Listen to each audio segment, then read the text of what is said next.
Chapter 93, Assault on the Top Floor. A knife that can turn corners? Zhang Kun halted in his tracks, intrigued by the information. What kind of knife does he use? A kitchen knife? A cleaver? An apple knife? Or perhaps a golden ring knife? The burly man paused, then let out a wry smile. Brother, I've only seen it once. When they first arrived here, they said they wanted to talk to our building manager, and I was stationed right outside the conference room door. I don't know what they discussed inside, but the manager put a scalpel on the table to demonstrate authority. Somehow, it ended up in the other man's possession, and then he casually tossed it like it was nothing. That knife flew around the room as if enchanted, and suddenly plunged into the manager's back. We were all shocked at the time, thought we'd seen a ghost. Zhang Kun stroked his chin, finding the information rather interesting. It certainly sounded like the top floor's leader was an experimental subject from the research institute, but this ability seemed tricky. He couldn't tell if it was merely a matter of dexterous throwing a la Killer Lee or something akin to Marvel's Magneto, able to manipulate metal objects. If it were the latter, ordinary firearms might prove ineffective against him. Brother, is this news enough to trade for the remaining gasoline? Zhang Kun avoided the question, instead pulling the man aside and whispering for a moment. Afterward, much to the other man's astonishment, Zhang Kun turned to leave. Once inside the elevator, Su Ziqing glanced at Zhang Kun's solemn expression and hesitantly asked, "Are we really going to the top floor, brother?" "Of course. Now that we're here, would it not be a waste to ignore those up there? But they sound like they're not easy to handle." Zhang Kun, undeterred, pressed the button for the top floor. Su Ziqing felt a twinge of doubt. Though she hadn't overheard their conversation, she had certainly caught the earlier news from the burly man, and in her now calmer state, it seemed excessively reckless for just the two of them to confront five. In this world, the dead are the easiest to deal with because they cannot die twice. Zhang Kun replied coolly as he conjured items from thin air. Night vision goggles, grenades, and even several boxes of ammo emerged from his belongings. These are filled with rubber bullets. See if you can swap out the ammo in your gun for this. To play it safe, Zhang Kun decided to replace their ammunition with the crowd control rubber bullets procured from the SWAT team. While these bullets had limited lethality, they could still cause injuries at close range, and most importantly, they wouldn't risk being countered by the other side's troublesome ability. When the elevator doors open, it'll shout, and you should start shooting, but don't kill them. I still have questions to ask. Su Ziqing nodded, putting on her gear with a mixture of tension and readiness. Ding! At last, they reached the top floor. As the elevator doors slid open, the pair stepped out cautiously. Unlike the other floors, the hallway on the 20th floor remained brightly lit. They could hear the raucous sounds of music coming from a room at the far end of the right corridor. Clearly, that group had made this place their base and was currently throwing a party. Zhang Kun and Su Ziqing adjusted their stances, weapons drawn, and proceeded carefully towards the right. However, before they had traversed even 10 meters, the lights suddenly flickered and went out. Not only did the lights cut off, but the music ceased as well. It was evident that the entire building had lost power. The abrupt darkness startled Su Ziqing, but Zhang Kun quickly turned to reassure her, patting her on the head and urging her to don the night vision goggles. In moments, the world around them transformed into shades of green, illuminating the top floor's once familiar surroundings anew. They had almost reached the end of the hallway, where muffled voices roared from the patients' rooms. Weren't we promised nighttime power? And it's not even 2 o'clock yet. What the hell is going on? You useless fools are just good at deceiving the public. Calm down, brother. Let's go check it out. I see the lights are still on over at the outpatient building. Maybe it's just a circuit issue. Daniu, Dachuang, the two of you should run over and see. Huh? Second brother, one of them is enough for this kind of thing. I want to play a little longer. Get your ass moving. All you do is play around. One day, you'll regret it. As the sound of a shattering bottle echoed through the hall, accompanied by women's gasps of surprise. All right, final go. But calm down, second brother. Just as those words left his lips, footsteps thundered from the patient room. Zhang Kun yanked Su Ziqing back, signaling her to stay alert for whoever might emerge from the door. Damn it, Daniel, you have no idea how attractive the nurses here are. What's so wrong with having a little fun? When we were in the institute, we didn't have this treatment at all. Looks like you took advantage of the situation with second brother's girl. Huh? Damn, did you see that? You better not spread rumors, or I'll sue you for slander. I didn't see, but I did touch your girl. FKU. The two men continued to bicker as they pushed through the door to the patient room, completely oblivious to the two unfamiliar figures lurking in the darkness at the entrance. What's it to you if I do? We've been through thick and thin together. What's wrong with a little enjoyment? Ah. Besides, we're the biggest around here now. Why should I care about a power outage? Ah. Let's switch girls when we come back. Shall we? Sounds good. As their incessant complaints faded, the duo brushed right past Zhang Kun and Su Ziqing. Seeing an opportunity, Zhang Kun decided to test his strength without alerting too many people in the room. He stealthily followed the two men and, at the right moment, grasped their heads, slamming them together with all his might. Crack! The sound of cracking skulls echoed in the air, and the two towering men crumpled to the ground like deflated balloons, barely making a sound. Zhang Kun quietly opened the adjacent patient room and dragged the two men inside, signaling for Su Ziqing to follow, securing the door behind them. Once inside, Zhang Kun wasted no time binding the two men, just as he had done with the burly man earlier, stuffing cloth into their mouths to silence them. Then, he chose to interrogate the more restless of the pair. This man appeared to be more cunning, clever individuals, often lacked a sense of loyalty. Gripping the man's neck tightly with one hand, Zhang Kun swung a powerful slap across his face. The moment the guy began to regain consciousness, Zhang Kun leaned in closely to whisper, "Which facility are you from?" With his enhanced abilities, Zhang Kun didn't require a direct answer, as the man groggily grasped for memories. Zhang Kun could extract the details he needed based solely on his mental cues. Yet, this time, as Zhang Kun probed the man's thoughts, he was taken aback by what he discovered. Chapter 94, The Moment of Slaughter. Upon hearing Zhang Kun's inquiry, the still-dazed man envisioned a gray building. The third detention center, the imposing figure before him was not a product of any research facility, rather. He had escaped from a detention center. No wonder he had just lamented the poor conditions there. It was remarkable if anyone in such a place could perform an electric rendition of wide noodles. As for women, that was an unthinkable notion. Any desires could only be addressed through the assistance of 5th Mississippi. It seemed this fellow was not the target of Zhang Kun's mission tonight, though slightly disheartened. Zhang Kun was unwilling to conclude the interrogation so easily, and thus pressed further. What are your boss's abilities? By now the man had regained some composure. Upon meeting Zhang Kun's fierce gaze, a flicker of anger flashed in his eyes. Who is this guy? Where did he come from? What does he want? Damn it, are there so many thoughts swirling in my head? Is he trying to play a game with me? When I ask you a question, all you need to do is think of the answer, nothing more, understood? What the hell do I care? Without hesitation, Zhang Kun unleashed a brutal memory recovery technique that he first delivered a series of blows to the man's ribs. Then mercilessly twisted and broke 5 of his fingers. The excruciating pain drove the man to struggle desperately, yet Zhang Kun's grip on his throat was unyielding, as if it were encased in steel. Keep pondering foolish thoughts, and you'll lose your right-hand fingers as well. Do you understand? Seeing the man nod frantically, his eyes now filled with terror, Zhang Kun resumed his earlier line of questioning. When asked about their leader's abilities, a gaunt figure materialized in the man's mind, engrossed in sucking his severed finger. Moments later, the gaunt man's facial muscles and bones trembled and gradually morphed into an unfamiliar visage. What the hell? Eating fingers has this effect? Zhang Kun was momentarily taken aback. He recalled a terrifying story from his childhood, a little boy who carelessly discarded his clipped nails, only for them to be consumed by mice, which then transformed into his likeness. Before long, the mouse-turned human completely replaced him. This horror story had haunted Zhang Kun throughout his childhood, as he grappled with where to hide his clipped nails. Now, this individual's ability was a chilling reenactment of that tale come to life. No wonder the deceased patients in the ward below were missing fingers. No wonder Su Ziqing's grandfather, long dead, could still call and video chat with her. It seemed this man was the one orchestrating it all. Was he planning to deceive the relatives of the deceased patients into bringing provisions? But how much could they possibly offer? And how did someone like him rise to the position of a leader? While the one controlling knives was not the boss, many questions swirled in his mind, but the priority was to uncover the abilities of his adversaries. What are the abilities of the other members in your group? How does he know how many of us there are? Without a word, Zhang Kun bent the man's right thumb at an unnatural angle. Initially, he thought a simple fracture would suffice, but the force he exerted was overzealous, causing the broken bone to pierce through the skin, revealing a segment of white bone. Damn, it seemed that tenfold strength was not so easily controlled. Ugh. The agony nearly caused the man to faint. He gazed at Zhang Kun in horror, bewildered as to how this man could discern his innermost thoughts. Yet, he lacked the courage to spout any more nonsense. The second can control objects he has touched, the third is most adept at dealing with women. I and Danny were just a bit ruthless. What are the backgrounds of your leader and the second in command? Were they from a research facility? How does he know? Could he be from the research facility? Which research facility? It appeared this fellow was only partially informed.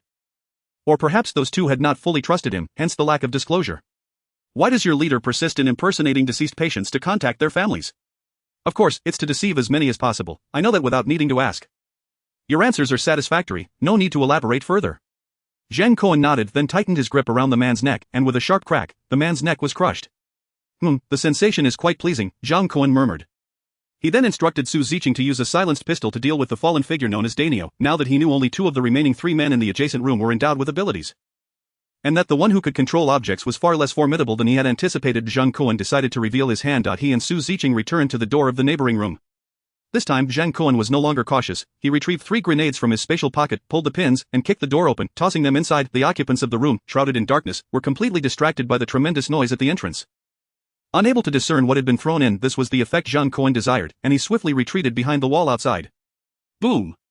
The thunderous explosion filled the room with dense smoke, yet Zhang Kun remained unfazed. Charging in ahead of the chaos, with the aid of night vision, observing the scene within was a breeze. The 3 grenades had wreaked havoc, leaving the room in disarray. However, the layout provided some clues. Surrounding the living room were clusters of electric heaters, and judging by the attire of the scattered individuals, the room's temperature must have been around 15 or 16 degrees in a post-apocalyptic world. That could be regarded as a small sanctuary. As Zhang Kun surveyed the nurses clad in thin down jackets and one-piece tights, he swiftly executed one with a shot to the forehead. Women, as inherently emotional beings, were utterly terrifying, regardless of the reason. Once they submitted to another, over time they would inexplicably begin to advocate for that person. Zhao Lina, who married a Morian, was a prime example of this. Almost a model case, whether it was Stockholm Syndrome or a love-struck mentality. Zhang Kun felt that if he didn't deal with them decisively, they might rise from the ground and cause him trouble later. Having swiftly dealt with the 5 female nurses in the room, Zhang Kun soon located the remaining 3 men. One burly man was left mangled from the explosion, pinned beneath 2 women, with his trousers still around his ankles. It seemed he had been engaged in quite the revelry before being injured. After a cursory examination, Zhang Kun was certain he had just encountered the 3rd individual the burly man had mentioned.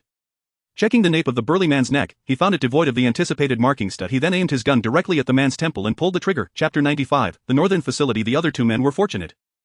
Having only been half-killed by the blast, Zhang Kun dragged them to the corridor by the window, using the moonlight outside to inspect their necks, where he indeed spotted the strange numbers. The thin man's neck bore the inscription SY 10052, while the seemingly ordinary man was marked with SY 9996. Seeing these numbers sent a chill down Zhang Kun's spine. It seemed there were indeed numerous test subjects from that cursed research facility. At this rate, they might rival Orochimaru's laboratory. After securely binding the 2, Zhang Kun still felt a twinge of unease. The individual capable of altering his appearance seemed manageable. Once bound, he likely wouldn't pose much of a threat. However, the ordinary-looking man's ability was rather troublesome. If that fellow managed to touch something unspeakable while his guard was down and then revealed it, it would be utterly intolerable. After pondering for a moment, Zhang Kun decisively retrieved a fire axe from his spatial pocket and swung it at the man's hands. Crack! In a single stroke, both hands were severed. The intense pain jolted the man awake from his stupor. Yet before he could comprehend what had transpired, Zhang Kun seized him by the collar and delivered 2 swift punches. Behave yourself, do not scream. The bewildered man, enduring the agonizing pain, nodded, but upon glancing at his severed hands, he could not suppress a blood-curdling scream. The horrific wail pierced the air, finally rousing the gaunt man who had fled the research facility alongside him. Upon witnessing his comrade's severed hands, a foul odor of urine flooded the room. What is happening? Zhang Kun, seeing both men were now awake, offered a cold smile. This is the situation. I will be asking questions, and you will answer honestly. Should you attempt any deception, losing your hands will be the least of your worries. Understood? The gaunt man, noticing his companion's continued howls, swallowed hard and nodded vigorously. You escaped from a research facility? Where is that facility located? You aren't from the research facility? Then why are you being so brutal? Zhang Kun furrowed his brow. The last woman he encountered had made similar claims to it. Seemed that after escaping, these so-called test subjects were indeed being hunted by another force. To prevent the man from lying, Zhang Kun tightened his grip on the gaunt man's neck and continued with his interrogation. Stop the nonsense and answer the questions. We escaped from the northern facility, approximately 200 kilometers from here. The northern facility, is that truly its name? What name is there? It's merely what everyone calls it. And who are they? The researchers. And what do they research?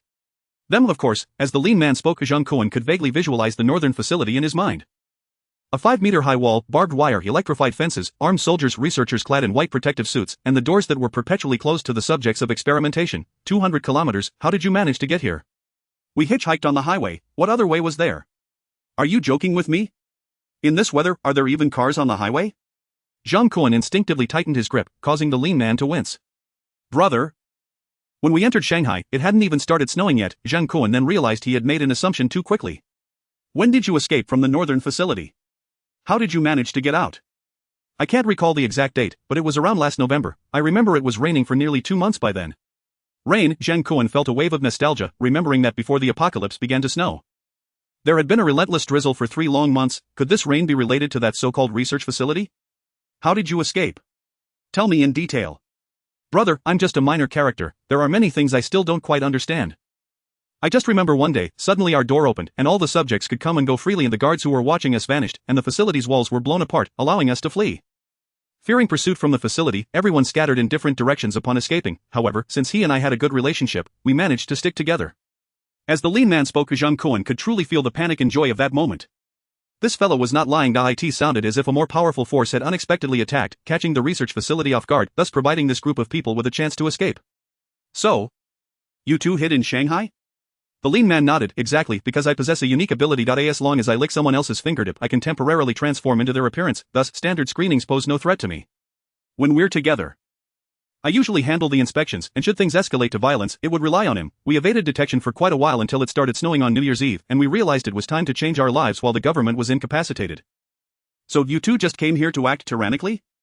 The lean man dared not meet Zhang Kun's gaze, nor that of his teammate, who had fallen silent, his face devoid of color. Why did you transform into my grandfather? And why did you sever all his fingers? Suddenly Su Ziqing, who had remained silent, aimed her gun at the lean man and asked in a grave tone. The lean man shuddered and hurriedly explained, Sister, I never target anyone specifically, I try it on every corpse in this hospital. As long as their families respond, there's hope to trick them into bringing something to eat or drink. Even if I don't get food or drink, if someone is willing to come, they can be useful in critical moments, right? Yet you needn't go so far as to chop off their fingers? The more Su Ziqing thought about it, the angrier she became, almost wishing to shoot the emaciated man before her. Sister, my abilities are limited. If I want to repeatedly change into one person, one finger is insufficient. For those whose families respond, I must prepare all their fingers. There are 5 elderly men who replied, which one is your grandfather? The lean man suddenly realized that the Grim Reaper tonight was summoned by his phone call. And regret spread across his face. Zhang Kun waved his hand, interrupting Su Ziqing's inquiries and continued questioning the lean man. So how did you acquire this ability? Chapter 96, Are there still good people? To Zhang Kun's surprise, after he finished speaking, he sensed a vial of serum within the lean man's mind. It resembled the one he had found on the woman who could manipulate corpses at the supermarket. Soon, under Zhang Kun's relentless questioning, the lean man began spilling everything he knew like beans from a bamboo tube. He was originally an ordinary criminal, having long severed ties with his family upon hearing that participating in drug trials could lead to reduced sentences while serving in prison. He volunteered. Upon arriving at the northern facility, he discovered he wouldn't have to work, that he had a fully equipped single room, and even an independent television he could change at will. Which made him ecstatic. However, during his first release, he learned that after taking the medication he must exhibit abnormal conditions to continue living this carefree existence. As for sentence reductions, he might as well forget about it. Moreover, the drug was not guaranteed to work. When it was time to take the medication, he personally witnessed a fellow inmate who took the pill deflate like a punctured balloon, collapsing within 3 seconds and being carried away on a stretcher. At that moment, he regretted his decision and wanted to back out, but he had no choice. The guard's gun was pressed against his head, forcing him to swallow the pills. Fortunately, he was lucky and did not exhibit any abnormalities. This seemed to be a common occurrence. The guards merely tossed him back into his room, where doctors would come daily for checkups. That he continued to enjoy his life of eating, sleeping, watching television, and exercising. The abnormality surfaced 3 days after taking the medication. At that time, he could no longer suppress his inner urge and licked the examiner's fingertip, transforming before the guards and doctors. Thus, he was fortunate enough to remain. From then on, he bore a tattoo, SY10052 in the northern facility. This number was equivalent to a stable, long-term meal ticket. Listening to the lean man's tale, Zhang Kun pondered. It seemed that someone was using inmates for human experimentation. Was this sudden apocalyptic disaster related to it? After reflecting for a while, he found himself at a loss. There was still too little information on this matter, but then he thought, what difference would it make if it was related? Surviving the apocalypse was enough. What was the point of delving deeper? Did he wish to end this catastrophe? He chuckled and shook his head, pulling out the vial of serum he had seized last time. Waving it in front of the lean man, is this the type of drug you mentioned being tested at the northern facility? It should be. Brother, this drug has no packaging. If you showed me a bottle of painkillers, I wouldn't be able to tell. That made sense. Zhang Kun felt he had been a bit too impatient. However, there were still a group of security guards at Villa 15, if given the chance, he could let them try it out. By the way, the last question, what were you imprisoned for? The lean man's face flushed, seemingly embarrassed to reveal it, but Zhang Kun, feeling as if he had touched a hot potato, swiftly retracted his hand from the lean man's neck. Damn it, was this guy really so twisted that he wouldn't spare even corpses? He shook his head vigorously, trying to shake off the grotesque images that had invaded his mind. Zhang Kun regretted asking that last question. It was akin to inviting a nightmare into his thoughts, but what infuriated him more was that once such thoughts entered his mind, they seemed impossible to eradicate. Damn. In your next life, just be a good person. Zhang Kun cursed under his breath, then pulled out his shotgun and aimed it at the lean man's head, pulling the trigger without warning. Afterward, he reloaded and took out another test subject whose hands he had severed. As if they had coordinated following the gunshots, the previously extinguished lights in the corridor flickered back to life. Zhang Kun glanced at the time on his phone. It was about what he had expected. It seemed the bearded man had done well as Zhang Kun and Su Ziqing briefly checked the two bodies, finding nothing worth taking, and then entered the elevator, preparing to head back. The elevator descended, but suddenly halted between the 8th and 7th floors. Jolting to a stop accompanied by Su Ziqing's startled exclamation, the lights in the elevator went out. Was this another power outage? Zhang Kun clicked his tongue, already suspecting what was happening to it seemed in this world. One couldn't easily trust others. Master brother, it seems we are trapped in the elevator. Master, are you alright? Meanwhile, the intercom carried Zhang Yubing's concerned voice. Don't worry, no elevator can trap me. Zhang Kun removed his gloves and reached to pry open the elevator's iron door. With tenfold strength, everything was a breeze. However, as he pried the door open, he heard hurried footsteps echoing down the corridor. Ziqing, you go out first. As soon as you see someone shoot, understood? Zhang Kun held the elevator door open slightly. Allowing Su Ziqing to crawl out first, watching her figure in the cold weather gear sway before him, he couldn't help but reach out and give her a playful pat. The sudden jolt caused Su Ziqing's body to tremble. Yet it was this very support that enabled her to swiftly extricate herself from the elevator wedged between the two floors. Almost at the moment Su Ziqing managed to crawl out, a gun was aimed at the rapidly approaching crowd, and the trigger was pulled with urgency. Bang! Upon hearing the gunshot, Zhang Kun realized that time was of the essence. He leapt with all his might, bracing himself against the barrier between the two floors, and then drew the MP5, which was already loaded, aiming it at the green-lit figures visible through his night vision goggles. Da-da-da, the sound of the submachine gun's fire reverberated incessantly in the corridor of the 10th floor. The oncoming throng comprised merely ordinary individuals clad in down jackets, wielding chair legs. They stood no chance against such relentless firepower. The crowd fell as if reached by a scythe, collapsing in large swathes. Once silence enveloped the scene, Zhang Kun finally hoisted himself up. Su Ziqing turned back to assist him, unable to restrain her curiosity. Master brother, what on earth is happening? It appears we encountered the bearded man on the 6th floor, Zhang Kun replied. Is it him? Su Ziqing inquired. And Zhang Kun nodded, explaining, I instructed him to cut the power to the entire hospital building once we reached the 20th floor. It seems he took advantage of our distraction upstairs, rallying a group of pawns to execute his plan. How could he do such a thing? I had thought him a good person. Good person? Zhang Kun silently chuckled bitterly to himself. Are there truly good people left in this world? Chapter 97. Understanding. Indeed, I too believed he was decent. Thus, we must make them understand that good deeds should be rewarded, don't you agree? As he spoke, Zhang Kun, with submachine gun in hand, boldly stepped into the staircase. Unfortunately, despite his descent through the stairwell, not a single figure was in sight. Suddenly the voice of Zhang Yubing crackled through the intercom, tinged with urgency. Master, our RV is under siege. What weapons do they possess?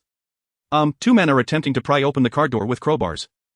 And several others are brandishing fire axes, gesturing menacingly at the windows. Though they seem reluctant to strike, Zhang Kun dismissed Zhang Yubing's report with indifference. This vehicle, much like his safe house, bore indestructible properties. After all, a product of the system must be of exceptional quality. Mere crowbars, he mused, were but a fool's dream to pry open the door. Rest assured, the doors are locked tight. Wait for us to return. As he put down the intercom, Zhang Kun's anger surged even further. He had presumed that offering half a barrel of gasoline for a small favor was a gesture of goodwill. Little did he expect that the bearded man would be so insatiable. Coveting his RV, at that moment Zhang Kun not only felt a desire to kill but was also consumed by a ravenous hunger for vengeance. The two raced down the stairs, stealthily leaping out of the hospital building through the corridor window they had entered. Upon landing, they beheld a group of men, busily encircling the RV under the bearded man's command. Hurry up, haven't you eaten enough? Pry open the car door already. Damn it, what is your dog barking about? If you're so brave, why don't you give it a try? This damn door feels welded shut. It's simply one T-budge. What utter uselessness. Get a few more people up here and give it another go. Observing the squabbling men, Zhang Kun didn't wait for Su Ziqing to open fire. He pulled the trigger first. Da-da-da. The submachine gun sprayed bullets, sending sparks flying from the RV, yet Zhang Kun harbored no concern for the vehicle. Instead, it was the men positioned between the RV and Zhang Kun who screamed in agony, collapsing into the snow, their bodies oozing warm crimson. Perhaps it was luck, but more likely misfortune. Zhang Kun's bullets found many targets, yet none struck the bearded man, who was directing the chaos with a fire axe. The rapid gunfire rendered him paralyzed with fear, instinctively dropping his axe and crouching down, clutching his head in a desperate attempt to evade the onslaught of bullets. Once Zhang Kun emptied his magazine, he strode over, delivering a swift kick that sent the bearded man sprawling into the snow. I provided you with gasoline in exchange for cutting the power. Isn't this an equitable transaction? Why betray me? You thought yourself clever, playing games with me? Do you think you're so smart? Faced with Zhang Kun's seething rage, the bearded man could barely utter a word, his lips quivering in a futile effort to speak. But rest assured, I, Zhang Kun, am a man of my word. The gasoline I promised will certainly be delivered. Really? A flicker of hope ignited in the bearded man's despairing gaze, though he had failed to seize the vehicle and lost many old acquaintances from the building. Acquiring half a barrel of gasoline could at least sustain him for a considerable time. After all, tonight was still a gain. Indeed. Zhang Kun nodded in acknowledgement of the man's hopeful stare, then proceeded to retrieve the remaining half barrel of gasoline from his space. unscrewing the cap and dousing it over the bearded man as if watering a plant. "And no, please spare me." The bearded man suddenly grasped Zhang Kun's intention, urgently begging for mercy, yet Zhang Kun offered him no further chance to speak. Delivering a punch that knocked him unconscious, subsequently Zhang Kun produced rope from his space, securely binding the bearded man's upper body to the suspension at the back of the RV. "Zicheng, get in the car," Zhang Kun called out. And once Su Zicheng climbed aboard, he retrieved a windproof lighter and ignited the gasoline on the bearded man's legs. Without looking back, he boarded the RV. "Let us go, it's time to sleep."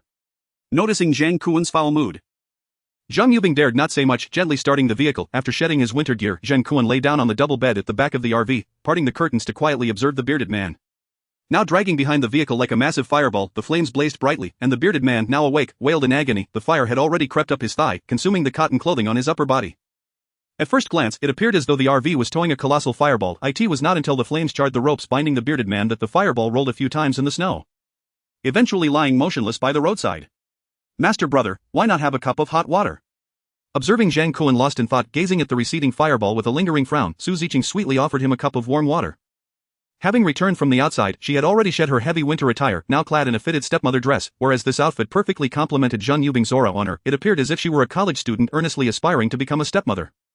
"Master brother, today I was willful, please punish me," Su Zicheng sniffled, sincerely acknowledging her fault to Zhang Kun. However, even as she accepted responsibility, the opportunity to see her grandfather had put her heart at ease.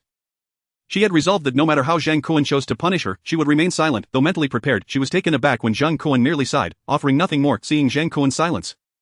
Tears welled up in Su Zicheng's large eyes, yet she was at a loss for words. She could only stand before Zhang Kun, wringing her hands and biting her lip. This delicate appearance stirred Zhang Kun to sigh once more. Before gently speaking, "In truth, this is not your fault." "Ha?" Su Zicheng could scarcely believe it. Her impulsive decision to visit the hospital not only failed to yield her grandfather but instead brought about a series of troubles. Yet here was Zhang Kun, not blaming her but rather expressing understanding and support. To be fair, when faced with such inexplicable circumstances concerning a loved one's safety, it is only natural for anyone to lose their composure. Moreover, while it has caused some inconvenience, it has not resulted in any tangible losses for us. Zhang Kun shrugged. Not only had they incurred no losses, but he had even reaped unexpected gains, while searching the hospital rooms upstairs. Zhang Kun had not hesitated to collect items from the beds that bore no corpses, placing them into his space. Though uncertain if these items would prove useful in the future, they were certainly better than returning empty-handed. Hearing Zhang Kun's words, Su Zicheng felt her previously heavy heart lighten considerably. Not only had she begun to emerge from her sorrow, but under Zhang Kun's comforting words, warmth surged within her heart. Chapter 98. Passing through the old district, Zhang Kun slept until noon, the daylight streaming in. Before awakening, Goddess Su Zicheng and Zhang Yubing were still fast asleep on their respective beds and couches in the RV. Even though no one had prepared a meal and the RV appeared somewhat disheveled, Zhang Kun paid it no mind. Rising alone, he rummaged through his space for some snacks like biscuits to quell his hunger. Then stood quietly by the window of the RV gazing outside. The traces of their arrival had been blanketed by heavy snow, and the road ahead lay enveloped in a silvery shroud. The once busy overpass was now deserted. Save for their lone RV, the past felt absent, and the future was nowhere in sight. Zhang Kun suddenly sensed that the city of Shanghai resembled a finely tuned machine, perpetually in motion, now abruptly halted by this apocalyptic snowfall. Leaving only inconspicuous deers like himself hiding in the shadows, occasionally turning to indicate that this machine still possessed the capacity to function, yet the price of this city's pause was far too steep. Having been reborn once, Zhang Kun was no naive saint, yet he understood that during this suspended time, countless individuals were quietly perishing in the corners of the city. Low temperatures, illness, hunger, any of these could easily claim a life. In the face of such an irresistible natural disaster, humanity appears as insignificant as mere insects. Zhang Kun suddenly recalled a phrase from a book he had read: "What does it matter to you if someone is killed? Is it now that the narrative of literature has seeped into the realm of reality?" After Zhang Kun finished his morning routine, the RV slowly began to move. At this time, however, the driver was none other than Zhang Kun himself. Upon descending from the elevated highway, he chose not to retrace his route back to Xiangtan Palace as instructed by the navigation system, but instead veered onto another road that added approximately 1 kilometer to his journey. His intention was not to seek supplies. It was an understatement to say that he had enough provisions stored in his space to sustain 3 people for 100 lifetimes. The reason for this detour was simply his curiosity to observe how the residents of other neighborhoods were faring in the face of this apocalyptic calamity. Before long, the RV meandered into the lanes between several residential complexes. This area was a quintessential example of the old, dilapidated neighborhoods of Shanghai, where the buildings seemed to have adhered to a uniform measurement, with the tallest standing at a mere 6 stories. Although it clashed starkly with modern aesthetics, this old neighborhood had always been vibrant with life before the apocalypse, bustling with street vendors hawking their wares, young students hurrying to school with their backpacks, and hurried white-collar workers at the subway entrance. Regrettably, all of this had vanished beneath the relentless snowfall. The once bustling street shops were now blanketed in snow, reduced to a vast expanse of white. Many of the windows of the exposed residential buildings were shattered, silently narrating the human tragedies that had unfolded amid this disaster. How tragic! Before the snowfall, this would have been ample material for a major news report. "Ha, are you sure the program would even air on the television station?" Zhang Kun couldn't help but tease Zhang Yubing, sitting on the sofa eating, discreetly made a face at him, prompting a chuckle from Su Ziqing, who was seated on another leather sofa. Brother, do you think there are any survivors here? How could there not be? Even in dire conditions, people will find a way to survive. Upon hearing Zhang Kun's words, Su Ziqing fell into contemplation. She was reminded of the bodies that had been taken away after she and Zhang Kun had killed them on the 15th floor, as well as the sight of the burly man preparing barbecue in the hospital ward the previous night. Indeed, humans are remarkable creatures. Compared to other beings inhabiting Blue Star, humanity may not be particularly robust, yet they are undeniably resilient, otherwise, they would not have dominated Blue Star for so many years. Su Ziqing pondered Lin Feng's words silently, casting her gaze out the window at the residential buildings. No matter how much suffering one endures, there will always be those who survive. Hopefully, this place is no different. As the vehicle navigated through the clusters of buildings, the roar of the RV's engine gradually faded into the distance. Soon, silhouettes began to appear behind the windows of the neighboring residential complexes. 1, 2, 3. More heads popped up. Zhang Kun's keen eyesight quickly discerned the flicker of excitement in the eyes of those who had previously lost all hope, now glimmering with the prospect of salvation. Finally, as it became evident that the RV showed no signs of stopping, a resident from an upper floor could no longer contain themselves and shouted out the window, "Hey! Are you from the government rescue team?" With one person leading the way, others quickly followed suit. The once quiet street erupted into chaos. "Please send food to my family first. We've gone 2 days without eating. If you don't bring us food, we'll starve to death." "Yes, my food has run out too. We're about to resort to cannibalism. Why did it take you so long to arrive? If you are any later, you'll just be here to collect our corpses." "Damn it, how much food can that broken vehicle hold? I pay my taxes every month. You guys are outrageous. Can't you be a little less greedy? Over here, we have children." The cacophony of desperate voices filtered into the RV, leaving Zhang Kun speechless. When did it become acceptable for people to demand assistance with such entitlement? He recalled an old news story he had seen online. When Shanghai was under lockdown, a city had sent vegetables from afar, only for the residents to toss them into the trash. Bread costing over 100 was fought over, while free vegetables were discarded. The world truly is peculiar. If he were to toss down a bag of snacks now, would he be met with disdain for the irregular holes in the bag? However, seeing the fervor of the residents, Zhang Kun realized that their hunger was still manageable. He pressed the accelerator, intending to speed away. Suddenly someone from the upper floor shouted, "Damn it, it looks like that vehicle is about to leave. It shows no intention of stopping to help. Block it, we can't let it go. Don't let them escape. Yes, they must have food on that vehicle. We can't let them drive away." Chapter 99, RV Upgrade. The exclamation ignited a powder keg. The residents, who had been cooped up at home and seething with frustration, sprang into action. Those who had managed to survive thus far were certainly not meek individuals. In an instant, the residents above seemed to have been well prepared, hurling furniture, tables, chairs, and cabinets into the street, effectively blocking the RV's path. Those who lacked large items also joined in, seizing whatever they could find nearby to hurl at the RV. Given that this was an old neighborhood, the distance between the buildings and the road was considerably smaller than in the high-rise complexes where Zhang Kun had previously resided. Consequently, the enraged residents were far more accurate with their projectiles than those from buildings 9 and 10. Although the RV remained undamaged, it was subjected to a cacophony of thuds as objects struck it. "Brother, should I act like last time?"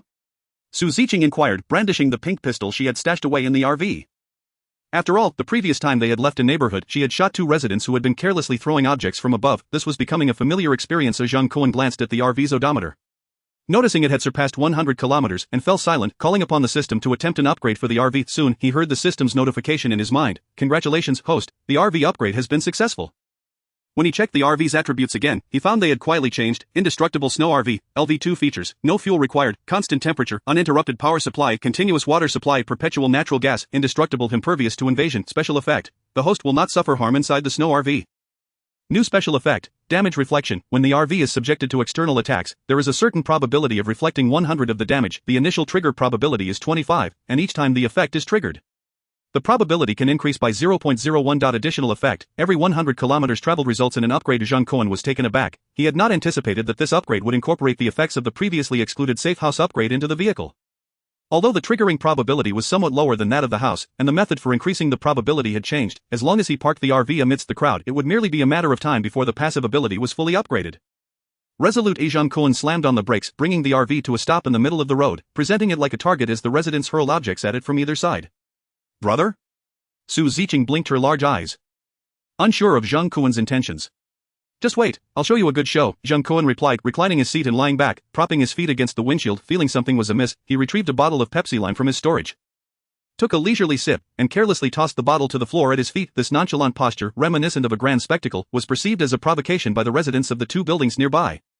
"Damn it! Did you see that? The driver is lying back in the vehicle. This guy is too arrogant. It's soda, there is soda in the vehicle. I haven't had soda in half a month. If I get a sip, I'll instantly kneel and call him my father." There must be more than one bottle of soda in that vehicle. Everyone, let us smash it to pieces. If that punk is gone, the rescue supplies on that vehicle will be ours. What supplies? That vehicle belongs to me. After being cooped up at home for so long, I want to drive around aimlessly. Great, take me along when you go wandering. In an instant, the residents above accelerated their throwing actions. None of them noticed that the RV had seemingly flashed with a faint white light. Before long, the residents, eager to claim Zhang Kun's RV for themselves, began to experience the consequences of their actions. Ow! Who the hell threw something at me? Holy crap, why is my head bleeding? Damn it, there are hidden weapons. With a 25 reflection probability, on average, for every 4 items thrown at the RV, 1 would reflect damage back. This probability was significantly higher than winning a consolation prize in the lottery. Soon, some residents who had thrown small objects felt the repercussions. Although they were unsure of the cause, the pain they felt was undeniably real. Confused, the residents began to halt their actions, trying to discern what was happening. Suddenly, a large figure appeared on the balcony of the top floor, holding a dismantled sink, and aimed it at the roof of the RV. The sink, made of ceramic, weighed over 10 pounds, and propelled by inertia and gravity, it hurtled through the air with a whistling sound toward the roof of the RV. With a resounding bang, it shattered into countless pieces upon impact. Originally, it was believed that this would at least create a significant dent on the roof of the RV. The gloating residents, craning their necks to witness the spectacle, eagerly debated whether this incident could cause the arrogant driver inside the vehicle to bleed from all 7 orifices. However, although the ceramic wash basin shattered upon impact with the rooftop, the roof remained utterly unscathed once the fragments had settled to the ground. The onlookers perched on the windowsills were taken aback when the man who had just hurled the wash basin suddenly emitted an inhuman scream, followed by the sight of him toppling headfirst from the top floor, crashing into the snow below, where he fell silent. What the hell is happening? I don't know, how did he just fall from up there? Did he die? He's definitely dead. He used to urinate from the top floor, and the snow below has solidified, almost resembling concrete. It's a wonder he didn't die upon impact. Damn it, let's not bother with him. Let's rush out and seize that RV. Exactly, a vehicle so sturdy it would be a shame to let it go to waste. Let's pry open the door. Before long, not only the 2 buildings by the roadside but at least 7 or 8 others had residents leaping from their balconies.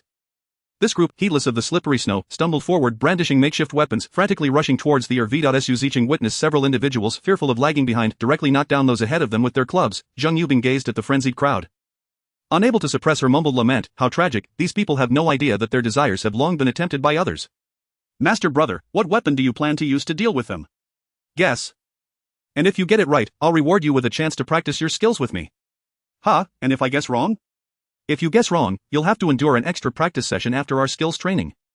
Observing Zhang Kun's serious yet nonsensical remarks, both Su Ziqing and the already practiced Zhang Yubing couldn't help but let out a soft scoff. Yubing, please tidy up the junk food on the table and prepare a pot of lamb chops in the kitchen.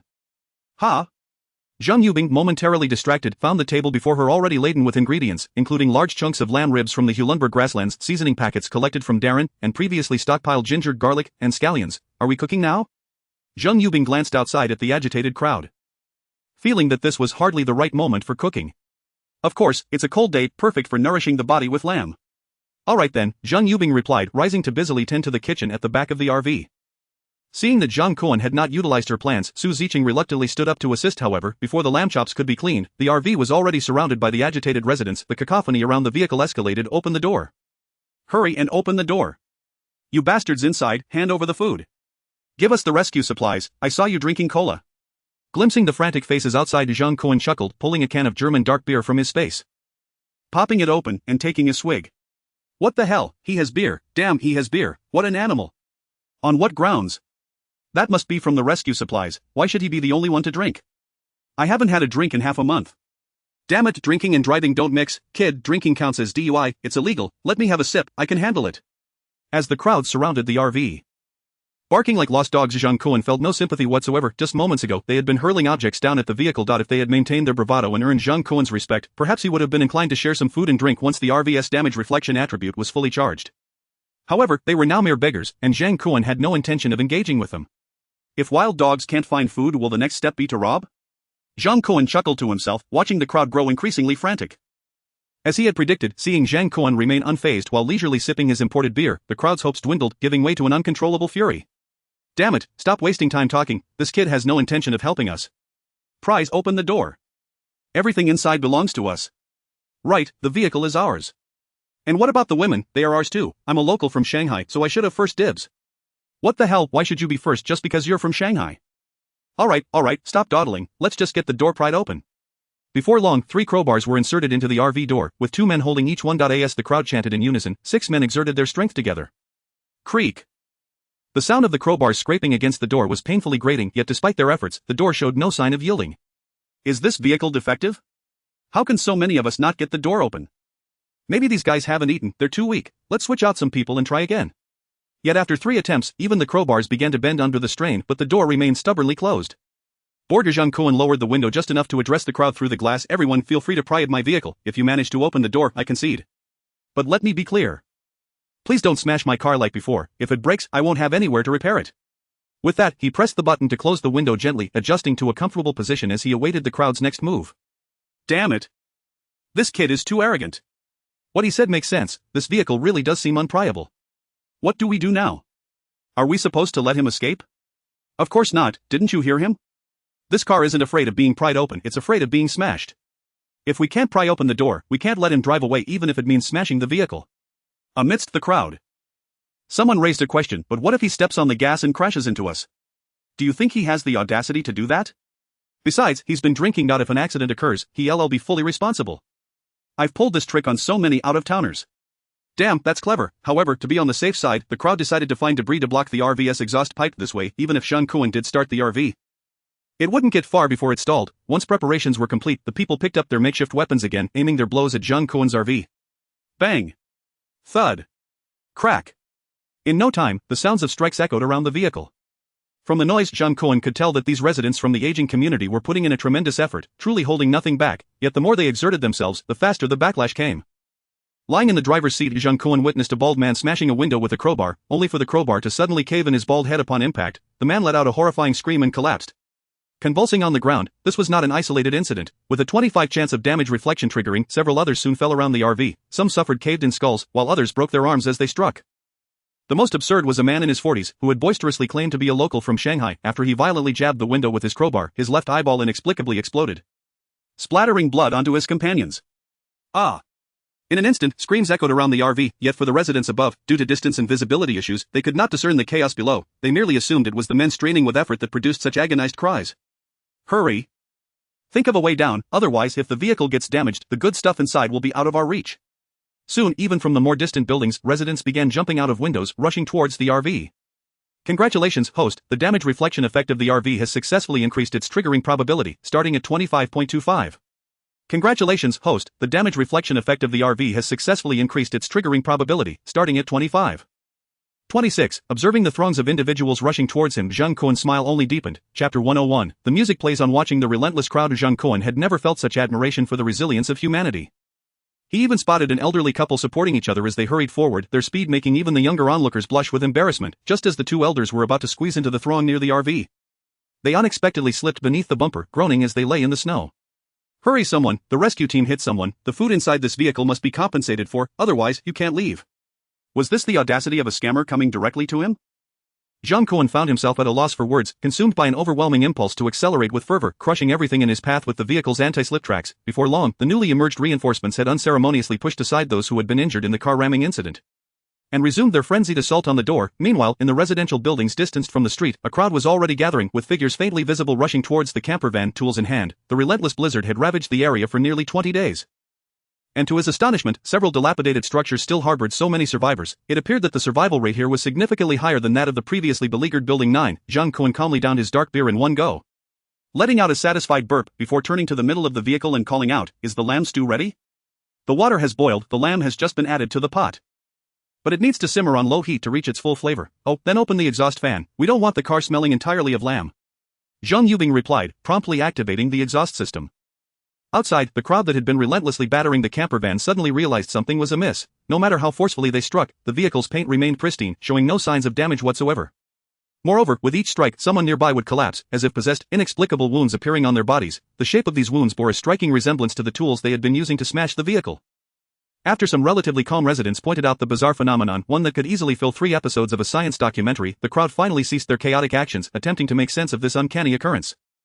Yet they were utterly baffled. It was akin to the few who could fathom why a writer might recount. In their youth, they found a gun, fired a shot, believing it to be a blank, only to years later hear the whistling of a bullet that struck true. Who would care about the pain inflicted by a fist unless it rebounded back upon oneself? But before the crowd could piece together any rationale, a strange aroma wafted through the air. What is that scent? It smells divine. Damn, I think I smell fennel, Sichuan peppercorns, and lamb. It's just like the lamb soup from old Ma's shop downstairs. It's a shame they closed last year. Damn it, you have the nerve to say that, aren't you the one who kept reporting them to the city management for disturbing the peace, driving them away? You know nothing, if it weren't for you. They would still be making soup right under your nose, but right now, I would trade 10 years of my life for a bowl of their lamb soup. Stop whining, it's the woman in the car who is cooking soup. Two tall men pressed their faces against the car window, desperately peering inside. Damn, it's lamb soup. Ah, those bastards, we're starving here and they're feasting on lamb soup, truly despicable. As they caught sight of the evenly cooked ribs bobbing in the boiling broth, saliva pooled in their mouths, yearning to embed their faces in the camper van's glass, as if that would allow them to partake in the delicious meat. With a swift motion, Su Ziqing could no longer bear the sight of the two men's faces, and pulled the curtain in front of the camper's kitchen, seeking a moment of respite, but just as she did, Zhang Kun, having just descended from the driver's seat, yanked it open, feeling a pang of hunger. He instructed Zhang Yubing to fetch a pair of chopsticks and extracted a piece of what appeared to be perfectly cooked lamb from the pot, after blowing on it to cool. He took a bite and promptly spat it into the kitchen trash. Pa, why isn't it cooked yet? His actions incited a frenzy and the two men pressed against the window. Hey, what the hell do you mean by that? You waste such fine meat? Damn it, if you can't appreciate it, at least spit it into my mouth. God punishes those who throw food into the trash. Did you hear that? Their outcry quickly attracted the attention of the residents gathered around the camper, and soon a throng gathered at the window eager to witness what was transpiring within. Wow, those two women are cooking meat inside. It looks like lamb. What the hell? Don't hog it all, please, just give me a taste. Exactly. People should learn to share, it's far more enjoyable when everyone has a bite. You scoundrel, open the door for us, otherwise when the lamb stew is ready, there won't be any left for us. In no time. The crowd, having regained their composure, once again lost all restraint in the face of a pot of tender lamb ribs. Congratulations, host, the camper van's damage rebound effect trigger probability has successfully increased, starting value at 26.01. Congratulations, host, the camper van's damage rebound effect trigger probability has successfully increased, starting value at 26.02. Congratulations, host. Zhang Kun reveled in the system's notifications, feeling elated. However, Su Ziqing was increasingly vexed by the cacophony created by the crowd. Having just bid farewell to her grandfather the night before, she longed to send this bothersome group away as well, just to enjoy some peace. Master brother, let me drive them away, although we won't be harmed inside the vehicle. It is not a solution to let them keep making such noise. Zhang Kun paused at her words, suddenly remembering that the car's sound system had yet to be utilized. He hastily adjusted the settings, and soon the lively tune of Little Apple resonated from the speakers. The upbeat music, coupled with a cheerful rhythm, transformed the furious crowd outside into something akin to dancers at a public square. Damn it. Not only are they cooking lamb, but they're also playing music. Not only that, but that bastard is dancing with two women. I say, I was too preoccupied watching the meat in the pot. Why does that woman look somewhat familiar? It's Zhang Yubing, the host from Shanghai Television. How could she stoop to be with this country bumpkin driving a dilapidated camper van? Had it not been for the snow disaster, I would have considered this vehicle nothing but scrap. Scoundrel! Where do you think your hands are roaming? Is that an appropriate place to touch? In an instant, the crowd was incensed, the men's anguished roars echoing through the air. They resembled desperate beasts in their death throes, relentlessly pounding the camper van's sturdy doors and windows with their fists and heads. Yet, lost in the music, Zhang Kun remained blissfully unaware, only conscious of the significant increase in the probability of the camper van's damage rebound effect.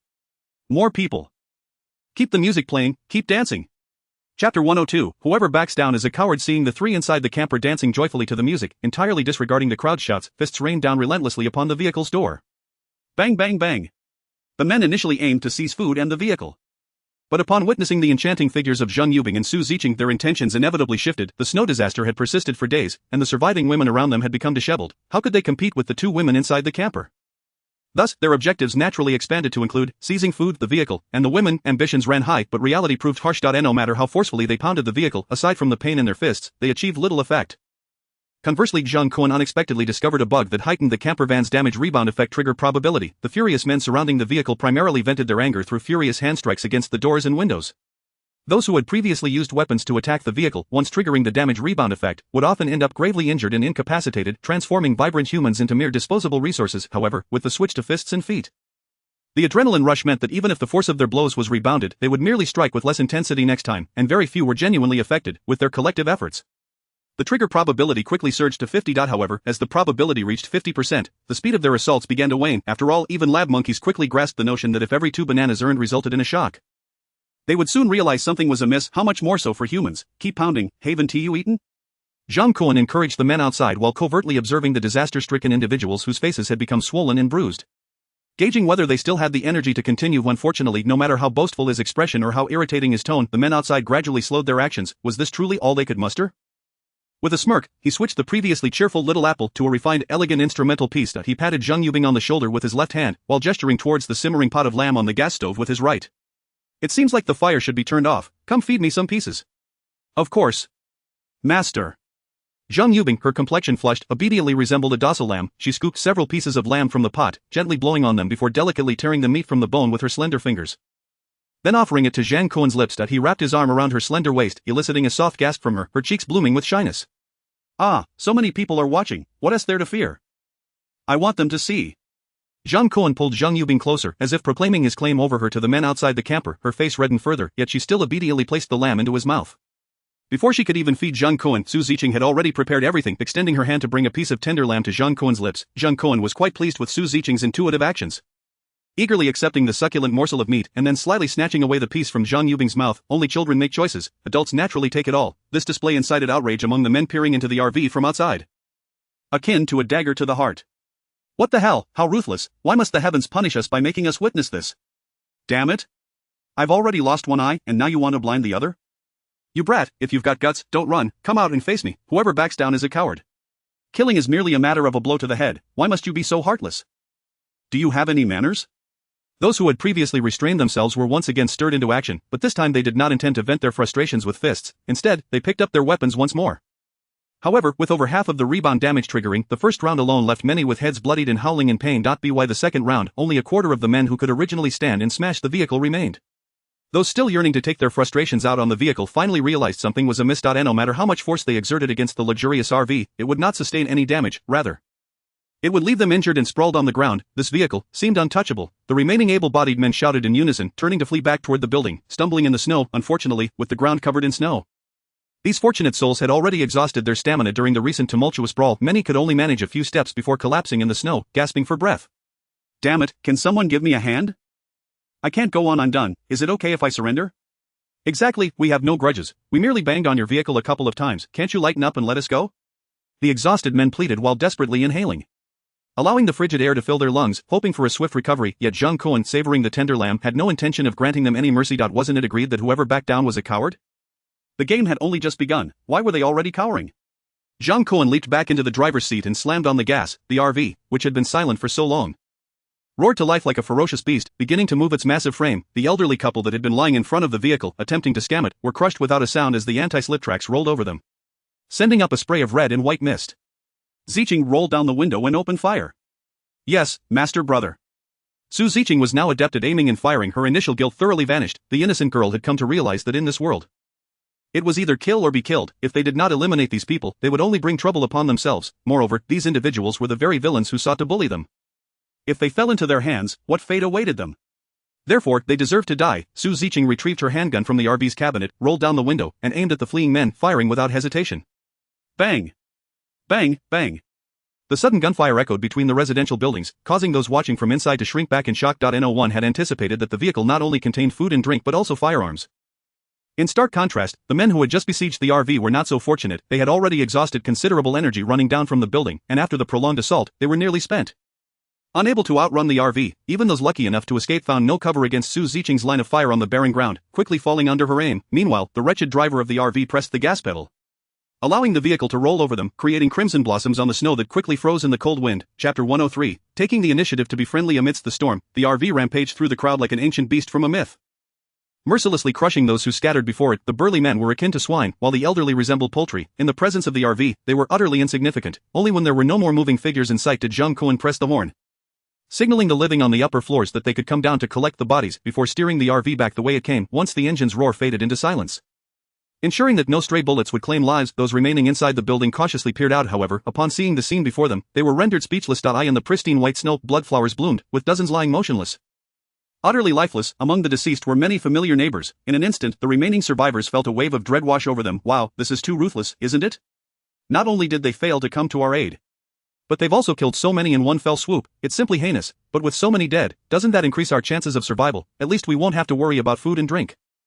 Inside the RV, Zhang Kun had little concern for how the remaining survivors processed the grim scene. Thanks to the contributions of these residents, the damage rebound rate for the RV had ultimately settled at 53.25. This probability was more than sufficient for Zhang Kun. This unexpected outing had provided him with a foundational understanding of the situation in Shanghai during the apocalypse. The death toll still had a long way to go. Moreover, even the research institute had started to catch a whiff of the truth. For Zhang Kun, this trip had not been in vain. Additionally, Su Ziqing had truly seen her grandfather off for the last time during this hospital visit. Putting a lingering concern to rest, among the three, only Zhang Yubing felt a twinge of sadness. It was primarily because the pot of soup she had prepared had spilled all over when Zhang Kun had slammed on the gas. She had watched helplessly as her hard work went to waste, however Zhang Kun was unbothered. Wasn't it normal to spill some soup while driving, especially when he wasn't in an AE-86? Once they retraced their route, the RV followed the navigation to return to Villa Number 8 at Shangtong Palace. By the time they arrived home, it was already 4 in the afternoon. With the snow falling, the sky had taken on a dark, ominous hue. As the RV approached the entrance, Zhang Kun noticed a figure standing at the gate, peering into the brightly lit villa. As the vehicle drew closer, Zhang Kun recognized the figure as Wu Tian, the head of the security team at Shangtong Palace. Rolling down the window, Zhang Kun glanced at him and coolly inquired, "Is there something you need?" Wu Tian stood on tiptoe, brushing the frost from his face. Finally recognizing the driver was Zhang Kun, his frozen expression brightened with an attempt at a cordial smile, but the gesture appeared more pained than pleasant in Zhang Kun's eyes. "Mr. Zhang, have you been out for a joyride? If you have something to say, spit it out. Don't waste my time." Hearing Zhang Kun's words, Wu Tian hurriedly nodded in agreement. Yes, Mr. Zhang is right. May I ask if you have any antipyretics? I have a brother who has caught a cold, and your supplies seem quite comprehensive, so I thought you might have some life-saving medicine. Could you lend me a bit? Once the snow disaster has passed, I promise to return it tenfold." Borrowing medicine? Who's sick over there? It's a distant relative of mine who came to stay with me before the new year, hoping to settle down in the city. Who would have thought he would encounter the snow disaster just after becoming a security guard? Mr. Zhang, if you could help me this once, I will surely be at your service in the future, never hesitating to lend a hand. Zhang Kun stroked his chin, which was starting to show stubble, and regarded the man in his 40s before him. A slight smirk playing on his lips. "Wu Tian, is it? You would stand at my gate for so long just for a distant relative? Do you really think I'm naive enough to be easily deceived?" As Zhang Kun spoke, he began to roll up the window, intending to end the conversation, but seeing Zhang Kun's demeanor, Wu Tian grew anxious, jumping up and half extending himself to block the vehicle, unwilling to let Zhang Kun leave so easily. "Mr. Zhang, I didn't intend to deceive you. That child is truly my relative. Please, just help me this once, I will repay your kindness tenfold." Yet Zhang Kun remained unmoved, clearly wanting to return home and rest on his bed. Thud. Just as Zhang Kun had not anticipated. As the electronic gate opened and the RV began to slowly enter, Security Chief Wu Tian suddenly collapsed to his knees, pleading with Zhang Kun and Mr. Zhang, "I beg you, just give us a little antipyretic. I can't bear to watch my son burn to death in the freezing cold." "Your son?" "Yes," Wu Tian nodded, adding, "He is my cousin's child. It's all my fault for not being responsible when I was younger. But he is innocent. For so many years, I have failed to fulfill my duties as a father. I cannot let the child fall ill and die just a month after arriving in my care. Mr. Zhang, please have a heart and help me." Witnessing Captain Wu's distraught demeanor, Zhang Kun was momentarily taken aback. It was the first time he had seen him so unrestrained. Previously he had thrown a car into their yard, publicly dealt with rule-breaking security personnel, and even pointed a dark gun barrel at him. This security captain had always exerted tremendous effort to suppress his emotions, even advising other guards to avoid provoking him. Yet now, with tears streaming down his face, it seemed he was genuinely speaking from the heart. "Step aside, do not obstruct my vehicle," Zhang Kun stated, gradually starting the RV and driving it directly into the courtyard of Villa No. 8. Noticing Zhang Kun's cold demeanor, akin to that of an emotionless automaton, Captain Wu's hopeful expression instantly plummeted, his forced smile still lingering on his face. Reluctantly shifting to the side, he remained kneeling in the snow, contemplating where he might procure some effective medicine for his son. Just as he was musing, the RV's door swung open, and Zhang Kun slowly emerged, tossing a box of ibuprofen extended-release capsules in front of him. Confused, old Wu picked up the medicine box and looked up at Zhang Kun, who spoke in a measured tone. "Captain Wu, this antipyretic merely addresses the symptoms, not the root cause. If necessary, you may bring your son over. We have medical students here who might be able to assist." Chapter 104, A Reunion with an Old Friend. Upon receiving the box of fever-reducing medicine, Wu Tian's face was a picture of disbelief, but in the next moment, it transformed into one of sheer delight. "Thank you, Mr. Zhang, you truly are a benevolent soul. You will surely be rewarded for your kindness. From now on, should you direct me east, I, old Wu, shall never stray west. If you instruct me to catch a dog, I shall not chase after chickens. Shall I bow to you again?" With that, Wu Tian knelt once more, offering 3 profound bows to Zhang Kun. Yet Zhang Kun waved his hand dismissively. "No, I cannot abide being called a good person. Surely you do not believe that bowing a few times entitles you to the medicine?" Wu Tian was momentarily perplexed, unsure of Zhang Kun's meaning. "To obtain the medication and our medical services, there are conditions." "What conditions?" "To trade for a living person." "What living person?" "Just a healthy man. Your security team members seem quite suitable." Wu Tian was utterly dumbfounded, staring at Zhang Kun in confusion. However, upon seeing the 2 beautiful women, Su Ziqing and Zhang Yubing, gracefully descending from the RV clad in silk nightgowns, a glimmer of realization flickered in his eyes. He had heard tales that the affluent residents of Shangtan Palace engaged in quite open lifestyles. In pursuit of excitement, they not only accepted their wives' flirtations with security guards, but some even concealed themselves in wardrobes to secretly observe. When he had first heard the vivid descriptions from the security guards, Wu Tian had thought it was merely youthful bravado, yet now, confronted with Zhang Kun's demand for a person, his thoughts inadvertently veered in that direction. Hey, why are you looking at me with such strange eyes? Is there something on my face? Wu Tian shook his head. Mr. Zhang, may I ask, what do you intend to do with that person? Test the medicine, it could be lethal. Zhang Kun replied bluntly. His tone as frosty as ever. Observing Wu Tian's troubled expression, Zhang Kun regarded him with keen interest. To choose between a brother and a son was a dilemma far more complex than choosing between loyalty to a brother or affection for a sister-in-law. To Zhang Kun's astonishment, Wu Tian hesitated briefly, then nodded. Very well, Mr. Zhang, I will send someone over later. As for treating my son, let that be, having the medicine is sufficient. With that he turned and walked into the swirling snow. Could it be that this man truly was so willing to part with his kin? Watching his retreating figure, Zhang Kun narrowed his eyes. If that were the case, such a person ought not to be retained. Master, why give him the medicine? In this situation, revealing our ample supply of drugs could pose a risk. Zhang Yubing, having exited the vehicle, quietly reminded Zhang Kun. What is there to fear? When friends arrive, serve them fine wine. When wolves come, wield a shotgun. If they dare make a move, you know what to do. Zhang Kun replied with a sidelong glance, saying nothing further. The risk was present, yet it was virtually negligible, based on previous encounters. The security team members appeared to be ordinary individuals with no extraordinary qualities. To think they could pose any threat to the three individuals within the villa was sheer folly. At this moment, Zhang Kun's primary concern was to ascertain whether the vial of medicine retrieved from experiment number 9527 was indeed the kind that could unleash superhuman abilities in an ordinary person.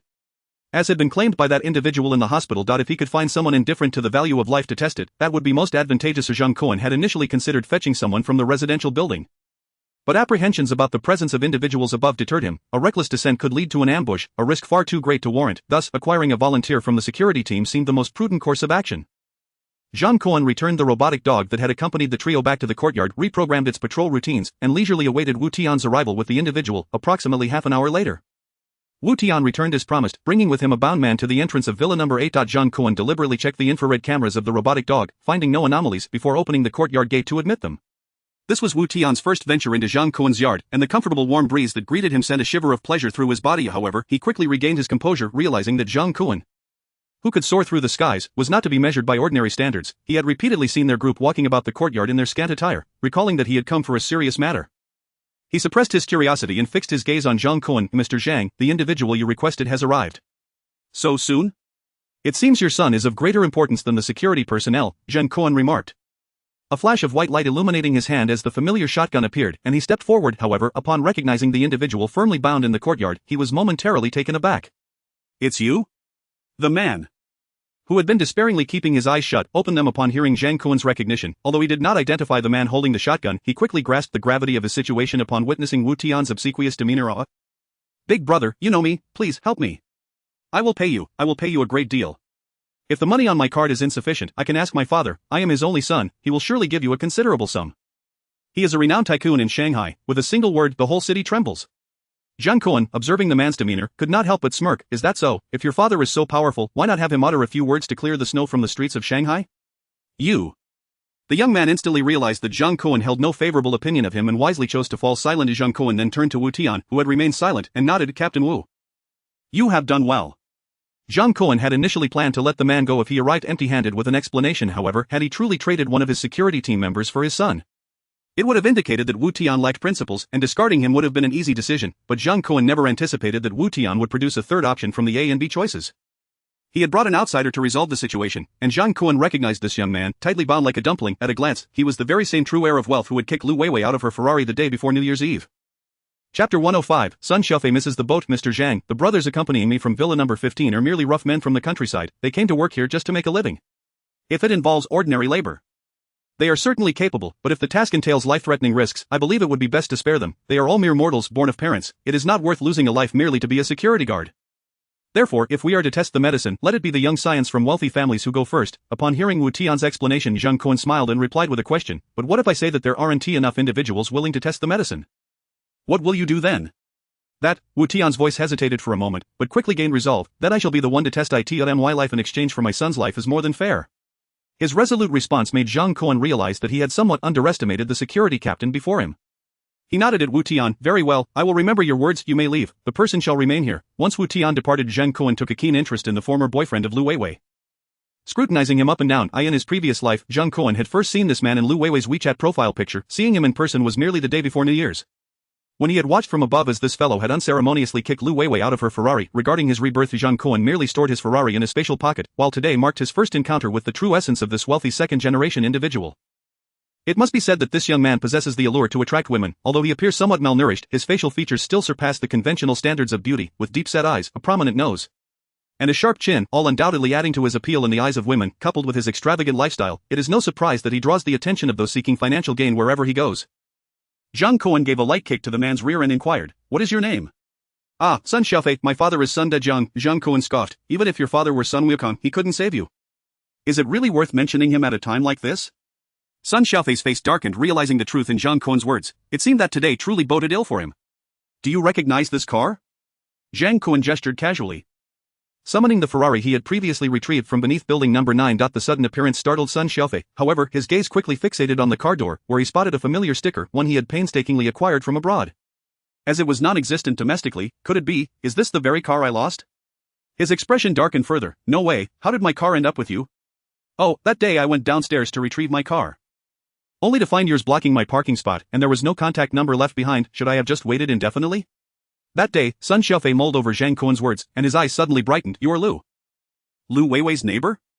Given his nature, he couldn't remember the names of any girlfriend for long except for his family's maid, yet, Lu Weiwei had indeed left a profound impression on Sun Xiaofei, not only because she was his last girlfriend prior to the snow disaster, but also because this audacious woman, in an attempt to introduce him to her parents, had sneakily tampered with his phone, blocking his parents' contact numbers and WeChat. Under normal circumstances, it might have been manageable, but her reckless actions before the snow disaster had led to his parents incurring significant expenses. Possessing a boat ticket yet unable to inform him to board in time, this had resulted in Sun Xiaofei being trapped in his home at Shangtan Palace until the heavens unleashed a sudden snowfall.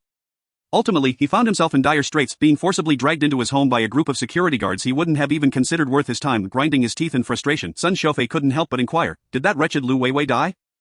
"Yes, you could say she died at my hands." "Excellent, brother, you did a splendid job. That vile creature deserved death long ago. You're ridding the world of a menace. I applaud you." Zhang Kun was taken aback. He had assumed that despite Sun Xiaofei and Lu Weiwei's breakup being recent, there would still be remnants of affection. However, he never anticipated that upon hearing of Lu Weiwei's demise, Sun Xiaofei would react with such fervor. It seemed he loathed Lu Weiwei even more than himself. What on earth is going on? Isn't it said that a day as husband and wife creates a bond that lasts 100 days, and 100 days of marriage is as deep as the ocean? Even if you two didn't reach 100 encounters, it must have been close, right? Even if it didn't culminate in anything, you shouldn't hate her this much, should you? Damn it, that pretentious witch. I was already tired of her after 10 times. The key is, you have no idea how much that woman has harmed me. If it weren't for her, I would have boarded the ship long ago. Why would I still be suffering in Shangtan Palace? Board the ship?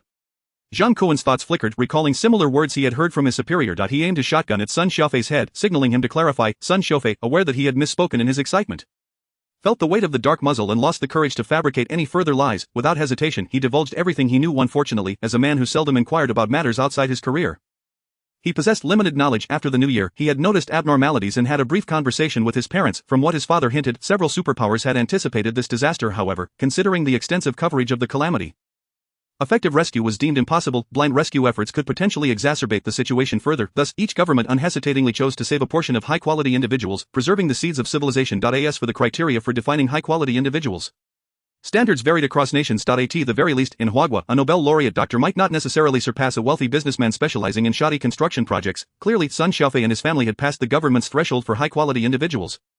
Securing doomsday tickets for boarding. However, about a week ago, it seems the signal at sea was poor. In any case, my parents have also gone silent, to ensure that this young master son was not fabricating his account. Zhang Kun maintained a firm grip on his hand throughout the description. Only after verifying the accuracy of the information did he release his grip, casually wiping his palm on the fabric of Sun Xiaofei's down jacket. "Although you were unable to board the ship on time, I believe this will not hinder you from becoming a high-quality man." As Zhang Kun spoke, he opened a bottle of medication he had retrieved from the corpse of 9527 and, in front of Sun Xiaofei, poured the pills out. "Now behave and open your mouth." Chapter 106, Drug Experimentation. "What is this, a drug? Are you trying to control me with this?"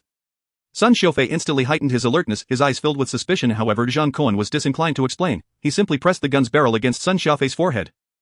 Despite his unwillingness, Sun Xiaofei reluctantly opened his mouth. Zhang Kun, not entirely reassured, placed the pills into his mouth and insisted he lift his tongue to confirm that he had swallowed the medication before allowing him to rise. Yet Zhang Kun did not untie him. Instead, he pushed Sun Xiaofei into the storeroom on the basement level. Dressed in a down jacket, Sun Xiaofei followed Zhang Kun deeper into the villa, growing increasingly anxious.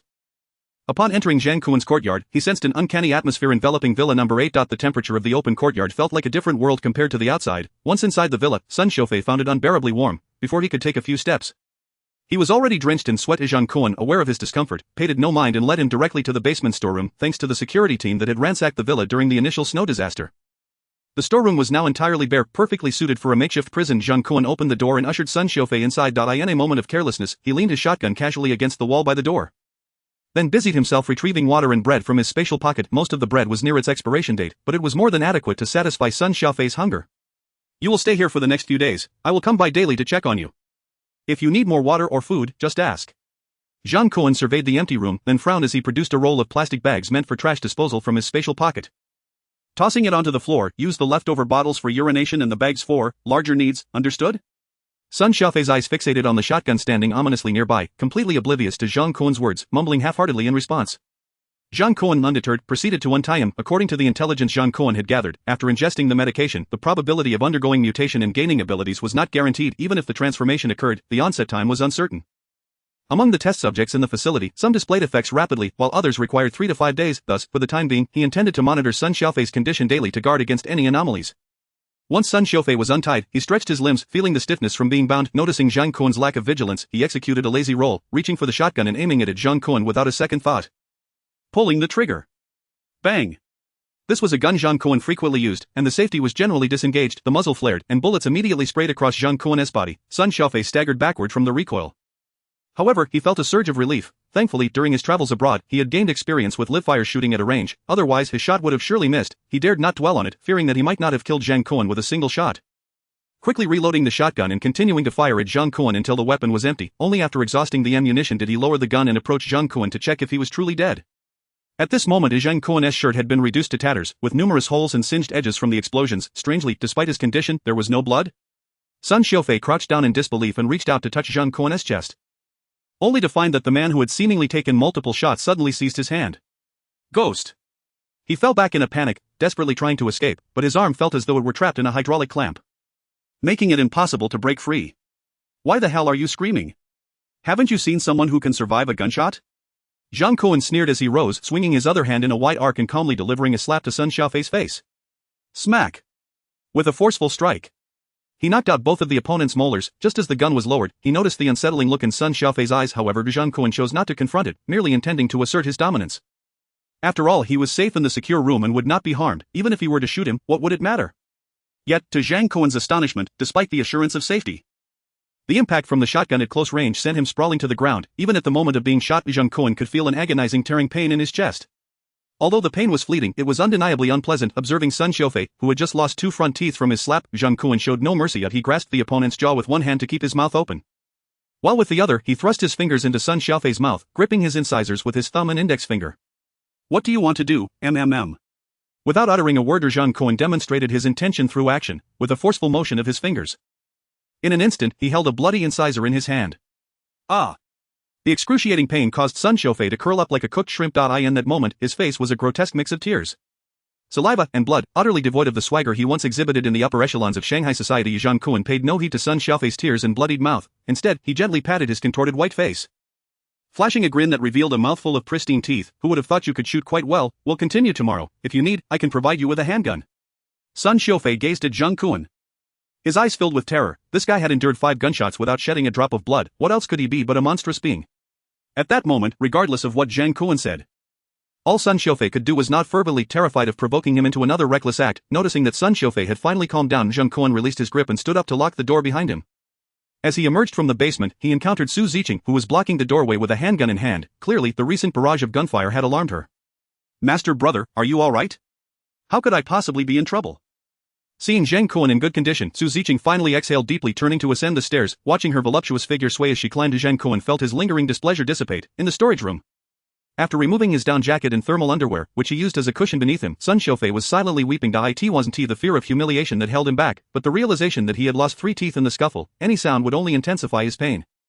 Yet, as he contemplated the torment he was enduring, he couldn't help but drag Lu Weiwei from his memories to deliver a thorough beating to her. All the suffering he now faced was thanks to that insufferably arrogant woman. But as he thought further, he slipped into a chasm of regret. As a top-tier rich heir in Shanghai, he could have any starlet he desired with a mere phone call, not to mention the throngs of eager young models and internet celebrities. Yet somewhere along the line, he had inexplicably lost interest in such women. Perhaps it was from too much indulgence that he had grown weary. Gradually, Sun Xiufei began to find no joy in those encounters. each one feeling tasteless and akin to a mere performance. Thus, he shifted his focus, seeking companionship among ordinary, modestly dressed girls from well-off families. These girls, often from comfortable backgrounds, were not excessively wealthy but lived in relative comfort. Their upbringing fostered a refined demeanor, and one could even describe them as somewhat naive. For Sun Xiaofei, securing such a partner often promised the delightful thrill of unboxing a new treasure. This peculiar preference swiftly spread through his social circle. Eventually reaching his wealthy father's ears, upon learning of his son's unusual inclinations, his father promptly advised him, "Women are merely for amusement, never take them seriously. Rather than squandering your energy on women, it would be wiser to spend money on starlets as before. Especially these so-called good girls, they will ultimately lead to your downfall." His father's warnings echoed in his mind, yet Sun Xiaofei remained unfazed. At that time, he believed the thrill of courting refined girls far outweighed the pleasures of transactional encounters. However, even the most astute hunter can miscalculate, and he found himself outwitted by the cunning fox that was Lu Weiwei. He had always assumed she to be pure, only to discover, while she was tipsy and leaning on the steering wheel, that she was adept at manipulation. Most of those women were likely after his wealth. Devoid of any genuine affection, feeling deceived, Sun Xiaofei naturally opted to kick Lu Weiwei to the curb, yet, this impulsive decision cost him dearly, robbing him of the chance to board the ship and leaving him in his current predicament. How much better it would have been had he heeded his father's advice and simply enjoyed the company of starlets. The more Sun Xiaofei pondered, the more frustrated he became, feeling an urge to slap himself. Gurgle. The emptiness in his stomach brought his thoughts to a halt. He picked up the generic bread Zhang Kun had left in the room and devoured it voraciously. In the past, such food would not have even been fit for the family dog. Yet now the son of Shanghai's wealthiest man felt no inclination to refuse it. After finishing, his resentment towards Zhang Kun surprisingly lightened considerably, regardless of how ruthless Zhang Kun was, aside from forcing him to consume an unknown pill and knocking out 3 of his teeth. He had treated him relatively well. At the very least, the food and drink were plentiful, and the room provided was far warmer than the one in Building 15. It was worth noting that the wretched security guards at that villa had withheld food from him for an entire day. Once sated, Sun Xiaofei suddenly felt an overwhelming urge to relieve himself, but the urgency was so sudden and fierce that no amount of leg clenching could remedy it. In such dire circumstances, he cared little for propriety. Tearing off a plastic garbage bag and spreading it open on the floor, he quickly removed his pants, pinched his nose, and squatted down. Splash splash, a wave of relief washed over him, causing Sun Xiaofei to shudder involuntarily. But soon, he sensed something amiss. The anticipated foul odor did not permeate the room. Instead, within the confines of the storage area, a refreshing scent wafted through the air. It was the unmistakable aroma of freshly minted currency. He could never forget the scent of the pristine banknotes he received in a box for his 6th birthday. How could the smell be wafting through this enclosed space now? This can't be happening. Sun Xiaofei released his grip on his nose and inhaled deeply, searching for the source of the fragrance. Finally, he discovered that the scent emanated from beneath him. When he looked down, he was utterly astounded. The black plastic bag contained not what he had expected, but instead neatly rolled stacks of currency. At that moment, a peculiar sensation surged, and Sun Xiaofei's legs failed him, leading to another unexpected deposit, a roll of banknotes. Gazing at the still warm currency, Sun Xiaofei's eyes rolled back, and he fainted. Before Zhang Kun and the 2 women settled into bed, he felt a twinge of unease and donned a nightgown to check the storage room. After all, it was his first time conducting such an experiment. He had no idea what the outcome would be. However, what he discovered was shocking. Approaching the storage room door, through the window, he immediately spotted Sun Xiaofei lying on the ground. Pants down, completely exposed, and motionless as if lifeless. Surely he hadn't actually died? Although they had seen their fair share of bizarre events, encountering such a situation shortly after moving into a new place felt ominous.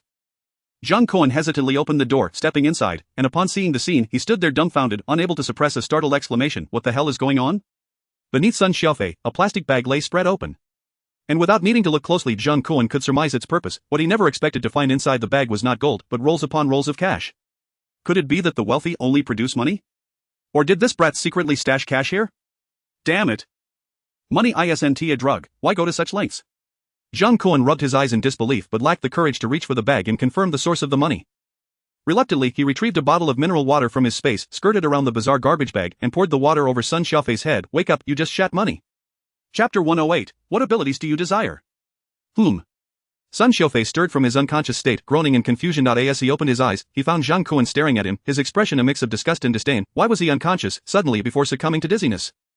He distinctly perceived that what he had expelled was not excrement, but rather, brand new currency. It must be an illusion. Surely it is an illusion. How could the human sphincter possibly expel such an object? Not to mention himself, even his wealthy father would be incapable of such a feat. It had to be that pill he had ingested from that person. Why would he wish to harm himself? With this thought, Sun Xiaofei wiped the moisture from his face and clutched Zhang Kun's thigh tightly. You scoundrel! What have you done to me? Why am I experiencing this hallucination? Hallucination? Zhang Kun was momentarily taken aback. Seizing Sun Xiaofei's arm and thrusting his hand into the garbage bag on the floor. Feel for yourself, is this truly just a hallucination? No. As Sun Xiaofei felt his hand being compelled into the bag. His face paled with distress, desperate to retract his hand. However, having experienced the man's immense strength before, he knew escape was futile. No. Sun Xiaofei let out a despairing scream, his hand finally brushing against the foreign object within the bag. Yet, to his bewilderment, the sensation at his fingertips was devoid of that damp, slippery texture. Instead, it genuinely felt like dry paper currency. This was a sensation he had been familiar with since childhood. He could not be mistaken. Hiss. In astonishment, Sun Xiaofei grasped a roll of bills, prompting Zhang Kun to release his grip and refrain from obstructing his next move. Holding the roll of currency before his eyes, Sun Xiaofei carefully peeled away the rubber band binding it. Scrutinizing the notes under the light, each bill displayed remarkably vivid and clear images, with an undeniable texture that mirrored genuine currency, and even the color-changing numbers at the bottom were indistinguishable from real money.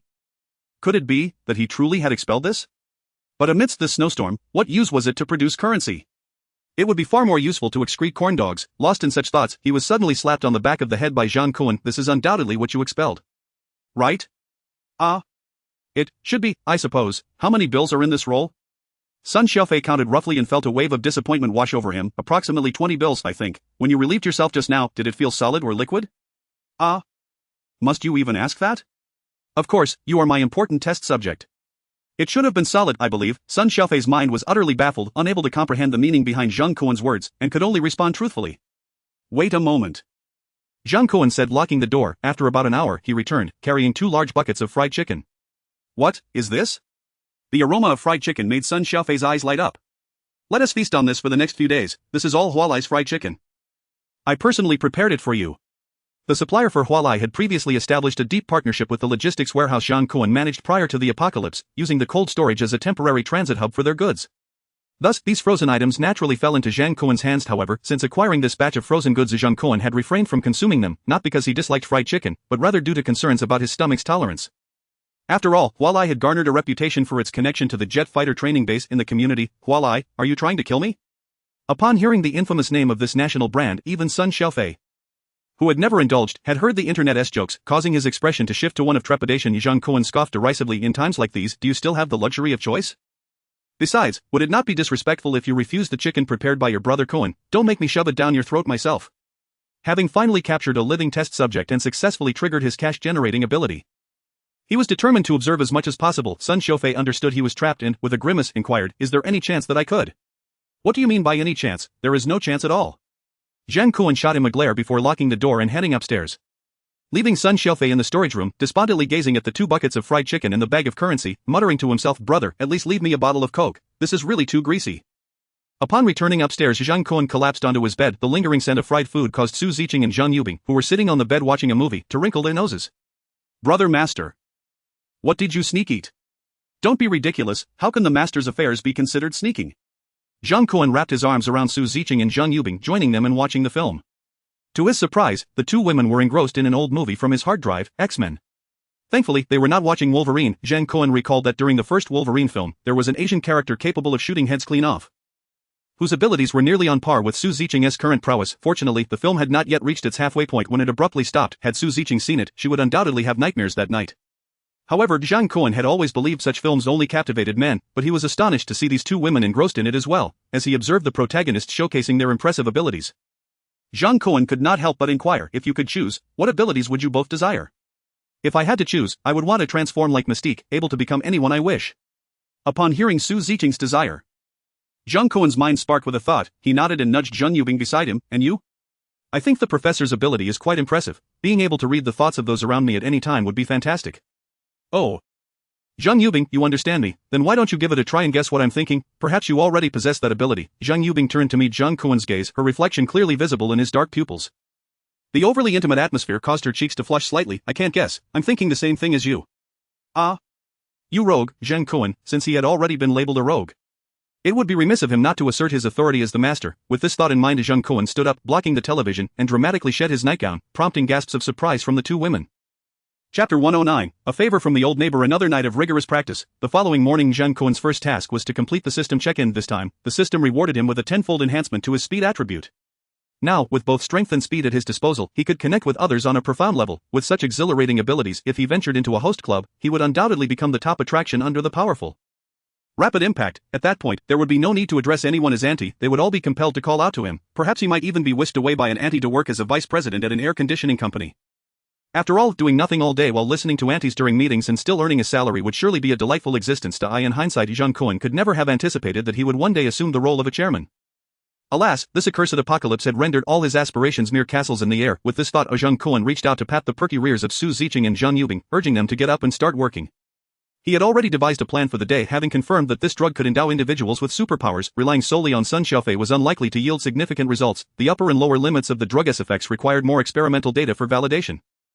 Thus Zhang Kun intended to enlist the help of the surviving neighbors in Building 9, inviting them to voluntarily participate in his drug trials. Conducting drug trials with a cohort of dozens would surely provide more precise data. Moreover, after allowing these old neighbors some time to adjust, they would likely engage in fierce competition akin to fighting insects in a breeding jar, enabling him to ascertain the upper limits of the drug-induced abilities. As for the lower limits, could anyone's superpower be more negligible than Sun Xiaofei's? Therefore, after rousing the two women, Zhang Kun led them, still bleary-eyed, into the kitchen. The two women busily chopped fillings, rolled dumpling skins, and eventually boiled them, creating quite the commotion in the kitchen. Zhang Kun meanwhile took charge of crushing the pills, thoughtfully preparing special dumplings for the drug trial. To prevent the dumplings from disintegrating in the boiling pots due to the hunger-driven frenzy of his neighbors, Zhang Kun even prepared a separate pot just for the medicinal dumplings. He had thoroughly planned this out. He would deliver a bag of dumplings to each neighbor. As long as one specially prepared dumpling was included in every bag, it would ensure that at least one person in each household would consume it. No matter who it was, that individual would serve as the subject for Zhang Kun's experiment. He felt no concern about their potential mutations, as long as he remained in the RV. He would be safe, and if any test subjects attempted to escape, well, there were already so many that had fled from the research facility, a few more would hardly matter. While the two women packaged the cooked dumplings into boxes, Zhang Kun seized the opportunity to check on Sun Xiaofei in the storage room. Although he had consumed 2 pieces of fried chicken, his stomach showed no signs of reacting, and he had instead produced 2 small excretions, which were contained in a plastic bottle. Zhang Kun, naturally disinclined to assist, after replenishing Sun Xiaofei's drinking water, turned once more to lock the door and departed with an air of nonchalance. Once everything was tidied up, he called out to the two women to join him in the RV for a trip back to Building 9. As Zhang Yubing drove halfway, Zhang Kun shared his intentions to provide disaster relief in the owner's WeChat group. Upon hearing that Zhang Kun was generously offering pork and cabbage dumplings, the previously silent group erupted with excitement, their praises ringing out incessantly. This child is Zhang Kun. I have watched him grow, from a young age. I sensed his kindness, he has not forgotten his roots as he matured. Auntie gives you a thumbs up. Kun, I dreamt of you last night leading us neighbors to seek a new world. How fortuitous that upon waking, I see you offering us food. We truly share a telepathic connection. Previously, some claimed he had taken his girlfriend to indulge in leisure, but I was the first to oppose. This child knows gratitude best and would never abandon us old neighbors. After all, we have shared so many years of camaraderie, how could one simply sever ties? The surviving neighbors showered him with flattering words, each more sweet than the last, yet Zhang Kun remained utterly unmoved. In the recent offensive before the Lunar New Year, nearly every man among the survivors had perished at his hands. To think that mere dumplings could assuage their enmity towards him was almost laughable. The compliments from these women were, at their core, merely a means to secure more food from him. Zhang Kun, feeling no inclination to engage with such opportunistic individuals, continued on. As the snow-laden vehicle sped back to his community, the windows of Building 9 were already thronged with eager faces. Upon spotting Zhang Kun's RV racing back, the survivors could not contain their excitement, rushing to their balconies to cheer and wave in welcome. The cacophony drew attention from the other surviving residents in the nearby buildings, who leaned out to witness the commotion. The RV came to a halt atop a snowdrift in front of Building 9. Directly facing the 4th floor window, Zhang Kun instructed Su Ziqing to affix the pre-printed QR code for the new group onto the promotional board, which he then displayed from the RV window. He also announced the conditions for receiving food. First, food is limited. Each household is entitled to 1 portion. Those who attempt to claim more under false pretenses will bear the consequences. Second, anyone receiving food must scan the code to join the group, serving as proof for future distributions. Third, any attempts to snatch food, create chaos, or obstruct the distribution will be dealt with mercilessly. If such words were spoken by another, their impact would be minimal, yet, coming from Zhang Kun, each neighbor who had witnessed or heard of his methods felt a chill run down their spine. His words were not mere threats, he was entirely capable of following through. Thus, as the survivors rushed down from the upper floors, leaping out of the 4th floor windows, they instinctively formed an orderly line 5 meters away from his RV. The level of discipline rivaled that of eager students keen to impress a new teacher. Zhang Yubing, already clad in a cook's outfit, stood inside the RV, distributing the prepared pork and cabbage dumplings to the residents outside. Meanwhile, Su Ziqing stood vigilant beside her, her pink handgun firmly in hand. The orderly scene left Zhang Kun with a sense of surrealism. It was hard to fathom that amidst the apocalypse, humanity could still exhibit such adherence to order. This moment could almost qualify for a spot in the year's top 10 most touching online selections in Huagua. Who would dare claim that the citizens of Huagua lack quality? Seated in the driver's seat, Zhang Kun allowed his thoughts to meander freely when suddenly a knock sounded on the driver's side door. Open the door. Let us in. Damn, how could this person be so easily flattered? Chapter 110, being set up. Zhang Kun turned towards the voice, only to see 7 or 8 men, taking advantage of the crowd's distraction, had circled to the other side of the RV, armed with common tools like wrenches and hammers. They glared menacingly at him. Among them, 2 or 3 appeared vaguely familiar. They were likely residents from other buildings in the community whom he had often seen during his working days. However, these individuals did not seem to belong to the same building. Had the residents from other buildings banded together in his absence, observing their makeshift tools, Zhang Kun couldn't help but smirk disdainfully. Just a few days away from the community, and these fellows had already grown bold enough to entertain such foolish thoughts. It seemed hunger dulled the memory of the past, but could this group of petty ruffians really contend with him? Relying on the RV's defensive capabilities, Zhang Kun merely waved at them and turned away, opting not to engage, yet this action was perceived by the men as an intolerable provocation. Zhang Kun, open the damn door and let us in. We all part of the same community, let us discuss this calmly without resorting to hostility. The leader, a tall man wielding a wrench, bore a fierce expression. Zhang Kun recognized him vaguely as Wang Zhongjuan. Notorious in the community for his unruly behavior, often parking his Audi A6 across two spaces without consequence, Zhang Kun had once overheard the property security mention that he was involved in earthworks and owned 2 bars. Making him someone ordinary people could hardly confront, but that was only against ordinary folks. Now Zhang Kun could crush him as easily as squashing an ant. Zhang Kun lowered the window, spat outside, and watched as his saliva arced gracefully, landing squarely on Wang Zhongjuan's bozzetting down jacket. Seeing Wang's furious reaction, Zhang Kun chuckled and retorted, "Why on earth should I negotiate with you? You." Wang Zhongjuan seethed, raising the wrench as if to strike the RV. Yet his arm was halted midair by another hand. Zhang Kun glanced sideways to see a skinny man wearing gold-rimmed glasses. What intrigued Zhang Kun was that, despite Wang Zhongjuan's apparent rage, he did not push the man away. Instead, after glaring at Zhang Kun, he reluctantly lowered his hand. Seizing the opportunity, Zhang Kun scrutinized the bespectacled man. Perhaps due to prolonged hunger, his face was gaunt, with cheeks nearly sunken, yet his eyes sparkled with an unusual brightness. Even through the lenses, noticing Zhang Kun's gaze, the glasses wearer forced a smile. "Brother, grant us a favor. We're not here to rob your vehicle, merely to borrow it for a moment. We'll return it promptly. Favor is something earned, not given. Why should I extend it to you?" Zhang Kun replied, his interest piqued, a broader smile forming. "And by the way, did you not know I detest people with gold-rimmed glasses?" "Oh, is that so? Perhaps your preferences will change in due time." Zhang Kun was taken aback, unsure where this man's confidence stemmed from, yet the bespectacled man said no more, gesturing for his companions to step back, clearly wishing to avoid a direct confrontation with Zhang Kun. Meanwhile, at the other window, Zhang Yubing methodically distributed food to the survivors of Building 9, quickly exhausting the 20 available portions of those fortunate enough to receive the pork and cabbage dumplings rejoiced, hastily scurrying home as if fearing a food rush. Conversely, those who had not received food, though begrudging, could only silently wish for the recipients to stumble and drop their bounty, thereby allowing the food to rightfully belong to the living. Zhang Kun observed the discontented neighbors empty-handed, and from his supplies, he produced a bag of Sudwa snacks, waving it towards the crowd. "Who can inform me about the group on the other side of the vehicle? This bag of biscuits is theirs, with a generous reward on offer." Those who missed out on the dumplings were eager to share. "Kun, the people over there are from the newly formed self-governing body of our community. They claim to lead all residents in collective self-rescue. But don't worry, no one from Building 9 listens to them. Self-rescue my foot. They want us to contribute labor to search for food outside the community, but most of the men from our building are dead. Even if the women went along, they would end up exploited, returning with nothing. Following them would be madness." "Exactly, the main issue is that Kun didn't run for election, otherwise, we would have definitely voted for you, in our hearts. You are the eternal guardian of Building 9. Long life Kun." The neighbors, eager to secure sustenance from Zhang Kun, showered him with flattery, their words flowing as fervently as teenage fans pursuing a celebrity. "Hey! What are they planning to do, just walk out of the community in this heavy snow?" Zhang Kun pointed to the loudest woman leaning against the car window and added, "Keep your voice down, I'm not deaf." The woman, still basking in the joy of being singled out by Zhang Kun, was taken aback by his rebuke, her expression a mix of emotions. However, those who fought alongside the children playing in the night square naturally did not take Zhang Kun's words to heart. They quickly adjusted their mindset and replied softly, "Well, I heard that the Self-Governing Association previously organized people to venture outside the community in search of food, but the snow on the road was too deep, and it was exhausting to walk too far. So for the past few days, everyone has been digging passages between the buildings, just like the one between Building 9 and Building 10. Once we gather enough manpower, we'll dig a path leading to the supermarket outside, an underground passage." Zhang Kun raised his eyebrows slightly, unconsciously stroking the stubble on his chin. For the living in the community, this method indeed maximized everyone's chances of survival. But why should the buildings facing the street care about the lives of those trapped in the middle of the community, or was it that they had dug this hole in advance to prepare for later incursions into the other buildings for human flesh? For a moment, Zhang Kun was at a loss, instinctively turning to look at the men. Wang Zhongjuan and the others remained indignant, but the bespectacled man was smiling and whispering something into his phone. Suddenly, he made eye contact with the bespectacled man, who actually flashed him a smile. In an instant, Zhang Kun sensed that something was amiss, but before he could cautiously utter a warning, the RV suddenly rumbled and plummeted several meters into the depths. Chapter 111, The Most Annoying Man with Gold-Rimmed Glasses. Wow. Although the RV possessed attributes of being uninjured and indestructible, the fall still left Zhang Kun disoriented, while Su Ziqing and Zhang Yubing screamed in shock.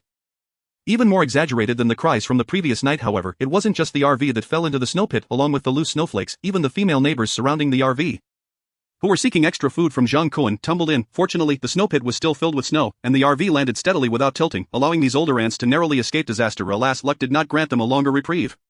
Swish! The sharp sound of blades slicing through the air echoed as the crowd had yet to rise, only to be met with the men wielding kitchen knives, who had long been lying in wait, striking them down one by one, hastening them to meet their doom below. Someone's outside! Zheng Yubing exclaimed, hurriedly scrambling up from the RV's corridor to retrieve the handgun stored in the cabinet, yet Su Zicheng quickly regained her composure and aimed her gun at the aggressive men outside. What are you panicking about? Secure the doors and windows, let's assess the situation first.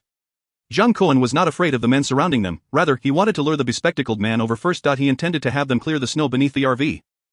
Directing everyone to ambush the main culprits, who were likely the bespectacled man. Indeed, men with gold-rimmed glasses were never to be trusted, Zhang Kun muttered to himself before standing up to survey the situation around the RV. The underground snow pit was not particularly dim. Aside from the light filtering in from the pit above, many of the men around the vehicle were holding flashlights, annoyed by the blinding beams. Zhang Kun switched on the RV's high beams, momentarily dazzling the two men standing in front of the vehicle. How dare you blind me? Now you're just a turtle trapped in a pit. And you're still trying to act tough? The two men were undeterred, swinging their baseball bats at the RV's A-pillar. They understood that this vehicle, once stolen, would be of great use, so they dared not target any critical parts and could only vent their frustration on the sturdiest section. Bang! Bang! After two loud impacts, one of the men groaned and collapsed to the ground, his limbs twitching uncontrollably. From his vantage point in the driver's seat, Zhang Kun clearly saw that the unfortunate soul who triggered the RV's damage rebound effect had a large dent in his skull. Brain matter mixed with blood pooling around him. What the hell did you do? The man next to the one who was smashing the vehicle looked horrified, his mouth agape as he shifted his gaze between the injured man and Zhang Kun, before launching a complaint at Zhang Kun. Damn it, I just got my footing, how is this my fault? Was it necessary for me to inform you that the RV had a 50% chance of rebounding damage? Are you out of your mind? Guang, this plan really worked out. Damn it, it has to be Guang, now this kid won't be able to escape. It's not just the RV, soon even the women inside will belong to Guang. Shen Mingguan pushed up his glasses with his index and middle fingers. Seeing the RV fall into the snow pit as per his plan, he finally exhaled in relief and smiled faintly. It's all thanks to the brothers doing their jobs well, I'm merely giving directions. Hey, modesty to the point of hypocrisy, to put it bluntly, this is all because of Guang's influence. Wang Zhongjuan wrapped an arm around Shen Mingguang's shoulder, completely oblivious to the fleeting look of disgust in the latter's eyes. Let's go, let's head down and take a look. Shen Mingguang discreetly shrugged off Wang Zhongjuan's arm, leading the others who had been standing aside as they detoured from Building 10 to the snow pit below, since the eve of the new year. Shen Mingguang, the head of Building 4, had been watching from the windowsill as Zhang Kun drove this snow RV out of the community with great swagger, pondering how he could seize this opportunity to acquire the vehicle. Thus, he quickly united several familiar building heads to discuss forming a self-rescue association. Although searching for food was the top priority, he still allocated half of the manpower to prioritize expanding the tunnel between buildings 9 and 10, which had already been excavated to a considerable extent, ready to serve as a trap. At first, the others were quite skeptical, but Shen Mingguang soon convinced the heads of the other buildings to calm the able-bodied residents within and work together to increase the chances of Zhang Kun's return. As a result, Shen Mingguang's gamble paid off. Zhang Kun truly returned in that RV with great swagger. At the moment the RV fell, Shen Mingguang felt more exhilarated than when his company first received a 50 million order. Securing this extraordinary snow RV would undoubtedly provide an unparalleled safeguard amid the snow disaster. With this thought, he couldn't help but quicken his pace, hurrying with the others to the snow pit below. Yet when they arrived, they were rendered speechless. The RV, with its headlights on, stood unharmed in the pit, yet the men who had followed his orders to push it into the snow pit lay sprawled in pools of blood. Only one man remained, barely standing, blood gushing from his head, a sight that tugged at the heartstrings. Most perplexing to Shen Mingguang was the sight of Zhang Kun, the RV's owner, sitting in the driver's seat, embracing two stunning beauties, desperately waving his hand at the injured man, signaling him to stop. Yet the man appeared entranced, insisting on raising the iron rod he was leaning on and striking the RV once more. Bang! With a final surge of strength, he delivered a blow that sparked a shower of sparks from the RV's bumper, but the man swinging the rod had not fared any better. Shen Mingguang and the others clearly witnessed him being swept away as if struck by an invisible iron rod. The man contorted into a shape, soaring through the air before crashing down nearby. What the hell is going on? Did he just fly out on his own? Wang Zhongjuan, at the forefront of the group, rubbed his eyes in disbelief. This defiance of physics left him feeling as though he were still trapped in a dream. Inside the RV, Zhang Kun had been waiting impatiently, yet he desperately tried to dissuade the men from risking their lives. But one by one, they heedlessly threw themselves at the RV, increasing its data. It was enough to move a good neighbor in Huagua. Once the last man fell, and he finally spotted the main group arriving, Zhang Kun was overjoyed, extending his right middle finger to beckon Shen Mingguang over. You bespectacled bastard, get over here. Chapter 112, Why Should I Trust You? Shen Mingguang was no fool, although he had no idea how Zhang Kun achieved this. The living examples before him made it clear that he would not choose to take risks. He stepped back 2 paces, his eyes fixed on Zhang Kun through his glasses, and shouted with a hint of bravado, Zhang, don't get too cocky. Your broken vehicle can't even get out now, but you're just a turtle in a jar, trapped in the snow pit. Now put down your weapons and surrender, and I might consider giving you a chance to live. Otherwise, you'll be left here to starve to death. Upon hearing the threat, Zhang Kun laughed instead of getting angry, using his pinky to scratch his ear. Don't speak so definitively. Do you believe that even if you all perish and your bodies start to stink, I'll still be living just fine? Oh wait, it's so cold, even if you die, your bodies won't start to smell that quickly. I guess you'll first be frozen stiff, then dragged back home by other starving neighbors. When the power comes on each day, they'll pull out their sharp kitchen knives from the kitchen, chop off a part of your hands and feet, and cook them nightly, turning you into their midnight snack. That sounds about right. Zhang Kun's description was not terrifying, yet it stirred the deepest fears within these men, for his words were alarmingly close to the truth. For nearly 20 days, the city has been shrouded in heavy snow, leading to a plethora of malevolent incidents within the various buildings of the residential complex. Although some buildings have yet to descend into cannibalism, the surviving residents have already mentally prepared themselves, instinctively beginning to hoard corpses in the abandoned floors. Upon hearing Zhang Kun's words, the men standing behind Shen Mingguang displayed expressions of despair. They were all ready to resort to cannibalism, fully aware that if this continued, they too would eventually become prey. Seeing that Zhang Kun's few words were about to sway the morale of the troops, Shen Mingguang pushed up his glasses and let out a cold snort. This is precisely why we need your life-saving RV. With it, not only will we survive, but we can also venture into any part of the city to search for the resources necessary for our survival. As long as we gather sufficient resources, sustaining everyone in the community will be an achievable feat. Zhang Kun, do you intend to watch the entire community starve to death for your own comfort? Zhang Kun scoffed at the righteous rhetoric of the bespectacled man. I don't believe a word of your nonsense. I've seen enough of such hypocritical officials, the so-called champions of justice secretly trafficking birth certificates for infants, anti-corruption investigators indulging in their own corruption, bankers who preach risk management, casually embezzling billions. Each of these people speaks eloquently in public while engaging in despicable acts behind closed doors, far worse than the most disreputable individuals on the streets. Rather than placing faith in this guy's purported altruism towards the community, I would sooner believe myself to be Qin Shi Huang. Little glasses, are you saying that you plan to save everyone in the community by robbing me of my vehicle? Precisely.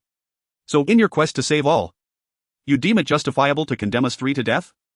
Shen Mingguang's eyes flickered momentarily but soon nodded. Indeed, if you do not cooperate, there is a genuine possibility of death. However, if such a tragedy were to occur, it would be unavoidable. For the sake of the community's survival, I must take this course of action. And you three would be making sacrifices for the greater good, a fact we shall remember. Zhang Kun burst into laughter, as if he had heard the most ludicrous joke. Remember it? Are you expecting me to take a page from a fairy tale?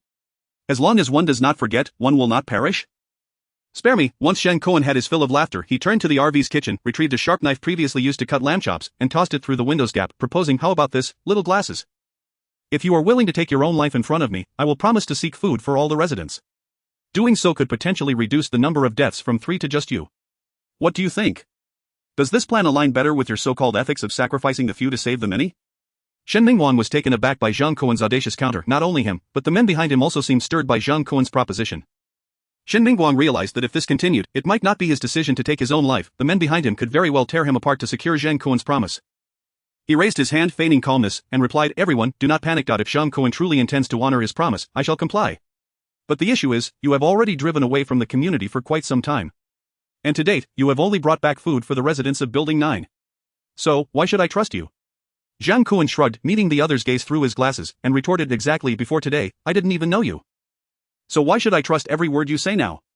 You. Shen Mingguang realized he had fallen into a logical trap set by Zhang Kun. Shen Mingguang faltered. Wang Zhongjuan could no longer contain himself and shouted, damn it. Why are you wasting breath with him, brothers? I've been irritated by him for a while. I'll just make a call and gather everyone from the building. I don't believe we can't deal with this bastard. A middle-aged man standing behind Shen Mingguang voiced his opposition. But haven't you seen how many people have fallen around the RV? Those are our people, and we don't even know how they died. Knowing that is of no use? If we don't get this RV, we will all die sooner or later. It's better to confront him directly. But I just saw the woman beside him has a gun. What if he resorts to violence when cornered? Wang Zhongjuan scoffed, that woman's gun is pink. Have you ever seen a pink handgun in Huagua? But even a pink bullet can kill. Exactly. Previous intel indicated that Zhang Kun not only has a gun but also grenades. He has been driving around the city these past few days. Who knows what new weapons he might have? A rash attack would be exceedingly dangerous. It's better to surround him and let him and that foul woman starve. As everyone voiced their opposition, instead of calming Wang Zhongjuan's temper, it only ignited his fury further. Damn it, at the end of the day, aren't you all just cowards? If you're afraid to act, I'll just call in people myself to seize the vehicle. Chapter 113, Trapped Underground. However, let me make this clear, whoever manages to seize this vehicle will have ownership of it. Once I get my hands on it, don't think I'll hand it over again. Don't even think about the community council president, not even the damn mayor could sway me. Wang Zhongjuan's words were heavy. directly placing his dissatisfaction with Shin Mingguang's conservative plan before everyone among this group. Prior to the establishment of the community council, they were all heads of their respective buildings. Now, witnessing Wang Zhongjuan's firm stance, the eyes of the men flickered uncertainly between him and Shin Mingguang. Seeing Shin Mingguang hesitate to take a stance, a slightly plump middle-aged man stepped forward, smiling to mediate. How about we call some more people from the building? Wang Ji's men can take the lead, while the rest of us can bolster the numbers. If things go awry, having more people could be advantageous. Someone took the lead, and immediately others chimed in. Yes, after all, there is strength in numbers. Exactly, as long as we can be of assistance, as long as Wang Gu eats meat, we'll be content with just sipping the broth. As everyone began to pull out their phones to contact reinforcements from their respective buildings, Shin Mingguang let out a cold snort and retreated to the back. These fools, if seizing this RV were so simple, those initially lying in wait in the snow pit would have already managed it. How could it possibly be left to these idiots to meddle here?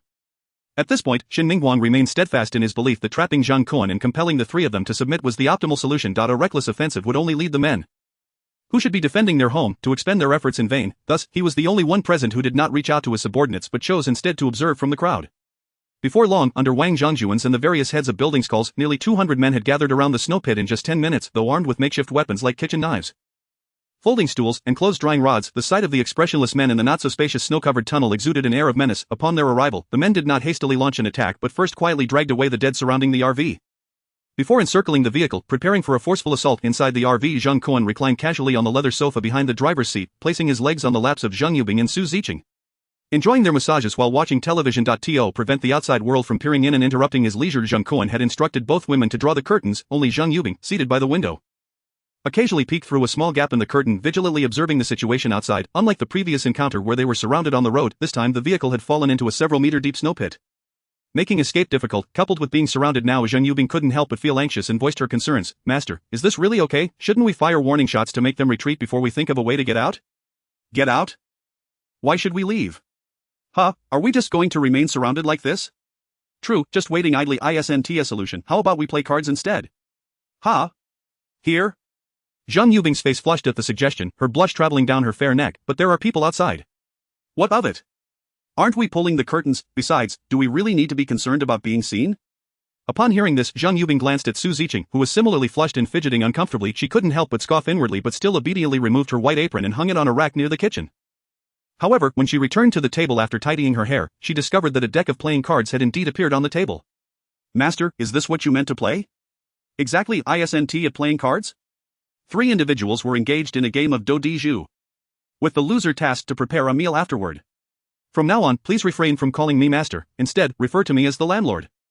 Zhang Kun exclaimed with a smile, his eyes sparkling with unblemished clarity. Su Ziqing, well accustomed to Zhang Kun's playful antics, could hardly contain her laughter upon witnessing Zhang Yubing's astonished expression, her hands covering her mouth as she shook with mirth, nearly causing herself internal injury. Oh. You two are deliberately teasing me. Zhang Yubing cried out, yet she dared not express her ire towards Zhang Kun, redirecting her frustration towards Su Ziqing instead. With her snow-white arms, she playfully poked at Su Ziqing's sides, causing her to burst into even louder laughter. Suddenly, an excruciating sound pierced through from the rear window of the vehicle, interrupting their jovial banter. The raucous laughter of Zhang Yubing and Su Ziqing came to an abrupt halt. Quick to react, Su Ziqing adjusted her straps and attempted to investigate, but Zhang Kun was swifter, reaching the rear window before she could even lift her leg, pulling back the curtain to peer outside. There, a man was struggling with a glass cutter, laboriously scraping at the window of the RV. The irritating noise grated on Zhang Kun's nerves, prompting him to rap on the window, exclaiming, "Hey, can you not employ a different method? This is quite noisy, and do you realize you might end up severely injured?" Yet, the man seemed oblivious to Zhang Kun's words, continuing his meticulous work on the window as though he were crafting a masterpiece. After completing a circle with the cutter, he instinctively paused to inspect his handiwork, only to be met with the astonishing sight: the window, which should have been shattered by the diamond cutter, remained intact, not even a scratch marring its surface, appearing as pristine as if it had just left the factory. In disbelief, the man ran his fingers along the glass, seemingly searching for the marks of his earlier efforts. Realizing the man was relentless, Zhang Kun understood he was dealing with someone who would not turn back until he faced an insurmountable obstacle. Indeed, upon discovering the glass cutter was ineffective, the man switched to a small knife he had on hand, aiming to carve into the window with renewed vigor, evidently intent on confirming whether the glass could indeed be marred. Almost simultaneously, Zhang Kun, peering from within the vehicle, witnessed the man sustain a deep gash upon his forehead. Blood gushing forth and splattering across his face, Zhang Kun, taken aback, produced a pack of extended-length night-use sanitary pads from his belongings and gestured towards the man outside, saying, "I say, my friend, it seems you've encountered an unfortunate situation. Perhaps you should tend to that bleeding first." Chapter 114, You think you can come and go as you please? Ah. The man yelped in pain, losing grip on the small knife, which clattered to the ground as he stumbled back. Clutching his forehead, despite his immediate action to discard the knife, Zhang Kun still caught sight of the crimson stain seeping through the gaps between the man's fingers. I had warned you against such reckless behavior. It could very well cost you your life. Zhang Kun threw up his hands in exasperation, feeling utterly helpless in the face of such self-destructive tendencies. Wang Zhongjuan, having heard the commotion, made his way around to the rear of the RV, quickly spotting the injured man amidst the crowd. What happened? How did cutting a window result in bloodshed? Before the man could respond, those surrounding him began to clamor with their accounts. Wang, this guy is strange. One wave of his hand, and Lao Wang was injured. I barely saw what happened. Yes, he was inside the vehicle, never even stepped out, and Lao Wang is already bleeding profusely. Could he possibly be employing some form of sorcery? Sorcery, my foot, let him try that on me. Wang Zhongjuan waved his hand decisively, proclaiming, let me tell you, if we manage to seize this vehicle, we can go wherever we please. The city supermarkets surely have an abundance of food and drink awaiting us. Not only will you have food and drink, but you can do whatever you desire with any surplus. In our community, a single pack of instant noodles can entice the younger women. I assure you, you'll be living in revelry every night. Upon hearing Wang Zhongjuan's words, the men were stirred into a frenzy, their spirits soaring as if invigorated by a surge of adrenaline. Prior to the snow disaster, the men of the community, like the majority of ordinary men in Huagua, lived lives less than that of dogs, working, commuting, and toiling endlessly. They faced derision from capitalists, their purchasing power diminished. Those fortunate enough to receive parental support could scrape together a down payment for a house before turning 30. Pay a hefty bride price, and enter into a legally sanctioned relationship, though this relationship still required them to surrender their wages monthly to maintain it. Even then, they bore the brunt of endless complaints and often found themselves unjustly branded as mediocre men. For them, enduring pressure, shouldering responsibility, and bearing the weight of blame seemed like an inescapable fate, a natural order of existence. To be born a man, they felt, was a burden of which they were all too aware. However, this sudden snow disaster altered much, including the familial standing of men. The elderly and children became the first casualties of the calamity. The women of the household realized that those men, often submissive and silent, were their lifeline in times of crisis. Meanwhile, the so-called independent women and free spirits were often the first to be targeted during the disaster, consumed without a trace. The men who had been forced to flee finally found an opportunity to pause and reassess their lives. To hell with responsibilities, to hell with pressures. Faced with the specter of death, all they desired was to live without suffocation. Driven by this newfound mindset, many men consciously abandoned their previous behavioral patterns, adapting to the novel realities of life in the wake of the snow disaster. The group of men rallying under Wang Zhongjuan's leadership exemplified this transformation. As they absorbed his fervent vision, they gripped their weapons tightly and advanced towards the RV. Inside, Zhang Kun observed the unfolding scene and rubbed his chin in contemplation. With over 20 men poised to launch a grand assault, he retrieved several police-grade smoke grenades from his belongings. You two, come here, disengage the safety, and toss these smoke grenades out the window. With a swift action, the RV became enveloped in a thick cloud of white smoke. However, this did little to deter the men from their charge. This guy's scared. Everyone smash the windows and rush in to drag Zhang out. This vehicle belongs to us. Wang Zhongjuan shouted with exhilaration, wielding a baseball bat as he directed his followers to strike the vehicle. Soon, the smoke was filled with the cacophony of clashing metal and the muffled groans of injured men. The smoke grenades lasted approximately 15 seconds, but due to the confined space, the haze lingered for over half a minute. When the smoke finally cleared, not only was Wang Zhongjuan left gaping in shock, but even those who had rallied around him were equally stunned. The men he had summoned lay strewn about the vicinity of the RV. Incapacitated, with not a single person left standing, the RV, far from being vandalized, bore not even a scratch. By the heavens! Wang Zhongjuan was utterly shaken. Hey, get up, stop feigning death, you worthless lot, you couldn't even break a window. Yet you wish to rest?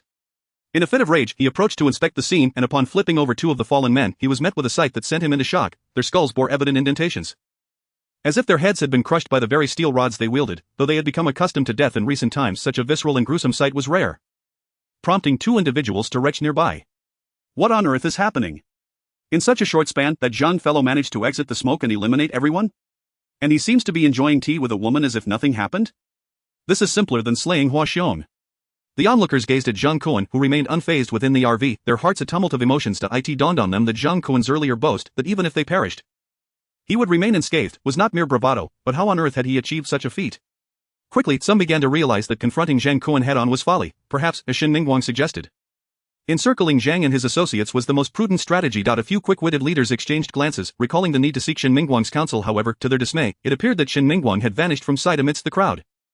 A chill ran through their ranks as they sensed something was amiss, prompting them to retreat hurriedly with their companions. Yet, before they had traversed a few meters, Zhang Kun's languid voice drifted from the RV's window. Hey! I say, do you think this is a public restroom? You can just come and go as you please?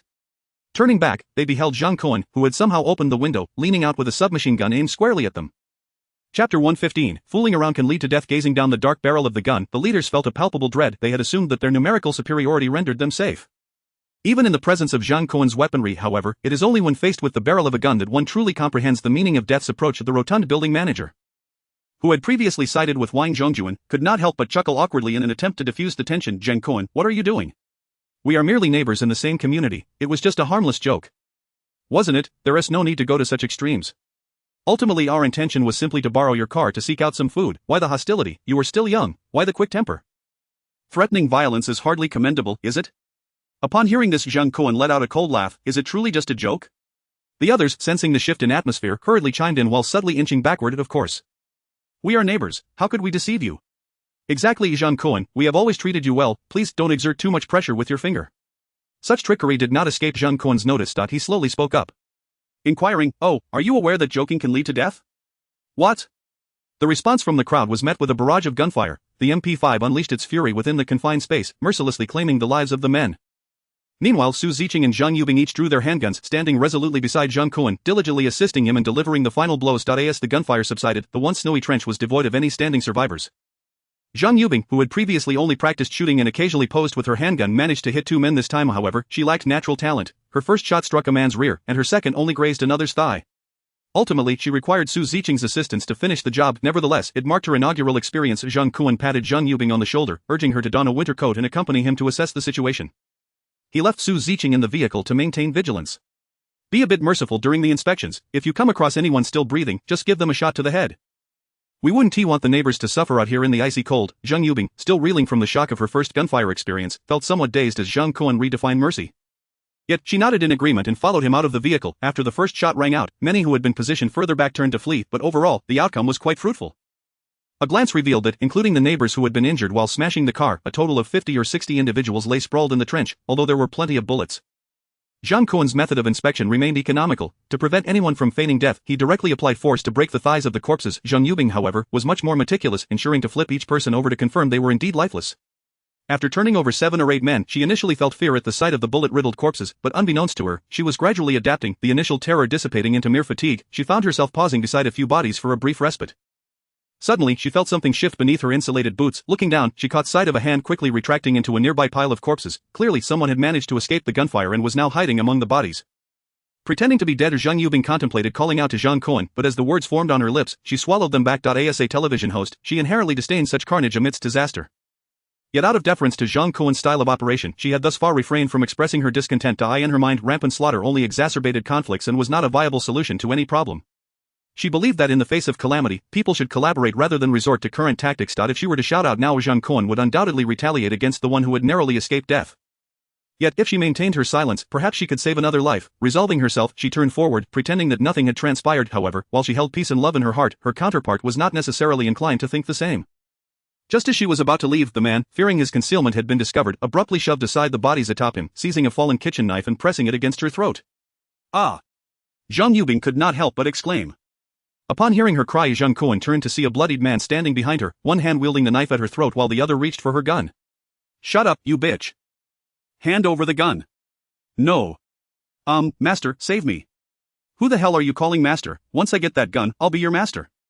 The man hastened his movements, but due to his injuries, every attempt sent pain shooting through his arm, resulting in a stalemate between the two. Zhang Kun, witnessing the situation, sighed and stepped forward to assist the man. Seeing Zhang Kun approach, immediately scowled and shouted, "Get lost, don't you dare come closer, take another step, and I'll slice this woman. Save your breath, if you can manage to cut through that winter coat, I'll take your surname." Zhang Kun scoffed and advanced, seizing the man's arm that wielded the knife. With a slight exertion of force, a sharp crack resonated, and all three heard the crisp sound. Ah! The man's grip loosened abruptly, the knife clattering to the ground while his arm bent at a grotesque right angle. The stark white of his fractured radius and ulna protruding gruesomely from his winter attire, writhing in agony, he collapsed to the ground, clutching his injured arm and emitting heart-wrenching cries. A startled Zhang Yubing gasped and quickly positioned herself behind Zhang Kun. Yet before her rapid breathing could stabilize, Zhang Kun casually strolled away. Master, what should we do with him? What to do? I mean, how should he be dealt with? Don't you have a gun? Do I need to teach you how to handle this? Well, observing Zhang Yubing's panicked demeanor, Zhang Kun replied coolly, the world has long since changed. If you cannot steal your heart, you will merely be slaughtered. If you still consider yourself a part of the civilized world, you may choose to live alone at any time.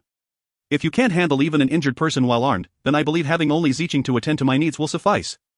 After finishing his statement, Zhang Kun turned to continue inspecting other corpses. As if nothing had occurred, moments later, a gunshot echoed behind him. Simultaneously, the man's anguished cries abruptly ceased, as if someone had hit the pause button. Chapter 116, Seeking Shin Mingguang. After the first encounter, everything that followed unfolded seamlessly, much more smoothly. Zhang Kun continued to inspect for any neighbors feigning death, while Zhang Yubing diligently followed behind him to fill in the gaps. Everything seemed much like it had at the beginning. However, every so often, the gun in Zhang Yubing's hand would discharge, each shot signifying another life extinguished at the hands of the once renowned host. Everything felt markedly different from before, yet Zhang Kun perceived nothing amiss. In this apocalyptic world, if one does not kill, they will be killed. No one's hands would remain perpetually clean. Even those wishing to coexist peacefully must first demonstrate sufficient strength. Otherwise, all is mere folly. Should Zhang Yubing fail to alter her mindset, she would have no choice but to be ousted from the RV and villa. After all, wishing to attain a stable life from him requires more than just a pretty exterior. A resilient spirit is equally essential. Zhang Kun swiftly redirected his attention to the neighbors lying elsewhere, meticulously searching through their bodies, but after a prolonged search, he could not locate the man with gold-rimmed glasses. Zhang Kun could not overlook this man. The president of the residence committee, who had so unexpectedly turned against him. In just a few days, this individual had gathered the men of the community and devised a plan to trap him in the RV. While it had not posed a significant threat, such cunning was a considerable risk. In his view, this bespectacled man had already sealed his own fate. The drug experiments had only just begun. If he did not deal with this man, would he have to endure his machinations every time he returned to the community? Allowing someone like this to live would undoubtedly bring trouble in the future, therefore, he must die. With this thought, Zhang Kun confirmed that there were no surviving neighbors left in the trench. Before leading Zhang Yubing back to the vehicle, he directly inquired in the group dedicated to the human experimentation with dumplings, "Does anyone know the name of that residence committee president and where he resides?" Soon, a reply came from the group. "Kun, what do you want with Shin Mingguang?" "Nothing major, he has offended me, and he must die today." After Zhang Kun's response, there was a prolonged silence in the group. Su Ziqing, observing the quietness of the WeChat group, could not help but furrow her brow and ask, "Master, why aren't they responding? These people should be familiar with someone named Shin Mingguang. Is his influence in Building 9 really that significant?" "They certainly know." "Then why aren't they speaking up?" "They are waiting for the master to set a price." "They are waiting for me to set a price." Zhang Yubing and Zhang Kun suddenly spoke the answer in unison. Zhang Kun cast a glance at Zhang Yubing, who had already changed out of her cold-weather gear. Noticing her pale complexion, it was evident that she was still struggling to adapt to the sensation of shooting at close range. He smiled and nodded, realizing that her experience at the television station had endowed her with a certain perceptiveness. One merely needed to shift their perspective to grasp the situation clearly. "The first person to provide me with Shin Mingguang's address will receive 5 packets of Kong Shifu instant noodles, along with a pack of Shuanghui corn sausages." After a prolonged silence, the stillness remained unbroken. Su Ziqing could not help but stifle a laugh. "Oh, brother, your approach seems to be somewhat flawed." Zhang Kun smiled faintly, his fingers dancing swiftly as he continued sending messages in the group. "From this moment on, anyone who informs me about Shin Mingguang will only be eligible for noodles." Upon reading Zhang Kun's words in the group chat, Su Ziqing was taken aback. Previously he had offered so many incentives, yet no one had been willing to divulge the answer. Now that the rewards had diminished, surely even fewer would speak up, as anticipated. The group chat was no longer a one-man show. As a flurry of messages appeared, curious inquiries from the neighbors. "Hey, Kun, what are you doing? Just a moment ago you were offering corn sausages, and now they're gone?" "Exactly, Kun, we are neighbors after all. You ought to be fair, you can't go back on your word." "Indeed, if you keep tricking us like this, who will share any news with you in the future?" Through the screen, Zhang Kun could almost feel the frustration of their scheming. He retorted with a cold smile, "I can treat you to dumplings, and that should be generous enough. Moreover, while I may not know where Shin Mingguang resides, I certainly know where you all live. So, are you certain you wish to continue this pointless banter with me?" With that remark, the chatter in the group abruptly ceased. Moments later, Zhang Kun's phone vibrated with a new friend request declined. "His home is in Building 1, Unit 1, Apartment 804. Zhang Kun was momentarily taken aback, then quickly understood that this person likely feared leaking information. Should he fail to deal with Shin Mingguang, there might be repercussions later. "Oh, they really sent it." Seeing this friend request, Su Ziqing could not contain her excitement as she jumped up, wrapping her arms around Zhang Kun's shoulder, the soft sensation causing his heart to flutter. Soon, not just one, but several others sent friend requests to Zhang Kun, causing his phone to buzz incessantly. Clearly, many had thought of this discreet method of conveying information through adding friends, yet Zhang Kun merely smirked and took a screenshot of the friend request interface, sending it directly to the group. "There is only one reward, first come, first served. Once I handle Shin Mingguang, remember to come down and collect your food. Anyone thinking about smarting him would do well to reconsider." They might not want to be known as the informants, yet he would make sure they were aware of it. After sending the message, Zhang Kun set his phone aside, instructing the 2 women to guard the RV while he retrieved his cold-weather gear and flight suit. Once suited up, he descended once more, taking to the skies. In an instant, the roar of the massive engine echoed from the snow pit. By now, the expansive snow pit had become desolate, save for the curious onlookers peering out from the windows of buildings 9 and 10. As a figure soared from the pit, all who witnessed it felt as though they were on the brink of starvation, having just glimpsed a divine being. Unfortunately, in this world, there were no gods, only Kun. Upon emerging from the snow pit, Zhang Kun quickly locked onto his target. Building 1 was located in the northeastern corner of the community, boasting 18 stories, with Unit 1 situated closest to the east. making it relatively easy to locate. For safety's sake, Zhang Kun opted not to leap directly through the residence windows but instead landed atop the building's roof, promptly kicking open the locked rooftop door. In an instant, a thunderous noise reverberated through the stairwell, echoing throughout the entire building. Gazing into the dimly lit stairwell, Zhang Kun couldn't help but smirk. Shin Mingguang, I have come to find you. Chapter 117, The Head in the Refrigerator. By the time Zhang Kun arrived, he had already calculated the timing. Unless something unexpected occurred, his inspection of the neighbor's well-being would have afforded Shin Mingguang ample opportunity to return to his home. The question lingered, had this fellow realized that Zhang Kun would come knocking so soon? Or had the good neighbors in Building 9, who had accepted his dumplings, tipped him off, allowing Shin Mingguang to prepare or escape? Thus Zhang Kun found himself particularly annoyed by men with gold-rimmed glasses, muttering to himself. He stepped into the dimly lit stairwell. With the system's enhancement, his strength and speed had increased tenfold. Even if there were traps laid for him, he believed he could navigate them with ease. Fortunately, his descent was smooth, and within a few minutes, he stood before the door of apartment 804. To his surprise, unlike the other doors adorned with Spring Festival couplets, the entrance to 804 was emblazoned with a large character for double happiness. It appeared a celebration had taken place a few months prior. Nevertheless, Zhang Kun had no intention of adhering to any customs of courtesy. He delivered a flying kick directly to the security door. Bang! The door emitted a muffled thud, leaving an imprint of his foot. When that initial kick proved ineffective, he followed up with two more, finally forcing the door open. Upon entering Shin Mingguang's home, Zhang Kun conducted a cursory inspection and confirmed the absence of any occupants. Allowing his taut nerves to relax slightly, however, he dared not grow complacent. Seizing the opportunity while the coast was clear, he began to examine each room. The apartment, measuring approximately 70 to 80 square meters, contained two bedrooms, one serving as a sleeping quarters while the other had been transformed into a study. The bedroom bore no distinguishing features from any ordinary home, with a double bed adorned by a wedding photo of the couple, Shin Mingguang embracing a girl with a round face.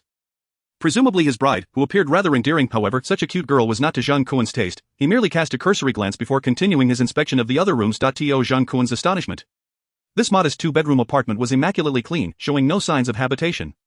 The room is tidy and odorless. Either he is a crossdresser or a gay man, yet judging by the wedding photo on the bedroom wall, it seemed the bespectacled man should be living with his wife. Could it be that she had tidied up everything? No, perhaps she was simply a neat freak, even in the face of an apocalypse. Was it necessary to keep the home so pristine? Zhang Kun shook his head and proceeded to the kitchen. To his disbelief, 20 days into the apocalypse, their household had somehow managed to keep their dishes spotless. Were it not for the kitchen trash bin containing remnants of food waste, he might have suspected the couple had moved in with someone else. This fellow named Shin Mingguang truly has a wonderful wife. Reflecting on this, Zhang Kun realized that if survival were as daunting for him, Su Ziqing or Zhang Yubing, none of them could maintain such standards, unless, of course, they had access to the space and system. Zhang Kun inspected the kitchen cabinets, finding nothing but half a bag of rice. Yet, how were the couple sustaining themselves? With this question lingering in his mind, he opened the refrigerator belonging to the bespectacled man. Whoa! Zhang Kun was momentarily stunned. He finally grasped what this couple had been consuming at home. No, more accurately, he understood what Shin Mingguang had been eating in recent days. Further, chilling in the now powerless refrigerator's fresh-keeping compartment, lay the severed head of a woman. Under the low temperature, her wide-open eyes and mouth were coated with a thin layer of frost. The expression frozen on her face, wide-eyed with disbelief, suggested that she had encountered something utterly incomprehensible before her demise. Yet, between her features, one could discern that she resembled the woman in the wedding photo in the bedroom.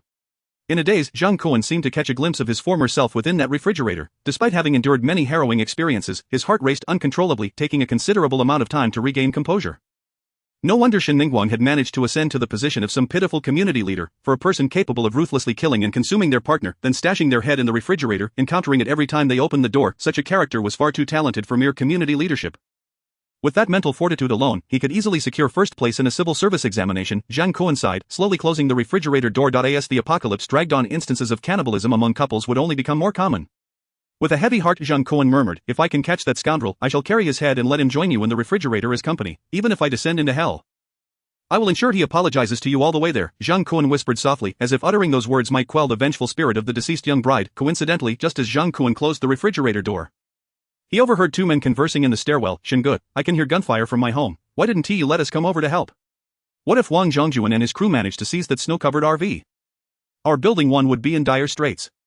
As the question hung in the air, the familiar voice of the bespectacled man responded, what are you panicking for?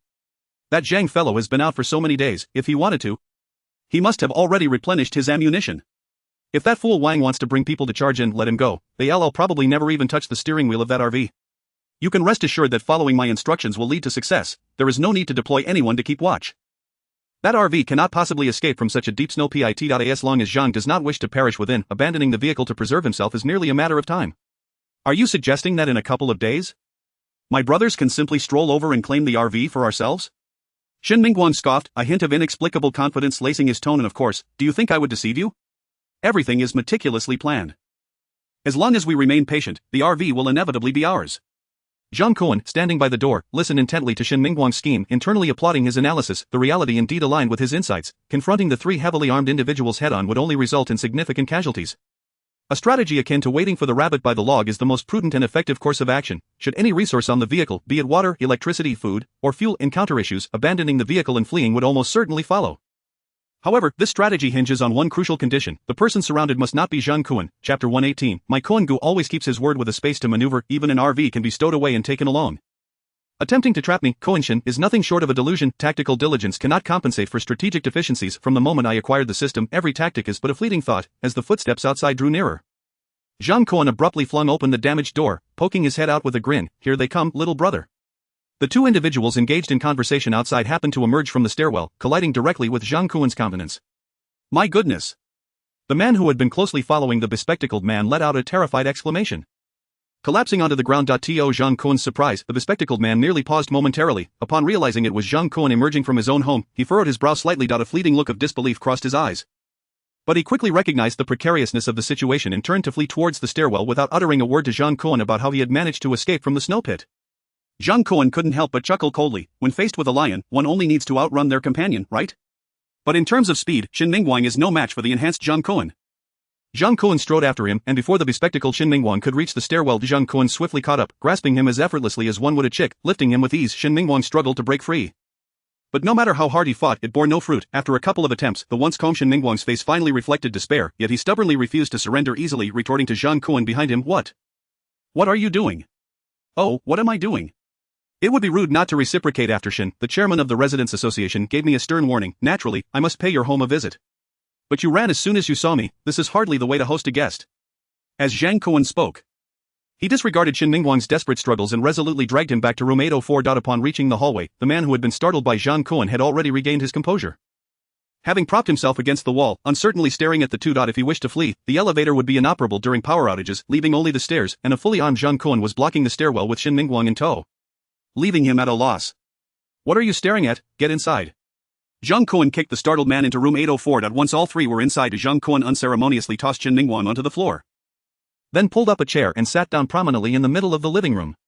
You take out your phone and record the entire process, understood? Seeing the subordinate nodding vigorously while scrambling to start recording, Zhang Kun turned his attention back to the silent Shen Mingguang, who remained crouched on the floor. Hey, what are you thinking? Surely, you don't believe you can still escape from this situation. There's nothing to think about. Zhang Da, I am the chairman of the Residents Association. Are you certain you wish to escalate matters with me? Oh really, the chairman of the Residents Association? Do you think I care, even if you were elected by the residents or backed by an official document? How much weight do you think that title holds in my eyes?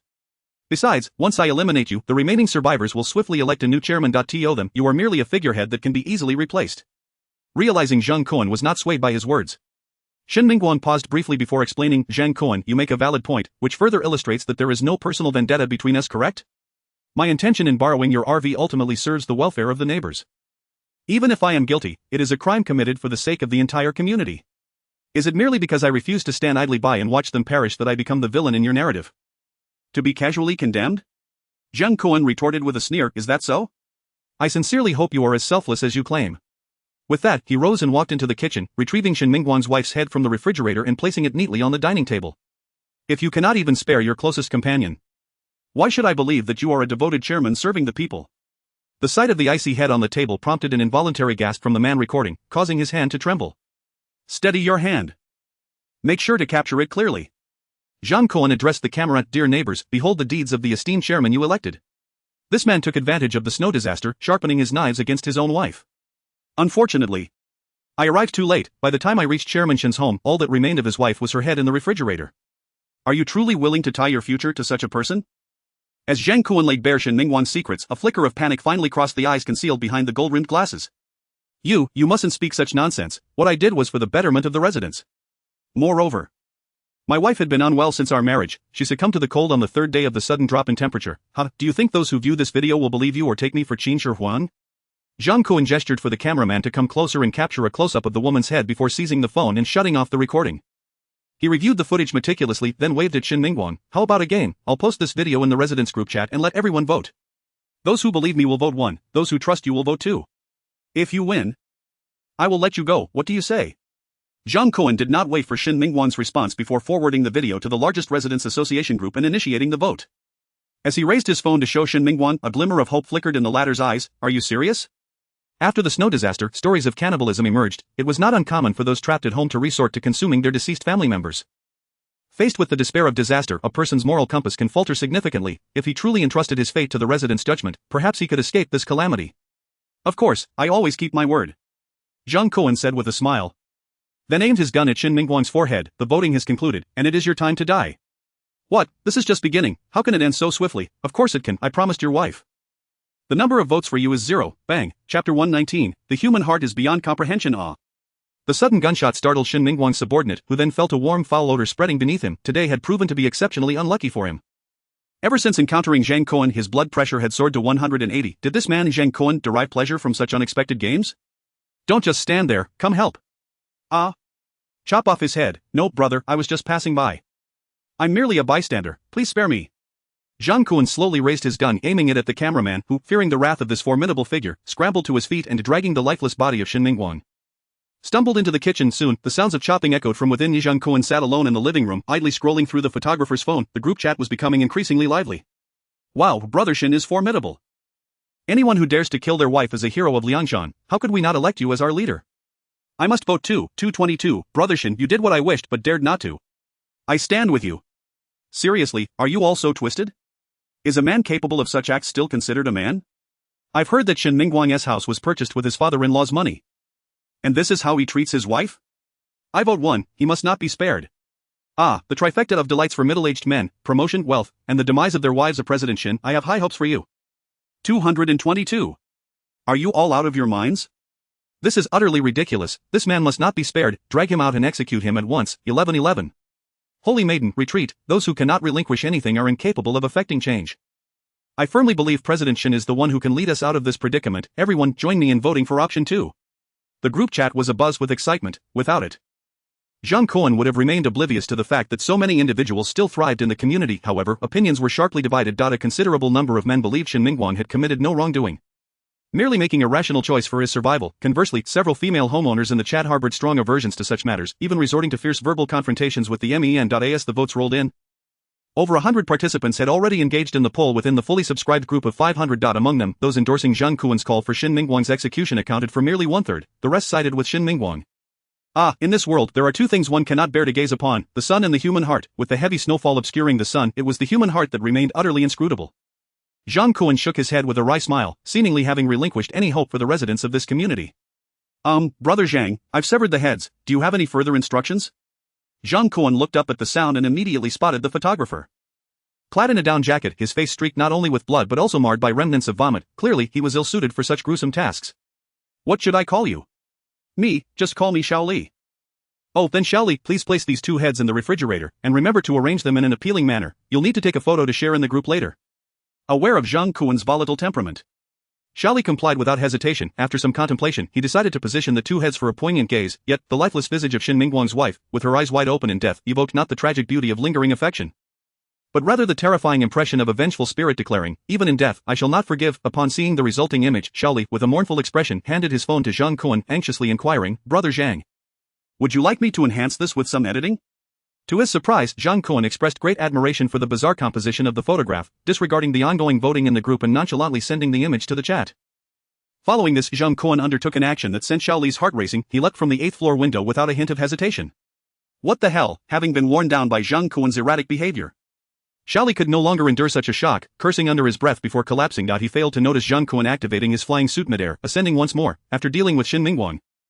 Zhang Kun returned to the snowy pit where the RV was situated. For ordinary individuals, abandoning the vehicle would be the only option, but for Zhang Kun, such a notion was inconsequential. Once Su Ziqing and Zhang Yubing were properly dressed in their winter gear and exited the vehicle, Zhang Kun effortlessly stored the RV within his spatial dimension. Subsequently, he used his flying suit to leap out of the snow pit, finding a solid patch of snow before retrieving the RV once more. The simplicity of the task was akin to moving boxes in a beginner's level game. However, all of this transpired in the open space between Building 9 and Building 10, where the remaining neighbors could see everything quite clearly. Yet Zhang Kun felt no need for concealment. No more pretense. I shall lay my cards on the table. The safe house had now relocated to the Shangtan Palace Villa No. 8, providing him with a secluded sanctuary free from disturbances. Even if the neighbors discovered his ability to manipulate space, it was of little consequence. Once he returned to the warmth of the RV, Zhang Kun instructed Su Ziqing to contact the neighbor who had previously informed him of Shin Mingguang's address, asking her to come downstairs for instant noodles. After a brief wait, a plump ant emerged from the fourth-floor window of Building 9, hurrying towards the RV with outstretched arms. Hurry up, Cohen. Quickly bring the instant noodles you promised, Auntie. Zhang Kun vaguely recognized this ant. She was either surnamed Zhao Chen, Sunli, or perhaps Zhou Wuozhang Wang. He often saw her dancing in the community square, the type of neighbor who would nod in greeting if they crossed paths on a good day. After receiving the instant noodles from Su Ziqing, the ant stood at the RV's door, peering curiously inside without any intention of leaving. Auntie, do you need something else? Well, didn't Cohen say there was another bag of corn sausages? Since they're not particularly valuable, why don't you just give them to me? Seeing the look of hesitation on Su Ziqing's attractive face, the old ant revealed a hint of impatience. Auntie and Cohen have known each other for ages. When we first met, you were still in school. Besides, it's not even a valuable item. Young lady, broaden your horizons a bit. Chapter 120, Practicing Shooting. Su Ziqing pondered for a moment before shaking her head in refusal. Auntie, the food belongs to Brother Zhang. He mentioned there are only these few packs of instant noodles, and I have no authority to give you anything else. This isn't about broadening horizons, it's a matter of principle. Witnessing Su Ziqing's firm rejection, the ant's expression shifted dramatically. Tisk tisk tsk, a matter of principle, you say? Young lady, you must be Professor Su's granddaughter, right? If your grandfather knew you were so principled while serving another woman, he would surely be overjoyed. You. What happened to being from a scholarly family? What pretense of virtue is this? He spit. The ant spat contemptuously on the ground, disregarding Su Ziqing's now ashen face. Turning to leave, suddenly, a lively voice echoed from deep within the RV. Hey, isn't that you? You're leaving already? The ant jolted, realizing the main character had appeared, and hurriedly returned to the window, her face adorned with an awkward smile. Oh, Cohen, it's your Aunt Huang. Do you remember me? Of course I remember. Aunt Huang, I just heard you wanted to grab a bite before leaving? Aunt Huang nodded vigorously, her smile widening. Of course, Auntie isn't greedy. I just wanted that extra bag of corn sausage you mentioned in the group. After saying this, she shot a glare at Su Ziqing, complaining petulantly. I told this young lady, we're old neighbors. She insists on being difficult, refusing to budge an inch. What did she say you took from me? She mentioned chicken. What are you doing? There are people here. Zhang Kun chuckled, nudging Su Ziqing with his shoulder, his hand behind her back, doing something that caused her previously angry expression to turn a shade of bashful crimson. Yet she dared not spoil Zhang Kun's fun in front of others, gripping the window's handrail tightly as her body trembled slightly. The woman outside, visibly displeased, couldn't help but voice her frustration. I say, Cohen. Are you searching for meat for Auntie? Yes, Aunt Huang, just a moment. Zhang Kun, intending to tease Su Ziqing, casually replied. By the way, Aunt Huang, did you see the video I posted in the residence group? Did you vote? Hearing Zhang Kun's question, Aunt Huang quickly agreed. Of course I saw it. I voted in support of you. From the start, I thought Shin Mingguang was no good. Who would have thought he would dare kill his wife? Such a person deserves no mercy. In my opinion, this community association president should be you. Cohen, you're young, handsome, strong, and well provided for. Following you would be 100 times better than following Shin Mingguang. No wonder so many young ladies turn to jelly at the sight of you. Cohen, why are you back? Did you already? Zhang Kun smiled at Aunt Huang, his eyes narrowing to slits. I already sent his photo to the group, didn't you see it? Oh dear. Just now you called me down to get food, and I didn't have time to look. Let me check. Aunt Huang pulled out her phone, unlocked it, and scrolled to the group chat. In an instant, her eyes widened in shock. Originally, the two factions supporting and opposing Shin Mingguang had been embroiled in heated debate. However, after Zhang Kun shared that photo, the entire group fell silent. This led Aunt Huang to immediately see the image of Shin Mingguang and his wife. Speechless in the refrigerator's preservation layer, the raw and unedited state allowed her to clearly see the frost and blood on the severed heads without needing to download the original image. Especially Shin Mingguang's astonished expression before death, with a bullet hole in his forehead, made it feel as if he had died right in front of her. Oh my god! Aunt Huang exclaimed, flinging her phone away into a nearby snowbank. Although the men in Building 9 were nearly all gone, and she had been subsisting on human flesh for days, the sight was enough to send chills down her spine. After all, her act of consuming flesh was driven by the dire circumstances of life. While Zhang Kun's staged demeanor exuded an unsettling peculiarity, who among the virtuous would sever the heads of a couple and stow them in a refrigerator, Aunt Huang was struck with sudden clarity. Before her stood a seemingly affable man. Yet he had clearly taken the lives of half a building's worth of people, and here he was, audaciously demanding food from her. Wasn't he this akin to a starving dog venturing into a latrine, an invitation to death? Auntie, are you all right? Just a bit longer, and the sausages will be found. Let Cohen, you carry on with your business. I have matters to attend to at home. As long as there is instant noodles. That suffices, does it? Zhang Kun scoffed. Then you might as well leave the noodles behind. What? Why? Aunt Huang's expression shifted dramatically. You promised me those. How can you go back on your word to Zhang Kun? Because, you see, I believe that a girl from a scholarly background alone isn't quite enough. I wish for Ziqing to practice her marksmanship, and it just so happens I need a few targets. Should we fail to procure the noodles, I doubt she'd mind using live targets for practice. Wouldn't you agree, Ziqing? Su Ziqing pressed her hands firmly against the counter, her ears having long ceased to comprehend Zhang Kun's words. She merely bit her lip, nodding in response. And emitted muffled sounds through her nose. With a clatter, Zhang Kun produced the handgun that Su Ziqing had concealed beneath the counter, tossing it onto the surface, and Huang recognized that her own loose tongue had triggered this trouble. Zhang Kun was merely defending the girl. The resentment brewed within her, she felt utterly powerless, stomping her foot in frustration and hurling the instant noodles to the ground with a huff before turning to leave, yet, before she had ventured far. Su Ziqing could no longer contain herself, yearning to face Zhang Kun, only to be restrained by her older brother as Ziqing. Shoot. What? Right now? But, in this state, I'll miss, no worries, as long as I don't miss. Zhang Kun's tone held a hint of frivolity, yet Su Ziqing found herself unable to resist him, raising the gun to shoot. Bang! The sound of the gunshot echoed, the bullet grazing Aunt Huang's down jacket. Causing her to yelp and dive into a snowbank in a comical fashion, she clasped her head, trembling like a leaf, filled with regret for having provoked these living ancestors. What had possessed her to offend them? However, Su Ziqing was not targeting her, her focus was solely on the instant noodles. At last, the second shot successfully hit its mark not far away, after a long wait without hearing any more gunfire. Aunt Huang dared to emerge from the snowbank. Upon lifting her gaze, she saw her supposed meal reduced to tatters, shaking off the snow. A flicker of resentment crossed her features. Zhang Kun, take your delight while you can. I'll see how long you can maintain your arrogance. Chapter 121, Huang Shusha and Xiao Xiaoran. Zhang Kun did not hasten to depart, instead, he busied himself while instructing Zheng Yubing to park the RV. Intending for the three of them to rest in the community for the night before departing, after all, trapped in the villa's basement, Sun Xiaofei had fried chicken in water, even if he suffered from an upset stomach. The only cost would be monetary. Such individuals were practically born to be hostages, causing no concern for potential issues. This night, he aimed to closely observe the neighbors who had absconded with his dumplings to discern any changes, thus enabling a more intuitive judgment of future external circumstances. With food, drink, and beautiful women accompanying him in the RV, it was perfectly suited as a forward observation post. Meanwhile, Huang Shusha returned home in a sullen mood, only to encounter her daughter, Xiao Xiaoran, waiting at the door. Just 18, Xiao Xiaoran was slender, her face marked with acne and sporting short hair, making her appear almost boyish. Thus, during the earlier assault on Building 10, her appearance had allowed her to evade capture. However, upon seeing her mother return empty-handed, her expression darkened, and she questioned, "Old hag, didn't Zhang Kun promise you instant noodles? Why are you coming back empty-handed?" Xiaoran. That bastard Zhang Kun deceived me, he gave me the goods only to demand them back, he treats us like monkeys. Huang Shusha pondered for a moment, sensing something amiss in her mother's evasive gaze, and slammed her hand on the table. Wait a moment, if Zhang Kun is playing us, then why return to distribute dumplings? You old hag, did you take the food and give it to your old lover? Damn it, you can't even save your own daughter, rushing to rescue that old man you've slept with a few times. You truly are pathetic. Huang Shusha felt her daughter's scorn cut deep, and coupled with the exhaustion from climbing the stairs due to the elevator being out of order, she felt dizzy, likely her blood pressure rising. She set aside her defense, quickly supporting herself on the table to sit down. Seeing her mother clutching her head, gasping for breath, only fueled Xiao Xiaoran's anger, her voice rising several decibels. Stop pretending, you only know how to put on an act. If it weren't for your useless self just waiting to die after the divorce, would I be here starving and freezing? Xiaoran, just wait a moment before scolding me. I'm old, having climbed the stairs so many times, please let me eat something. I'm seeing double, don't claim to be my mother, you think you deserve that title? Xiao Xiaoran spat in anger but still rose to head to the kitchen, retrieving a single dumpling and tossing it onto the table in front of Huang Shusha. Due to the frigid weather, the dumpling had frozen solid, rolling several times on the table before finally coming to a stop in front of Huang Shusha. Gazing at the solitary dumpling, Huang Shusha sighed. Unable to restrain her curiosity, Xiaoran, didn't I bring back a whole bag of dumplings? Why is there only one? Old hag, am I not allowed to eat? I'm only 18, this is the age for growth. What happens if I lack nutrition? Do you expect to support me for a lifetime? You can barely support yourself, you can't even feed your daughter. What were you thinking when you had me? That's all there is. If you want to eat, then bring it back. Hearing Xiao Xiaoran's words as sweet as honey, Huang Shusha felt a wave of nostalgia wash over her. Her daughter was not always like this. There was a time when Xiao Xiaoran was charming, perpetually trailing after her, wearing squeaky shoes, and when she stopped, the little one would leap into her legs, giggling with innocent joy. When had her daughter transformed into someone unrecognizable? Was it when she first dared to talk back?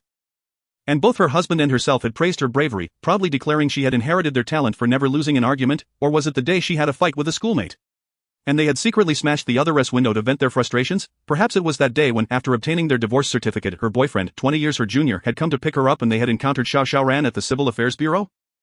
Huang Shusha sighed, feeling a headache from the thoughts, and decided to abandon the contemplation. At least Xiaoran still gave me one dumpling, that's better than nothing. She reached for the dumpling and popped it into her mouth. It was icy, just like her heart, cold and unyielding, unable to bite through it. Huang Shusha had no choice but to suck on it as if it were a piece of ice, letting the dumpling, already boiled by Zhang Kun and his companions, melt in her mouth. Once softened, she took small bites to swallow. The pork and cabbage dumpling was truly delicious. There had once been a small stall outside the community called Northeast Fresh Dumplings. She had never understood the appeal until today. Pork, cabbage, sesame oil, salt, and the dough. This was far tastier than the human dumpling she had made at home on New Year's Day, though the flavor was slightly odd. It was still incredibly fragrant. Huang Xuxia smacked her lips in satisfaction, her gaze unconsciously drifting toward the kitchen. She wanted to plead with her daughter, perhaps she might show a moment of kindness and give her another dumpling to taste. Yet before she could speak, Xiao Xiaoran shot her a wary look. Old hag, what else do you want? I've already told you, there is not one more. The rest are all mine. If you want to eat, go downstairs to your old lover and ask. This phrase sounded eerily familiar. In a daze, Huang Xuxia seemed to see her daughter as a child, sitting on a chair, swinging her legs adorably. Her big eyes wide, hiding a lollipop behind her back. Mama, I finished my candy, there is none left. If you want some, go buy it yourself. Was she ill? Why were such hallucinations occurring? Yet, if only Xiao Ran could return to her childhood. That would be wonderful. Huang Xuxia shook her head and gently explained to her daughter. Ran, listen to me. I truly didn't give the instant noodles to anyone. Zhang Kun forced me at gunpoint to leave them on the ground. Shut up. Why didn't you confront him? Didn't you say you've never lost an argument? I actually hope you old hag get shot by him. That way, everything left in the room would belong to me. At least I wouldn't have to share with you. You old hag. You can't even retrieve a few packs of instant noodles. What a waste. As she watched her daughter rant and rave, the fervor and expression unmistakably reminded Huang Shufan of her younger self. Alas, the exhaustion weighed heavily upon her, leaving her with little strength to utter a word. Her eyelids grew increasingly heavy, and with a soft thud, she slid off the chair and onto the floor. Upon witnessing her collapse, Xiao Xiaoran could not resist kicking her. Hey, old hag, are you dead? Chapter 122, The Transformation of Huang Xuxia. Xiao Xiaoran rose and gave Huang Xuxia a gentle nudge, but upon realizing that she remained motionless, she extended a finger to check for breath at Huang Xuxia's mouth and nose. Noticing the faintest hint of life, she could not help but mutter under her breath, useless old crone, wasting a dumpling before kicking the bucket. Subsequently, she dragged Huang Xuxia onto the balcony. Food was becoming increasingly scarce, even fresh corpses were hard to come by in Building 9. Although Huang Xuxia was in her 50s and likely not the most palatable, she still represented a rare source of protein. A bit of freezing would suffice to preserve her. With this thought, Xiao Xiaoran shook off the snowflakes that had blown in from the balcony and returned to the living room, quietly awaiting the moment when the electricity would be restored so she could boil water and cook dumplings. In the dimness, she remained oblivious to the fact that her mother, Huang Xuxia, had flushed with color after being dragged to the balcony. After approximately an hour had passed, the lights in the room finally crackled to life. Not only the lights, but also the air conditioner, electric blanket, and kettle sprang into action almost simultaneously. The once frigid room finally felt a hint of warmth, clearly marking the arrival of the promised power restoration by the government. Xiao Xiaoran's mood lifted as the temperature rose. After warming herself near the air conditioner, she got up to prepare her dinner. With Huang Xuxia out of the way and a few more days' worth of rations, the pot was filled with steaming dumplings, making it hard for her to feel anything but elation. Suddenly, a series of knocks echoed from the balcony door. Xiao Xiaoran froze. The balcony was supposed to house only one occupant, the old woman. Even if she had barely clung to life when tossed outside, after an hour in the cold she should have succumbed. How could she possibly have the strength to knock? Turning her head towards the glass door, she was met with the sight of her mother, Huang Xuxia, pressed against the door, her face flushed and banging on it. Ran. Let mama in. What a ridiculous joke. Xiao Xiaoran's eyes widened in disbelief. How could this old hag, who had been left on the open balcony for an hour, still be standing strong enough to knock? Though a sense of unease crept into her mind, she maintained her icy demeanor and opened the glass door, allowing Huang Xuxia to enter. Once inside, Huang Xuxia eagerly grasped her daughter's hand. Wonderful, Ran, I knew you wouldn't leave me to die. Xiao Xiaoran felt as if she had touched 2 blocks of ice and quickly shook off Huang Xuxia's hand. Exasperated, don't touch me, you're freezing. Old hag, stop trying to get close. I let you in only so you can fetch food when Zhang Kun comes again. If you feel you won't die, then go back inside. I don't want to see you. What did you say? Huang Xuxia was momentarily stunned. In her dazed state, she had grown accustomed to being commanded by her daughter, as if her nerves had been stimulated, causing her body to tremble uncontrollably. Old hag, I mean it, stay out of my sight, you're annoying. Xiao Xiaoran paid no heed to her mother's odd behavior, continuing to turn her attention back to the pot of dumplings. If they boiled for too long, they would fall apart. Such a waste of a meal. Something's off. Old hag, are you done? What are you dragging this out for? Ugh. Before Xiao Xiaoran could finish her sentence, she felt a vice grip around her neck from behind. Something's wrong, my daughter won't treat me this way. My Ran has always been obedient and adorable, how could she possibly scold her mother? You're an imposter, aren't you? You're a fraud, aren't you? Give me back my Ran, she is my only daughter. With every word, Huang Xuxia's grip tightened, and not only her face but even the skin of her exposed hands flushed with excitement. Xiao Xiaoran felt a searing pain in her neck. Although Huang Xuxia's hands were still icy, the sensation on her neck felt as if it were being seared. She struggled desperately but could not break free from her mother's grasp. In a moment of desperation, Xiao Xiaoran seized the boiling stainless steel pot from the induction cooker and poured its scalding contents over her mother. Ah! The sudden pain caused Huang Xuxia to release her hold on Xiao Xiaoran's neck. Granting her daughter a moment to breathe, Xiao Xiaoran turned around, gasping for air, and glared fiercely at her mother, now soaked and resembling a drenched rat. Unable to contain her outrage. Old hag, have you lost your mind? The sharpness of her words only drove Huang Xuxia further into madness as she writhed, attempting to shake off the boiling water. As if she had lost all sense of pain, she lunged at Xiao Xiaoran again. Old hag. You're asking for death. With a furious shout, Xiao Xiaoran swung the stainless steel pot at her mother's forehead. Bang! The blow landed with tremendous force, sending Huang Xuxia staggering back, her forehead bleeding, yet, this had no effect on the already frenzied Huang Xuxia. She merely took a step back before lunging again, like a crazed beast, instinctively adjusting her stance to attack with even greater ferocity. The dumplings scattered across the floor were crushed beneath her feet. The pot Xiao Xiaoran had used for defense was snatched from her grasp and flung onto the balcony. Ah! Xiao Xiaoran barely managed to scream before she fell silent. Her previously useless old mother had her hands tightly around her neck. Frantically using her head to smash against the kitchen counter, Xiao Xiaoran could not fathom how this old woman, who had consumed merely a single dumpling a day and had been left to freeze on the balcony for an hour, could possess such extraordinary strength. Had she known this old hag was so formidable, she would have treated her better. Perhaps then she could have scrounged for a bit more food. Bang, bang, bang. The relentless sounds of crashing continued as Huang Xuxia, like an unyielding perpetual motion machine, smashed on. Showing no signs of fatigue, she remained oblivious to the fact that her daughter Xiao Xiaoran's skull had been crushed, blood and fluid spilling out and staining the kitchen walls. This scene resembled hell. Chapter 123, The Snowy Night Battle. Master brother, would you prefer to eat pig brain or lamb brain? I can prepare it for you. Master, why not start with lamb? It's warming and good for your health. Zhang Kun waved his hand impatiently. I want to eat lobster first, don't mind me. Upon hearing Zhang Kun's words, Su Ziqing and Zhang Yubing ceased their chatter, picking food from the hot pot on the table and focusing on their meal. Zhang Kun waited until the lobster was cooked before pulling it onto his plate. The cooked shrimp was still bouncy and tender, a delight to bite into. Noticing Su Ziqing watching him eagerly, Zhang Kun could not help but snap. If you want some, just cook it yourself. Why are you staring at me? Since this was a spur-of-the-moment decision to stay overnight at Building 9 for observation, Zhang Kun had not skimped on dinner, generously preparing a hot pot in the car with the two women. He had prepared 3 lobsters, enough for all 3 of them. But master brother, the shrimp shells are really hot, what now? Is she flirting with me? After having taken a couple of bites, Zhang Kun huffed in annoyance but still pushed the peeled shrimp tail toward Su Ziqing. Having received special treatment from Zhang Kun, Su Ziqing shot a smug glance at Zhang Yubing. I knew master brother treats me the best. This afternoon, master brother even helped me deal with that bullying old mosquito. I wonder if someone is feeling envious. Hearing her provocative remarks, Zhang Yubing said nothing, merely straightened her posture to accentuate her 2 assets while gazing affectionately at Zhang Kun. As Zhang Kun prepared to cook another lobster, he noticed her sultry gaze and raised his hands in surrender. How about you two eat first, I'll wait until you finish. Zhang Yubing found his somewhat awkward demeanor amusing and chuckled. Master Ziqing has already snuck some food this afternoon. You must be fair to both of us, or I might accuse you of favoritism. I didn't eat. As Su Ziqing began to defend herself, she suddenly realized what Zhang Yubing was implying, and her cheeks turned a lovely shade of crimson. You have the audacity to say that. Last time you and master were on the bridge, I didn't say anything. Let us just eat. Zhang Kun could no longer tolerate the two of them competing over such matters and could only helplessly tap on the hot pot to change the subject. Upon hearing Su Ziqing's words, Zhang Yubing realized that she was at a disadvantage and chose not to pursue the matter further. Consequently, the sounds of clattering dishes filled the mobile home as the 3 indulged in their meal. Just as they had consumed half of their food, a thunderous bang suddenly erupted from outside the vehicle. It sounded as if something had fallen from a great height. Could someone be attempting to smash the vehicle? Zhang Kun initially dismissed the concern. The mobile home was impervious to damage and could even retaliate. No ordinary individual could inflict harm upon it. However, to his astonishment, 2 light thuds echoed from the door.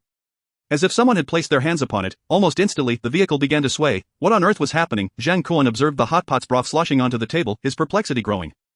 He then approached the door from which the strange noises emanated and drew back the curtain on the window. Outside, he was met with the ghastly sight of a blood-soaked elderly face. Despite the woman's visage being riddled with malice and madness, Zhang Kun recognized her instantly. Is that you, Aunt Wang? Zhang Kun, what have you fed us? Do you have any idea that you have caused my daughter's death? Come out here.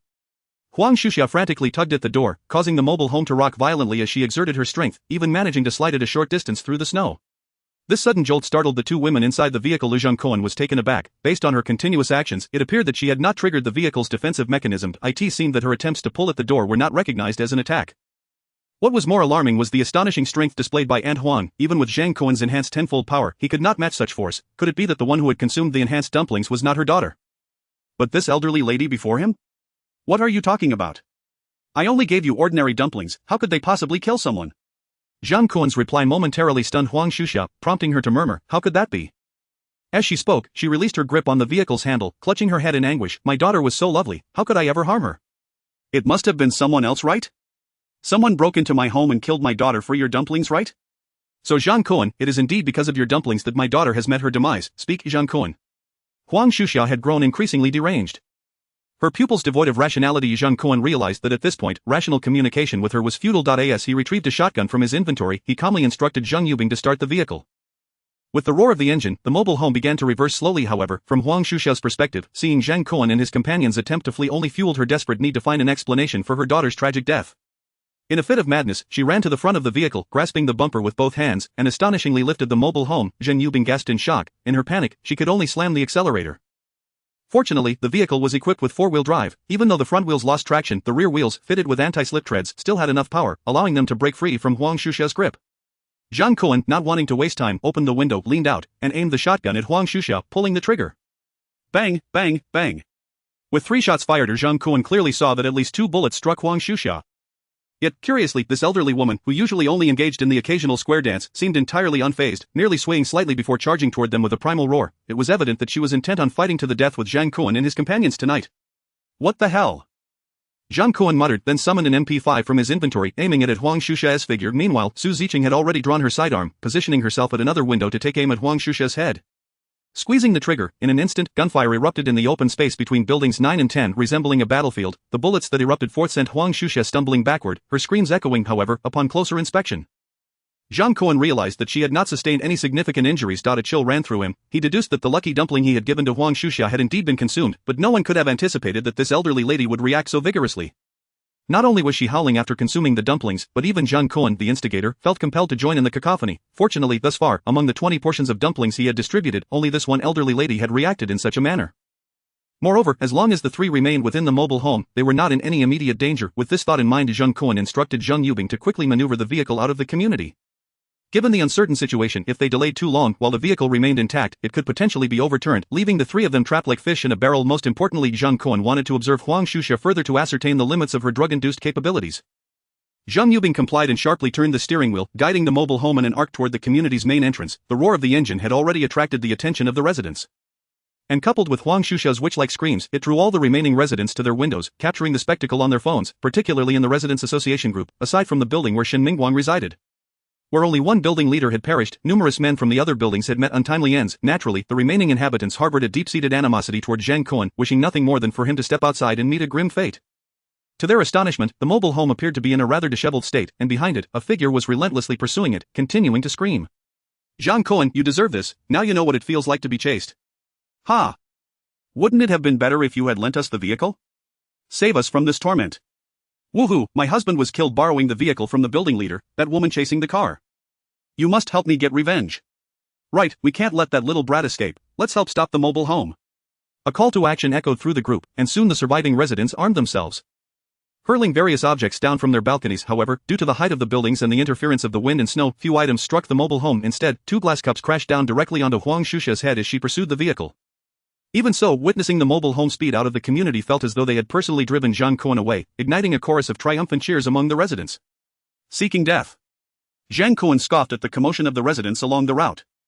However, this debt could only be temporarily set aside. He would address it after dealing with the relentless Huang Xuxia. Su Ziqing, having fired several shots at Huang Xuxia's head to no avail, withdrew from the window, re-entering the cabin while reloading her clip, her hands trembling slightly as she inquired, "Brother, what on earth is that person behind us? Why do they seem like a monster?" The bullets have no effect. It seems she may have indulged in the dumplings a bit too much.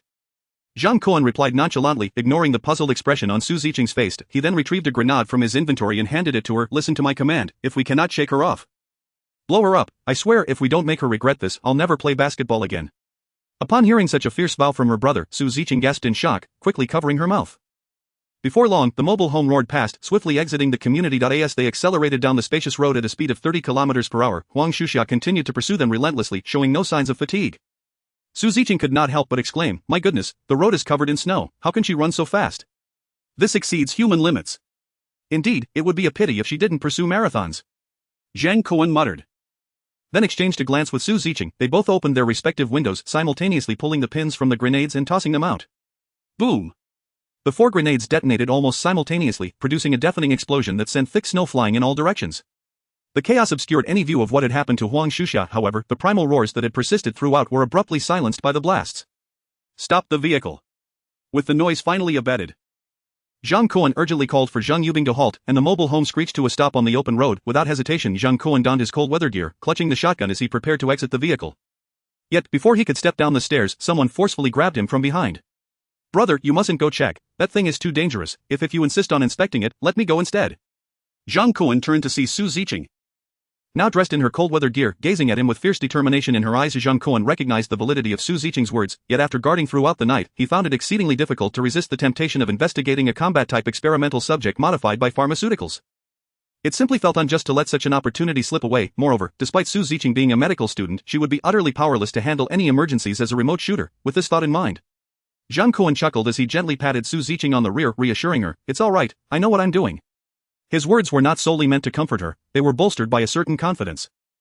Although he appeared unlikely to best Huang Shusha, the despicable dancer, with the system's enhancements, he possessed both strength and speed. Even if he were to falter, he would not suffer a significant loss. Having said this, Zhang Kun stepped out of the vehicle and ventured into the lingering snow fog. Fortuitously, the target was easily located, and Huang lay bloodied on the ground, devoid of the vitality she once possessed.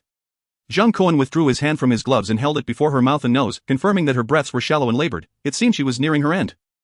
To prevent her from feigning death, he turned her over to inspect her injuries. It was then he discovered that her down jacket had been shredded by bullets and explosions, with the stuffing long since scattered and lost. A gaping wound marred her chest, a result of shrapnel from a grenade explosion, blood pooling around her. It appeared that some fragments had indeed pierced her. Such injuries, even in a battlefield hospital, would likely only warrant a dose of humanitarian morphine. Realizing that she was beyond saving, Zhang Kun no longer hesitated, placing his hand on Huang Shusha's neck and inquiring, "Why were you pursuing us?" Chapter 125, Dignity only lies on the edge of a blade. As he posed the question, he activated his perception abilities, swiftly piecing together the events leading to this moment. After awakening in her home, Huang Shusha regained a modicum of clarity, yet, upon opening her eyes, she was confronted with the sight of her daughter. Xiaoran, lifeless in her embrace, gazing at the scattered dumplings strewn about in her own hands, flushed and heated, she could only surmise that this tragedy was intricately linked to the dumpling she had consumed. And Zhang Kun undoubtedly held some answers. Thus, when she spotted Zhang Kun's RV parked below, her mind, seemingly uncontrollable, propelled her to leap from the 12th floor. From that moment on, her thoughts spiraled into chaos. Amidst the gunfire, all she knew was that she had to chase down the RV and extract answers from Zhang Kun. Of course, if conditions permitted, she would not shy away from seeking retribution for her daughter.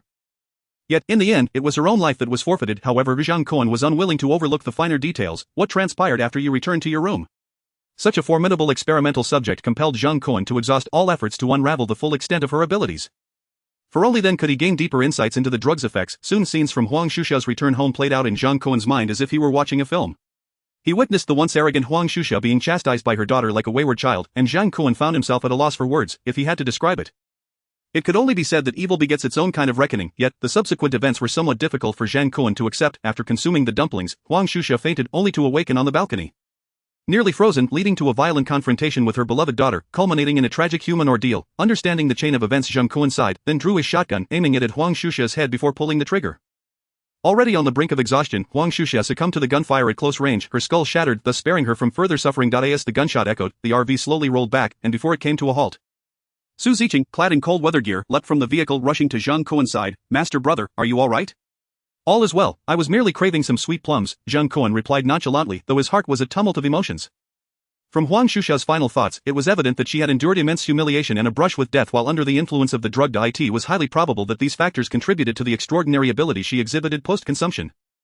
Her formidable strength, remarkable speed, and bullet-resistant defense made her akin to a hexagonal female warrior among experimental subjects. In comparison, he, with the system's support, was equally formidable. Conversely, the imprisoned Sun Xiaofei, despite experiencing emotional turmoil and a near-death encounter, had not reached the same level of intensity, resulting in a significantly lesser manifestation of abilities. That monetary ability, Zhang Kun could scarcely bring himself to regard it as anything but worthless scrap.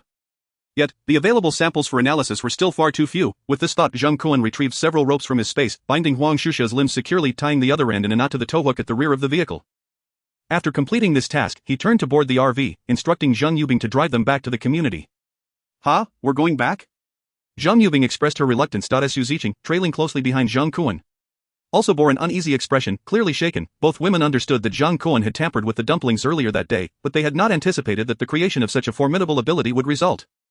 If there were only one, they could manage, but what if another, even more vicious one appeared? "Master brother, can we?" Zhang Kun raised a hand, interrupting Su Ziqing's words with a stern tone. "What can we or cannot do? This is my jurisdiction. This is merely the beginning. If we do not seize this opportunity to uncover the truth, we will only find ourselves in a more passive position in the future. I refuse to believe that two projectiles can strike the same shell hole. I further doubt one can win the lottery twice in a single night." Seeing Zhang Kun maintain his resolute demeanor, Su Ziqing and Zhang Yubing exchanged glances, wisely falling silent. Subsequently, Zhang Yubing turned the vehicle around, slowly navigating back along the same route. Meanwhile, Su Ziqing quietly tidied up the mess left on the dining table and floor of the RV. After their earlier chase, the unfinished ingredients from the hotpot had been scattered across the floor. Leaving the vehicle reeking of strong seafood broth, aware that the two women were somewhat displeased, Zhang Kun remained unfazed, understanding the operational principles of the remaining pharmaceuticals was of utmost importance to him. Although the three of them seemed to be faring well, their overall strength was still alarmingly inadequate, while he undeniably had the system's support, which rendered him unbeatable against ordinary individuals, allowing for a flawless dominance. He would not easily triumph against a truly formidable opponent, he would more often than not rely on his firearms. Su Ziqing, equipped with her headshot buff, also found herself helpless in the absence of a gun. As for Zhang Yubing, she was merely an ordinary female driver. With such a combination, their chances of surviving in this apocalyptic world were overly optimistic. However, if he could ascertain the risks and pharmacology of the drug, he might attempt to provide Zhang Yubing or Su Ziqing with an additional boost. Only then could the three of them hope to advance further, perhaps even contend with the experimental subjects that had escaped from the research facility. Dignity resides solely on the edge of a blade, and truth exists only within the range of cannon fire. Without strength, even with his spatial abilities, he would merely be seen as a vulnerable target to be slaughtered at will. Therefore, this time, he intended not only to return to the community but to do so with great fanfare. In the snowy night, the RV pressed onward through the storm. Behind it, the lifeless body dragged by the rope lay drained of blood. Encrusted with ice and snow. As the familiar RV, towing the corpse, gradually entered the community, Zhang Yubing, seated in the driver's seat, observed that more than half of the residents, who had previously basked in the glow of their hard-won electric lights, hastily extinguished their lights. Are they afraid of us? A flicker of confusion crossed Zhang Yubing's eyes, yet Zhang Kun's calm voice soon reached her ears from behind. No, they are simply terrified of the individuals who had been hurling objects from above. Chapter 126, Setting an Example by Slaughtering Chickens. Afraid of dying, Su Ziqing murmured, astonished to see Zhang Kun already donning a flight suit, radiating an air of menace. They certainly deserve it. Have you forgotten that these people just hurled objects at us from above? Zhang Yubing had parked the RV, rising to carefully assist Zhang Kun into his flight suit, her eyes brimming with resentment. The events of the day had evidently hardened her heart. Zhang Kun waved his phone at the two of them, revealing screenshots sent by those who had received food from him earlier that day. The images depicted a lively chat among the community members, celebrating Zhang Kun and his companions being expelled from the neighborhood. Wow. Look at them, they think they're invincible in that rickety vehicle, deserving to be chased away like dogs. Ha! Come on everyone, let's lend a hand, don't let this brat escape so easily. Wait, who threw the glass? Could you not choose something larger? That little thing won't even kill a fly. Damn it, aim better, don't hit the big lady at the back, she's working hard to serve justice for us. Observing a barrage of scornful remarks, Su Ziqing could not help but feel a surge of indignation. Zhang Kun withdrew his phone and calmly addressed the two individuals. Since they just had such a delightful time, I shall ensure their merriment continues. With that, he flung open the car door and leapt into his flight suit. The roar of the engine echoed behind him, resonating through the stillness of the night inside the residential building. As Zhang Kun ascended into the air clad in his peculiar attire, nearly all onlookers trembled in fear. What the hell? How is this guy back again? How did he survive out there? Damn it, it seems like he is dragging someone behind him. Could it be the one who was chasing after them earlier? No way. Let us just disband the group and create a new one. I can't retract what I just posted. If that Zhang sees it, he'll surely flay me alive. For goodness sake, don't let that freak see our group messages, or we'll all be in dire straits. The very individuals who had been mocking Zhang Kun's disheveled escape in the WeChat group now wished fervently to crash the server, erasing all their previous jests. Yet, for these neighbors, the only recourse was to silently pray that Zhang Kun, the harbinger of doom, would not target them. Zhang Kun had already pinpointed his targets, the neighbors who had taken the dumplings. Eager to continue receiving sustenance from him, hastily sent screenshots of the community chat group as soon as he made his request. Their efficiency rivaled that of a live broadcast. While reviewing the chat history in his RV, Zhang Kun had selected his examples to make an example of two top-floor residents from buildings 5 and 7. The reason for their selection was not solely due to the vitriolic insults they had hurled, but rather because their apartments were particularly easy to identify. Counting from the bottom up could easily lead to errors, especially with snow accumulation. However, counting from the top down, as long as the direction was correct, there would be no issues. Maneuvering the flight suit, Zhang Kun shot toward the top floor of building 5 like an arrow released from its bow. Noticing the inky darkness of the windows, he wasted no time and shattered the glass with his firearm, then leapt inside. Following the cacophony, silence enveloped the room. Bathed in the moonlight streaming through the broken window, Zhang Kun discerned a massive bundle on the bed. Trembling uncontrollably, he approached it and delivered a swift kick, causing the bundle to tumble to the floor and revealing the head of a rather corpulent man. Did you just say in the community chat that I was chased like a dog? And no, the man stammered, his lips quivering at the sight of Zhang Kun fully armed and exuding menace. Zhang Kun chambered around in his shotgun, aiming squarely at the portly figure. I find your answer unsatisfactory. I require a different one. And just so you know, I have evidence in hand. The overweight man gulped nervously as he gazed down the dark barrel of the gun, then began to plead. Big brother, Zhang, please don't shoot. I was just joking, how could I have meant it seriously? He began to slap his own face in desperation, resembling a dog trying to appease its master, hoping Zhang Kun would spare his life. Regrettably, while Zhang Kun had a penchant for being a master, his slaves were not so easily chosen. He pressed down hard, forcing the shotgun's barrel into the man's mouth. Bang. After the shot rang out, tiny pellets burst forth from the back of the man's head, crimson blood splattering across the wardrobe in the room. But that was not the end. Zhang Kun discovered the man's phone on the bed. unlocked it with his fingerprint, and meticulously recorded the scene before sending the video to the community group. Rest assured, those who speak out of turn, I will personally attend to each of you once the message was sent. Zhang Kun deftly added his fingerprint to the man's phone, slipping it into the pocket of his thermal suit. Having completed his task, he yanked the man's clothing and cast his lifeless body out the broken window. Then, stepping onto the windowsill, he soared into the air once more, heading straight for the next target in Building 7. On the top floor of Building 7 resided a family of 3, and it was a man nearing 40 who had been the most vocal in disparaging Zhang Kun. As he broke through the window, the lights in their living room were still aglow. Upon realizing that Zhang Kun had come for retribution, the elderly couple instinctively shielded their son. Please spare him, he is just a child. Gazing at the middle-aged man cowering behind his parents. Sporting a scruffy beard, Zhang Kun felt momentarily disoriented. You dare call this man a child? Well, why not? Good heavens, what absurdity, a man of such age feigning innocence. Exhausted from the nonsense, Zhang Kun, under the expectant gazes of the family, holstered his shotgun and, to their utter astonishment, drew out his trusty MP5. After a flurry of gunfire, Zhang Kun, as before, recorded the moment and dispatched the video to the community WeChat group of the members. Especially those who had just been tossing items from their windows, were left paralyzed with fear as they witnessed Zhang Kun slaughter 2 families of 4 in quick succession, dreading that the merciless killer might soon turn his gun on them. Chapter 127. What do you intend to use to provoke me? The world's joys and sorrows do not resonate in unison. Those who had insulted Zhang Kun in the group trembled in hidden corners, while the women in Building 9, who received food from Zhang Kun, could not help but applaud his actions. Thanks to Zhang Kun's prior human cleansing initiative, the population in Building 9 had dwindled significantly, leaving only a pitiful few survivors, even though the community association had been established. They hardly paid any mind to these survivors. They had previously approached Shen Mingguang offering to help in exchange for food, but were met with rejection, although they knew full well that the intention was to rid themselves of these burdens. They could only swallow their grievances in silence. After all, the men who could have supported them had mostly been dealt with by Zhang Kun and the scoundrels from Building 10, yet now, witnessing Zhang Kun wreak havoc in the community group without a single dissenting voice, the surviving women from Building 9 straightened their spines, feeling empowered once more. With flushed faces, the women excitedly typed away in the small group designated for food distribution, cheering for Zhang Kun. Kun, go for it, Auntie always believed in you. Zhang Kun, remember, all those who criticize you are merely envious. From this day forth, Auntie will revere you as a deity. Rest assured, Kun. Those who hurled objects from above were the true instigators. Once the snowstorm passes, I'll spend some money to hire you the best lawyer. Seeing the fervor among his experimental subjects in the group, Zhang Kun furrowed his brow and sent a voice message in a low tone. Thank you, but have you all eaten your dumplings? Wow, Kun, your voice is so captivating, you truly are the most manly.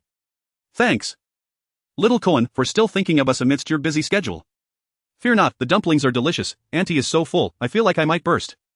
Hearing the older women, averaging over 50 years of age, speak such bold words in the group, Zhang Kun felt a twinge of unease in his stomach, reminiscent of the seafood hot pot he had consumed earlier, as if it were clamoring to make a swift exit. Nevertheless, he suppressed the rising nausea and pressed on. Have you experienced any unusual symptoms?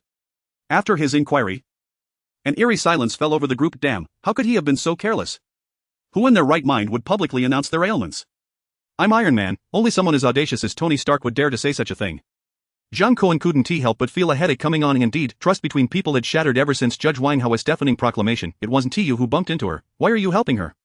Suddenly, Zhang Kun recalled that Huang Shuxia had previously hinted at information regarding Shen Mingguang via a friend request. A spark of inspiration hit him, and he sent a message in the group. If anyone feels unusual, feel free to add me as a friend for further discussion. After verification, food can be collected from the RV tomorrow. Moments after sending the message, Zhang Kun's phone vibrated vigorously. As friend requests flooded in one after another, Zhang Kun couldn't help but smile, counting the dumplings. After excluding the already departed Huang Shuxia of the remaining 1917 had added him as a friend. He promptly created a new experimental subgroup and, following their friend requests, added them one by one. Not before he could say anything, a flurry of messages from his new friends inundated his WeChat, nearly overwhelming him. Blossoms of wealth. Kun, are you there? Is what you said in the group true? Calm as clouds. Kun, can we really collect food from you tomorrow? I always knew you were a compassionate young man. Past wins. Kun, I'm at a loss for words. I really should have stopped my husband from causing you trouble. I mean, no offense, his demise was entirely his own doing. Who told him to make things difficult for a good person? Exclamation point. As Zhang Kun gazed at the remaining beautiful moments of life, with messages flooding in about the transient nature of existence and the tranquil passage of time, he couldn't help but feel overwhelmed.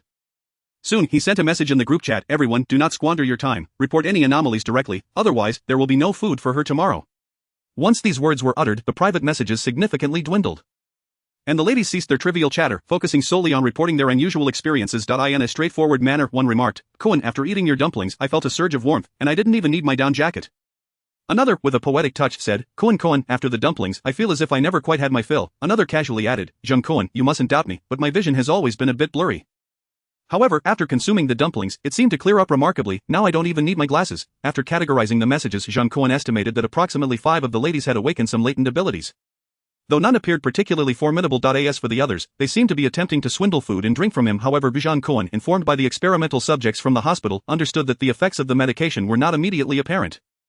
He decided to observe for a few more days, hoping for unexpected results. With a rough understanding in mind, he noted that among 20 subjects, one extraordinary Huang Shuxia had emerged, along with a group of 5 superladies with abilities of little significance.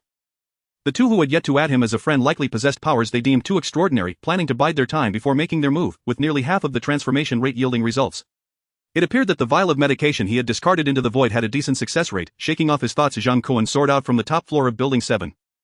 However, upon stepping outside, he was taken aback. The once brightly lit community had succumbed to darkness, with only a few scattered lights in Building 9 illuminating the night. His own vehicle stubbornly shone its headlights, seemingly guiding him home. Zhang Kun's intention was merely to set an example, not to drive everyone away. Thus, he concluded his flight and gently descended beside his vehicle, after changing into appropriate attire. He summoned the 2 women to the dining table and retrieved the remaining half bottle of the potion, explaining his deductions to them in full detail. "Master brother, are you saying that by consuming this little pill, we could acquire superpowers?" one of them inquired. "It is merely a possibility, however, with appropriate stimulation it should enhance the abilities," he replied. "But will there be any side effects?"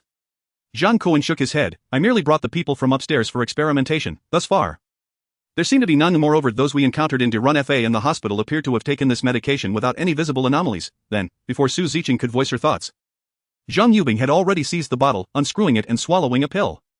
"Master, let me be the first to try, but how do you plan to stimulate me to enhance my abilities?" Zhang Kun recognized Zhang Yubing's underlying insecurities about her role as a driver but was surprised by her boldness. As she gazed at him with her watery eyes, he smiled and gestured towards the large bed behind the vehicle, remaining silent. Chapter 128, Zhang Kun, I am truly not a lecherous scoundrel. Master. You, upon witnessing the sudden appearance of a mahjong table within the RV, both Zhang Yubing and Su Ziqing were left bewildered. Zhang Kun, sensing their confusion, quickly clarified, do not look at me like that. When a person is stimulated, their hormonal levels generally spike, resulting in increased heart rate and blood pressure. I believe Huang Shuxia's transformation occurred after she was subjected to excessive negative emotions, which deeply stimulated her, leading to the emergence of such formidable powers under the medication's influence. Coincidentally, we can achieve that as well. Playing mahjong is a beloved pastime because it requires players to remain vigilant and focused, allowing them to sense the dynamics of the game. When to play a card, when to declare victory. As far as I know, the dopamine released during a winning hand greatly exceeds that of other activities. Therefore, I am doing this for everyone's benefit. Ziqing, as a medical student, do you agree with my reasoning? Upon hearing Zhang Kun's explanation, Su Ziqing blinked and nodded, though she skeptically asked, Master brother does have a point. But why are you so eager to remove your pants? Are we going to play strip mahjong? Ah, well, it's just that it's too warm in the RV, I need to change into shorts. Zhang Kun, caught off guard by Su Ziqing's remark, maintained his composure. Su Ziqing considered his words and found merit in his proposal, thus extending her delicate hand towards Zhang Kun. What about me? Yet Zhang Kun rolled his eyes. Today is merely the first experiment, the slots are filled. And I do not wish to use both of you. What, there are slots, why not me? Su Ziqing protested, only to be pulled back by Zhang Yubing. Master is correct, my contributions to the team are currently minimal, it is only fitting that I be the first subject.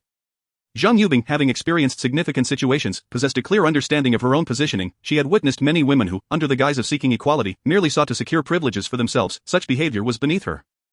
She understood that to stand alongside Su Ziqing merely cooking a good meal would not suffice. Moreover, she recognized that in this harsh world survival required sacrifice. Though the risks were evident, opportunities often coexisted with peril. She was willing to embrace that risk. With that thought, she boldly approached the mahjong table. Then I shall be the dealer. Zhang Kun nodded, casually handing her a piece of chocolate. Your resolve is commendable. Would you care for a piece? My lady of chance? The following day, Zhang Kun awoke leisurely, only to discover it was already 10 in the morning. Having not exerted himself in such a manner for quite some time, he felt as though he had not fully replenished his energy after a long night's rest. After a night of mahjong, he felt even more fatigued than after playing basketball. Clambering out of bed, he rubbed his red-rimmed eyes in front of the mirror, completing his morning routine while also checking in with the system. Ding! Congratulations to the host for successful check-in. Reward for the host, Windblade. Zhang Kun was taken aback, delving into the description of the Windblade in his mind. Windblade, upon activation, the host can launch 2 blades composed of air, which can be controlled by the hostess with an effective range of 10 meters. After thoroughly reviewing the details, Zhang Kun sprang from the bed and drew open the curtains, initially intending to call Su Ziqing to assist him with dressing. He found her curled up on the sofa, sleeping peacefully, and chose not to disturb her. Instead, donning his winter gear independently last night, Zhang Yubing had indeed played with the finesse of a master, dominating the mahjong table, while poor Su Ziqing, lacking skill, had been thoroughly vanquished. The girl, having lost all evening, deserved a bit more rest to recover. Once he was dressed in his winter attire and boots, Zhang Kun opened the door, stepping onto the snow-covered ground. Unfortunately, the once commendable greenery of the community was now buried beneath the snow. Leaving him with no targets to test his newfound abilities, nevertheless eager to see results, Zhang Kun attempted to summon 2 wind blades. Whoosh, whoosh. The sound of slicing air echoed before him. To his astonishment, he witnessed a mesmerizing sight. The space in front of him appeared somewhat distorted. And against the dim sunlight, he could see 2 translucent crescent-shaped blades reflecting irregular images. With a mere thought, the 2 wind blades danced in the air amidst the falling snowflakes. To test their effectiveness, Zhang Kun approached Building 9. With a single mental command, the wind blade shot forth, striking the thick wall. Crash! An explosive sound followed, and to his astonishment, a substantial section of the external windowsill was severed cleanly. Gazing at the neatly cut rebar exposed within, Zhang Kun found himself momentarily breathless. Thankfully, the rebar used in this section was not HRB 400 threaded steel, otherwise he might have offended all civil engineers nationwide. Although he had not tested it against a load-bearing wall, Zhang Kun was nonetheless pleased with the slicing effect of the wind blades. Moreover, as these blades were nearly transparent, they were ideal for stealthy maneuvers. After his trial, he began to walk back. However, as he approached the vehicle, he sensed an unusual presence. Turning back to survey the area between himself and Building 9. Apart from the expansive snowfield, nothing was visible. Yet the feeling of being watched, akin to sitting on pins and needles or having a thorn in his throat, persisted. It felt as though a lofty mentor were observing him from above. Curious, Zhang Kun glanced upward, hoping to catch a glimpse of someone peering down from the building, but after scanning the area, he found no trace of anyone. Redirecting his gaze, he suddenly noticed a set of footprints not far from him. It appears that the footprints were only just made, still unblemished by the snow, yet Zhang Kun knew that upon his recent exit from the vehicle, there had been no one in the vicinity. Silently, he summoned the wind blades once more. One blade skimmed closely to the ground while another hovered at waist height, swiftly slicing through the air towards the cluster of footprints. Ah! A woman's startled cry resonated from the direction of the footprints. And almost simultaneously, a copious amount of blood erupted from the snow as the wind blade passed through, and a pair of severed feet. What in the world is happening? Chapter 129, Unprincipled Ambush. What on earth is this? Even Zhang Kun, with his vast experiences, was taken aback by the bizarre scene. However, he quickly spotted an ant who had received dumplings from him the previous day, now sprawled on the ground, her legs devoid of feet. Bleeding profusely into the snow, in a state of excruciating pain, her hands, which had once wielded a kitchen knife, instinctively cast the weapon aside, desperately trying to staunch the wound on her leg as if that might somehow facilitate its healing. In an instant, Zhang Kun comprehended the situation. This woman must have developed the ability to become invisible after consuming the dumplings last night, and had thus taken refuge around the RV, intending to ambush him. In his haste to test the effectiveness of the wind blades, he had unwittingly allowed her to pursue him for a few steps. It was precisely this oversight that had betrayed her whereabouts through the footprints left in the snow. Of the 2 wind blades, she had narrowly evaded only the one aimed at her waist. Observing the wailing woman in the snow, Zhang Kun approached without a trace of pity, with a mere thought.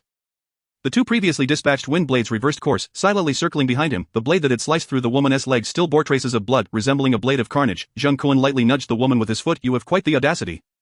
Attempting to ambush me, do you think my dumplings were free for the taking? Zhang Kun, don't think for a moment that I'm unaware. The food in your vehicle must be more than just those dumplings. I merely intended to hold you hostage, hoping to procure a bit more food from you. Why did you have to go and sever my legs? How am I supposed to live now? Zhang Kun couldn't help but chuckle at her response. Having offended him, she still dared to contemplate the future. It was a wonder how her mind functioned. Did she not realize that the moment she resolved to turn her weapon against him, there was no turning back? Ignoring her absurd reproach, Zhang Kun pressed his foot directly onto her wound, causing a fresh spurt of blood to gush forth. Was it only you who attacked? Were there no others who dined on dumplings? Speak! Ah! The woman cried out in agony, yet despite her suffering, she vehemently shook her head. No, it was my own desire for more food, and had nothing to do with the others. Really? Absolutely, if I'm lying. May I meet a terrible end? Do you think you deserve a good end after this? What a naive thought. What is your WeChat ID? Did you add me yesterday? And no, I didn't add you. Please spare me, it hurts so much. Zhang Kun quickly realized that this woman was one of the 2 who had not added him on WeChat. It seemed that upon discovering her newfound ability to become invisible, she thought herself invincible, neglecting to report to him and even planning to ambush him. Truly a foolish move. Having gathered sufficient information, Zhang Kun focused his thoughts, and the wind blades howled as they sliced cleanly through her neck. In an instant, her head was severed from her body, her scream abruptly silenced, while blood spurted far into the snow, yet Zhang Kun remained unfazed. For someone who had taken his food and dared to retaliate, executing her was a necessity. The scream startled the 2 women inside the RV, with Su Ziqing swiftly brandishing a pistol and approaching the window. Upon seeing the corpse on the ground and Zhang Kun preparing to enter the vehicle, her expression shifted to one of alarm. Master, what happened? Nothing much, just an old fool who thought to ambush me, but I caught her. Zhang Kun maintained his composure, as if he had merely dispatched a basketball-playing chicken rather than a human. Once he had changed out of his cold-weather gear, Zhang Kun turned to the newly awakened Zhang Yubing, somewhat awkwardly handing her a cup of water. How do you feel? Is it any better? Taking the cup. Zhang Yubing blushed and nodded, but soon shook her head. Yet I still feel the same as before, with no noticeable change. Perhaps it's just individual differences. Besides, medication may take time to manifest its effects. It's not always immediate. Hearing Zhang Kun's explanation, Zhang Yubing nodded, though her expression still bore an unmistakable trace of disappointment. Last night, she had truly exerted herself to please him, and while they had both derived immense pleasure, she remained at a standstill regarding her anomalous abilities, lacking any breakthroughs. Could it be that she was indeed an anomaly against abilities? Zhang Kun refrained from further coaxing her, instead gesturing for the two women to prepare 18 portions of food for the experimental subjects. His action stemmed from a promise made to the ants who had briefed him the previous night, with ample supplies of rice and flour in the space, and even an abundance of rice cookers procured from the large run. He could easily support 20 ants, if not an entire community of living individuals, yet Zhang Kun had no intention of providing disaster relief to this unfamiliar group of strangers. He merely wished to fulfill his promise and return to Villano. 8. Resuming his leisurely life for Su Ziqing and Zhang Yubing, preparing meals was a swift task. By noon, enough fresh food for 18 people had been neatly packed into disposable containers provided by Zhang Kun. Once they finished, Zhang Kun called out in the small group chat, inviting the ants participating in the experiment to come downstairs to collect their meals. He had counted the heads carefully. Among the 20 who had collected meals yesterday, Huang Shuxia and the woman who had just attempted to ambush him were no longer present, making the 18 portions sufficient for distribution. However, to Zhang Kun's surprise, it wasn't long before commotion erupted outside the RV. From various buildings in the community, people began to emerge through the windows, as if they had coordinated in advance, all converging upon his vehicle. The crowd comprised both men and women, ranging from elderly retirees with gray hair to small children still needing to be carried by their parents. Soon, the throng encircled the RV. Strangely, not a single one of the ants from building number 9 made an appearance. Observing the situation, Zhang Kun raised an eyebrow, sensing that he had been orchestrated against by the ants in the group. Gesturing for Zhang Yubing and Su Ziqing to secure the other doors and windows of the RV, Zhang Kun opened a window, grasping an MP5, and loudly inquired of the ever-growing crowd, "What do you want?" "Zhang Kun, lend us your vehicle. Consider it a means of survival for the remaining residents of the community." A man in his 50s suddenly spoke up, then performed an astonishing act by kneeling at the forefront of the crowd. Chapter 130, the matriarch of building number 9, room 701 of building number 9. All the living souls within had gathered here. The ants who had not slept a wink the previous night were peering out the window, taking turns to glance furtively below. They really have all come. Of course, Sister Mylan is so formidable, who would dare disobey? It's a pity about Wu Fingxia. That fool thought she could manage on her own and ended up getting herself killed by Zhang Kun. Who told her to be so foolish? She thought that being invisible made her special. The banter of two women was akin to the clamor of 500 ducks, yet inside room 701, the noise reached a crescendo, resembling a cacophony of 1,000 quacking ducks, as soon as someone took the lead. The chatter erupted. "What's all this noise? Quiet." Suddenly, a calm and authoritative female voice rang out, instantly silencing the room to the point where one could hear a pin drop. Of the older women turned to the source of the voice. And there stood Zhou Mylan, the owner of room 701, entering with an expression devoid of emotion, wiping the blood from her hands, her icy demeanor instilling fear. "Sister Mylan."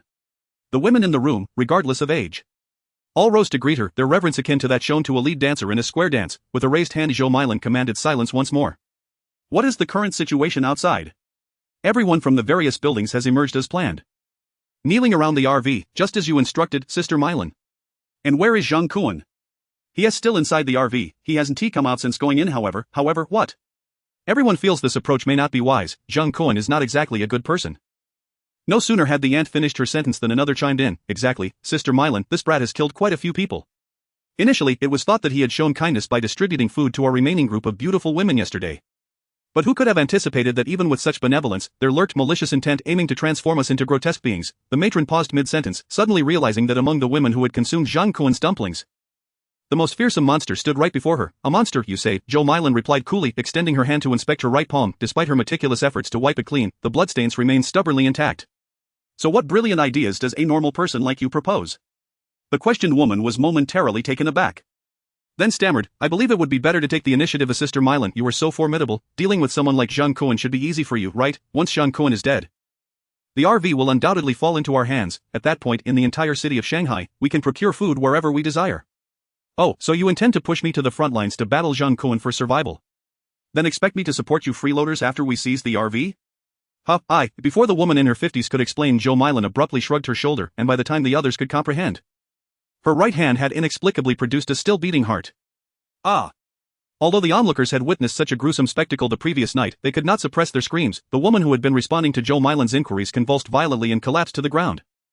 Unfazed, Zhou Mylan tightened her grip, and with a force akin to squeezing a water balloon, the heart exploded with a resounding pop. Almost simultaneously, the fallen woman kicked her legs and twitched a couple of times before falling completely still.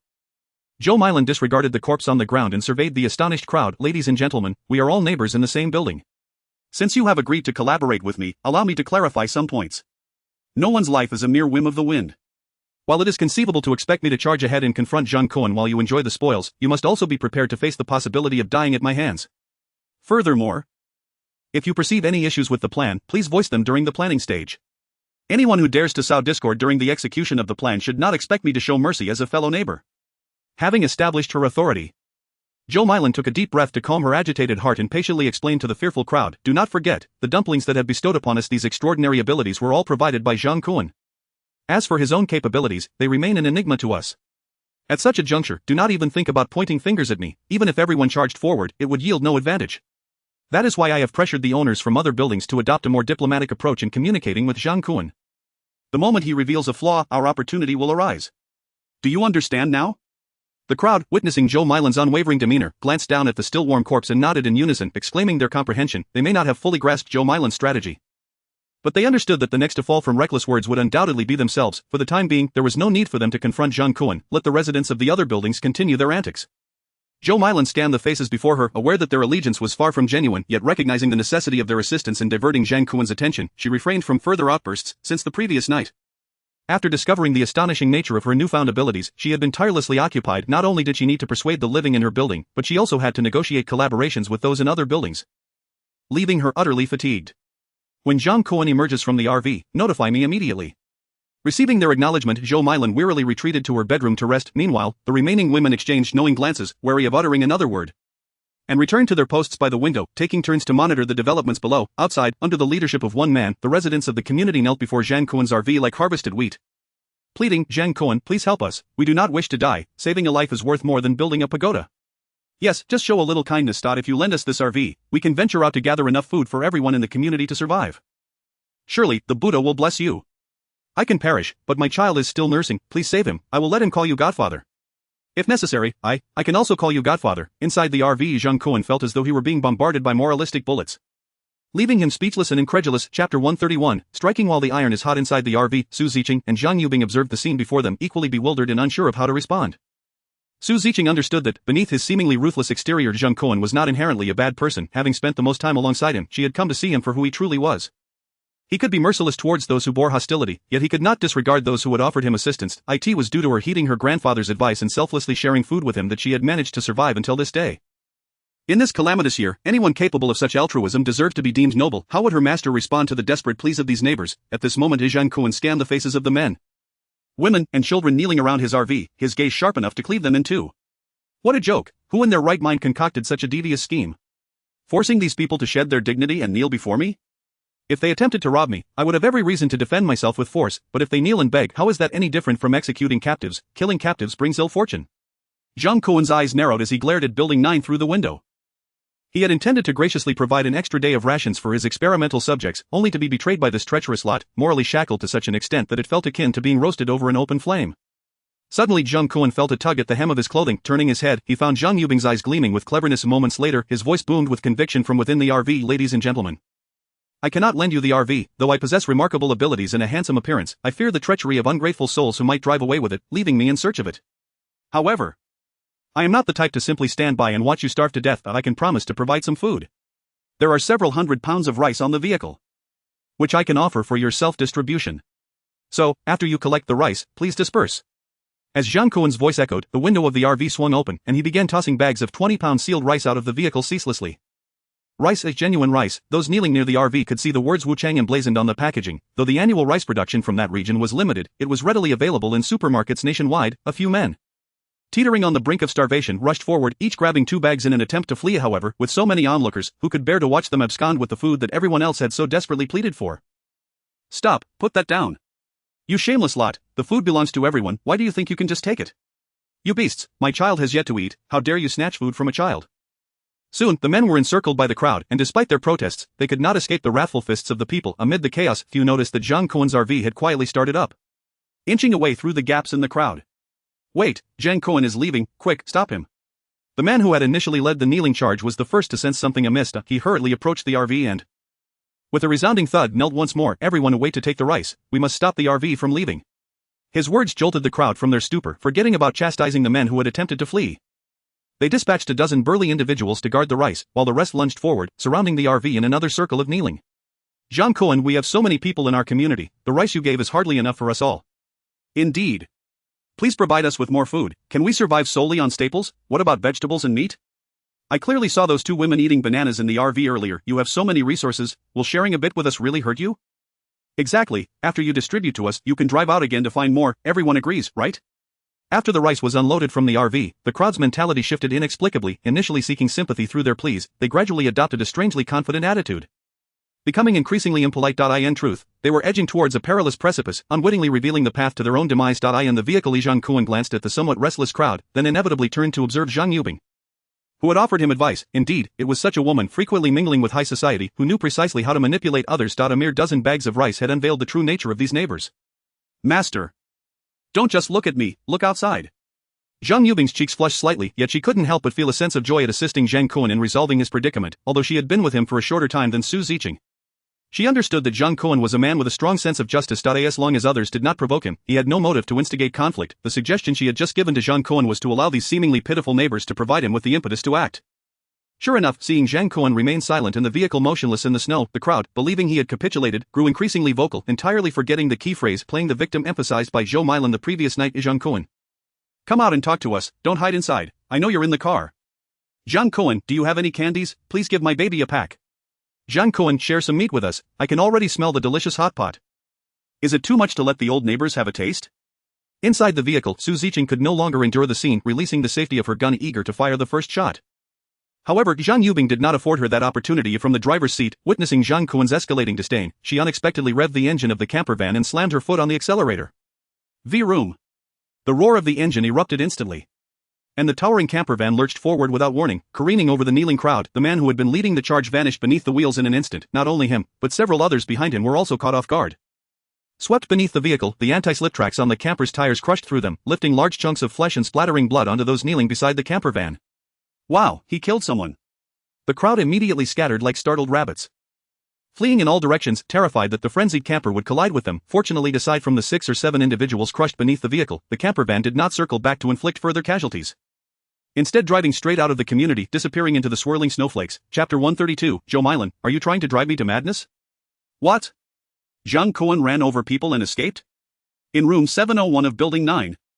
Zhou Milan, abruptly awakened, wore an expression of fury, the crow's feet at the corners of her eyes nearly bursting. Indeed, before Zhang Kun left, he had dropped off over a dozen bags of rice. Those people felt it was insufficient and continued to surround the camper van, demanding more, their clamor growing louder, and then we witnessed someone slam on the accelerator, crushing several individuals before the vehicle drove off. Now, the remaining people are fighting over the rice downstairs, and several have already been killed. What? Those useless fools. Zhou Milan's eyes widened, unable to suppress an expletive. Then, before the women reporting to her, her form gradually became translucent until she completely vanished. Almost simultaneously, downstairs in Building 9, Zhou Milan's figure began to materialize in the air, taking shape below. After the leading man was crushed by the camper van, the crowd realized they could not intercept the departing Zhang Kun and quickly became embroiled in a fierce struggle for the rice. The men originally guarding the rice sensed the unfavorable turn of events and immediately turned to pilfer it themselves, each grabbing several bags and attempting to flee. However, the elderly, women, and children outside were unwilling to relinquish the hard-won food they had so desperately begged for. Charging forward with cries of protest, soon other men from a distance also joined the fray, fists flying, plunging the scene into chaos. Amidst the turmoil, no one noticed Zhou Milan had arrived downstairs. Stop, she attempted to shout, but no one paid her any heed. Suddenly, 2 men became entangled while fighting over the rice. One received a fierce punch to the face, stumbling backward toward Zhou Milan with a mere wave of her hand. She pushed the man aside, sending him sprawling to the ground. The man, sent tumbling, exclaimed, "How dare you push me? I command you to stop. You can go to hell." The man froze, suddenly noticing Zhou Milan clutching a pulsating heart in her hand. She did not allow him a moment to react, exerting her strength to crush it. Ah, he cried out in agony, collapsing as he clutched his chest. Yet, in the face of such chaos, merely killing one man was hardly effective. Zhou Milan furrowed her brow and waved her hand, instantly producing a string of hearts. These belonged to the group making the most ruckus, totaling over a dozen. With her gesture, those men who had just been swinging their fists in the crowd all fell to their knees, clutching their chests. I said, all of you, stop. Zhou Milan raised her voice, finally capturing the attention of those present. It was then that they beheld the string of still-dripping human hearts in her grasp. Soon, the snow-covered ground between the buildings fell silent. Not even the rice abandoned by the fallen was dared to be claimed. Zhou Milan flung the hearts to her feet, glaring at the terrified crowd. Who can tell me what on earth is happening? I instructed you all to plead with Zhang Kun to leave the vehicle. How could you let him get away? After a considerable pause, one woman timidly recounted the recent events. Upon hearing how the crowd had provoked Zhang Kun, Zhou Milan's fury surged. She had spent the entire night until midday today hoping the neighbors could leverage whatever lingering goodwill Zhang Kun had, not to mention truly keeping the camper, as long as she could get him to exit the vehicle. She was confident she could handle him, yet this group of fools had allowed themselves to be distracted by a mere dozen bags of rice. Utterly foolish. As she spoke, the group of women from the 9th building hurriedly descended from upstairs. momentarily bewildered by the chaotic scene. Go retrieve the rice back to 701. At this juncture, lamenting the unreliability of her neighbors was of no avail, so the seething Zhou Mylan could only rally the women she was somewhat familiar with in Building 9 to take away the rice Zhang Kun had abandoned. Hey! What are you doing? One woman cradling a child could no longer bear to watch, stepping forward to block the women from Building 9. This food was reluctantly given by Zhang Kun due to our pleas. How can you just take it without a word? That's right, we earned this through our hard work and pleading. You can't just take it without a word. And Zhou Mylan, what did you say to us last night? You clearly told us that if we managed to get Zhang Kun's camper, the camper would be yours, but the food inside would belong to us. How can you go back on your word? Just on this. Zhou Mylan coldly snorted, her hand flashing as a heart appeared. Without a moment's hesitation, she tossed it into the pile of hearts on the ground and then stepped on top of it. The woman who had just challenged her instantly collapsed, clutching her chest. Letting out a squawking scream. As if not yet satisfied, Zhou Mylan waved her hands again. The woman holding the child felt the baby tremble in her arms, erupting into a terrifying wail, her expression changing drastically. Zhou Mylan. You lunatic, what have you done to my child? Zhou Mylan's hands now bore not a bloody heart, but a long string of spinal vertebrae resembling a small whip due to the connective fascia. I merely wish to teach you to heed my words, she declared. Casually tossing the vertebrae into the freshly dug snow pit prepared for ambushing Zhang Kun, the mother touched her child, perceiving the upper body to be disturbingly limp, and quickly realized that small spine belonged to her baby. Zhou Mylan. You dared to harm my child, I'll fight you to the end. With that, the woman charged at Zhou Mylan like a crazed bull, intent on a life-or-death struggle. However, while the vision was optimistic, reality was cruel. As she neared, her legs buckled, and she collapsed to the ground. Zhou Mylan wielded two pristine white femurs, swinging them down upon the woman and child with ferocity. In no time, both mother and child met their demise beneath their own bones. Last night, those persuaded by Zhou Mylan to partake in today's action numbered in the hundreds, yet now, amidst the tumultuous crowd, faced with Zhou Mylan's unpredictable and terrifying lethal methods, each one of them was filled with trepidation. Let alone daring to speak out. Zhou Mylan, seemingly unsatisfied, knowing full well that the mother and child had been crushed to death, continued to strike down several more times before casting the bones aside. Retrieving a tissue to wipe the blood from her hands. You all heard me. I said that only if we could deceive Zhang Kun into giving us the camper would I share the food with you. But now you fools have ruined everything. Do you still think you deserve to share the rations? Are you trying to drive me to madness? Chapter 133, Infiltrating Building 9. The camper sped through the snow. This road had been traveled many times before, and Zhang Yubing was already well acquainted with it. Seated in the passenger seat, Zhang Kun, after the car had traveled a few hundred meters, called out to Zhang Yubing to halt at the bend. Noticing Zhang Kun's unwavering gaze locked upon her, Zhang Yubing's cheeks flushed slightly as she softly inquired, Master? I never anticipated your resolve would be so formidable.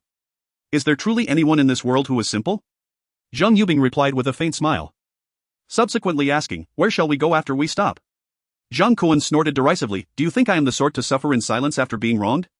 Then, I shall return and eliminate all those despicable fiends who feasted on dumplings. A glint of coldness flashed in Zhang Kun's eyes. Reflecting upon it now, why should he have waited for the residents of the community to reveal their true colors before urging Zhang Yubing to accelerate? Wouldn't it have been more prudent to rush in from the very beginning? Such an approach would have saved him several hundred jean of rice, yet, the thought of the women in the crowd cradling their children had indeed rendered him momentarily tongue-tied. He had consistently advised Zhang Yubing to shed any notions of savior complex.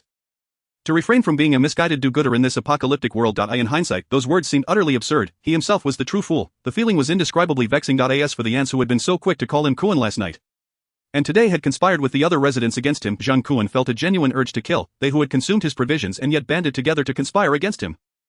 Just the thought of those wretches made Zhang Kun wish he could sweep them away with the snowstorm.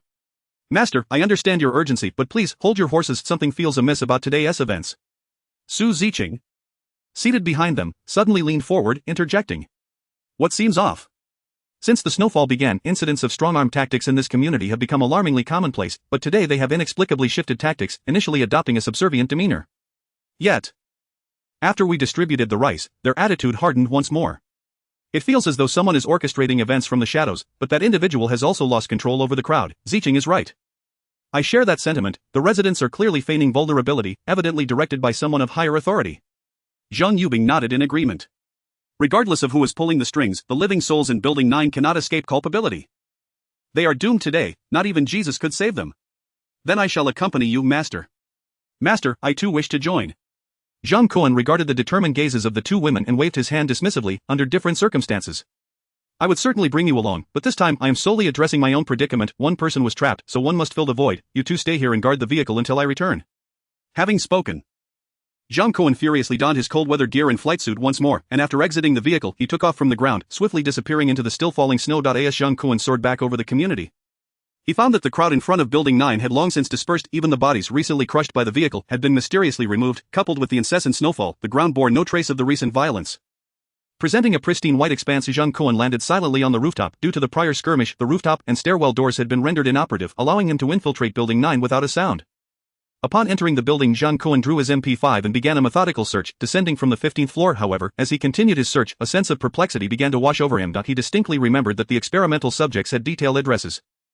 With the 11th and 13th floors occupied, yet from the 15th to the 10th floors, all doors stood ajar, yet not a single living soul was to be found. Had those women, with names like Hua Kaifu Gui, Shunxi Ziran, and Yun Dan Fengqing, deceived him?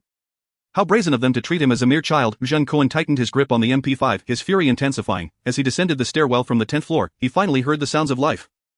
Two women were quietly conversing at the corner of the stairwell between the 9th and 8th floors. Fearing that he might startle them and lose this rare opportunity, Zhang Kun stealthily crept down the stairs. Crouching above them to listen intently to their conversation, Yang Jia, why don't you believe me? Let us run away together. If we stay here too long, we'll surely fall victim to Zhou Mailan. You've seen how ruthless she is, she doesn't even spare children.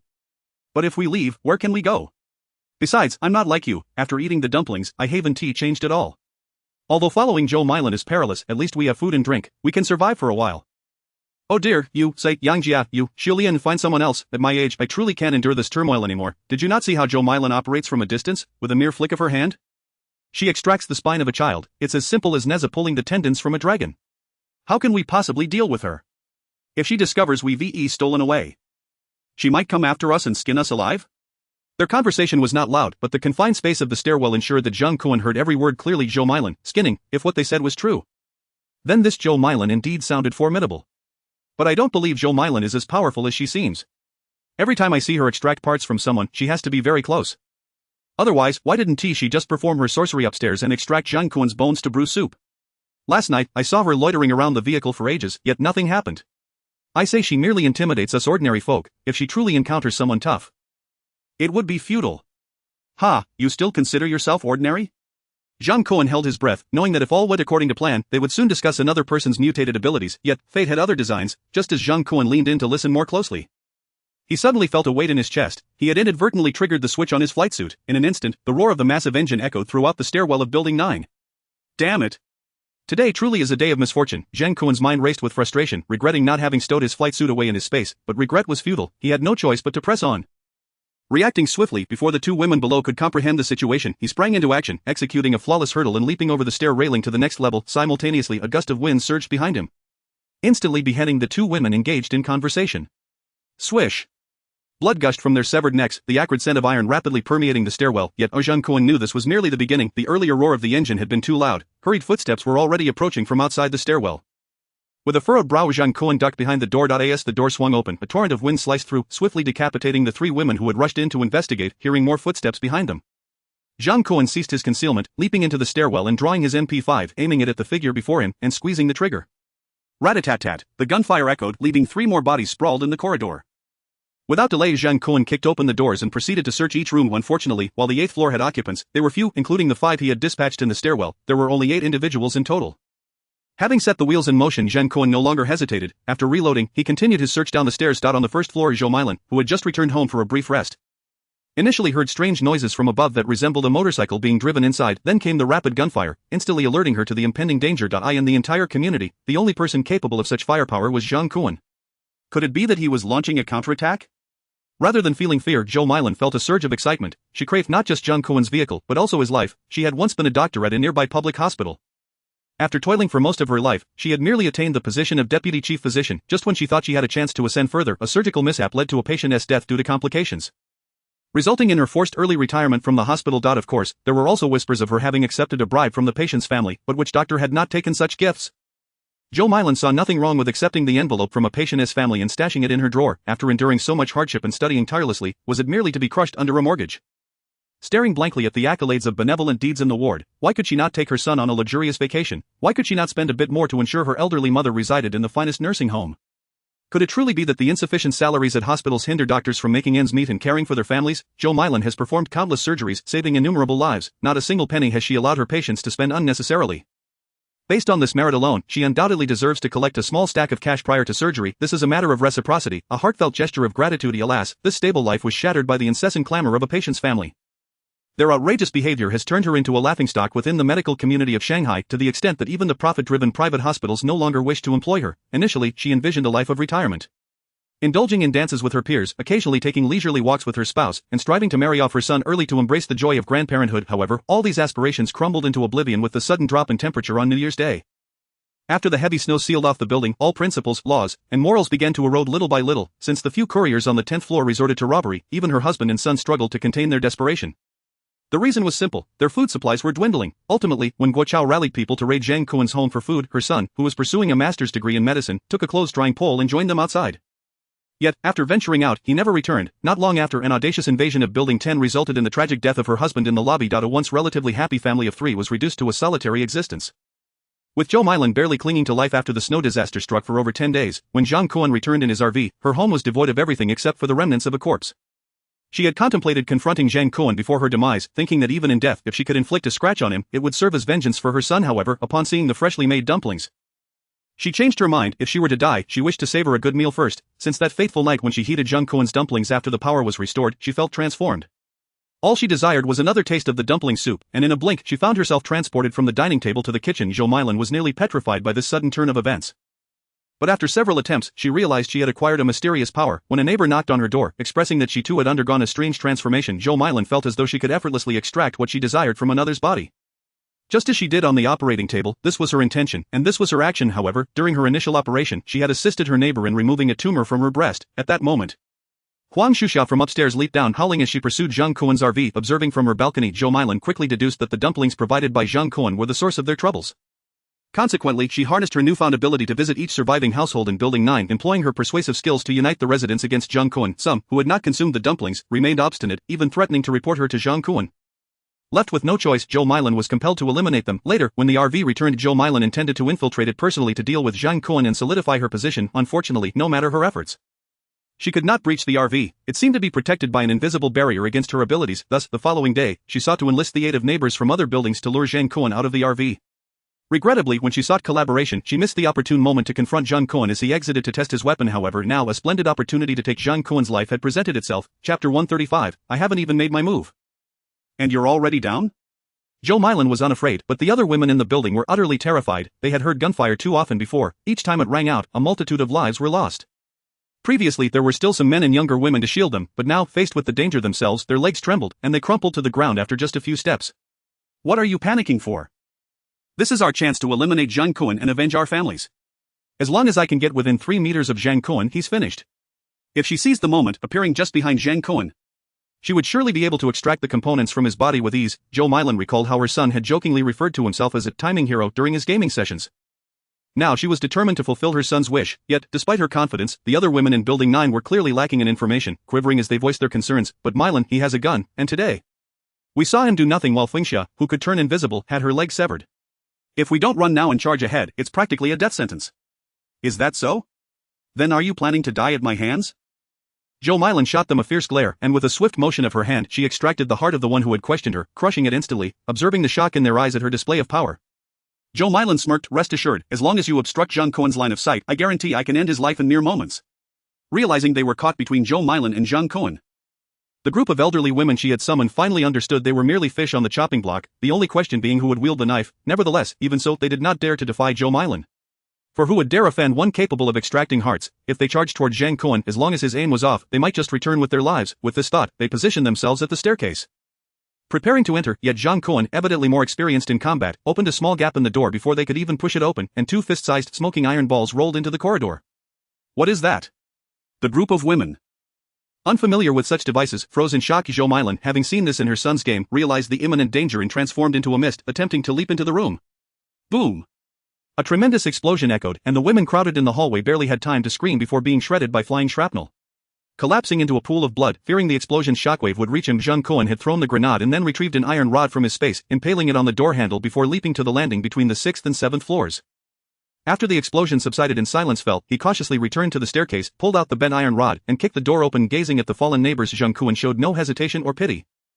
Aiming his MP5 at them and cautiously pulling the trigger to finish them off, since they could not be tamed, he had no choice but to eliminate them, having been deceived by the women once.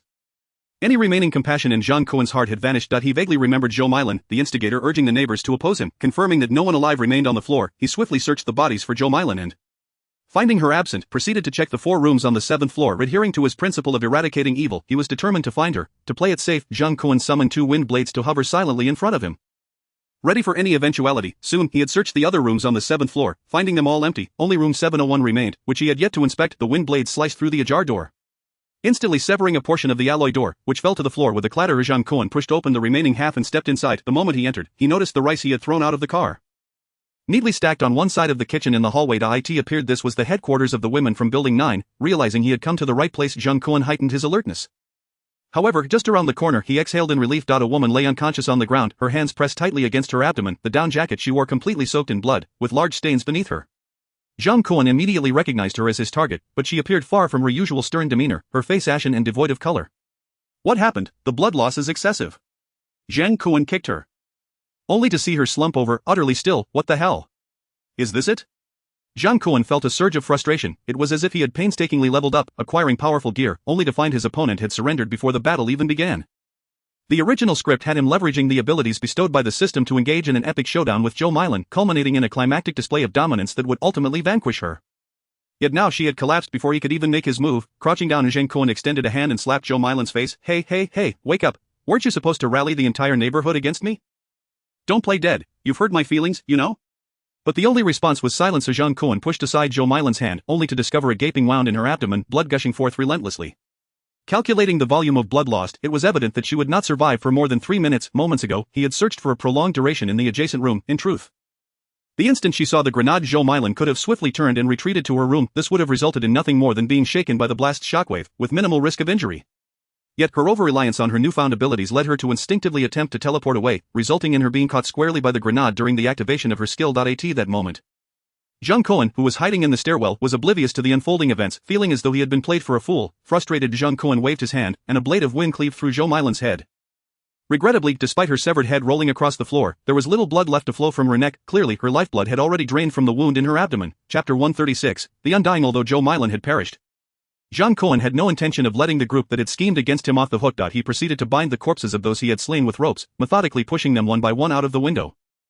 Before long, the 7th floor of Building 9 was adorned with a grotesque display of dangling bodies swaying incessantly in the wind and snow. As for the several corpses that had been cleaved in half by the wind blades, Zhang Kun showed no mercy, tossing them down to the ground as well. In this frigid post-apocalyptic world, the dead would not attract bloodthirsty ants, but they would surely draw the attention of the starving populace.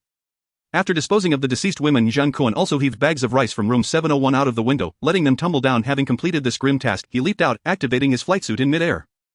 Once he stabilized his position, Zhang Kun retrieved a can of red spray paint collected from Duran and emblazoned the word food in large letters on the exterior wall of Building 9. Followed by a massive arrow pointing directly at the heap of corpses intermingled with rice below. Perhaps there still remained some ants who had evaded catastrophe within Building 9, but Zhang Kun could not be bothered to seek out this group of concealed rodents. Moreover, he did not believe these women, who had previously only chased children in the plaza, could stand against the neighbors from other buildings in the community. Having wrapped up his work, Zhang Kun circled above Building 9 and, seizing his shotgun, fired several shots into the sky. Upon noticing neighbors from nearby buildings peering curiously in his direction, he made his departure. Soon, as Zhang Kun soared through the air, he caught sight of the silhouette of the RV in the distance. To his astonishment, he observed 4 figures standing around it. These individuals appeared tall and uniform in stature, clad in identical deep blue down jackets and black windbreakers, resembling figures molded from the same cast. Had he only been away for a mere hour, and yet strangers had already gathered? However, reflecting on the situation, he realized that his eye-catching RV, parading about in broad daylight, would indeed attract the attention of the living. This time, without hesitation, Zhang Kun accelerated and executed a graceful dive, unleashing wind blades that cascaded down upon the 4 figures, slicing them cleanly in half. He had assumed this would resolve the issue. But upon landing, he was met with an unbelievable sight. Before him, the individual he had severed was groaning and shifting its body, and astonishingly, the upper and lower halves inexplicably reattached themselves, allowing the figure to rise as if nothing had happened. Master brother. Hurry, get in the car. Su Ziqing, peering out from the window of the RV, urgently called to Zhang Kun. However, Zhang Kun, who had been holding on to a torrent of pent-up anger, saw this as an opportunity for release. Activating his flight suit once more, he ascended into the air. As he surveyed his surroundings, he realized that not only had the individual before him remained unscathed beneath the wind blades, but the other 3 figures surrounding the RV also stood undisturbed. As if his wind blades had never touched them. This was absurd. He had initially believed himself invincible under the system's enhancement, only to discover that there were those even more formidable than he. Who were these minions? It was evident that only those with some degree of skill would dare confront him openly in broad daylight. Just as Zhang Kun was about to dive down again, he noticed Zhang Yubing extending her pristine white arm out of the window, wielding a police radio. Understanding her intention, Zhang Kun swooped down to retrieve it from her grasp. As he hovered once more in the air, The radio crackled with the anxious voices of the two women. Master, the individuals surrounding the RV are no ordinary foes. You must exercise caution. Perhaps it would be wise to retreat to the vehicle.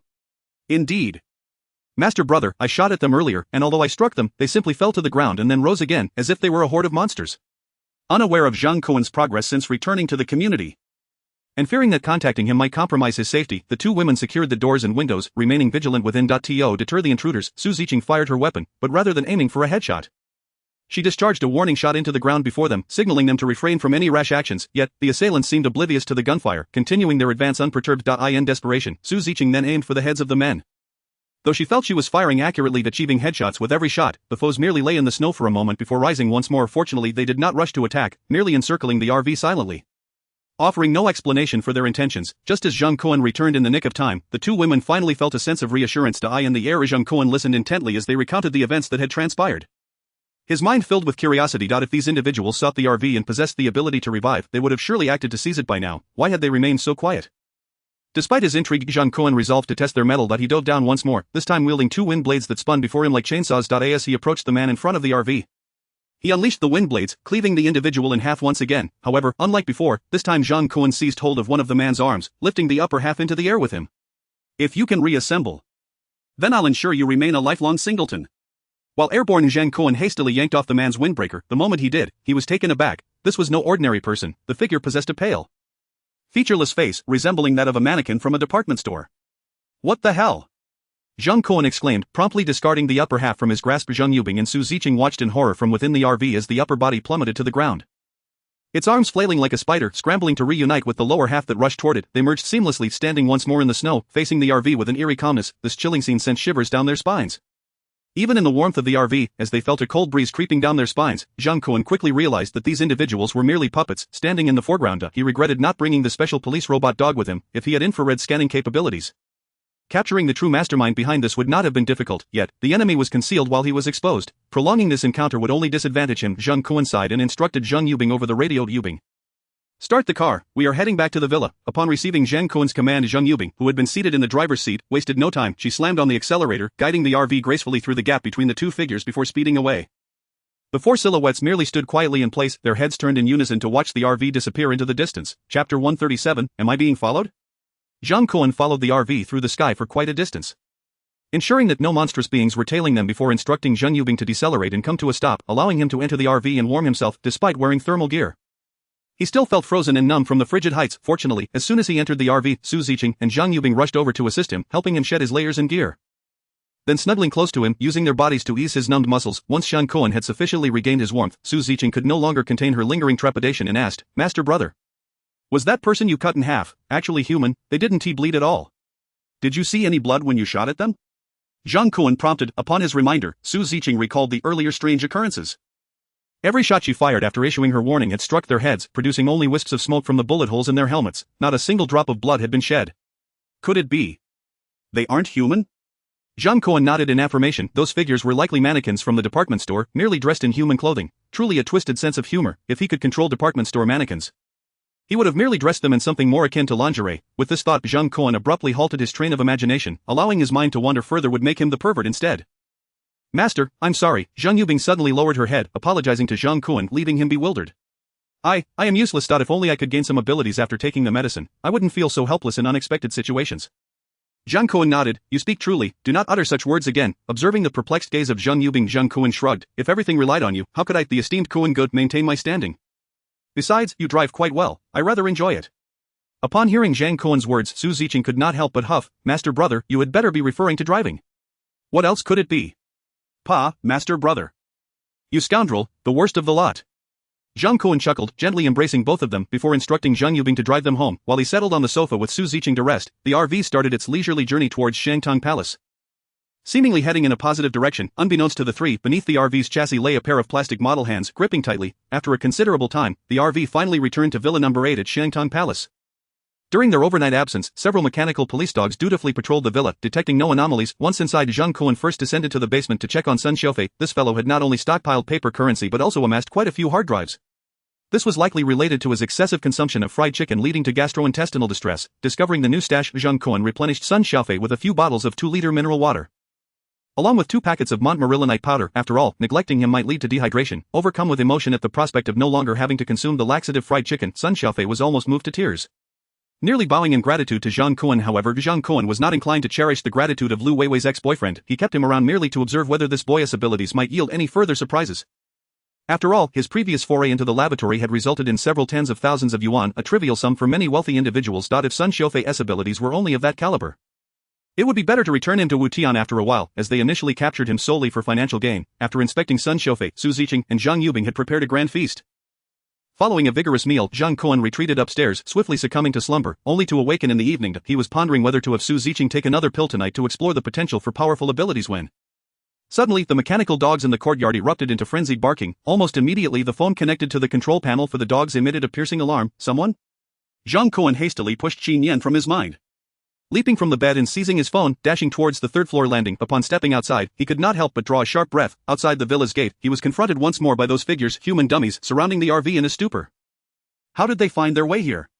To be precise, even more had appeared this time, over 20 in total. These figures, clad in identical uniforms, stood in a staggered formation on the full mountain outside the villa. As soon as he emerged onto the open landing, the previously passive dummies, seemingly observing the electronic gate, all lifted their heads in unison to gaze at Zhang Kun on the third floor. Though Zhang Kun knew the thermal helmets concealed no eyes, the bizarre sensation still unsettled him, causing goosebumps to rise on his arms. Awakened by Zhang Kun's phone, Su Ziqing and Zhang Yubing emerged in their nightclothes, their mouths agape in astonishment at the chilling sight of the dummies having located the villa. How did they find their way here? Zhang Yubing exclaimed, her face a mask of disbelief. She had kept a vigilant eye on the rearview mirror during their return, noting it was entirely clear, devoid of any tails. Moreover, the initial stretch of their journey had been under the watchful gaze of Master Zhang Kun from above. If they had been followed, it would have been impossible. As if to answer her query, 2 arms suddenly shot out from beneath the RV, and a figure began to crawl forth. Its limbs moved in a manner so grotesquely uncoordinated that it resembled a frog swimming across the lawn. From his elevated vantage point, Zhang Kun observed with a slight twitch at the corner of his eye, damn it, they had indeed been ambushed. This fiend had concealed itself beneath the vehicle. The most crucial point was that, having entered the courtyard alongside the RV, even though the safe house possessed an impenetrable nature, it had not been recognized by the system. Instead, it had been granted entry. No wonder those 4 dummies had remained silently by the vehicle, clearly intending to distract those within, allowing this individual responsible for vehicle infiltration to crawl over from the snow. This clandestine operation was masterfully executed. Zhang Kun's heart was now filled with murderous intent. Regardless of who the opponent was, this time, they would not escape unscathed. Since you enjoy playing games with me, let us play for keeps. With that thought, Zhang Kun withdrew a seldom-used sniper rifle from his spatial storage, then opened the control app for the police dogs, switching to thermal imaging mode. As Zhang Kun executed his commands, the mechanical dogs in the courtyard abruptly ceased their barking. Almost simultaneously, a clear thermal imaging display appeared on Zhang Kun's phone. However, upon a mere glance, his brow furrowed in confusion. Initially, he had assumed that these dummies, regardless of how many layers of clothing they wore, were merely mannequins. Once the thermal imaging was activated, anyone controlling them in the vicinity would surely be detected by the mechanical dogs. Yet, to his utter astonishment, these dummies exhibited thermal responses. Staring at the screen displaying distinct red and yellow figures, Zhang Kun could not help but curse the bizarre nature of their abilities. However, before he could devise a plan, the dummy that had crawled from beneath the vehicle had already stabilized and was unsteadily making its way toward the courtyard entrance, seemingly intent on opening the door from within. Did this traitor not even bother to conceal themselves? They truly did not regard themselves as outsiders. As if sensing the traitor's movements, the dummies that had merely stood in place paying homage to Zhang Kun suddenly began to stride forward without warning, approaching the entrance of Villa Number 8. The combat capabilities of these dummies remained uncertain, but their invulnerability to harm rendered them akin to a frog perched upon one's foot, not harmful, yet utterly repulsive. Zhang Kun could not, under any circumstances, allow them entry. He supported himself against the railing of the landing and leaped down from the 3rd floor. Upon landing, he sprinted towards the dummy that was about to activate the door. With speed augmented by the system, he darted forth like the wind. Before the dummy could even press the door switch, Zhang Kun seized it by the nape of its neck. At this moment, he showed no restraint, exerting force with one hand and flinging the creature over the electronic gate's railing. With tenfold the strength of an ordinary person, tossing a clothed dummy was no challenge at all. The dummy that had clung beneath the RV sailed through the air in a graceful arc, landing amidst its fellow dummies, remaining motionless for quite some time, although he knew it might be futile. Zhang Kun, now confronted with an unwelcome visitor, summoned 2 gusts of wind blades, launching a flurry of attacks at the dummies before him. Regardless of how he shattered those dummies, their fragments seemed to possess a magnetic quality. Struggling to reassemble, before long they restored their original forms, albeit their once uniform down jackets lay in tatters. In an instant, the courtyard was not only blanketed by falling snow but also filled with duck down from the shredded jackets, obscuring visibility even further. Zhang Kun was not merely venting his rage aimlessly. He wielded the wind blades while attentively observing the real-time thermal imaging on his phone. He quickly discerned an anomaly. Each time he severed a dummy, its temperature would dim slightly, yet just as it seemed on the brink of extinguishment, a faint warmth would emanate from beneath their feet, swiftly restoring their bodies to the same thermal imaging patterns as before. The thermal imaging display revealed that the initial surge of warmth emanated from their feet. It appeared that the true puppeteer was controlling these dummies through this very method, engaging in a game akin to Warhammer Giants. Were they?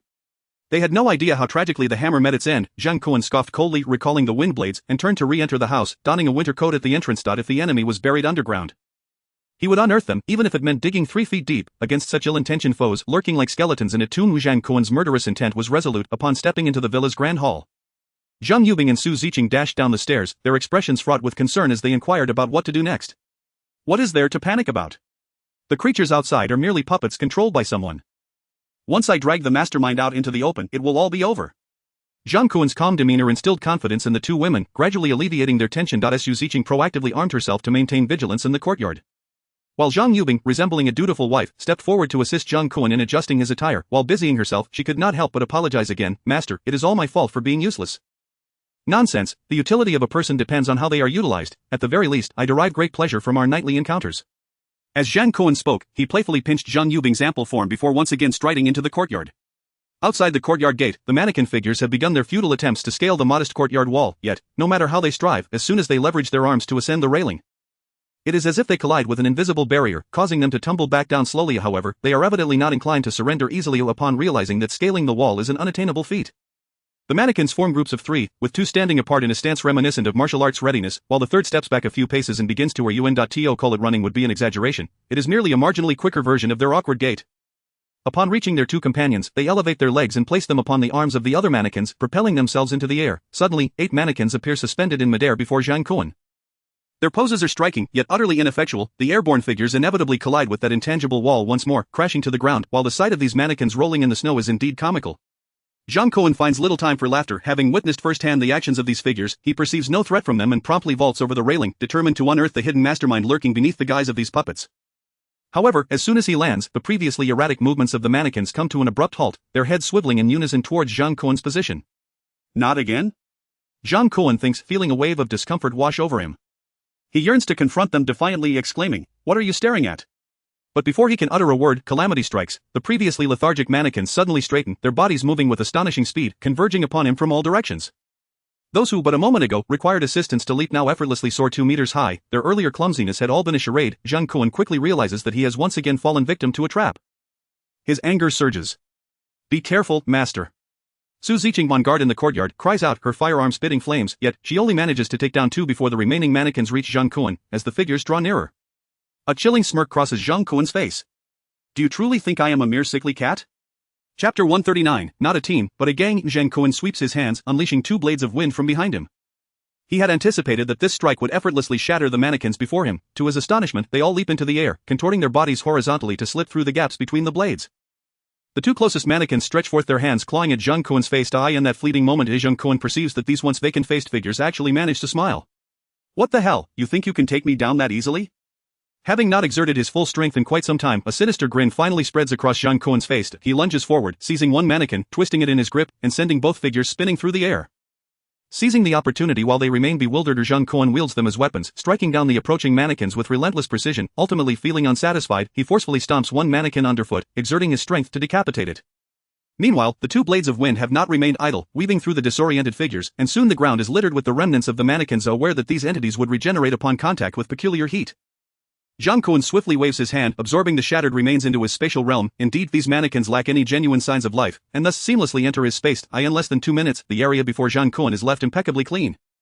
Save for the chaotic footprints, no trace of the mannequins remains, yet Zhang Kun refrains from collecting every last one. The decapitated head he has just removed remains firmly in his grasp. "Are you planning to come out on your own? Or shall I drag you out?"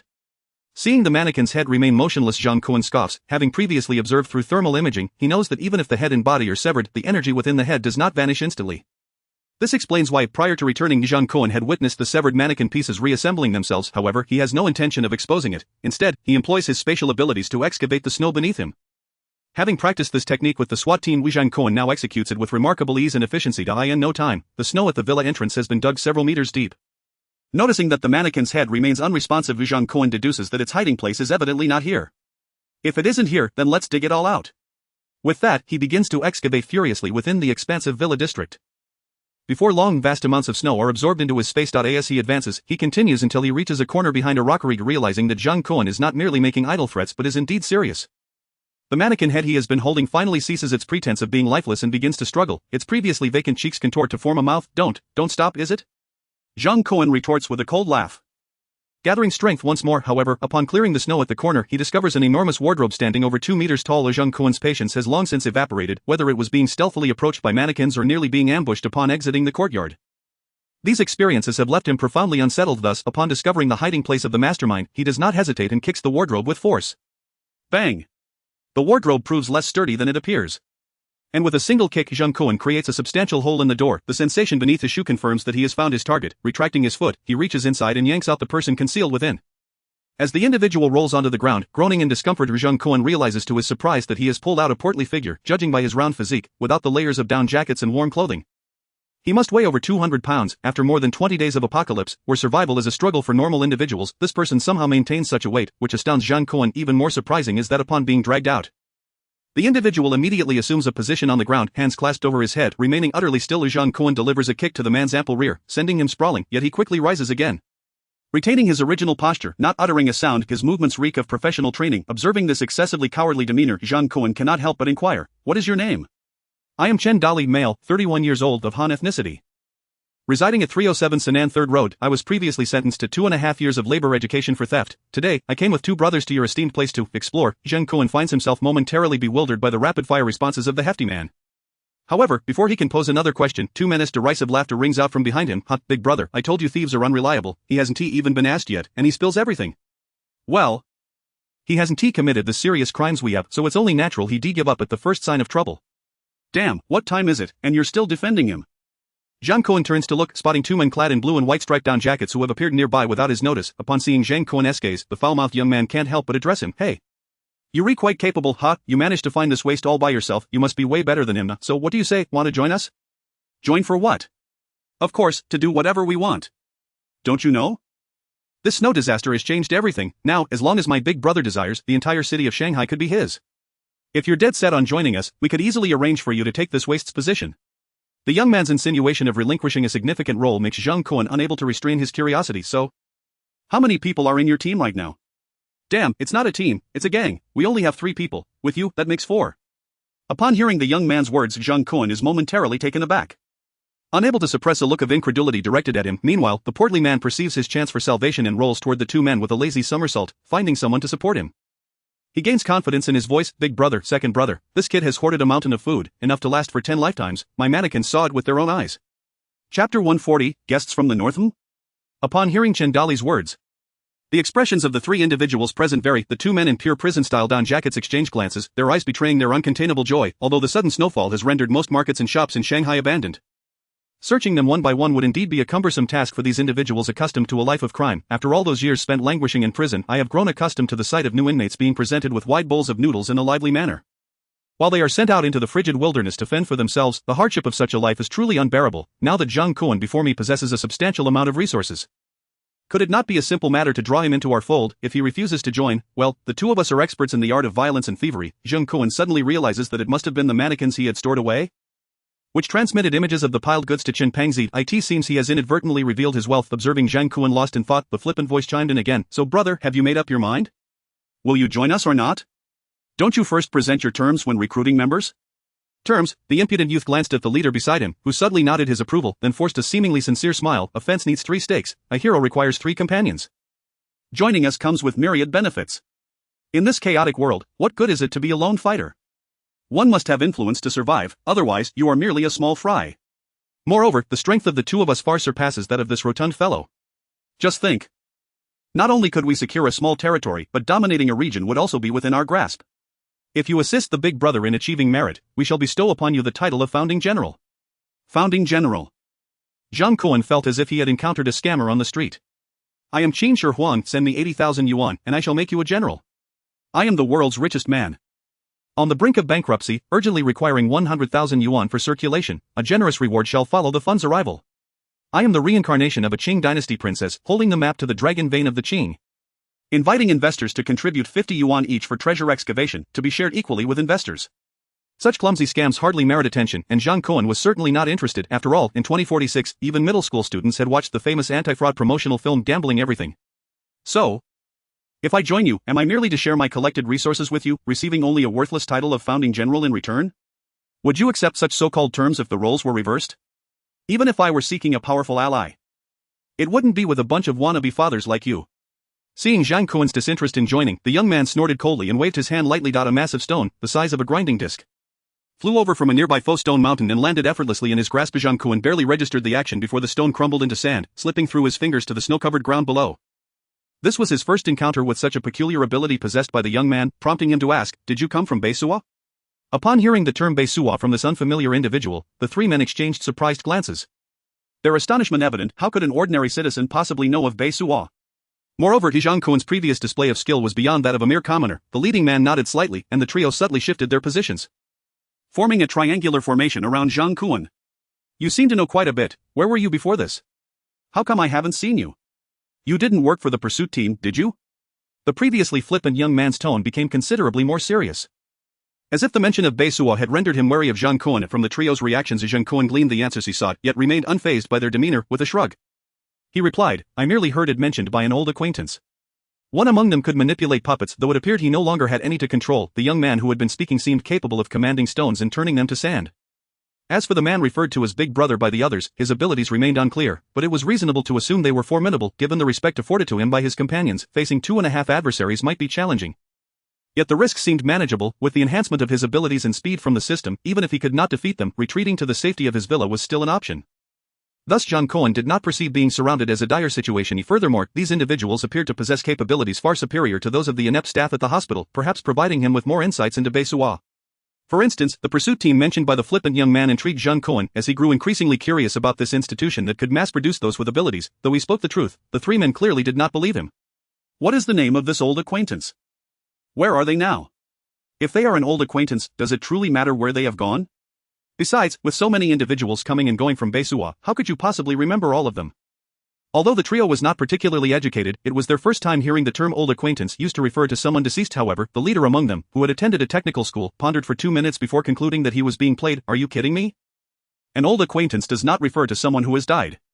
Moreover, it is easy for people to enter Beisua, but before this snowfall, it would have been impossible for anyone to survive coming out." He gestured dramatically in the air. And soon the snow at his feet began to levitate against gravity, transforming into 2 crystalline ice spears in his hands. Zhang Kun gazed at the ice spears that had materialized out of thin air. Feeling a surge of astonishment, he recalled that such abilities were typically associated with either Elsa or Akiji, and now, in this icy apocalypse, the cold would only enhance their power. Observing the sparkling tips of the ice spears, Zhang Kun smiled lightly. "What are you doing? Why the excitement?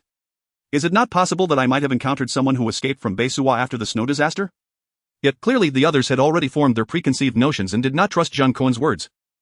Their icy intentions evident, the 2 ice spears were swiftly hurled at him by the leading man. "What, are you all high on drugs?" Chapter 141, and they still consider themselves the Big Brother? The ice shards whistled through the air. While the stoic leader was powerful and swift, to Zhang Kun's eyes, the speed of their assault was rather ordinary. It was simply a matter of differing physical constitutions among men. And strength in such matters relied heavily on innate talent. The size of these ice shards was not intimidating enough for Zhang Kun to bother absorbing them into his space. Instead, he deftly sidestepped, executing a perfect Kunshin lean to evade the 2 incoming ice projectiles. Almost simultaneously, the transparent wind blades that had been summoned behind him surged forth, slicing through the air with 2 glistening arcs aimed directly at the leader. Bang! A burst of golden sparks erupted.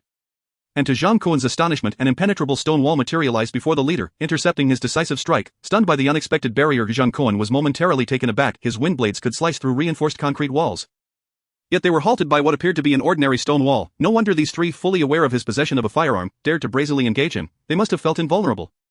Puff! To Zhang Kun's surprise, the previously flippant young man, who had been standing at a distance, suddenly coughed up a mouthful of blood as a result of the wind blade being deflected by the stone wall. What in the world? Before Zhang Kun could comprehend the situation, the leader's follow-up attacks descended like a torrent. Ice shards, ice spikes, even snowballs the size of a head were hurled mercilessly toward him. Although numerous and varying in speed, Zhang Kun quickly discerned the man's weakness. The larger ice blocks, despite their potential for great harm, were thrown with such moderate speed that dodging them was effortless. Conversely, the smaller ice fragments, while quicker and more challenging to evade, caused him no pain even if they struck him. Thus, he rapidly adjusted his strategy, focusing solely on evading the larger ice spikes while resolutely bracing himself against the seemingly harmless projectiles. Zhang Kun was not the type to take hits without retaliating. His 2 wind blades danced around the leader, striking from various angles, yet, regardless of his efforts, a stone wall would invariably rise from the ground to shield the leader from his assaults. While the situation was tense, Zhang Kun was astonished to observe that each time his wind blades were blocked by the stone wall, the young man controlling it would cough up blood, creating a bizarrely unsettling scene. The most ludicrous part, however, was the rotund Shen Pingzi, who, having lost his puppets to Zhang Kun's spatial intervention, resorted to squatting on the ground in a panic to craft snowballs, hurling them fiercely at Zhang Kun. Really, are you all playing a snowball fight here? Moreover, don't you all have internet access? Aren't the snowball fights in the north far more thrilling than this pathetic display? Before Zhang Kun could voice his exasperation, the flippant young man seemed to reach his limit. Damn it, big brother, put in more effort. If you don't finish him off soon, I'll be the one to bite the dust. Hold on. Second brother, this kid is about to run out of stamina. What? Big brother, he is just out of energy, but I'm nearly bleeding out here? Zhang Kun listened to their exchange, utterly speechless. Could it be that this fellow's ability to summon stone walls to shield others from harm required him to bleed each time? Such a pathetic power, and he had the audacity to prattle on just moments ago? With a vague understanding of the situation, Zhang Kun intensified his control over the wind blades, striking with even greater ferocity. The resilient stone wall sparked under his relentless assault, and before long, the young man capable of manipulating stone collapsed to the ground, opening his bloodied mouth in a wail directed at Zhang Kun. Damn it. Big brother, please stop hitting my big brother. If not, you might as well just take me instead. Turning to regard him, Zhang Kun noted that the once vibrant young man was now drenched in blood, his down jacket marred by gruesome stains, presenting a pitiful sight, his spirit seemingly drained as if caught in a moment of existential reflection. In that brief lapse of attention, the unmistakable sound of a gun being cocked rang sharply in his ears. Curse it! Upon hearing the noise, Zhang Kun mentally cursed his luck. Even this ordinary citizen knew to seek a weapon for self-defense. The experiments emerging from the northern facility were all former fugitives, surely they would know to procure firearms to handle unexpected situations? Realizing the impending danger, Zhang Kun quickly crouched and dodged, lowering himself to evade. Bang! Almost simultaneously with his evasive maneuver, the gunfire erupted from the hands of the leading thug. Unfortunately, his aim was woefully inaccurate, and Zhang Kun narrowly escaped the shot. Seeing that the ambush had failed, the leader quickly recognized that without the protection of the stone wall, he stood little chance against Zhang Kun. He promptly pivoted, manipulating his footwear, which sprouted into a pair of skis, and with a swift motion, he brandished a pair of ski poles to adjust his speed and direction. Clearly, these skiing apparatuses were hastily conjured using his ice manipulation abilities. He scarcely paid any mind to his subordinates, second and third brothers, and propelled himself down the snowy slope with remarkable speed. Indeed, the snow-laden roads of the villa area were perfectly suited to such maneuvers. In the fleeting moment that Zhang Kun was momentarily distracted, the man had already glided a considerable distance, his pace rivaling that of elite international skiers. And he dares to call himself the big brother? Disgusting. Zhang Kun spat at the retreating figure, watching as the leader abandoned him. The young man rolled his eyes in frustration, suddenly spitting out a mouthful of blood and fainting on the spot. Meanwhile, Chen Fatty, who had been hurling snowballs at Zhang Kun, recognized that he could not match Zhang Kun's speed and, resigned to his fate, once again squatted down, cradling his head with both hands. Wait. Why is he running? We came in a pickup truck, it should still be parked at the community entrance. The remarkably agile Chen Fatty instantaneously reverted to a chatty captive, leaving Zhang Kun both amused and exasperated. Such a character would have undoubtedly made a perfect guide in the past. Observing the obsequious grin plastered on his face, Zhang Kun stepped closer and firmly grasped his round head. Tell me about the northern facility. Share everything you know. Chen Fatty instinctively attempted to shake his head in evasion, but Zhang Kun, having lost his patience, delivered 2 sharp slaps to his chubby face, quickly rendering him compliant as a lamb awaiting slaughter. As Zhang Kun removed his gloves, he activated his perception ability. Even if Chen Fatty intended to fabricate lies, it would hold no weight against him. Finally, the enigmatic veil surrounding the northern facility began to lift before Zhang Kun's eyes. Chapter 142, November 15. Due to his unique abilities, Chen Fatty served as a mortuary worker at the northern facility. His primary duty was to oversee the puppets as they transported corpses to the incinerator, aiding the deceased in completing their final journey. Within the northern facility, not all subjects involved in drug trials were granted the privilege of being marked with the SY tattoo. Only those who, under the influence of the drugs, awakened their abilities received their designated numbers. Those deemed incapable of awakening their powers post-treatment were not returned to prison to continue their sentences. Rather, they were discreetly disposed of by the northern facility. Not only the incapable faced elimination, but the facility also frequently executed particularly dangerous and unruly powered individuals. Moreover, the upper echelon of the northern facility had forged connections with the prison system, thus the inmates selected for drug trials were often solitary figures. Consequently, even if an accidental death occurred within the facility, the prison would typically cover it up by claiming the inmate had met with an unfortunate accident while playing hide and seek. It is well known that such games carry a high risk. Losing a few participants is hardly surprising. After all, the majority of the prison population consists of societal dregs, and aside from a few foreign nationals who warrant special attention, even if issues arise, as long as those questioning the situation are dealt with, everything would return to normal. Furthermore, with the vastness of Huagua, countless sensational headlines emerge daily. Before long, the forgetful populace would simply let it slide. To prevent inmates from violently retaliating or attempting escape. The northern facility is also equipped with a fully armed pursuit team. Should an unplanned escape by a powered individual occur, the pursuit team is authorized to eliminate them on the spot. Stringent supervision permeates both inside and outside the northern facility. Even the guards overseeing Chen Fatty are heavily armed, ready to draw their weapons at the slightest hint of trouble. Among the corpses Chen Fatty has handled, Many have been experimental subjects left with only half a body due to gunfire. Just a day ago, he had seen them roaming freely outside, and less than 24 hours later, he witnessed their dismembered bodies being shoved into the blazing incinerator. Such occurrences had been a regular part of Chun Fatty's life until the incident at the northern facility. However, it was not just the inmates involved in drug trials who faced incineration. Occasionally, even members of the pursuit team in uniforms would meet the same fate. This was precisely why the aforementioned leader claimed that no one could leave the northern facility alive. This was a widely accepted notion among all experimental subjects who had spent over a year there. Chun Fatty had attempted to cultivate a rapport with the guards, but his efforts were met with cold indifference. For someone with his background as a former inmate, it was evident that they were unwilling to engage in any conversation beyond their professional duties.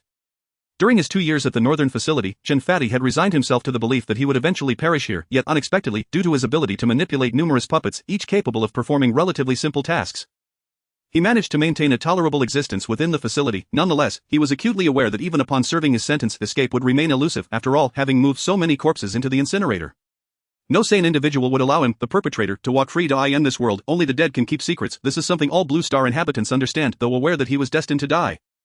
Whether sooner or later, he had grown accustomed to a nonchalant acceptance of fate, continuing to live a life devoid of flavor. A monumental change occurred at the end of last year. That day, November 15th, was one Chun Fatty would never forget. As usual, after having breakfast in his solitary quarters, he was escorted by the guards to the cold storage to retrieve corpses. However, he suddenly noticed that security at the northern facility had tightened significantly. Many critical guard positions had been reinforced with 2 or even 3 personnel. On occasion, he could even see armed helicopters flying overhead. This heightened state of alert was something Chun Fatty had never encountered in his 2 years at the northern facility.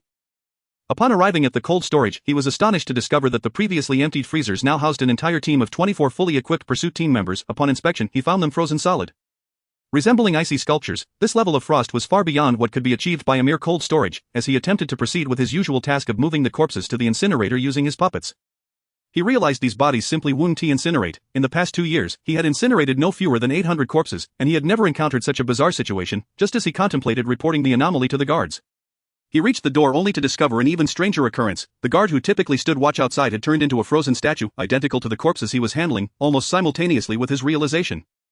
Gunfire erupted throughout the northern facility. Following this, he witnessed a miraculous sight. Over 200 fully armed pursuit team members were being yanked into the air by an invisible force. Those struggling officers were rendered motionless in an instant, transforming into human-shaped ice sculptures suspended in midair. This uncanny scene drew the attention of a patrolling helicopter. As it adjusted its trajectory to fire at a corner of the northern facility, it managed to launch only 2 grenades before being struck down by the very pursuit team members pulled from the ground. Having lived for over 30 years, this was the first time Chun Fatty had witnessed such a grand spectacle, compelling him to instinctively choose the most prudent course of action, lying on the ground and feigning death. Fortunately, no one had the time to verify whether he was genuinely deceased. Before long, he heard an overwhelming wave of cheers erupting from within the northern facility.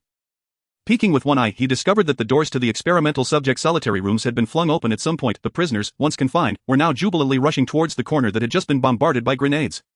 Unfathomably perplexed, Doubly took a bold step to rise, but his considerable girth and the fright that rendered his legs weak compelled him to allow his puppets to procure a makeshift cart for transporting his body. Trailing behind the throng, upon their arrival, he discovered that the helicopter's bombardment had inexplicably blasted a significant hole in the northern wall, providing just enough space for the prisoners to escape.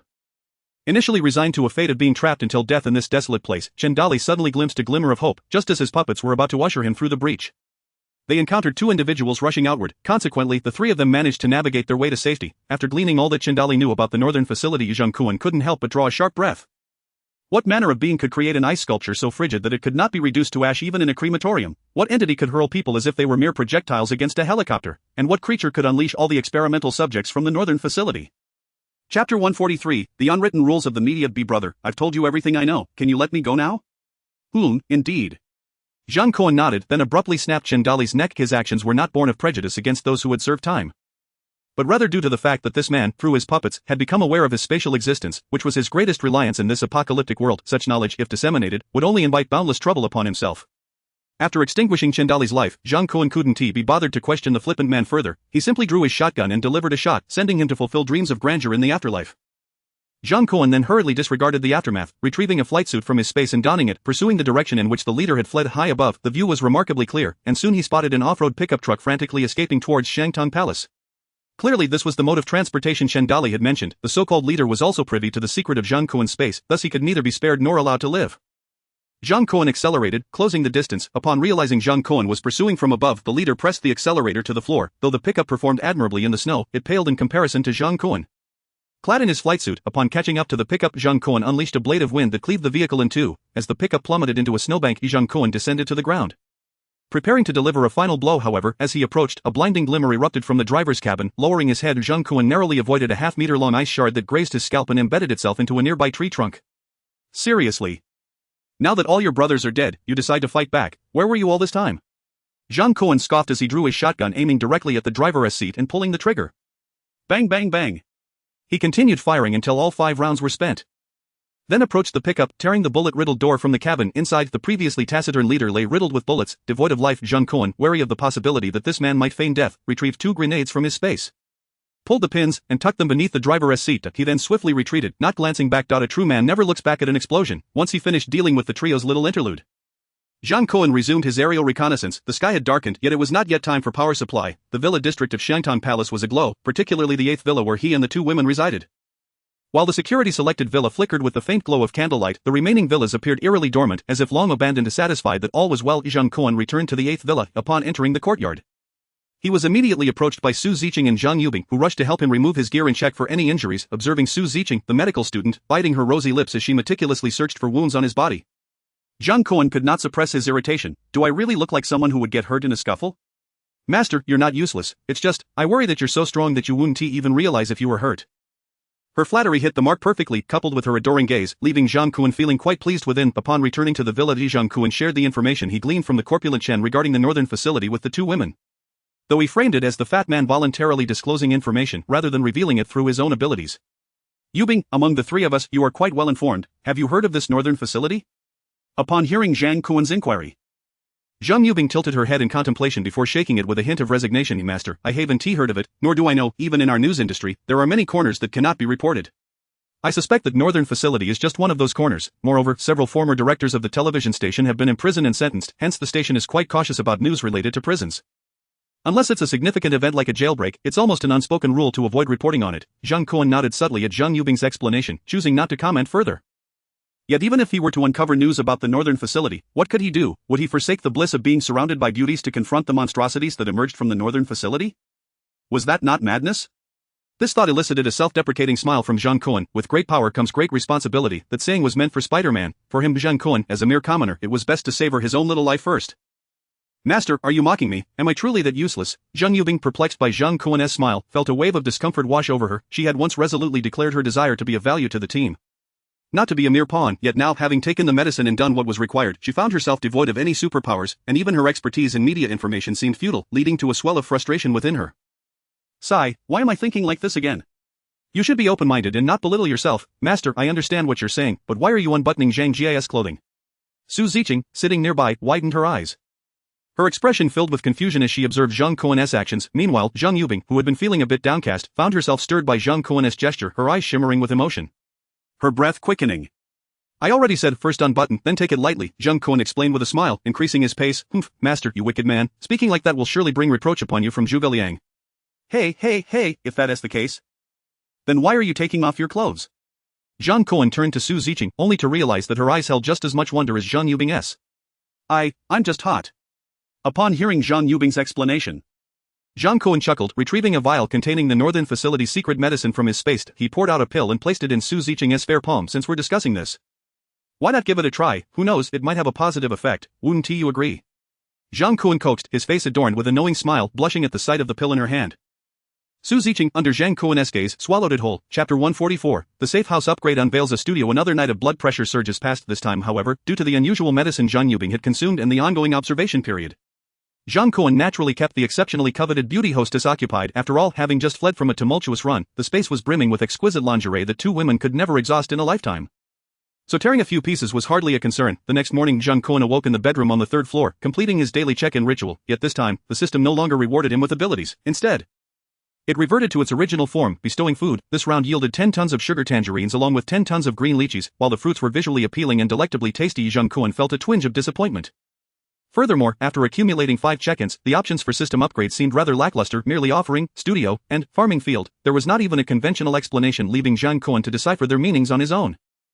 However, this so-called pit had ensnared many, yet Zhang Kun could sincerely say that it had never wronged him. The offerings were not always easily interpreted from their surface meanings. Nevertheless, since the system would periodically reward him with food and he had the luxury of a preservation space, It seemed that choosing this so-called farming field was devoid of significance. However, studio appeared even more dubious. Though the term frequently accompanied legal warnings from celebrities online, he could hardly fathom what purpose a studio would serve in his safe house. Would he be expected to issue apologies for occupying public resources through this studio? Faced with two equally lackluster upgrade paths, Zhang Kun hesitated briefly before opting for the studio, although the people of Hua country inherently possess a pioneering spirit. The allure of farming held little appeal for Zhang Kun, who was not lacking for sustenance at present. Congratulations, host, on selecting the upgrade of the safe house's studio. Please designate the corresponding room as your studio. Following the system's prompt, a three-dimensional map of Villa Number 8 materialized in Zhang Kun's mind. After a moment's contemplation, he ultimately settled on a guest room on the second floor. Upon confirmation, he awaited the completion of the progress bar in his mind. The system's notification chimed once more. Congratulations, host, on activating the safe house's studio.at. The current stage, the studio can complete 2 item upgrades daily. Once the upgrade points accumulate to 100, the studio can be further upgraded. After absorbing the system's announcement, Zhang Kun hurried downstairs for a closer inspection. He pushed open the door to the studio he had just selected. Previously, he had noted the room's opulent solid wood furnishings, which exuded grandeur, yet now, upon opening the door, he was taken aback. The room had inexplicably transformed into an empty shell, save for a peculiar iron box positioned in the center. The box, reminiscent of an antique, was adorned with intricate patterns, emanating an undeniable air of mystery. Zhang Kun approached the box, lifted the lid, and peered inside, only to discover that it, too, was devoid of contents. Was this truly it? This studio hardly seemed conducive to any productive endeavor. In his moment of bewilderment, the system's voice echoed in his ears. The host may place items requiring processing or enhancement into the processing box. Once the box's upgrade progress is complete, the host will receive the processed product and 1 upgrade point. Note, each item may only be processed once.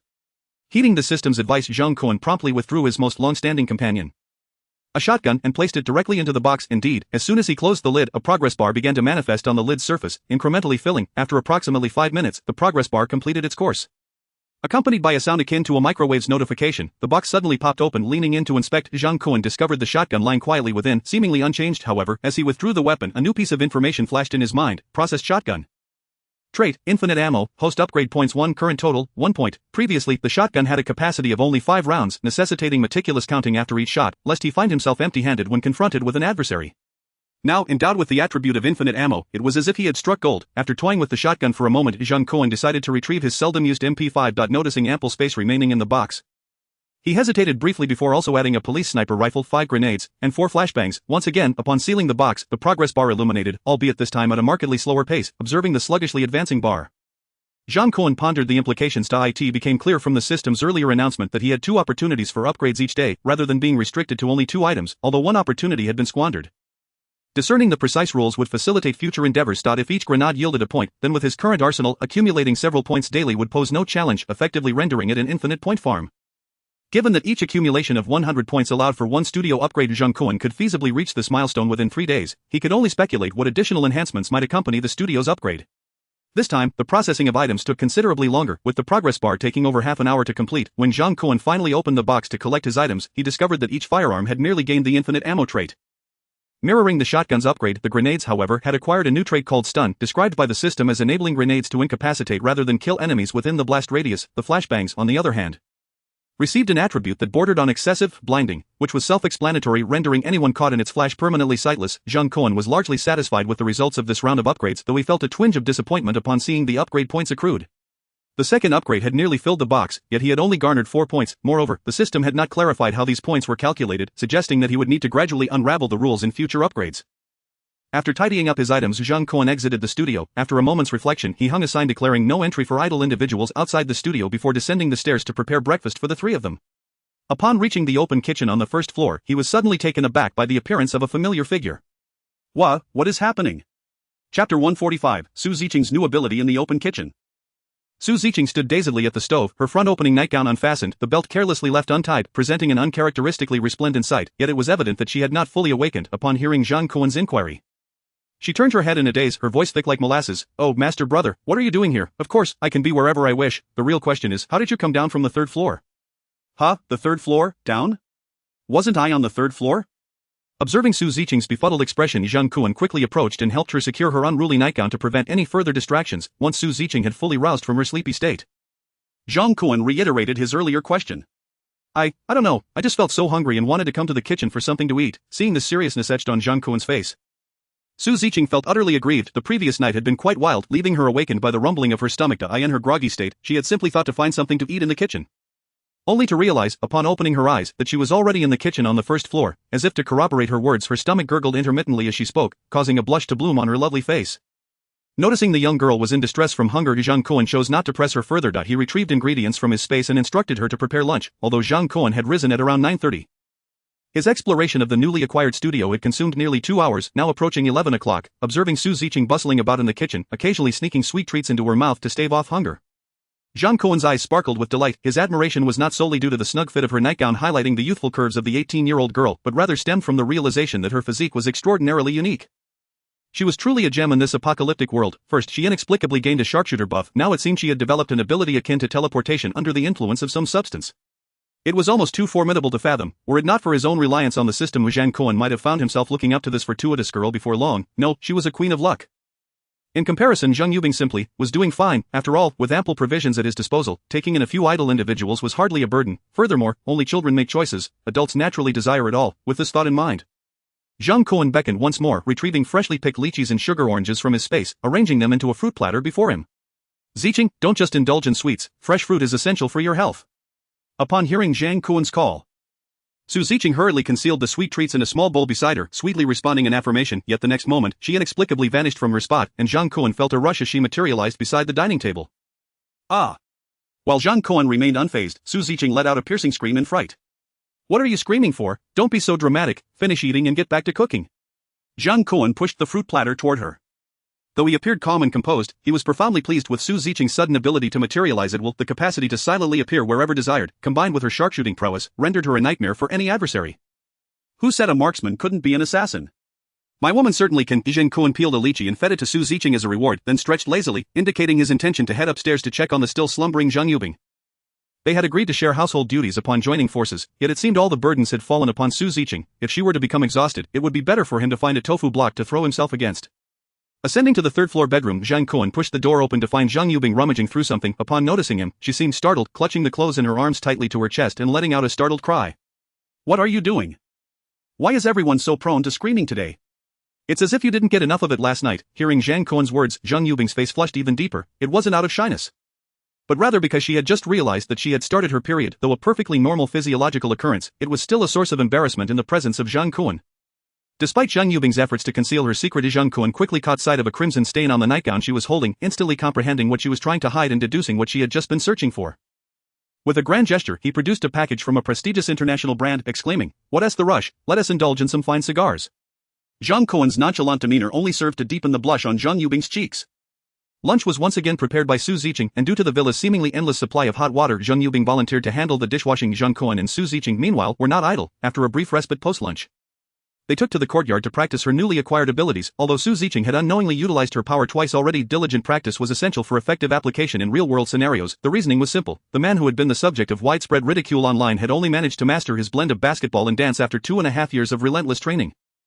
Thus, applause should be directed toward every individual dedicated to honing their craft. However, it is undeniable that talent varies significantly from person to person. After several attempts, Su Ziqing gradually became adept at her teleportation-like ability. One moment she would appear beside Zhang Kun, and the next, she would stealthily emerge behind Zhang Yubing, playfully slapping her rear, which elicited surprised squeals from Zhang Yubing, her voice far louder than the previous night. As Su Ziqing grew more proficient, Zhang Kun presented her with a set of winter gear, instructing her to venture outside Villa Number 8 for a test. Yet this time, no matter how confidently Su Ziqing tried, she could not manifest beside Zhang Kun in the courtyard. It was as if some unseen barrier obstructed her teleportation. Noticing her inability to enter, Zhang Kun let out a quiet sigh of relief. While the safe house was designed to be impenetrable, one could never be too sure. What if some researcher possessed a similar ability to Su Ziqing's and could simply slip into the safety of the house? It would be manageable for him, but if only women were present, that would truly be a precarious situation. After discovering that she could not teleport from outside the courtyard to inside, Zhang Kun decided to take Su Ziqing further afield to test her limits. Eager to ascertain the extent of her teleportation range, watching their figures depart, Zhang Yubing, still in the kitchen washing dishes, couldn't help but feel a twinge of melancholy. She had consumed the medicine first. But who could she blame for this? All she could do was let out a resigned sigh. Chapter 146, Helicopter Rescue Team. In the following days, Zhang Kun enjoyed a rare period of tranquility. Each morning, he would wake, check in, and receive the system's rewards in a timely fashion. During this time, the system transformed into a veritable master of fruit. For several consecutive days, the rewards consisted solely of various fruits. In addition to the previously received lychees and sugar oranges, he also acquired Chilean cherries, Malaysian Musang King durians, Roman ruby grapes, and black sugar pineapples. 10 tons of each of the variety and value of the fruits awarded by the system were indeed impressive. Most importantly, they were far too much to consume. What a far cry from the notion of cherry freedom. It was now a situation where the value of fruits dictated one's freedom. Zhang Kun mused that he could easily gather 2 women in the villa to play a real-life version of Fruit Ninja. Thankfully, the space had a self-sealing effect, otherwise all the provisions would have been ruined by the durians. After signing in each day, the next task Zhang Kun tackled was enhancing the tools in his workshop. Over the past few days, he not only upgraded his firearms but also selected 2 of the patrolling robotic dogs to modify. Remarkably, the modified mechanical dogs seemed to exhibit a greater sense of awareness. Whenever Zhang Kun appeared in the courtyard, the 2 enhanced dogs would eagerly approach him, displaying far more intelligence than their unaltered counterparts. Moreover, their thermal imaging scanners had been significantly improved, covering more than double the original area. As for Su Ziqing's new ability, after several tests, the 2 gradually determined her teleportation range, within 1 kilometer, as long as Su Ziqing had a mental image of her destination. She could reach it effortlessly. However, in unfamiliar environments, she was unable to activate her power. Nevertheless, this level of capability was more than sufficient for Zhang Kun's needs. Then there was Sun Xiufei, whom he had imprisoned in the basement. After observing him for a couple of days, Zhang Kun discovered that aside from producing banknotes and coins, Sun Xiufei possessed no other discernible abilities, and his interest in him gradually waned. Seizing a moment, he called for the neighborhood security captain, Wu Tian, to escort him back. Upon learning that he was to return to the frigid confines of Villa number 15, Sun Xiufei, who had grown accustomed to life in the basement, couldn't help but weep. Although his captivity under Zhang Kun was a dismal existence, it was still preferable to what awaited him in the villa, where even basic sustenance would be a challenge. Brother Kun, I know you enjoy being called master. I can do that too. I can even call you Master Daddy without issue. I previously invested in a live streaming platform. If you like, I can have the female streamers call you master alongside me. Master Kun Daddy. I know you enjoy rap, right? I have female streamers who share that passion. You two will surely have plenty to discuss. Though Sun Xiufei spoke with fervor, painting vivid pictures with his words, Zhang Kun remained unmoved. After delivering a couple of resounding slaps to him, he instructed Wu Tian and his men to take him away. Streamers often varied greatly in quality. Without beauty filters, they would likely be unrecognizable. In contrast, Zhang Yubing, having been vetted by television cameras, aligned much more closely with his preferences, yet troubles compounded upon troubles as Zhang Kun encountered yet another issue, just as he thought everything would proceed smoothly. On the day following Sun Xiufei's departure, Su Ziqing's relatives arrived. Indeed, sisters are united in purpose, and their ad was no different. With nothing to occupy his time, he resorted to gaming after dinner to alleviate the tedium of the long night. Initially, Zhang Yubing and Su Ziqing accompanied him, nibbling on fruit platters while engaging in his game. However, as Zhang Kun delved into the Call of Duty series, their interest waned quickly, noticing their yawns and disinterest. Zhang Kun did not press them further. Instead, he suggested they retire upstairs to watch their favorite films on the main bedroom's television. He remained in the basement, alone, quietly savoring the unique pleasures that gaming offered to men. However, it must be said that the Call of Duty series was exceptionally well crafted, with top-notch sound systems. Even the sound of the helicopter engines providing support on the battlefield felt strikingly real. Yet Zhang Kun soon sensed something amiss. Although the game had transitioned to an urban warfare segment, he could still hear the whirring of helicopter blades. When Zhang Kun realized the sound was emanating from outside the villa, he was startled to see Su Ziqing teleport directly from the third-floor bedroom to stand before him. Master brother, there are numerous helicopters in the sky, all heading towards the city center. Would you like to come out and take a look? Upon hearing this, Zhang Kun glanced at his phone. It was 8 in the evening. Such a commotion could not be trivial, so he instructed Su Ziqing to turn off the villa's lights before stepping into the courtyard to gaze skyward. Although it was nighttime, it seemed as if an endless flurry of snowflakes drifted leisurely downwards. Standing outside the villa would likely hinder visibility, but thanks to the safe house's attributes, the courtyard remained untouched by snow for 10 meters above, providing Zhang Kun with a clear view of the night sky. Over there. Su Ziqing, trailing behind Zhang Kun, pointed eagerly at the northern sky, fearful of missing the aerial spectacle. Zhang Kun hardly needed her guidance. Upon entering the courtyard, he was already greeted by the distinctive roar of helicopters in flight. Following the sound, he observed numerous navigation lights flickering from the ends of the rotor blades and the tail wings against the night sky. A rough count revealed at least a dozen helicopters flying in an orderly formation from north to south. Due to the considerable distance and darkness, even Zhang Kun could not discern the colors of the helicopters. However, given the scale of the operation, he could hardly fathom who else but a government rescue team would possess such might. In his previous life, he had endured 3 months of survival during the apocalyptic snow disaster, initially harboring hopes for government aid, only to be met with disappointment until the end. Could it be that in this rebirth, the previous trajectory had shifted? Had the government deployed a rescue team? Yet, even if these dozen helicopters were brimming with supplies, how many lives could they truly save? Li Zhengkun pondered for a long time, unable to unravel the mystery of the situation. Suddenly, the formation of helicopters in the night sky erupted in a dazzling explosion. Before his eyes, one helicopter burst apart mid-air, the explosion cleaving its fuselage into 2 segments, which plummeted from the sky. Moments later, a thunderous roar echoed in the ears of the 3 onlookers standing in the courtyard. Chapter 147, Auntie is impressive. Ah, what is that? Though she had seen news footage of air disasters, Su Ziqing was witnessing a helicopter explode and plummet before her for the first time, covering her mouth in shock. Zhang Yubing, who had hurried down from the 3rd floor, also caught sight of the spectacle, murmuring in disbelief. Could it be a malfunction that caused this? If this were in the past, it would undoubtedly be major news. The originally orderly navigation lights of the helicopters in the sky suddenly scattered across the night as a result of the recent explosion. However, Zhang Kun perceived a peculiar anomaly amidst the chaos. The helicopter explosion could not possibly be attributed to a mere malfunction. Given the current weather conditions, how could one not conduct thorough fault checks beforehand? Excluding technical failures, the only plausible cause for this incident was evidently human intervention. Suddenly, Zhang Kun recalled witnessing the moment of the helicopter's descent in Chen Dali's mind. Could it be the experimental subjects from Beisuo who have escaped? Yet, due to the great distance from the crash site to Xiangtan Palace, Zhang Kun felt no inclination to investigate. Moreover, fundamentally, he had little interest in such spectacles. Just as he intended to retreat indoors to resume his game, a sudden burst of brilliant light erupted from the cluster of helicopters above. It appeared as though someone aboard the aircraft had opened fire. Is this the onset of war, firing in the city? Accompanied by Zhang Yubing's incredulous query, the helicopters above began to explode one after another. Plummeting from the sky, due to their considerable distance, the three could only witness the flames of the explosions and the burning remnants of the helicopters, while the sounds reached them with a unified delay of several seconds. Before long, the once imposing fleet of helicopters was reduced by over half. The remaining five seemed to finally recognize their disadvantage, scattering in all directions as if attempting to evade some terrifying threat. As Zhang Kun observed the navigation lights of the fleeing aircraft rapidly changing direction, an unexpected jolt of anxiety surged within him. One helicopter's navigation light abruptly vanished, leaving only the glow from its rotor blades. This one seemed to be heading directly towards Xiangtan Palace. No, I'm not even a mere bystander. Why on earth is it coming this way? Zhang Kun cursed inwardly, then turned to usher the two women inside. Distributing the modified firearms from the studio, instructing them to ascend to the third floor and remain vigilant. Meanwhile, he retrieved a modified police sniper rifle from his space and focused the scope intently on the helicopter. Zhang Kun was not concerned about the helicopter crashing onto his home. After all, with the safe house's protection, even if a helicopter were to fall, there should be no significant issue. However, what truly troubled Zhang Kun were the experimental subjects that had emerged from Beisuo. Thus far, their flawless record was largely due to the ineptitude of their adversaries. Even if some possessed troublesome abilities, they could be managed with a modicum of caution. Yet, nothing in life is absolute. Judging by Su Ziqing's altered abilities, it was clear that Beisuo still harbored numerous formidable individuals. Zhang Kun could not believe that among the thousands of experimental participants, each one was utterly inept. Furthermore, from Chen Dali's memories, he had indeed glimpsed that some of Beisuo's subjects were capable of bringing down helicopters. Should they truly provoke such beings, it would be manageable to drive away from the villa in an RV. But stepping out would necessitate utmost vigilance, which would be excruciating for someone like him, who yearned for a life of leisure. Yet, if circumstances truly forced his hand, he would have no choice but to grit his teeth and confront it.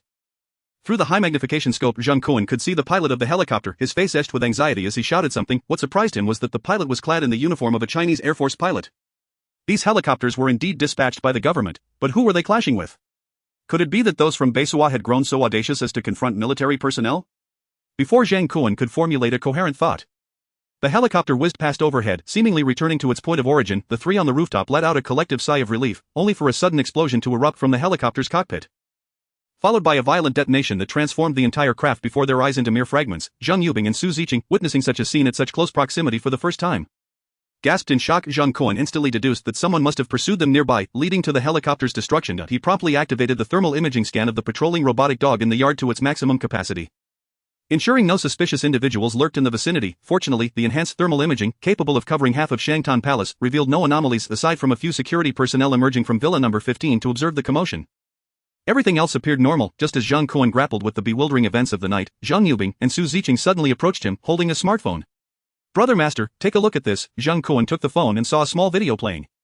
It seemed to feature a young woman filming from her home. She was strikingly beautiful, appearing to be in her 20s, yet in the video, she was crying profusely, looking exceedingly pitiful. She lamented that she hadn't had clean food or water for several days, and her fingers were frostbitten. In the end, she even revealed her location, stating she was temporarily residing in a certain unit of Tangchenipin, hoping someone would come to rescue her soon. Zhang Kun noted that this plea for help was posted this morning. "What's wrong? This video seems quite normal," he remarked. Since the onset of the snow disaster, WeChat had been flooded with similar rescue videos. Initially, they garnered attention, but soon people realized they were too preoccupied with their own dire circumstances, causing such videos to fade into obscurity. Yet, inexplicably, this particular video had garnered an astonishing number of likes, over 1 million. "Brother Master, look who she tagged," Zhang Yubing said, handing him her phone, which displayed another short video with significantly fewer likes. Only a few thousand. However, Zhang Kun discerned it was likely filmed at the same time as the previous one, just released moments ago. This time, through the screen, he could hear the woman's voice brimming with excitement. "My plane is coming. I sent the distress call this morning, and the helicopter arrived this evening. My aunt contacted the military, and they finally sent someone to rescue me." Could it be that all available aerial resources in Shanghai were mobilized? Had I known it was as simple as a single word from her, I wouldn't have had to endure such suffering for so long. Regardless, my aunt is impressive. The video then panned to the outside. revealing a fleet of helicopters flying in perfect formation rushing towards them, yet in the next moment, the foremost helicopter exploded midair. Chapter 148, Omnipotent, Boundless Powers. The video abruptly cut off amidst the woman's astonished exclamations. This was her live broadcast just now. Recorded and shared by viewers, Zhang Yubing speculated calmly. It seems she was at her wit's end seeking help from her family and inadvertently attracted a rescue helicopter convoy, Su Ziqing added with a contemplative tone. Some are born into privilege, while others may never reach such heights. Even an 18-year-old college student like her understood that beneath the facade of equality, lives were often valued differently. The heavy snow had persisted for so long. How many had perished in Shanghai? Yet, the so-called rescue efforts had yet to materialize. If the government had fully ceased operations, leaving residents to fend for themselves, no one could justly criticize that. But at this juncture, when those in power failed to devise means to save more lives, opting instead to utilize precious resources for the rescue of their own kin, how could anyone feel at ease? The greater good seemed to overshadow individual concerns. To possess a spirit of sacrifice, yet always be the one sacrificed. If one cannot adhere to such principles, why invoke such platitudes and treat others as fools? Reflecting on her grandfather's helpless death in the hospital, Su Ziqing felt a flicker of satisfaction at witnessing the helicopter's explosion. However, Zhang Kun's focus remained elsewhere. He took the phone and noticed that in just a short while, the video's likes and shares had surged to over 100,000, and the comments had even surpassed the likes by a significant margin. Clearly, due to the severe cold, the platform's safety auditors could not fulfill their duties, let alone manage the escalation of public sentiment. To Zhang Kun's surprise, he did not expect there to be so many living souls still capable of using their phones. It seemed the snowstorm had not yet reached its peak. Nevertheless, considering the situation, it made sense. Before the apocalypse, the population was abundant in China. There were even instances where individuals inexplicably became exceptional talents upon reaching 35. Thrust into society. Zhang Kun casually opened the comments section beneath the video, and a flurry of heated responses appeared. The distress call was sent this morning, the helicopter arrived this evening, the explosion just happened. I live in this area. What just occurred is real. I've never seen so many planes exploding in the sky, truly impressive. Wait, who are her family members? How could they be so powerful? Are they in need of grandchildren? I'd gladly play the role. A stream of comments expressing discontent transformed into a celebration for those trapped in the snow. Yubing. You've worked at a radio station and have more experience. Do you really think someone would send a plane to rescue family members?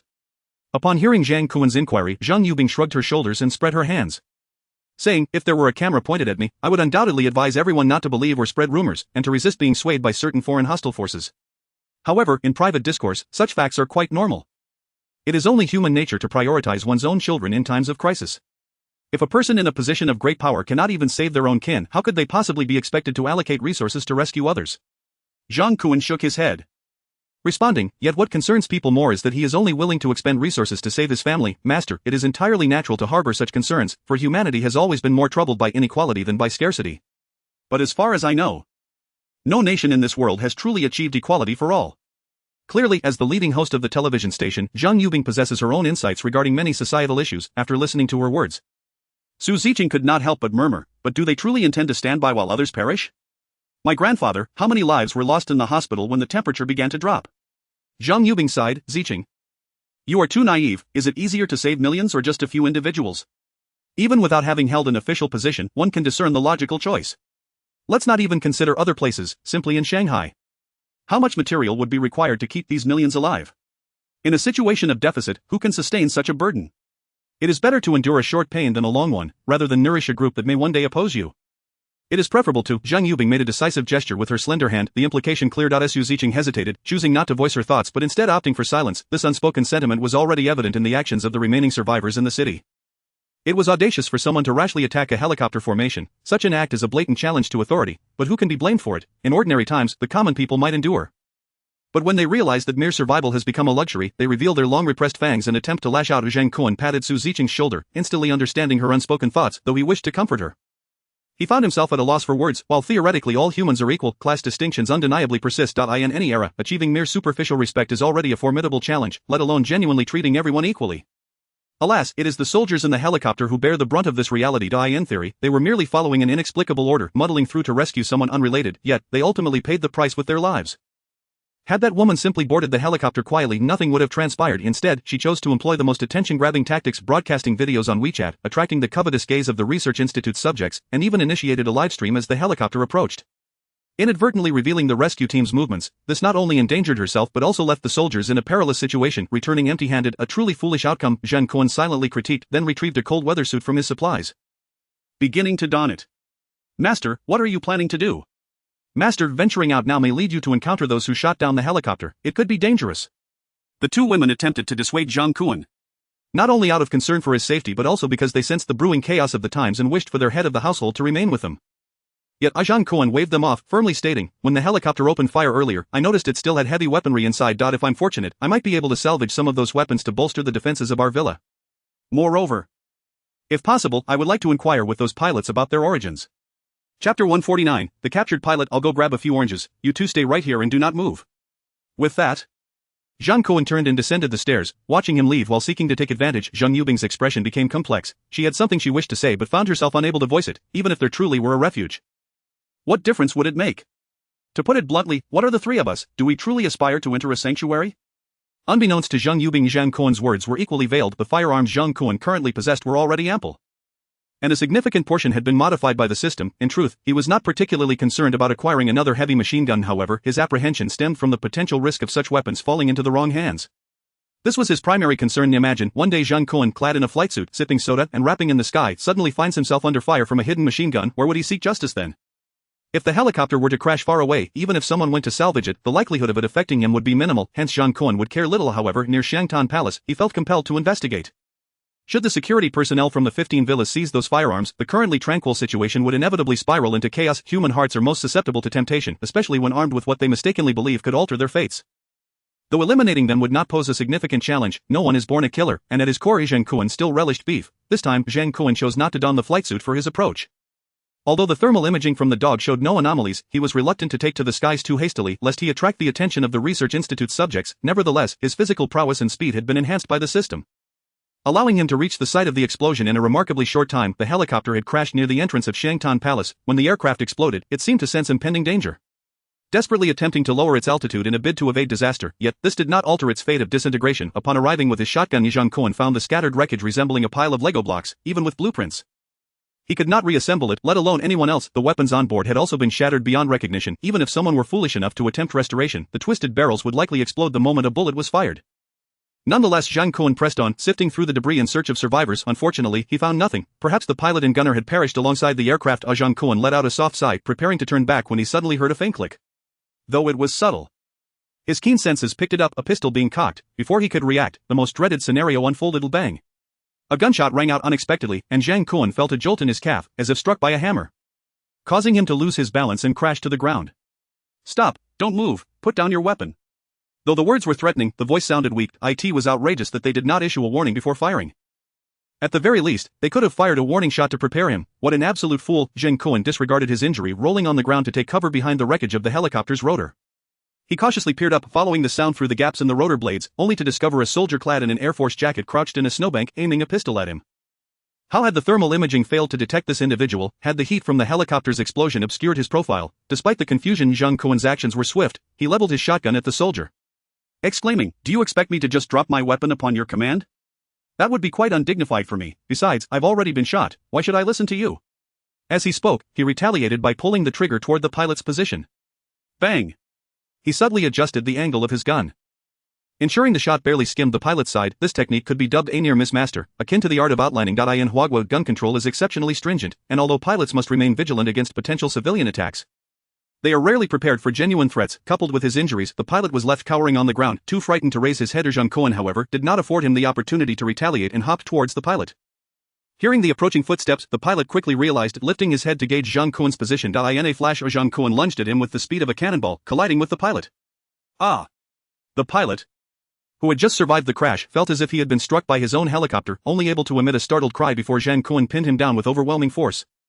The pilot struggled desperately, but Zhang Kun, akin to a powerful beast, left him no chance of escape. Zhang Kun understood that to subdue a professional pilot, one must act with precision and decisiveness. He pressed down the pilot's arms with his left hand, while with his right, he swung the shotgun stock, striking the pilot's head. Bang!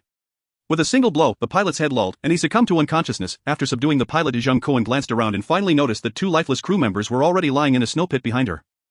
Had he just dragged his injured body to pull his companions over here? Zhang Kun remained astride the pilot, gazing intently at the crew members in the snow pit. It was only after repeatedly confirming that their mouths and noses had not exhaled any white vapor for 5 minutes that he finally breathed a sigh of relief and lowered his head to examine his own injuries.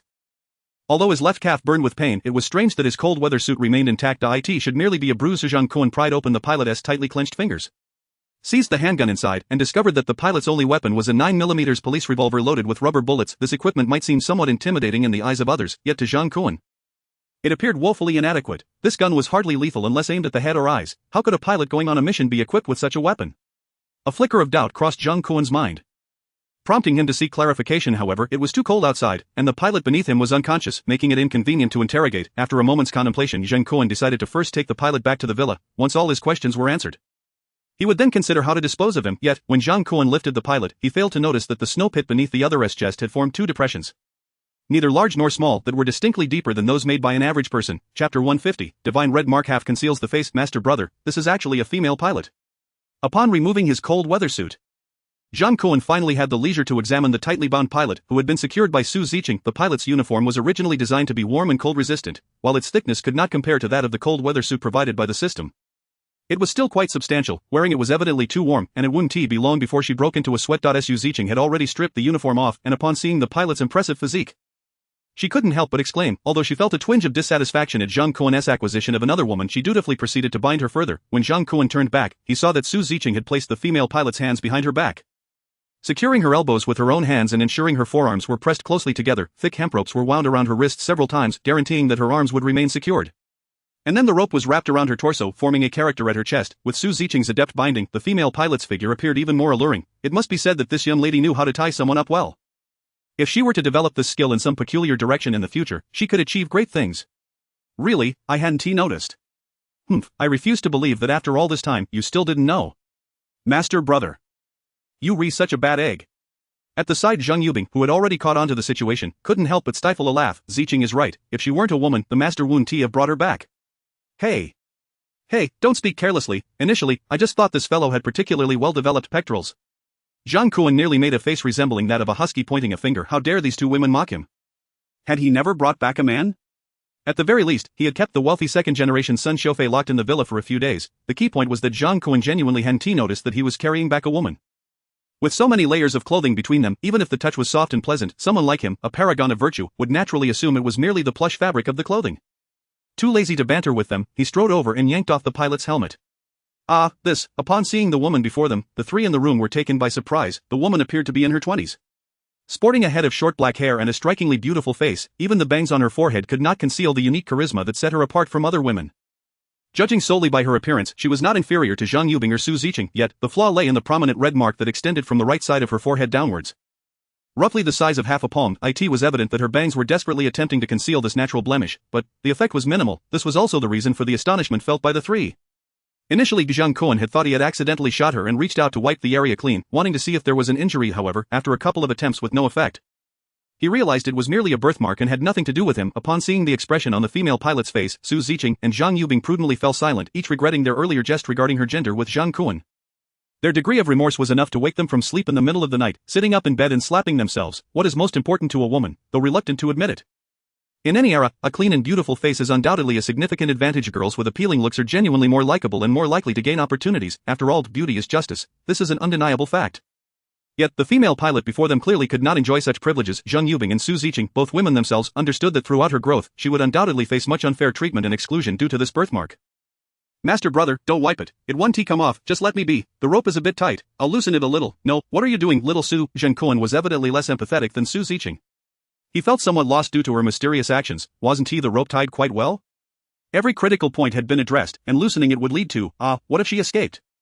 Zhang Kun swallowed hard but ultimately refrained from voicing this flimsy rationale. There was likely no one in the world who could outrun him. Taking advantage of Su Ziqing's moment of loosening the ropes, Zhang Kun poured a cup of warm water and, just as he was about to splash it on the female pilot's face, Zhang Yubing gently yet firmly took the cup from him. Master, let me feed her water. Feed her water? I was going to splash her. Master.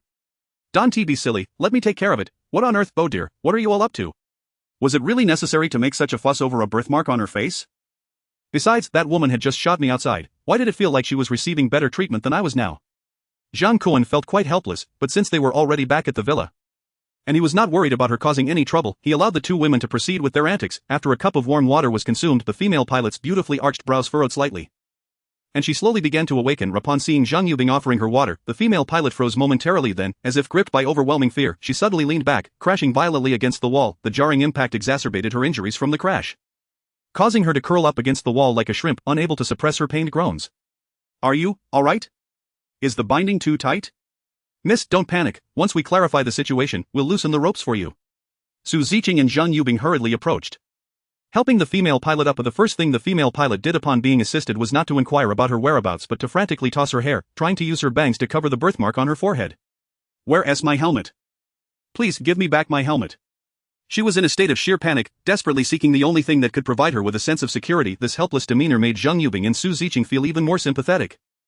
However, they were at a loss for how to comfort the girl before them and could only search for the pilot's helmet that had been carelessly tossed aside. "Is this what you want?" Zhang Kun held up the helmet that had fallen to the ground, shaking it before the female pilot. "Yes, that is it, please give it back to me." But the next moment, the helmet, perfectly intact despite the crash, was smashed to pieces by Zhang Kun's fist right before the three women.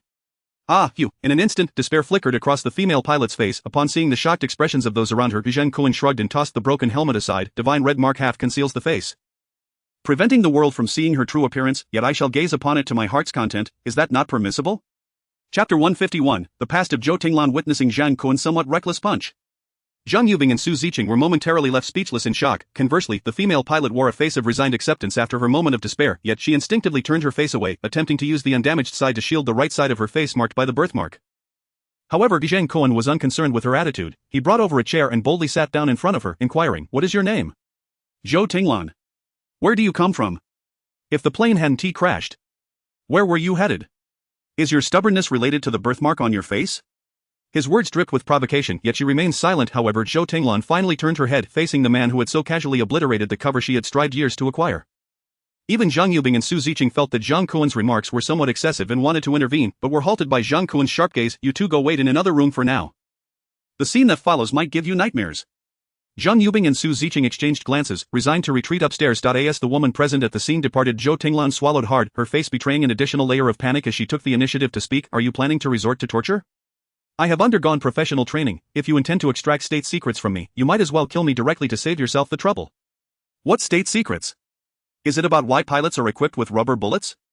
Zhang Kun's retort left Zhou Tinglan momentarily speechless.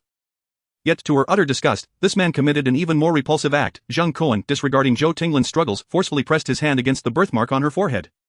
"What are you doing?" "Shh, quiet, quiet. I'll give you another chance. Think about my previous question." Accompanied by yet another inquiry, Zhang Kun's perceptive abilities activated once more. In an instant, vivid images of several aircraft carrier formations flooded his mind. To ensure that the maritime vessels were not adversely affected by floating ice, icebreakers continually interspersed within and outside the formation, working ceaselessly around the clock. Could the so-called doomsday tickets refer to boarding these ships? Helicopter pilot of the Shanghai aircraft carrier formation, Zhou Tinglan. My apologies. Hearing Zhang Kun's words, Zhou Tinglan was immediately taken aback, desperately trying to evade his hand, exclaiming, "How do you know? What have you done to me?" However, she was no match for Zhang Kun, who soon pressed her head down forcefully, rendering her immobile. "I advise you to abandon your futile struggles. If I so desire, there is nothing I cannot uncover." Zhou Tinglan felt a sense of helplessness, her limbs bound and powerless against Zhang Kun. Tears welling in her eyes as her thoughts began to drift. It was in this fleeting moment of disorientation that Zhang Kun suddenly gleaned an overwhelming amount of information from her mind. Zhou Tinglan hailed from a county town neither too populous nor too small, yet ever since her birth she had garnered a bit of notoriety. Initially, doctors and nurses at the hospital would marvel at her. As she grew older, while playing outside her home, she could not escape the incessant pointing and whispering of neighbors. By the time she reached school age, she became the focal point of attention among her peers. "Wow! The legend is true, she is truly terrifying." "Exactly, she looks even scarier when she cries. Will she eat people?" "Freak, don't pay her any mind. My grandmother says she must have committed a crime in her past life, and that is why she bears this curse." This unfortunate situation persisted until a new intern teacher arrived at the high school, which alleviated her plight slightly. "Zhou Tinglan, you must be more confident. You are no less capable than anyone else. Stand tall." "Zhou Tinglan, the world is as it is, but remember, the more people mock you, the more you must live your life with purpose." "Zhou Tinglan, don't panic, never panic. When the sun sets, the moon rises." During that period, this teacher became her sun and moon. In a casual conversation after a final exam, upon discovering that the tall Zhou Tinglan had excellent vision, the intern teacher offered a piece of advice she had never heard before. "Tinglan, if you truly dislike interacting face-to-face with others, consider becoming a pilot. Pilots wear very handsome helmets. Then, you'll look just like everyone else." The teacher's offhand remark opened a window of possibility Zhou Tinglan had never contemplated. The days that followed felt dreamlike: medical examinations, screenings, while her classmates hesitated over which schools and majors to apply to after the college entrance examination. Zhou Tinglan successfully passed the selection for the Air Force. The once insecure girl from a county town finally spread her wings. Thanks to the school's excellent academic atmosphere and her own boldness and meticulousness, her circumstances improved significantly compared to her previous life. Although many instructors and classmates instinctively averted their gazes when communicating with her, this did not detract from her striking presence as she soared through the skies in her helmet. In fact, instructors believed she was entirely capable of piloting the most advanced fighter jets, competing in the air with the best male cadets of her cohort. However, everything changed abruptly. Were originally slated to be assigned to a combat unit.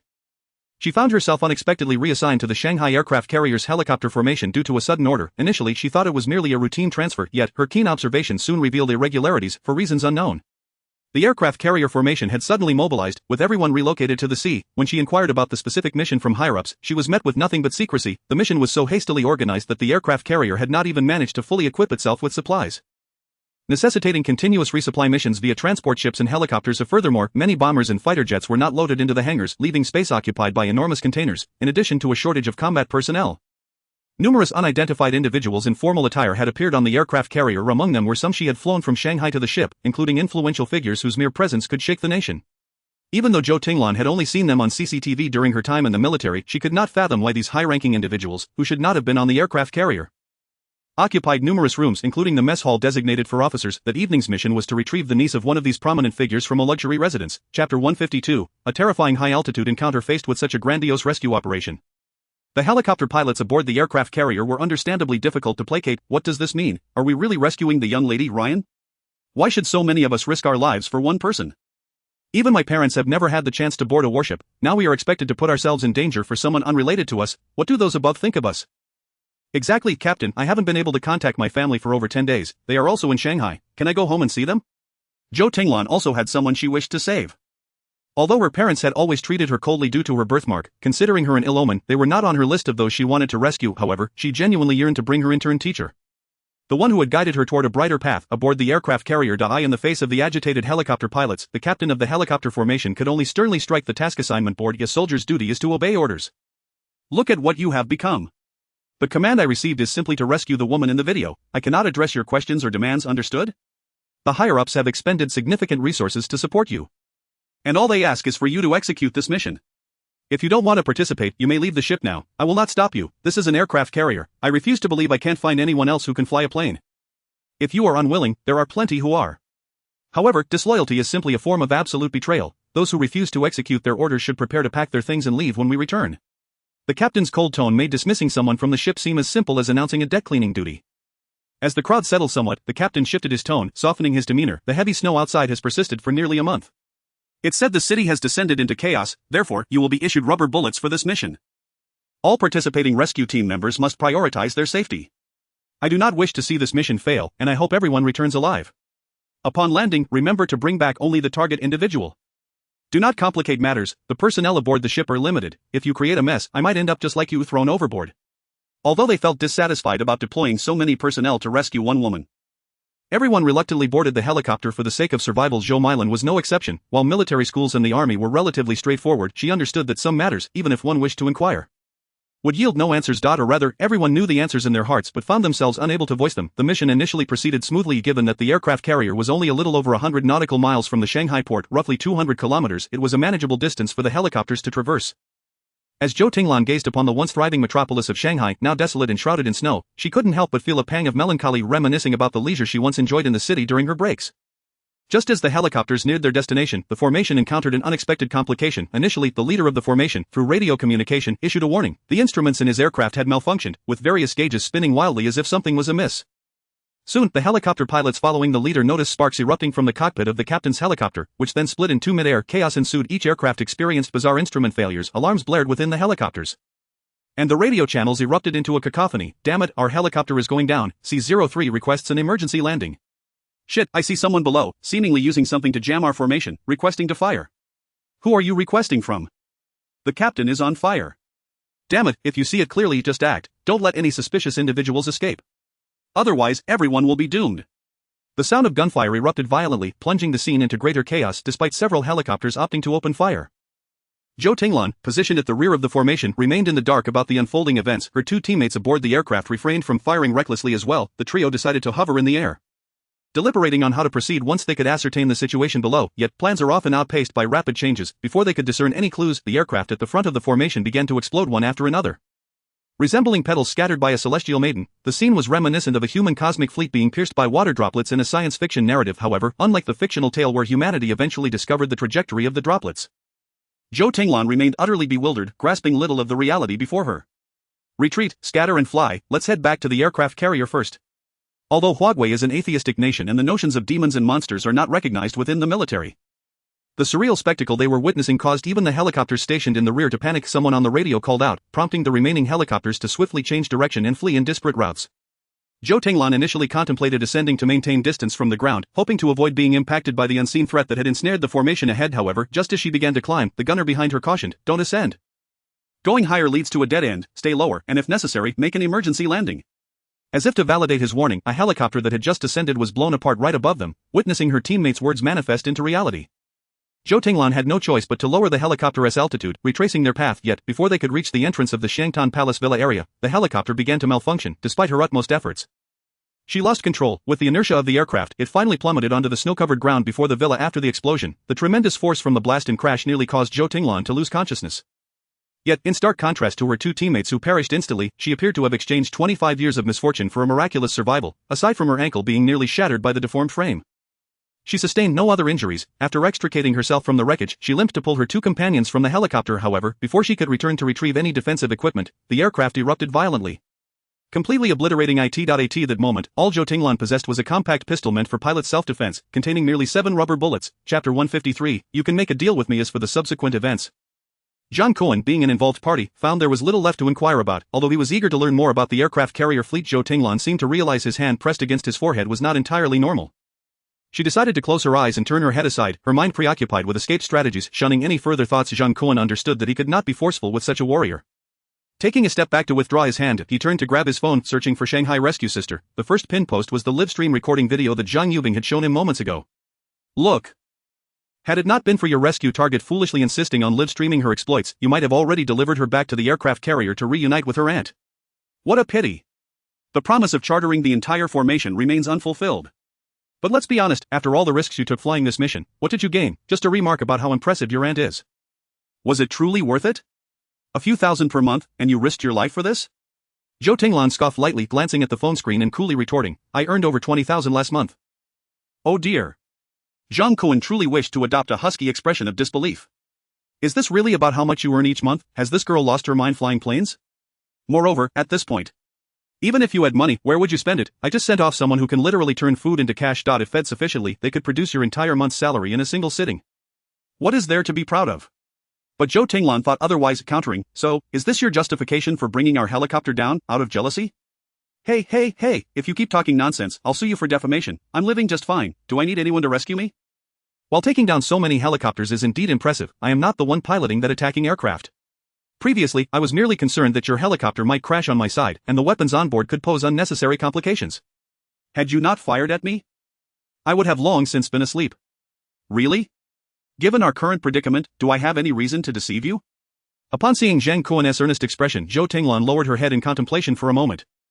Then apologized, I'm sorry, I was just too nervous earlier and thought you were the one who shot down our helicopter. Zhang Kun huffed, then stepped forward to untie her. Once freed, Zhou Tinglan initially leaned against the wall, her body tense and rigid, fearing that Zhang Kun had merely been deceiving her to let her guard down. It wasn't until he genuinely stepped back that she let out a sigh of relief. She began to survey the opulent first-floor hall where they found themselves. The villa, already lavishly decorated, was imbued with a vibrant life, thanks to the attentiveness of Zhang Yubing and Su Ziqing. Zhou Tinglan couldn't help but wonder why this villa felt so warm. The living conditions were a significant upgrade from those aboard a warship. Just as she hesitated on how to pose her inquiry, Zhang Kun, as if he had anticipated her curiosity, waved his hand dismissively, saying, Don't ask, it's magic. Aware of his reluctance to elaborate, Zhou Tinglan wisely chose to remain silent. What are your plans for the next step? Zhang Kun produced a bottle of mineral water and offered it to Zhou Tinglan, casually inquiring. Of course, I intend to report back to the fleet. The job of a helicopter pilot not only provided her with financial stability but also gradually restored her dignity as a person. If given the choice, she would prefer to return to the aircraft carrier and continue to contribute. Are you choosing to be a comedian amidst your pursuit of a career and wealth? Zhang Kun retorted with a faint smirk, setting aside the fact that this place is so far from the dock and considering your injury, how do you plan to return, even if you reach the dock? How will you cross the sea to board the ship? You don't genuinely believe that the locator device in your shoe can summon a rescue team again, do you? Zhang Kun's words jolted Zhou Tinglan into sudden realization. Her eyes wide with astonishment. Such a locator device had been issued before boarding the aircraft, and the captain had mentioned that in case of emergencies, if pressed firmly, help would arrive shortly. How could such confidential information possibly be known by this man before her? Who exactly was he? Observing Zhou Tinglan's shock, Zhang Kun triumphantly waved his right hand, his 5 fingers undulating like serpents. I told you before, don't attempt to play clever with me, if I wish. No one in this world can keep secrets from me. However, you ought to think critically. Fewer personnel means reduced resource consumption. Will those at sea really dispatch another aircraft just for you? Or do you have a particularly impressive aunt who provides them with a compelling reason to rescue you? Moreover, with so many helicopters lost, such a colossal loss, if you do return to the aircraft carrier, will it genuinely benefit you? At that point, you might find yourself labeled a temporary scapegoat for reporting false military information. The tradition of scapegoating temporary workers in Huawei is deeply rooted, and even Zhou Tinglan, having served in the military, had heard of it long ago, yet she quickly realized that Zhang Kun's words might harbor ill intentions, aiming to extract more military intelligence from her. Her expression shifted dramatically as she regarded the man before her. He was truly terrifying. She had yet to even inquire about his name, and he had almost compelled her to betray her own side. This man was fearsome indeed. You're talking nonsense. My superiors are not like that. Zhang Kun raised his index finger, shaking it lightly. Little Joe, one can never truly know another's heart. Until the final moment, no one can discern their thoughts. Furthermore, how well do you really know your superior? Once you report today's events truthfully, do you think he will believe you? Will he provide an accurate account to his superiors? I suspect that your rescue mission may not even have had formal orders. Zhang Kun's remarks struck Zhou Tinglan at her vulnerable point, rendering her speechless. Such a large-scale rescue operation involving numerous aircraft, merely to save a single woman, could never have been approved through standard channels. Otherwise, they would have been armed with lethal ammunition rather than rubber bullets. Moreover, she had only recently been assigned to the aircraft carrier for half a year, and now, facing an almost total loss, would anyone truly believe her account upon her return? If her superiors chose to scapegoat her to evade blame, how would she respond? So what do you mean? Seeing Zhou Tinglan's expression of seeking guidance, Zhang Kun smiled faintly. You can make a deal with me. Chapter 154, the bet. What deal? Zhou Tinglan involuntarily grew wary. As a member of the Air Force, she possessed a certain level of awareness. You may stay with me for the time being. I can provide you with food and lodging. Of course. In exchange, you must divulge everything you know about aircraft carriers. Are you asking me to betray my country? Treason is punishable by a military tribunal. Zhou Tinglan could not suppress a gasp, retreating 2 steps instinctively. Instinctively distancing herself from Zhang Kun, even her gaze towards him felt as if she were looking at an enemy agent. As Zhang Kun shrugged nonchalantly, Miss Zhou, open your eyes and take a good look outside. Does the concept of country still exist out there? If you truly possess such a sense of patriotism, then why do you turn a blind eye to the suffering masses in Shanghai and across the nation? Why mobilize over 10 aircraft to rescue a single woman? Zhou Tinglan found herself momentarily speechless, struck by Zhang Kun's retort. Very well, it seems my words have struck a chord within your soul. I will grant you until morning to ponder this. I expect your answer then. With that, Zhang Kun turned and walked away, seemingly indifferent to Zhou Tinglan, who held crucial information about the aircraft carrier. As if she were merely a superfluous passerby, as Zhou Tinglan gazed at Zhang Kun's retreating figure up the stairs, her heart a tumult of emotions. She wished to speak, yet found herself at a loss for words. Just as Zhang Kun was about to disappear around the corner, he paused, looking down at her from his elevated position, and casually inquired, by the way, would you care to make a wager with me? A wager? On what? Seeing the confident demeanor of Zhang Kun, Zhou Tinglan felt she had no chance of winning. You may activate that distress signal device. If help arrives within 24 hours, you may leave with them. And if no help comes? If no help arrives, you will simply follow my instructions. What else do you have to lose? Although reason told Zhou Tinglan that her chances were slim, deep down, she was reluctant to believe she would become a disposable pawn at the whim of the upper echelons. Fine. I accept your wager. Excellent, I do admire your tenacity. Zhang Kun smiled faintly, gesturing towards Zhou Tinglan before disappearing down the second-floor corridor. No sooner had he left than Zhang Yubing and Su Ziqing hurried downstairs, laden with various items, heading straight for Zhou Tinglan. What are you two doing? Are you not staying here tonight? We brought you some clothes to change into. Their gazes held a hint of sympathy, which Zhou Tinglan, with her keen perception, could not help but notice. Frankly speaking, it had been a long time since she had encountered such concern, reminiscent of her high school intern teacher. Did the master brother give you any trouble? He can be quite unreasonable at times, but he's not a bad person. Master, brother? Upon hearing Su Ziqing's reference to Zhang Kun, Zhou Tinglan's brow furrowed, and glancing at the 2 women's gossamer silk nightgowns, her evaluation of Zhang Kun diminished even further. It was now perilously close to a 1-star review. This guy was not only sharp-tongued but also possessed a rather twisted sense of humor. Was he attempting to turn back the clock of history? Noticing Zhou Tinglan's unusual expression, Zhang Yubing cleared her throat. The person you were just speaking with is Zhang Kun. When we are alone, we refer to him as master, but it's just for fun. He's actually quite decent. While this was indeed the truth, as the words left her mouth, the well-known host from a Shanghai television station felt that it sounded rather off. A slight blush creeping onto her cheeks, observing the two stunning women attempting to defend Zhang Kun, Zhou Tinglan whispered in a tone only they could hear, "If that man is forcing you, just blink, I will find a way to rescue you." With that, she removed her Air Force boots and retrieved a small black box about the size of half a thumb from one side of her shoe, where it had been cleverly concealed. Seeing the green indicator light still flashing, indicating it was functioning normally, she let out a sigh of relief, although it could trigger an alarm with a firm stomp. She decided to take it out and press it in her own presence for safety. She applied slight pressure with her thumb, and with a crisp click, the indicator light shifted from green to red. Zhou Tinglan understood that the distress signal had been activated, and within seconds it would be sent to the aircraft carrier adrift at sea, DDDD. In a command center of the Shanghai aircraft carrier, a large smart screen displayed a map of the Shanghai urban area. However, unlike an ordinary map, numerous red dots blinked on it. "General, another distress signal has been activated. We now have a total of 8 team members who have triggered the distress signal. However, the helicopters dispatched for the mission lost signal 30 minutes ago. There is still no communication." A man in his 50s, clad in a military coat, waved his hand impatiently upon hearing this. "I'm not blind, I can see how many dots are on the screen. And there's no need to report on the helicopters anymore." "Yes, General." The subordinate lowered his head in acknowledgement, continuing to focus intently on the large screen, but even if he stared at it, could he discern anything new? It seemed that hastily dispatching 2 helicopter teams to rescue his wife's niece was indeed a poor decision. At that moment, a middle-aged officer who had been silent beside him leaned in and asked, "General, since our soldiers have sent out a distress signal, should we dispatch someone to assist them?" "Nonsense, each flight incurs taxpayer expenses. I have already taken your advice and conducted armed reconnaissance in Shanghai. We have achieved the desired results. How can we waste resources again?"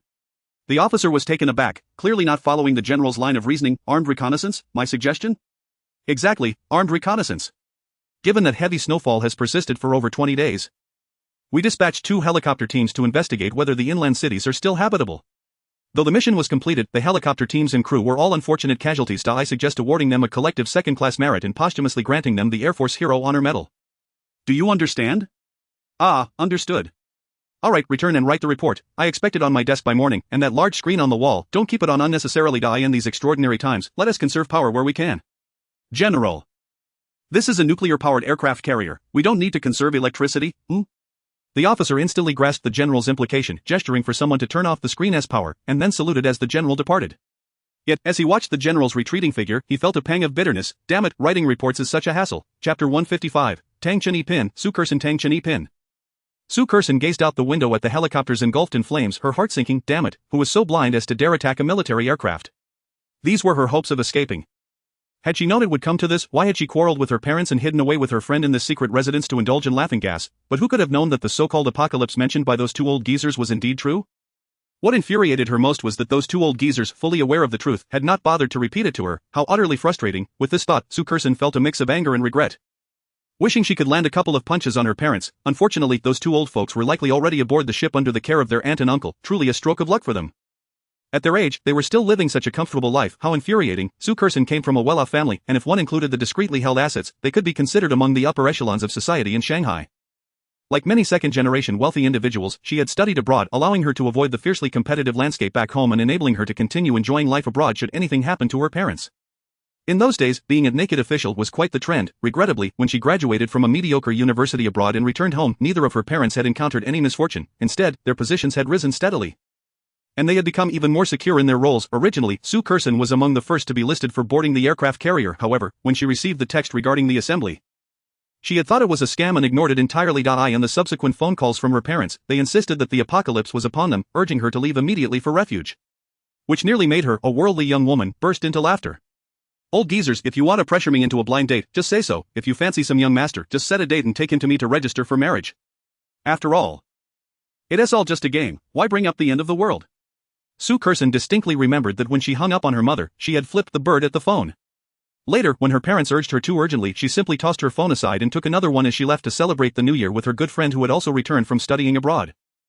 Her friend, hailing from a medical family, easily procured abundant laughing gas for their enjoyment. Nitrous oxide is a colorless gas with a sweet taste, possessing mild anesthetic properties and inducing laughter, hence its nickname laughing gas.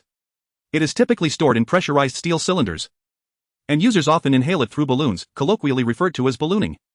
This phenomenon is exceedingly popular within their domestic second-generation circles. To ensure an uninterrupted revelry, she meticulously selected the seldom-occupied luxury residence of Tang Chen Pin as her entertainment hub. While the 2 elderly gentlemen possessed multiple properties, with 3 units situated in Tang Chen Pin alone, their esteemed status prevented them from residing there, thereby providing her with an opportunity to seize These 3 properties, already under her name, left no room for scrutiny even if the sky were to fall. Having not indulged in merriment for quite some time, Sukuxan preemptively procured a substantial amount of provisions. Intent on transforming the space into a haven of comfort that would allow her to remain indoors, she had engaged in such endeavors numerous times before, her expertise rendering the task effortless. With the door securely closed, it was entirely feasible for the 2 girls to revel for 3 to 5 days without issue. However, an unexpected turn of events transpired. It remained unclear whether her best friend had indulged excessively in the days prior or if other factors were at play. But upon entering the room and consuming just 2 boxes, she succumbed to an untimely demise. Initially, Sukuxan assumed her friend was merely inebriated, a common occurrence in their past escapades, yet, it was not until the early hours of New Year's Day, when the chilling temperature roused her from a night of revelry, that she nudged her dear friend's body only to discover it had grown cold, while she contemplated dialing for assistance. The call was never completed, as she hung up in a moment of panic. Although her family background was respectable, her friend was no slouch either, and having partaken in the indulgence together, the thought of potential repercussions from her aunt loomed large. Resolutely she powered off her phone, deciding to wait for clarity before taking action. Yet, the cold within the residence was unbearable, particularly after undergoing surgery in Korea. She felt as though the implants in her chest were on the verge of freezing. Initially, she believed that enduring the wretched weather would eventually yield to improvement, but the relentless snowfall ensnared her within the confines of the building. Fortunately, the property management initially displayed diligence, delivering provisions door to door. However, by the 10th day of the snowstorm, the once affable property staff ceased all contact, which left her quite displeased. She silently vowed to file a complaint against the negligent management once the calamity subsided. Thankfully, besides the supplies previously provided, she had stocked an ample reserve of food and drink, which she rationed to endure the time. During this period, she contemplated reaching out to her parents or her aunt for assistance in orchestrating her escape. However, her phone contained not a single contact number for any relatives. The only numbers stored were those of peers her own age. Finally, on the eve of the Lunar New Year, after enduring starvation, Sukuxan's gaze fell upon the lifeless body of her dear friend. Under the frigid conditions, though the body emitted a faint odor, it appeared increasingly tempting, after a few more days of survival. With only 2 legs remaining uneaten, Sukuxan, in her desperation, resorted to recording a plea for help, tagging her aunt's workplace. To her astonishment, despite the severity of the snowstorm, her aunt proved remarkably resourceful. Amidst a sea of distress signals, her aunt managed to connect with her via video. That very night, a fleet of helicopters was dispatched for her rescue, just when she thought she would finally escape this cursed place. She witnessed multiple helicopters obliterated into fragments right outside her floor-to-ceiling window. It felt akin to anticipating a lavish meal at a Michelin 3-star restaurant, only to be presented with an unwashed dish of intestines for tasting, utterly disheartening. Were the pilots aboard those helicopters utterly incompetent? How could they have been so easily dispatched? Even a herd of pigs would not have fallen so effortlessly. Clearly, the quality of pilots in her homeland paled in comparison to those abroad. Infuriated, she barely had time to express her frustration on social media when suddenly a chime echoed from the entrance elevator, a sign that someone was entering. But how could anyone gain access to her residence? Tangchini Pin was a rare 2 elevator, 1 unit setup. To operate the elevator, the building manager's approval was essential, followed by a biometric fingerprint scan and password entry. Only then could one access the elevator and select their desired floor. Culminating in a personal password entry, such a secure arrangement rendered unauthorized entry virtually impossible. Even the previous property manager had only inquired via phone before delivering items to the elevator, allowing her to press the button for the elevator to ascend. As footsteps resonated in the living room, Sukuxan's heart leapt into her throat. Chapter 156, Capturing That Woman Alive. Are you certain she resides here? Rest assured, big brother, there is no mistake. Our property management has surveillance footage. Besides, just before New Year's, this woman brought a female companion back. I happened to be on duty that day. They unloaded numerous boxes from the car, and I assisted in bringing them to the elevator. So I have a vivid impression. The woman in the video is undoubtedly her. I doubt you would dare deceive me. Upon hearing this, the property manager's tone became even more obsequious. Indeed, I wouldn't dare deceive you. Big brother, I never anticipated you and your comrades would be so formidable, capable of taking down helicopters, truly like a deity. This afternoon, while watching her livestream, I was infuriated. Why must the lives of ordinary folk be treated as trifles? Unheeded by heaven or earth, while she can summon rescue with a mere video, I was cursing her in the chat. Who could have predicted that she would go live again at night and actually summon a rescue team? With so many aircraft, how many lives could they save? How could they justify rescuing her alone? Now that you're leading us in venting our frustrations, it's a blessing for the people of Shanghai. Suddenly, the property manager's words were interrupted by another voice. All right, there are plenty of sycophants around, save your breath. Old Lou, mind your tone, we are on the verge of something significant. This isn't the research institute anymore. The previously deep voice resumed. Speaking calmly to the manager, quickly find that woman. Once you do, you can join us. Understood. The manager replied eagerly, bustling about in search of her. He first ventured into the kitchen, where he stumbled upon the remains of Sukuxan's friend. Unable to suppress a gasp, what the hell, there's a corpse, just 2 legs left. Damn, that woman is ruthless. The man, who had previously confronted him, was surveying the opulent room valued at over 100 million. Startled by the manager's exclamation, and scolded, what are you yelling about? Haven't you seen a corpse before? How many have starved outside? The manager promptly fell silent, scurrying to another bedroom to search for any hidden individuals. The commotion of their search was distinctly audible to Suku Xin, who was concealed within the wardrobe. At that moment, she harbored an intense loathing for the property manager, who usually greeted her with a smile. Gripping a cleaver tightly, her knuckles turned pale. This scoundrel, who once cheerfully escorted her to the elevator, now brazenly violated professional ethics by bringing outsiders in, though she had always considered such workers to be no better than swine. She never anticipated the depths of their treachery. Finally, the footsteps drew near. With a creak, the door was effortlessly opened from the outside. Locking the door would undoubtedly reveal her hiding spot, leaving her with no choice but to take a gamble.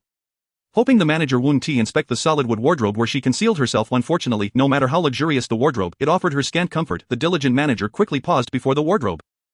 Suku Xin realized that if she didn't act now, her chance would slip away. With a sudden kick, she flung open the wardrobe door and leapt out, seizing the moment of the manager's surprise. She swung the cleaver towards his head. With a thud, the forceful strike of the cleaver sliced into his skull as effortlessly as cutting through cake. Suku Xin could even hear the sound of the blade penetrating the greasy brain matter. It was unclear whether the noise resonated through the air or echoed through her own body via the cleaver. Indeed, General Zhang was correct. Specialized knives were meant for specialized tasks, after years of culinary experience. She still knew not how to wield a blade properly. The property manager, struck by her blow, didn't even have time to utter a sound before his body stiffened and fell backward with a thud. The men in the living room, drawn by the noise, turned to see Suku Xin brandishing the knife. This young lady was precisely the person they sought, though her eyes blazed with fury. The men in the room suddenly grinned widely. "What's the meaning of this? This is my home. Get out. I assure you, killing you will be as simple as slaughtering a dog." Suku Xin shouted vehemently, her voice trembling with a lack of conviction, for in the living room stood no fewer than 7 or 8 men. At that moment, she cursed her parents vehemently, amidst the plethora of luxury residences in Shanghai. Why must they choose one with such a confounded private elevator? Truly wealth squandered. She desperately pondered what she could possibly say at this moment to intimidate her adversaries, hoping to deter them from acting rashly. To her astonishment, the bone-slicing knife in her hand seemed to have a mind of its own, suddenly flying from her grasp with a clang, soaring to the ceiling of the room where it stuck. As if it had been affixed there. Ah! Seeing her only weapon slip from her fingers, Su Kursen gasped in shock, instinctively moving to close the door, seeking to shield herself from the group of men with ill intentions. However, before she could secure the door, an overwhelming force surged from the other side, propelling her onto the bed with a sudden jolt. Oh, how did I end up on the bed? I must say, daughters of the powerful like you really know how to maximize bodily benefits. Dazed from the impact, Su Kursen groggily glanced towards the door, deducing from the sounds that the one responsible for her abrupt flight must be the one they referred to as Old Six. Yet the identity of Old Six had become irrelevant. At that moment, the bedroom door swung open, and several men who had been idling in the living room approached the doorway, peering curiously inside. The moment Su Kursen caught a glimpse of the ravenous glint in their eyes, a shiver ran down her spine. Those gazes were unmistakably those of a famished pack of wolves, fixated on a lamb that had just been caught. Meanwhile, standing at the head of the bed, Old Six initially surveyed Su Kursen's figure with satisfaction before smirking at the man who remained seated in the living room. "Big brother, since you arrived first, shall the brothers follow suit to savor the flavor? Or do you intend to break tradition and allow the brothers to taste this delicacy based on merit?" Upon finishing his inquiry, Old Six rubbed his hands together in excitement, inadvertently revealing a few strands of grime. Chapter 157, Let us have a thrilling live broadcast. The leader, comfortably ensconced on the genuine leather sofa, slowly spoke. "Let us pass on that. I've heard online that this woman was quite adventurous abroad. And I certainly don't want to catch any filthy diseases. Anyone who isn't afraid can give it a shot. After all, she is a genuine socialite. But let us not go too overboard. We still need to go live later to announce our actions to the netizens. Understand?" With the leader's response, Old Six hands became even more animated, as if he were peeling away layers of dead skin. "All right, thanks, big brother, for the reward. Brothers, those interested, line up by the door. I caught her first. So I'm going in. Old Seven, help me film the process. I must see what makes the daughters of the wealthy and powerful so different." Old Six chuckled, redirecting his gaze towards Su Kursen, who was curled up at the head of the bed, his eyes gleaming with a predatory light understood by any man. Disgusted by Old Six's disheveled appearance, Su Kursen instinctively shrank back further. "Or what? What do you want? What do you think? Is that even a question? You dare? Do you know who my parents are? Do you know who my aunt and uncle are? They could have your life with a mere word. Get out of here now." In her eyes, the population of the nation could be divided into 2 categories, the offspring of officials and their fathers, and the children of the wealthy and their fathers. As for everyone else, they were hardly considered human. Even if she sometimes sought the company of some attractive and trendy young masters to alleviate her loneliness, it was merely a physiological need. Of course, foreigners didn't count. Any intimacy with them was considered true love. But the Old Six before her, if encountered outside, would be unhesitatingly classified as part of the subhuman category. The very thought of anything happening between them filled her with a terror akin to being preyed upon by a dog. "Old Seven, do you think this counts as us mingling with the royal relatives?" "Ha, Old Six has a point. With video evidence, this relationship cannot be denied." The crude laughter of the men, along with Su Kursen's face, which was a canvas of horror, was all captured by Old Seven's phone camera. Seeing such a stark reality recorded, Old Seven felt that this continuous shot could rival any Eastern film. After all, Their lives were not merely for show, they were genuinely engaging in real, perilous play. The power of a true socialite was simply beyond the capability of any pretentious third-rate actor to compare. Hearing Su Kursen's continuous cries from within the bedroom, the men who had entered the room, except for the leader who remained unyielding, exchanged glances and silently formed a queue at the bedroom door. In the underground gaming room, Zhang Kun had initially planned to sleep here, embracing his game console, a dream many men had cherished since youth, with the two women upstairs temporarily out of reach. And Zhou Tinglan, proving somewhat difficult to approach, Zhang Kun, while aware that the concept of nationhood was quickly fading, still held deep respect for the soldiers defending the homeland. Wars come and go, but soldiers remain eternally loyal. As mere pawns, they had little choice in the matter, something Zhang Kun was keenly aware of. Furthermore, Zhou Tinglan's birthmark did evoke a twinge of sympathy should he act forcefully.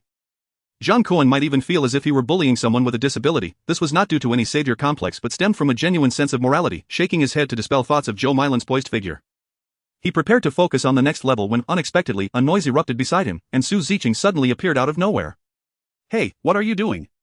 Though Su Ziqing had gradually grown accustomed to her abilities, finding it convenient for tasks like fetching toilet paper, Zhang Kun still needed to adapt to her sudden appearances beside him. "Master brother, I have something wonderful to show you." Su Ziqing waved her tightly held phone mysteriously. "Have you downloaded a good movie?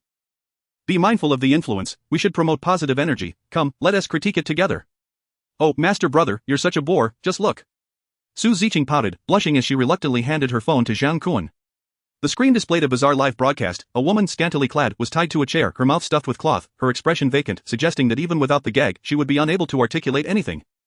Her youthful body was wrapped in a tattered-down jacket for warmth, which had long since been torn apart, leaving many areas exposed, making it difficult to cover her vital parts. Wait, has the scale of live broadcasts escalated to this extent while I wasn't watching? Are you sure this isn't some VIP room for a top-tier donor? It seemed that live broadcasts without regulatory oversight were indeed venturing down a broad path. "Oh, what nonsense are you spouting? Can you recognize who this woman is?" Upon hearing Su Ziqing's words, Zhang Kun squinted, trying to discern. "She looks somewhat familiar, but I can't quite place where I've seen her." "She is the one they call the rescue sister. She is the one that Tinglan and the others are trying to save." Zhang Kun paused, suddenly finding the situation intriguing. "Is she tying herself up to force someone to send a helicopter to rescue her?" "I don't know, she has been streaming for 5 minutes but hasn't uttered a word.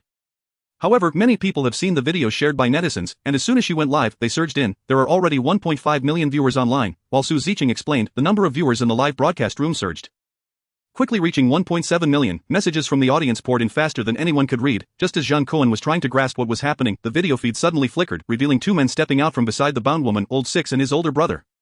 "Hello to all our friends in the live broadcast room. This is Ma Igua, the leader of the Ma family army. As for the lady tied up behind us, I'm sure everyone recognizes her. She is the so-called rescue sister. When we learned that a helicopter was indeed coming tonight to rescue this high-ranking official's daughter, Ma de Guo's heart shattered. So he led us to attack the helicopter in the sky. Tonight, all residents near Lujiazui can bear witness. Then, Ma de Guo took us straight to the luxurious residence of Tang Chen Yipin, where we exposed this shameless rescue sister. Tell us, does she deserve to be punished? Should we torment her?" Old Six paused momentarily, gazing at the flood of comments rolling in on his phone, barely containing his excitement. "Yes. She deserves to die. Kill her as an offering to the heavens. Let us take out her parents too." Satisfied with the atmosphere in the live broadcast room, Old Six shouted, "I declare that the Ma family army will officially take over the entire Tangchen Yipin community.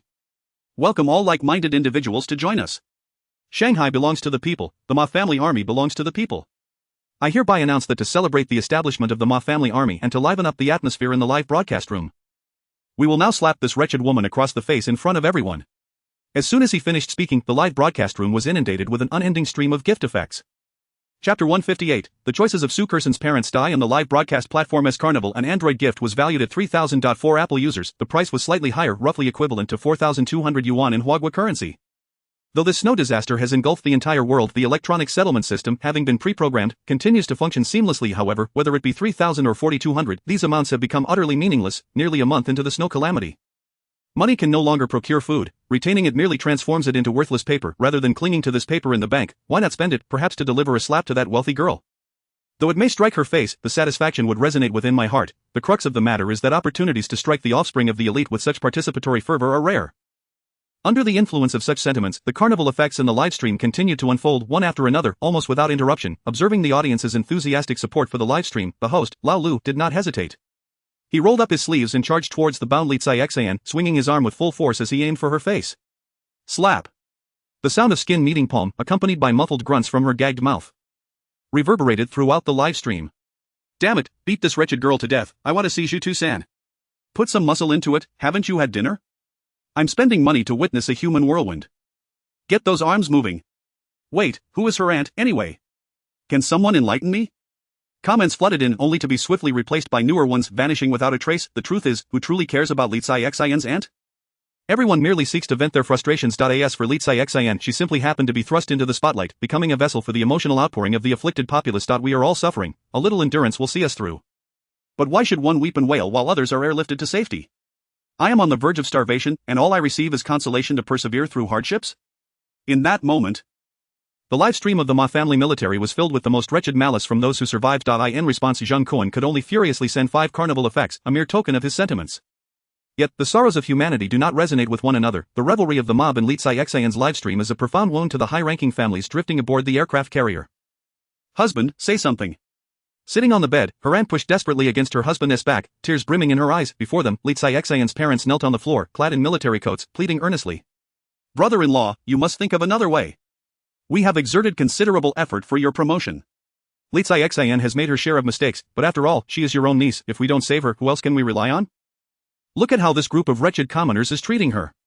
The cries of children echoed the lamentations of parents, a heartbreaking symphony of grief. No matter how lacking in education or support, witnessing their daughter being tormented in such a manner is unbearable for anyone. Yet, Qianlong waved his hand dismissively, attempting to evade responsibility. Brother, it's not that I don't want to help, the real question is, how can I? I've already dispatched 2 teams of helicopters. Considering the complicated situation inland, we can't send more without it being futile.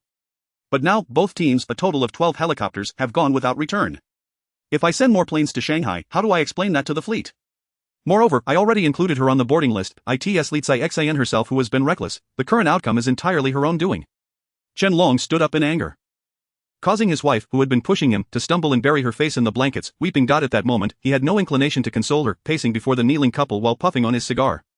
Brother, this isn't just talk. You know how chaotic the situation is. The fleet's commander is not even me. Had it not been for an accident with his team, I wouldn't have been in this position as the overall commander. So many people are gossiping about this. The agreed assembly time has long passed, yet not a single fleet has arrived as planned. As the person in charge, my responsibility is immense. I must prepare well. Do you have any idea how many matters I handle daily with a fully equipped aircraft carrier fleet? In times like these, if anything goes wrong, it could spell disaster for everyone. Brother, sister-in-law, I am under immense pressure.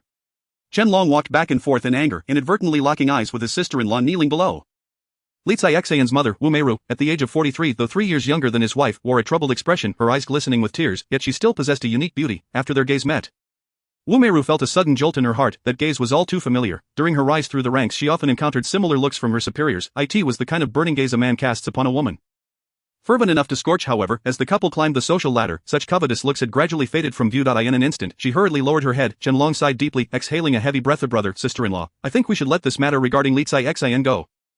I am exhausted and need rest. Seeing that his wife wished to say more, Qianlong interrupted. If you want to cry, go outside and do it. I'll be sleeping alone tonight. His younger aunt let out a cry of despair. But realizing she could not assist her brother, she stomped her foot and exited to the neighboring room to rest. Li Xian's father, witnessing his brother-in-law's dismissal, could only sigh and pull his wife out of the room. Yet, as they gazed at the narrow corridor, they exchanged silent glances. Could they truly abandon their only daughter like this? They could easily imagine the despicable actions that pack of rabid dogs would inflict upon her. Husband, you should go back. I'll talk to my brother-in-law again. What more is there to say? He is incapable of doing anything. Li Xian's father turned to look at his wife, momentarily stunned, for in her eyes he discerned a glimmer of resolute determination. Meiru, I will find a way to persuade him that we cannot stand idly by and watch our child suffer. Besides, it seems we have nothing left to offer him in exchange for help. Everything we do is for our daughter. Do not blame me. With that, Wu Meiru resolutely turned back, adeptly arranging her hair before knocking on Qianlong's door once more. Chapter 159, Upgrade, the safe house is armed. The next day, Zhang Kun rose as usual at 10 in the morning. The system has this advantage: there is no concept of tardiness for sign-ins. This is far easier than a warehouse job where being 5 minutes late results in a month's pay deduction. Today's sign-in reward was peculiar, a staggering 10,000 simultaneous interpretation devices. The equipment was compact, resembling portable earphones that could be worn on the ears. Its translation delay was minimal, supporting real-time translation across various languages without the need for charging. Upon seeing this reward, Zhang Kun couldn't help but feel intrigued. He retrieved a segment from a certain social media platform featuring a comedy skit and tested it, when the sound of a distinctly London-accented monologue filled his ears. Zhang Kun was taken aback, feeling a rush akin to being electrified. Removing the device, he pondered, why would the system suddenly provide him with such an internationally relevant tool? Does it expect him to engage with foreigners? Nonetheless, Zhang Kun possesses the virtue of setting aside puzzling matters for the time being. Since it was bestowed upon him, he might as well place it in storage and observe its utility later. Following the sign-in reward, it was time for the bi-weekly upgrade selection. This time, the options were once again limited to two. One was anti-aircraft cannon, and the other was bunker. As before, there were hardly any descriptions. However, judging by the names, Zhang sensed that this upgrade for the safe house was leaning towards self-defense capabilities. Recalling the previous helicopters, he hesitated little and promptly chose the anti-aircraft cannon option. After all, the defensive attributes of the safe house were already sufficiently robust. It was high time to invest in offensive capabilities. Congratulations, host. The safe house now features an anti-aircraft cannon function. This function is disabled by default, allowing the host to activate it at will. Once activated, the safe house will be equipped with 4 fully automatic anti-aircraft artillery pieces, covering a radius of 15,000 meters, capable of obliterating any aerial threats. Note, no host operation is required, ammunition is unlimited, and the cannon operates silently throughout the process. Zhang Kun was momentarily stunned, his eyes sparkling with excitement, feeling that this upgrade to the safe house was remarkably impressive. He eagerly got out of bed and rushed downstairs to the yard. Before he could attempt to activate the anti-aircraft cannon function, he caught sight of a striking silhouette standing in the courtyard. Gazing intently at the eastern sky like a stone awaiting its beloved, clad in a white shirt and Western-style trousers, she exuded an air of confidence and poise. Hearing the commotion behind her, Zhou Tinglan turned her head slightly. The angle of her turn was just right. Had she turned 1 degree more, Zhang Kun would have glimpsed the red birthmark on her face, the testament to years of rigorous training. However, Zhang Kun was not particularly concerned with her birthmark. In a post-apocalyptic world, sometimes the human heart can be far more frightening than any mark. The two exchanged slight nods, acknowledging one another. After this brief encounter, Zhou Tinglan seemed disinclined to linger in Zhang Kun's presence. Turning back towards the villa, she held a deep-seated aversion to the man whom two women referred to as their master. Upon noticing that Zhou Tinglan had vanished without a trace, Zhang Kun found himself unexpectedly at ease, relieved from the need to announce the clearing of the area himself. He was not yet inclined to reveal the function of the air defense artillery to outsiders, as it constituted one of the few offensive capabilities he possessed. To display it too readily would undoubtedly diminish its effectiveness. It was only when Zhou Tinglan entered the villa that Zhang Kun's thoughts stirred, prompting him to briefly activate the air defense function. In an instant, 2 artillery platforms sprang up from the ground in the corners of the villa's yard. Each platform was approximately 8 to 9 square meters in size, with the air defense artillery towering at a height of 3 men in the center. Remarkably, the platforms rotated incessantly like radar systems. This was Zhang Kun's first close encounter with such fully automated heavy weaponry, and he couldn't help but marvel at the ingenuity of the system. He recalled that operating anti-aircraft artillery was typically a complex endeavor, often requiring the coordinated efforts of 5 or 6 individuals. Yet, with the system in place, it was astonishingly simpler than a video game. Zhang Kun estimated that the 4 air defense guns provided by the system were strategically positioned at the 4 corners of the villa. Although he was tempted to fire a round, he regrettably had no target at the moment. Considering the need to conceal his strength, Zhang Kun decisively deactivated the air defense function of the safe house. As the 2 massive cannons silently sank back into the ground, he approached to inspect them. Remarkably, there was no trace left on the grassy slope, leaving him in awe of how the system executed such a remarkable feat. It was a pure manifestation of advanced technology and sheer brilliance. After a brief trial of the safe house's new capabilities, Zhang Kun returned to his second-floor studio to continue enhancing the equipment at his disposal. He decided to modify the remaining 2 police dogs as well. Observing the box still had ample space, yet clearly could not accommodate any large items, Zhang Kun whimsically extracted 100 earphone-style simultaneous interpretation devices he had just signed for and tossed them all into the modification process. Watching the progress bar slowly rise, he finally let out a sigh of relief. The day's work had finally come to an end. Checking the time, he realized nearly an hour had passed since he had risen from sleep. It seemed the workload had indeed been rather overwhelming. However, after he finished, Zhang Yubing and Su Ziqing upstairs had also awakened and begun preparing breakfast lunch for the day. Today's meal was relatively sumptuous. After all, with an additional person around, it was essential to showcase Zhang Kun's hospitality as the head of the household. Sweet and sour pork ribs, braised pork, a treasure duck, and stir-fried prawns adorned the table, predominantly featuring local cuisine. Yet, Zhang Yubing and Su Ziqing had also added a dish of hand-pulled lamb and blanched vegetable hearts to balance the flavors. Zhou Milan, who had merely hastily consumed some bread before bed, had assumed that the standard of living for the 3 in the villa was at most comparable to her own aboard the warship. The fact that they managed to provide both vegetables and meat daily was already quite remarkable. Little did she expect that Zhang Kun and his companions had such an abundance of food, leaving her momentarily at a loss for words. Observing Zhou Tinglan's dazed expression, Zhang Yubing worried that perhaps the meal was too greasy for her to handle. Hurriedly inviting her to sit and explaining, "Tinglan, I apologize for not inquiring about your preferences before cooking. Please try it first, and if it doesn't suit your taste, we can have some fruit afterward." "You have fruit?" Zhou Tinglan pinched herself to confirm she wasn't still dreaming since last night. Her skepticism was understandable, as everything felt too surreal: the warm room, the plentiful food, a man, and 2 women living in an idyllic paradise. The snow continued to fall from the sky outside. If this were not a dream, how could one explain it? Yet, the pain in her thigh reminded her that everything was indeed real. Zhou Tinglan opened her mouth to speak, but before she could utter a word, the sound of helicopter engines echoed from the horizon. Her face lit up with joy as she abandoned the table full of delicious food, rushing into the yard, her voice brimming with excitement. "I won, our people have arrived." Chapter 160, they all fell down. Zhou Tinglan dashed out of the villa's first floor, exhilarated, standing in the yard and gazing toward the sky. Indeed, beneath the snowy clouds in the east, 2 military helicopters were flying toward them. "They haven't abandoned me, Zhang, you lost." She turned to see Zhang Kun sauntering behind, casually munching on a duck leg while observing the commotion. A radiant smile of triumph on her face, although she had nearly allowed Zhang Kun to breach the fortress of her steadfast heart the previous night, the imminent rescue dispelled any doubt cast by Xiao Haizi. And her spirits soared considerably for a moment. Even Zhang Kun's self-satisfied demeanor appeared less unappealing to Zhou Tinglan. She produced the still-blinking positioning device and placed it in the open yard. The captain had mentioned that. Despite its unassuming appearance, the device could pinpoint locations within 5 meters. As long as the light remained lit, it indicated that the coordinate signal was still being transmitted, ensuring that rescue efforts would not falter. Yet, she remained anxious. After checking, she frantically waved at the helicopters above, signaling her presence. Unfortunately, despite flying at an altitude of only about 100 meters, the helicopters seemed oblivious to her, roaring past the Shangtan Palace and climbing ever higher. "Hey! I'm over here, don't leave." Witnessing the helicopters fly away without a backward glance, Zhou Tinglan's expression quickly darkened, even her birthmark turning a deeper shade of red. "They've flown away," Zhang Kun chimed in with a peculiar tone. Mimicking the viral phrase, "Cousin, I'm out," from the internet. "You!" Zhou Tinglan stomped her foot, turning to glare at Zhang Kun, wishing to execute a secret military maneuver on him. Zhang Yubing, who had followed them outside, hurriedly interjected, "Perhaps they're off to rescue someone else first. And they'll return to pick you up later. Tinglan, don't be anxious. Yes, and those 2 helicopters look quite large. They should be able to accommodate many people, right? They might come to get you soon," Su Ziqing quickly added. Anxious to prevent Zhou Tinglan from saying something rash that might irritate Zhang Kun, with a way out, Zhou Tinglan, though still irritated, found herself unable to retaliate against Zhang Kun. She could only sulk back to the dining table. Determined to eat her fill and leave Zhang Kun with nothing, delicious. Ignoring Zhou Tinglan's displeasure, Zhang Kun, with a flash of white light, summoned a solid wooden chair for himself. He then sat down and retrieved a pair of binoculars from his space. Watching the helicopters with keen interest, just as Su Ziqing had suggested, these 2 helicopters appeared quite different from the previous ones. They looked bulky, with rotors at both the front and back, indicating a significantly higher carrying capacity than the type Zhou Tinglan had piloted before.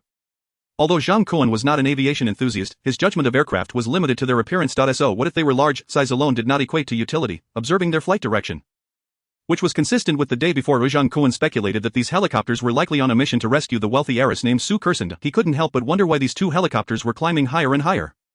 He had not watched the live broadcast for long yesterday. After the carnival, he had only viewed a few more minutes before exiting the stream. It was merely a case of ordinary slapping.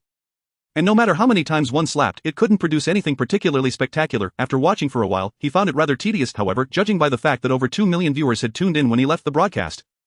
It was reasonable to conclude that the heiress had been slapped repeatedly throughout the night, likely suffering from a severe concussion. There was no way to save someone with only a few brain cells. Yet, despite this, people were still rushing to rescue her, indicating that her family background was indeed quite formidable. However, as he watched the 2 massive helicopters ascend, doubts began to creep into Zhang Kun's mind, with the previous day's dozen or so helicopters having gone without return. Wouldn't he sending these 2 today only add to the feast for others? Just as Zhang Kun was lost in thought, the 2 helicopters abruptly opened their cargo doors, and figures began jumping out of the cabin like dumplings, plummeting to the ground. What in the world was happening? Were they parachuting, or was it a coordinated descent? However, in short order, the figures leaping from the cabin adjusted their positions mid-air, spreading their arms and legs, soaring through the sky. Goodness, they were wingsuit flyers. "Hey, come see quickly, perhaps there are some familiar faces up there." Hearing Zhang Kun shout, Zhou Tinglan rushed out again, unceremoniously snatching the binoculars from his hands, peering into the distant sky without a moment's pause. "Is it them? They've sent in the special forces?" "What special forces?" Zhou Tinglan scoffed. "The most formidable soldiers on the aircraft carrier. Each one is a rare gem among warriors, capable of soaring through the skies and traversing the earth. They could handle 100 of you, who only hide in the shadows and criticize high-level policies." "Do you really think I've lost my temper?" Zhang Kun shot Zhou Tinglan a glare, snatching back his binoculars to continue observing the aerial figures. To be fair, wingsuit flying looked quite impressive, at least far more visually appealing than his own flight suit.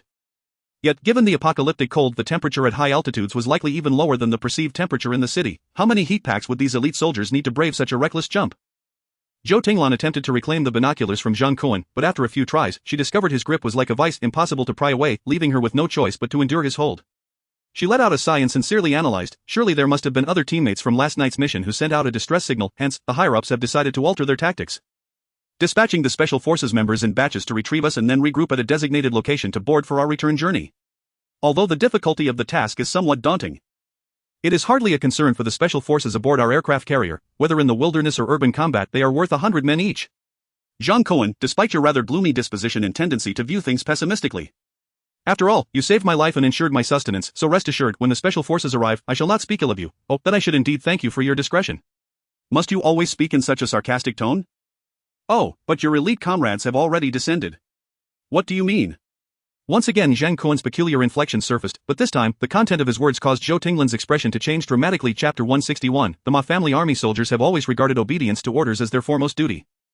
Moreover, today's commands were personally delivered by General Chen Long, the temporary captain of the aircraft carrier, when the Special Forces members heard directly from General Chen that Miss Su, who holds the key to Huawei's core technology, had been captured by mobs incited by hostile foreign forces. The young operatives clenched their fists, shouting slogans to rescue Miss Su from the hands of the assailants. This group of elite warriors noticed the red veins in General Chen's eyes. Yet, none were aware that this was merely a consequence of the immense stress he had released the previous night. They failed to notice that beneath the collar of his military coat lay several vivid red marks. Of course, they did not need to be privy to such high-level secrets. A blade must possess the awareness of a blade, always prepared to cut through obstacles, never to entertain human thoughts. This has long been a consensus among governments on Blue Star. Thus, as the armed transport helicopter ascended to an altitude of 6,000 meters, the two team leaders of the Special Forces shouted a command, instantly leading their 48 comrades to leap from the cabin door. The biting cold wind could not penetrate their ironclad resolve, and the swirling snow could not deter their indomitable spirits. For ordinary individuals, these warriors would be the epitome of human limits with just a slight exertion. However, for the Ma family army, who had escaped from the north, dealing with this group of elite warriors was as simple as snapping one's fingers in a room. The Ma family army, who had been busy until the early hours of the morning, were far from the laziness one might expect. Under the leadership of their boss, Ma Igua, they took advantage of the elevator's operational hours to search each floor of the luxurious Thompson Riviera for food. Although the elevator was said to be secured with 3 layers of encryption requiring the butler's fingerprint, password, and the owner's code, these measures were insignificant in the presence of the Ma family's fourth brother. He merely placed his hand lightly on the elevator button, commanding it to stop on whichever floor he desired, while he could not blow up helicopters like the second brother, the fourth brother, adept at precise control of electronic devices, had no trouble managing a simple elevator. Indeed, the affluent residents of Thompson Riviera were unlike those in other neighborhoods even after more than 20 days of heavy snowfall. Many households still had ample supplies. With enough wealth, many families began to pursue the joy of cooking for themselves, leading to the discovery of not only abundant biscuits and milk but also staples such as rice, flour, and oil. For the Ma family army, these were still rare delicacies. Coupled with the men they had captured from the building, the food they acquired provided both sustenance and protein. As temporary rations, this was a significant improvement over their previous state of homelessness. After raiding 7 or 8 households, they finally returned to Sue's room, bringing back the slain men and the food they had gathered. After locking the captured women and Sue in a bedroom, the group finally began to rest. Although the supplies were sufficient for a comfortable existence for a while, the Ma family army, having survived several brutal battles since their escape from the north, remained vigilant. Under Ma Igua's arrangement, they took turns resting to regain their strength. Each shift left at least 2 individuals alert, serving as sentinels. Even the leader, Ma Igua, adhered to this rule. Thus, when 2 helicopters descended from the sky once more, their presence was quickly detected by the group. Second brother, take them out. No can do, big brother. This time the helicopter is flying too high for me to reach. While they were temporarily unable to target the helicopters, when they saw figures beginning to jump out, gliding towards them, they could not help but burst into laughter. Clearly, the adversaries were wary of their capability to damage helicopters, hence opting for a parachute drop to breach the final kilometer. However, for the seasoned Ma family army, hiding beyond their capabilities might have been a temporary solution, but jumping in was akin to seeking death. This time, the spotlight shone on the 6th and 7th brothers, who had been busy throughout the night. One could control objects remotely while the other could manipulate the wind. As the elite warriors soared over Thompson Riviera, preparing to land, they had already entered the attack range of the 6th and 7th brothers. In an instant, chaos erupted in the sky. Parachutes tore apart the moment they opened, some even had their thermal suits shredded upon deployment, and many elite soldiers were suddenly hurled by a fierce gust of wind.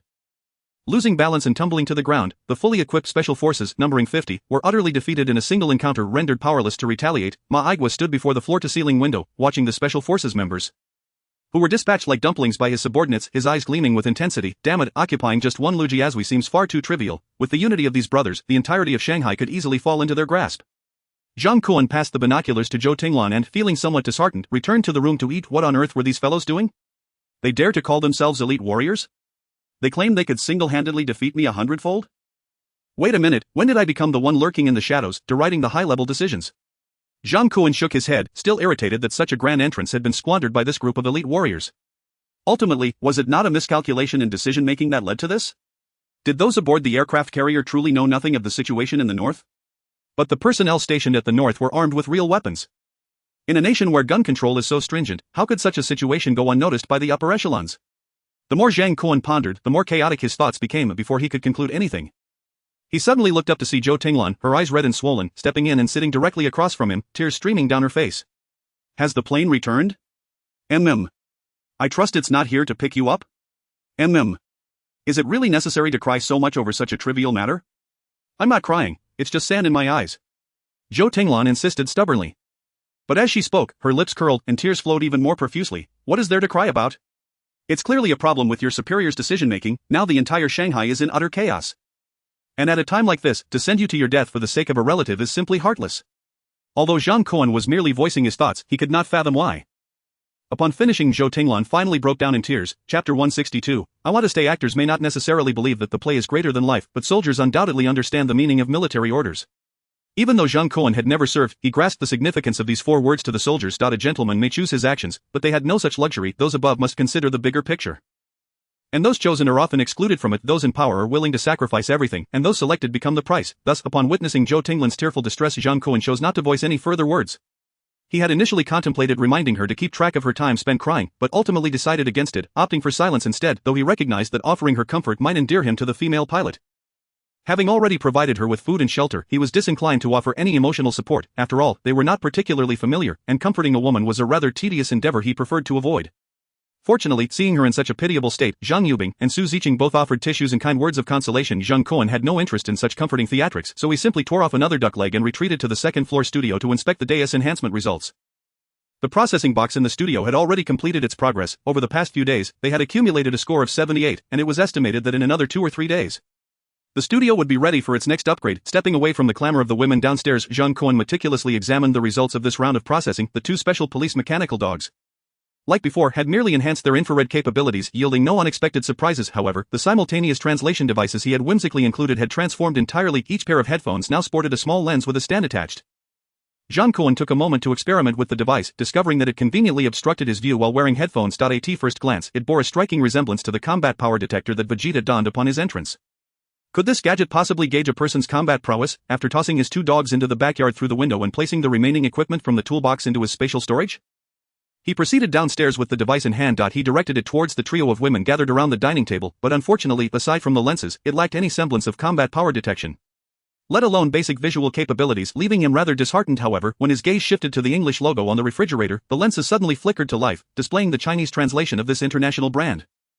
It turned out that this device not only functioned as an interpreter but also possessed a text translation feature. Yet, given that his encounters with foreign languages were limited to the occasional viewing of films, he questioned the necessity of translating subtitles. Furthermore, the content primarily consisted of mere interjections. Did they truly warrant translation? He felt that the device had become rather superfluous after its modifications. With a sigh, as he removed the translator from his head, he heard the gentle voice of Su Ziqing. Master brother, Lan has something to say to you. She wishes for you to come over. If she has something to say, let her speak. I can hear just fine. Ziqing, you were the first to follow me, so why are you now heeding the words of a newcomer? Moreover, whether she can stay or not depends on her future conduct. You treat her so well. What if feelings develop, and I end up expelling her? What would you do then? Zhang Kun remarked indifferently. He had previously held a degree of respect for Zhou Tinglan, not solely due to the birthmark on her face but largely out of sympathy for someone thrust into the role of cannon fodder by their superiors, in a world where human life was as cheap as grass. Maintaining respect for such individuals was no small feat. However, this did not justify Zhou Tinglan's reckless behavior in this setting. She was clearly struggling to find her place, not greeting him upon their morning meeting, seizing the binoculars while he was observing the aircraft, and now insisting he come over to speak. This was utterly outrageous. If left unchecked, it wouldn't be long before she would be walking all over him. Nay, upon his head. Ugh, why was the situation growing increasingly absurd? Zhang Kun's voice was neither too loud nor too soft, just enough for Zhou Tinglan to overhear. Upon hearing his words, she abruptly stood and approached him. Zhang Kun, please do not make things difficult for Ziqing. Ha, am I making it difficult for her? Did I say something wrong? Noticing Zhou Tinglan's eyes, which were red from crying, Zhang Kun frowned. The agreed time has not yet arrived. You still have 12 hours. Until then, the outcome of your situation remains undecided, is it not? Zhou Tinglan looked into Zhang Kun's eyes, slowly shaking her head. There is no need to continue gambling. I have lost. They will not come to retrieve me, and no one will care about my life or death. As she spoke, she took out the positioning device from her pocket and, before everyone, crushed it beneath her foot. Zhang Kun was taken aback. He had not anticipated that after shedding a few tears, this girl would suddenly gain clarity. Yet, this transformation seemed alarmingly swift. Was there some ulterior motive at play? Unbeknownst to him, the previous night, Zhang Yubing had spoken extensively with Zhou Tinglan during a live broadcast, even showing her several videos from before Su Kurson was captured. In addition to these clips, Zhang Yubing recounted their bizarre encounters with the escaped experimental subjects from Beisui after they began living together. Armed with this knowledge, Zhou Tinglan began to question the rationale behind the orders from their superiors. However, she had still clung to a flicker of hope for rescue, yet, having just witnessed the complete annihilation of the Special Operations Team, with the transport helicopter soaring away without a trace of remorse, she felt a profound sense of despair. In that moment, it did not seem particularly difficult to accept her status as a discarded pawn. After all, due to the birthmark on her face, being collectively abandoned had become a routine occurrence throughout her life. But today, those aboard the helicopter could not even see her, as she watched the aircraft recede into the distance. She finally grasped that there was no plan to rescue the team members who had participated in last night's operation. Coming to this realization, she felt an overwhelming wave of desolation. Her heart ached for those who had sacrificed their lives on the mission. Even as soldiers, they were still living beings with 2 eyes and a mouth. Each individual was a person capable of breathing and thinking. They were not mere fodder for their superiors to use and discard at will. Tossing them into the flames like firewood, observing Zhang Kun's skeptical expression, Zhou Tinglan suppressed the urge to cry, standing tall as if in military attention. Zhang Kun, I wish to stay. I can entrust my life to you. But you must promise me not to treat it as mere refuse. If one day you decide to abandon me like those aboard an aircraft carrier, please just tell me directly, will you? You are overthinking this. Our family is built on the principles of neither abandonment nor giving up. Zhang Kun nodded in satisfaction. Extending his hand to tuck a strand of hair that had fallen over her forehead behind her ear to reveal her birthmark. As his fingers brushed against her ear, he understood her true intentions. Just as he was about to press forward and inquire about the naval carrier fleet, a sudden urgent ringing at the gate interrupted his thoughts. Chapter 163, The Hearts of Men Are Scattered. Difficult to lead, seeing Wu Tian standing outside the gate, his face laden with snow, Zhang Kun stepped out of the villa and inquired, Is there something amiss? Mr. Zhang, it is fortunate you are home. There has been an incident. Zhang Kun cast a dubious glance at the special police dog patrolling the front yard. The creature was sprawled at his feet. Seemingly oblivious to Wu Tian's presence at the gate, what was wrong with this dog? Despite having enhanced infrared equipment, it had failed to alert him even as someone approached the door, though puzzled. Zhang Kun had no choice but to give the dog a kick. As he kicked the machine aside and moved towards the fence, Wu Tian hastily reported, Mr. Zhang, did you watch the live broadcast last night? The one by that so-called Ma family army? I did. I even participated in a few festivities. Why do you ask? Wu Tian glanced back to ensure no one was following before leaning in closer. My security brothers are contemplating joining that Ma family army. Let them go if they wish, their legs are their own. I am not their father, who they choose to follow is of no concern to me. Ha! Zhang Kun's response caused Wu Tian's face to stiffen. And he quickly added, but I worry they might speak indiscriminately about your situation, causing you unnecessary trouble, Zhang Kun had never anticipated that Wu Tian would travel such a distance to warn him about this. It was something he had not considered, given the ostentatious nature of the so-called Ma family army. If they were to discover that his life was rather comfortable, they might indeed come looking for trouble. Why do you feel the need to inform me of this? Mr. Zhang, regardless of the circumstances, you saved my son's life. I cannot stand by and watch you fall into a dangerous situation. Aren't you the security captain? Just prevent them from going. Well, Wu Tian's expression grew awkward as he hesitantly confessed, now that morale is low. It is difficult to manage the team. The key is that the food supply on our side is also dwindling, which is why everyone is considering relocating. So you will leave as well? Wu Tian shook his head. My son has just recovered from his illness. And he is still quite weak. I must remain to care for him. As for the others, even if I wanted to intervene now, I could not. They have already arranged several vehicles and plan to leave later this afternoon. So, it seems you and I will continue to be neighbors? Zhang Kun said with a smile, extending his hand. Seeing Zhang Kun's gesture of goodwill, Wu Tian hurriedly removed his gloves and shook his hand. Yes. I will be counting on you even more in the future. In that moment of contact, Zhang Kun discerned that Wu Tian had not deceived him. Moreover, their living conditions in Villa 15 had indeed deteriorated significantly. Having interacted with Wu Tian on multiple occasions, Zhang Kun had always appreciated his prudent approach to matters. This time, the fact that Wu Tian had risked discovery by others to come and warn him was indeed commendable. Captain Wu. I have little to offer you, but allow me to give you a piece of advice. What would you like to say, Mr. Zhang? Select a few trustworthy individuals and have them remain in the villa. Do not allow them to get involved with that so-called Ma family army. I do not believe they are a benevolent group. What if your people end up being of little use and are treated as emergency rations? Upon hearing Zhang Kun's words, Wu Tian's expression changed. What? That cannot be. Did they not say in the live broadcast that they were looking to recruit more people? The more people there are, the more mouths there are to feed when the time comes. Those deemed worthless will naturally be regarded as food. Zhang Kun analyzed coolly, but his words sent a chill down Wu Tian's spine. Clearly Zhang Kun's assessment was not without merit, leaving no room for rebuttal. Their security team had previously gathered food from the entirety of Xiangtan Palace, which was why they had avoided the dire situation of cannibalism. However, as the food supply dwindled in Villa 15, Wu Tian had noticed that many of the security personnel were frequently gazing longingly at the snow piles where the deceased had been buried. Outside the Xiangtan Palace community, the phenomenon of survival of the fittest has become increasingly prevalent. Hasn't it? However, remaining here is surely a path towards inevitable demise. Mr. Zhang, can you provide sustenance for those who choose to stay? If so, I could persuade everyone to remain. I understand these times are difficult. Yet we truly cannot endure any longer. Rather than allowing them to languish here, it would be better to let them seek a means of survival. As soon as the snowfall lessens, I will venture out with everyone to gather provisions for you. Zhang Kun shook his head. I cannot offer you any promises. This is all I can say. However, I sincerely advise you to save whoever you can. Well, very well. Wu Tian had actually made plans long ago. Intending to bring his son to seek refuge with Zhang Kun once the other security personnel departed, Sun Xiufei, who was sent here for medicinal trials, had returned home considerably heavier, which speaks volumes about the quality of sustenance provided by Zhang Kun. Even if he and his son were to partake in the trials like Sun Xiaofei, it would not lead them to certain death. However, it was clearly not the time to plead. With this thought in mind, Wu Tian concealed his disappointment, bidding farewell to Zhang Kun before turning back. Yet, before he could take more than a couple of steps, the sound of revving engines echoed from behind him. Two Land Rovers appeared at the corner of the road. Halting right before Wu Tian, these vehicles had been driven out of the garages of other villas by the security personnel the previous night, and even the fuel tanks had been filled only after emptying several cars. Captain, what brings you here? The only ones left at the residence are Xiao Tian and that wealthy second-generation surnamed Sunday. Why not join us instead? A dozen security members crammed into the two vehicles, the heat rendering air conditioning unnecessary, and the recently lowered windows expelled hot air with a whoosh. You're leaving already? Wu Tian exclaimed, clearly taken aback by their premature departure. Indeed, if we arrive early, we might be held in higher regard. If we arrive late, our worth diminishes. Wu Tian glanced back at Zhang Kun only to find him curiously observing him from the railing. He swallowed hard, attempting to dissuade his former comrades. Listen to me, the live streams online may not be genuine. Xiao Wu, weren't you deceived by a female streamer? She looked like a fairy in the video, but in person she was no more than a tire come to life. We cannot afford to be fooled a second time. Why not return with me for now? Since we have vehicles and fuel, it would be better to venture outside the community in search of food than to throw ourselves into the arms of strangers? Although Wu Tian's argument lacked the bluntness of Zhang Kun's assertions, it was nonetheless reasonable. Unfortunately, the former security team members exchanged peculiar smiles upon hearing their old captain's words. Chapter 164, Potential Exposure. Wu Gu, are you alright? Joining others might still offer a chance at survival. Staying here is merely waiting for death. Even if we start consuming each other, how long can we endure? Unless you are confident in obtaining enough food from the affluent Mr. Zhang, we might starve before we even find provisions. Wu Tian was rendered speechless by the rebuttals from his former security brothers. He understood that they were right. There was a glimmer of hope in leaving, but remaining was tantamount to certain death. Although he placed his last hope in Zhang Kun, Wu Tian still wished he could speak up for himself. Stealing a glance back, he found Zhang Kun engrossed in his phone.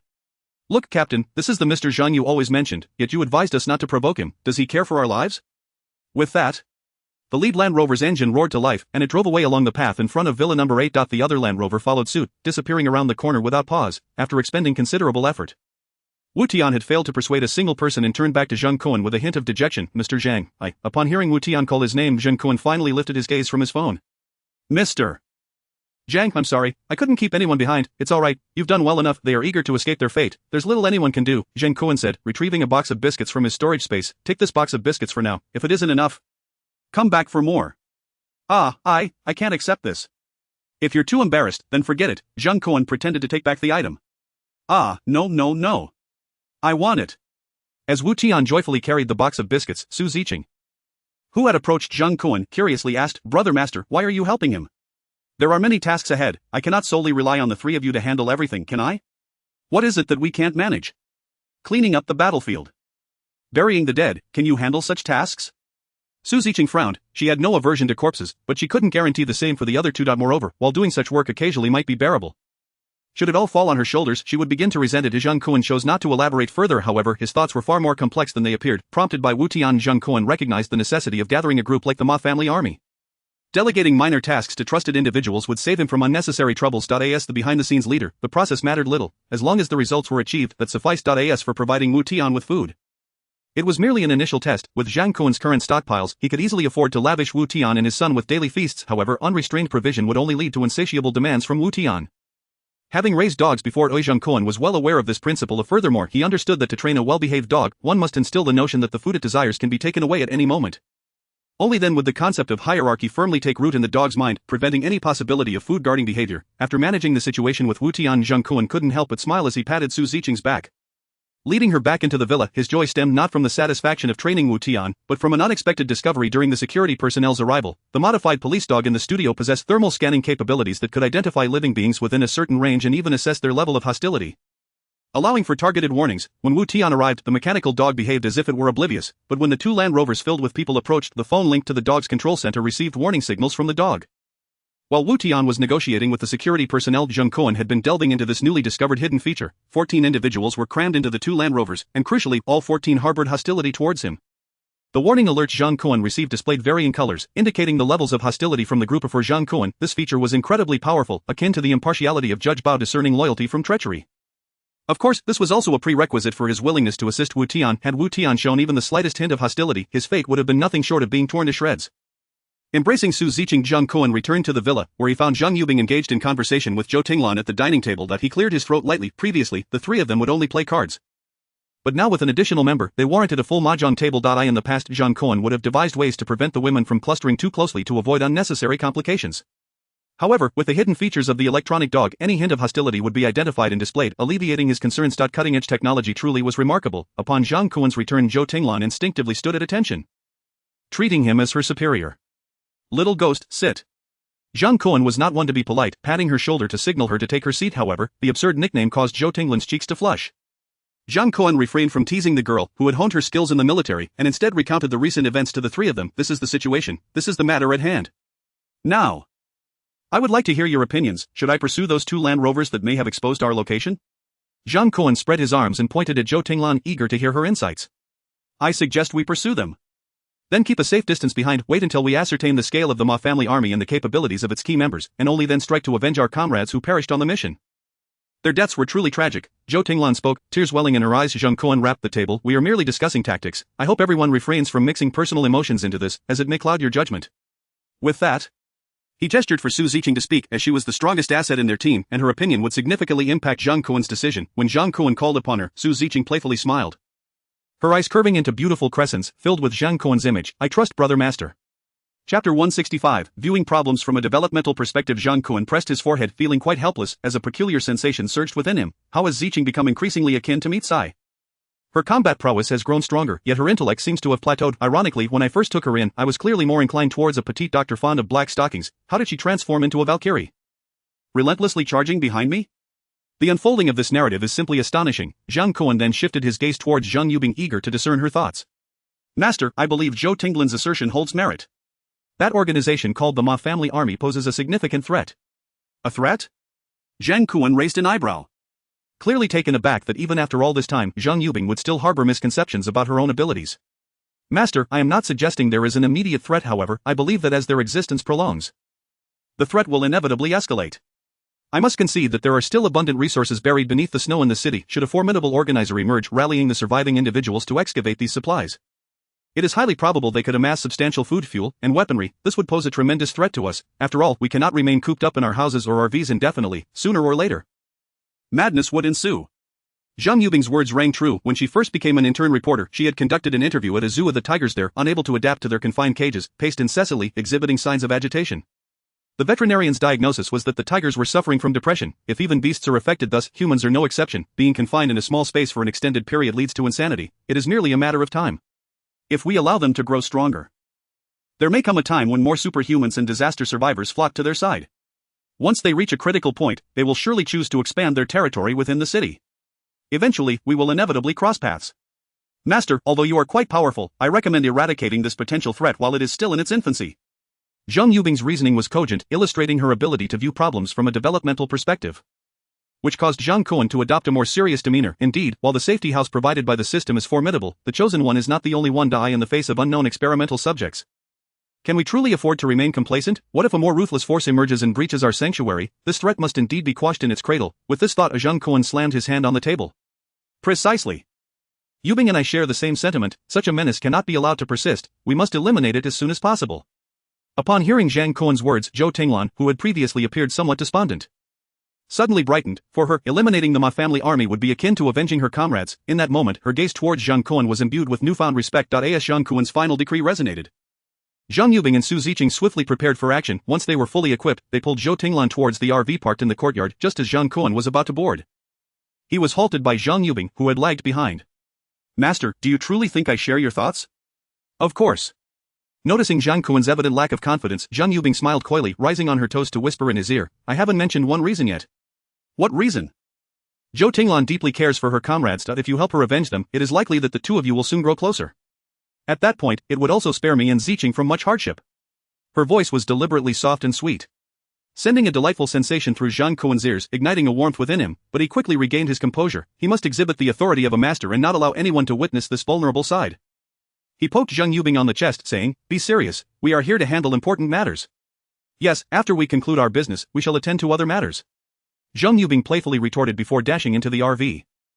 Upon witnessing the lively scene before him, Zhang Kun felt a surge of turbulent emotions within his abdomen. Regrettably, despite the intensity of his feelings, he had no outlet for release and could only suppress them for the time being. Yet, as he climbed aboard, his gaze fell upon Zhou Tinglan, who sat confidently at the driver's seat in a crisp white shirt, and the smoldering embers of his suppressed passion seemed to flare even hotter. In the luxurious residence of Tang Chenipin, Xia Kersen's home, the members of the Ma family army erupted with exuberant cheers after repelling 2 rescue helicopters. Not only had they annihilated the special forces, but the 6th member, who possessed the ability to manipulate objects, even managed to retrieve several firearms from the backs of the fallen special forces. Unfortunately, due to the considerable distance, he could not discern the locations of the magazines.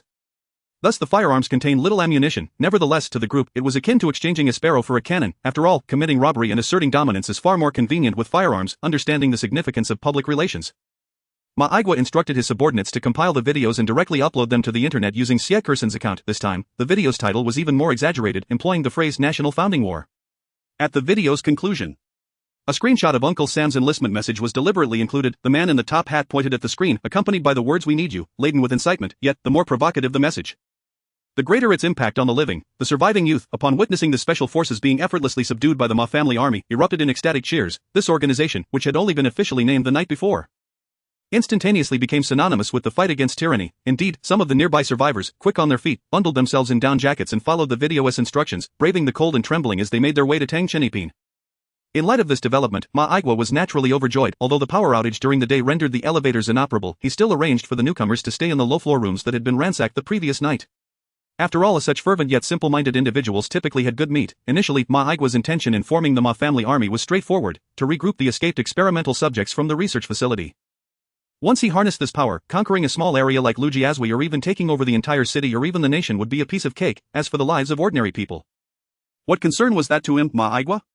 Chapter 166, no other, only brilliance. Though unaware of Ma Igua's thoughts, the individuals arriving at the opulent Tang Chenipin residence, inspired by the fearless idol in the livestream, were overwhelmed with gratitude. It is worth noting that prior to the snow disaster, even cleaning staff here earned over 10,000 a month. Moreover, how many sought to work here but could not secure the opportunity? Now, they effortlessly found themselves residing in a luxurious mansion, and gazing at the lavish interior, they could not help but feel a growing sense of status, as if their worth had simultaneously risen.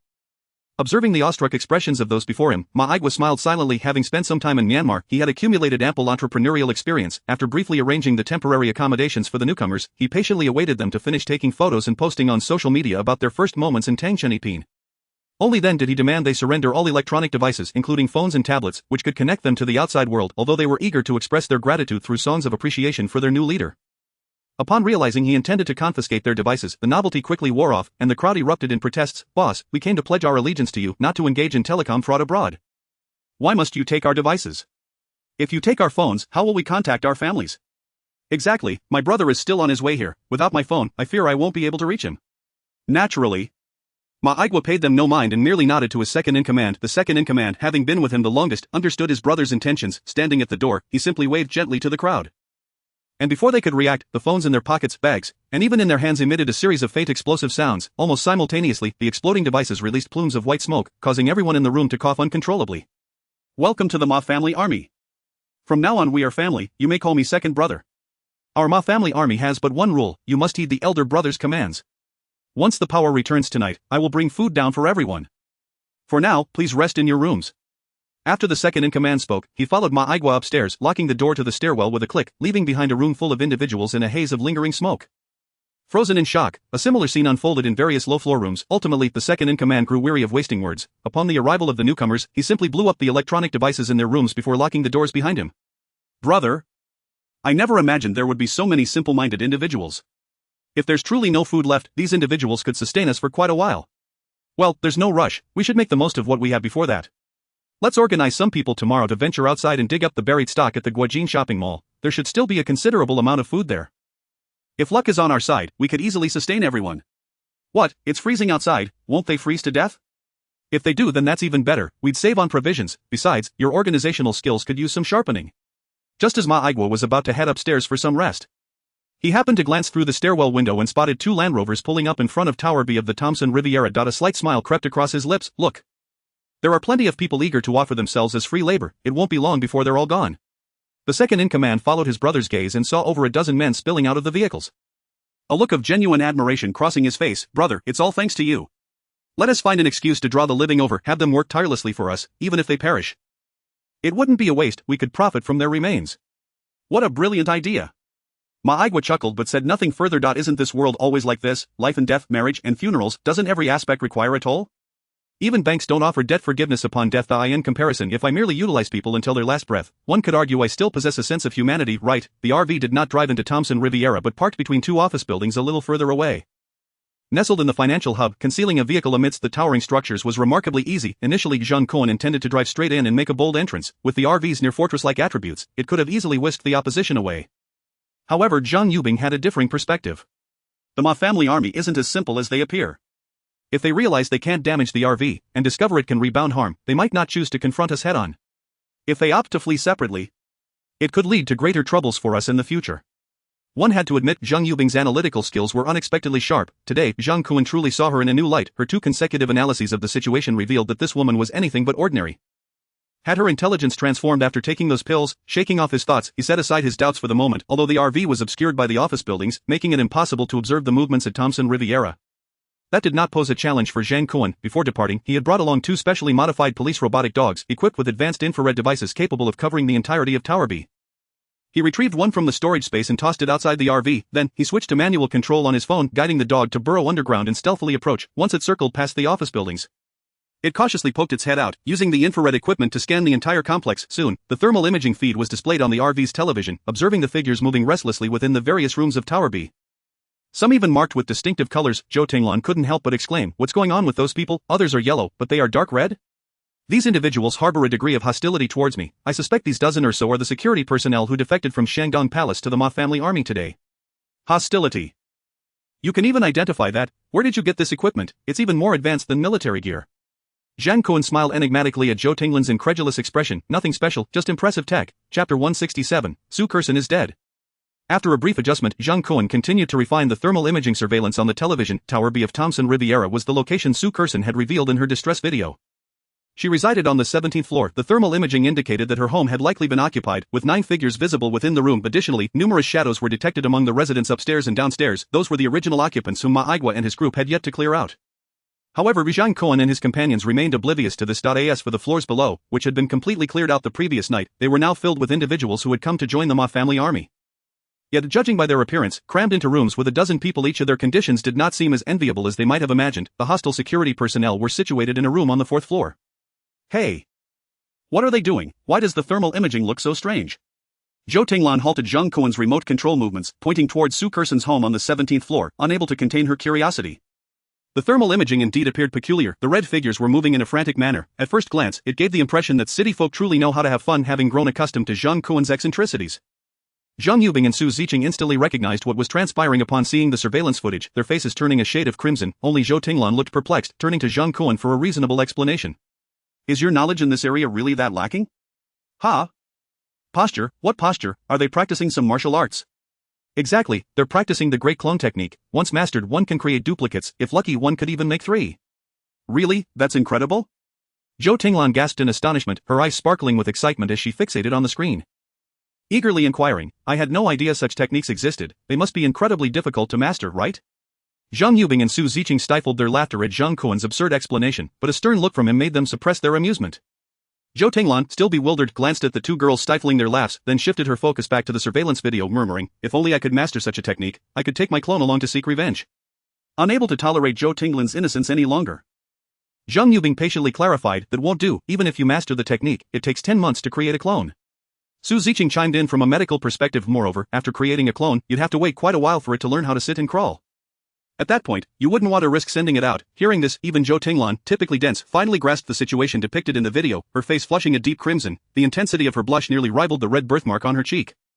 Embarrassed and indignant, she realized she had been the subject of Zhang Kun's jest but couldn't bring herself to express her frustration. Instead, she stomped her foot and retreated to the driver's seat of the RV.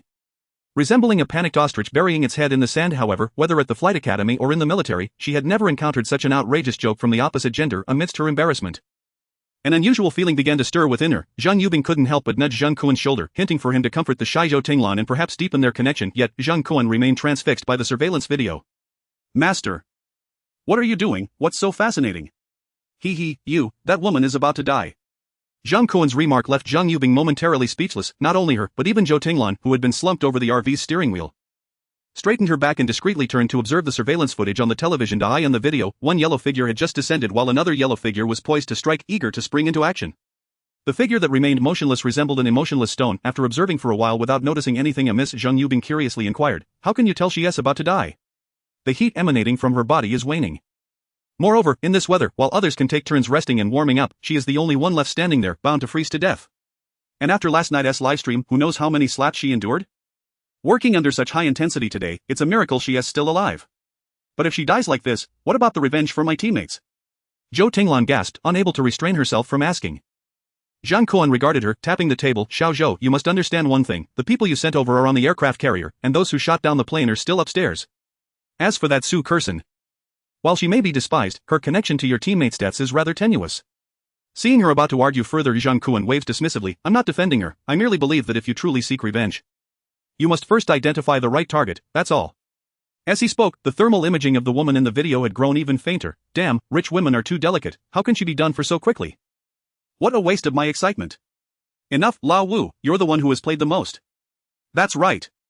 I'm sorry, but I can't assist with that." A thunderous explosion reverberated through the air, leaving the river's surface in disarray as 3 missiles detonated, scattering the lifeless fish frozen in the ice in every direction, evoking a profound sense of sorrow. The buildings of Tangcheni Pin, perched by the river, suffered immensely, the glass shattered into countless fragments. And the living within could only await a frigid demise, held captive by the allure of the breathtaking river view. However, the building where Su Kurson resided remained unscathed, shielded from the chaos by the edifice in front. "Oh my. I bowed down to the second brother." "What do you mean second brother? Clearly, he is the second master. A living deity that even missiles cannot vanquish. Incredible, second master, I am the reincarnation of Jotsang, willing to lead your steed and carry your burdens." Observing the audience in the livestream who were electrified with excitement, Zhang Kun could not help but stroke his stubbled chin, furrowing his brow as he inquired, "Did you all see how he accomplished that?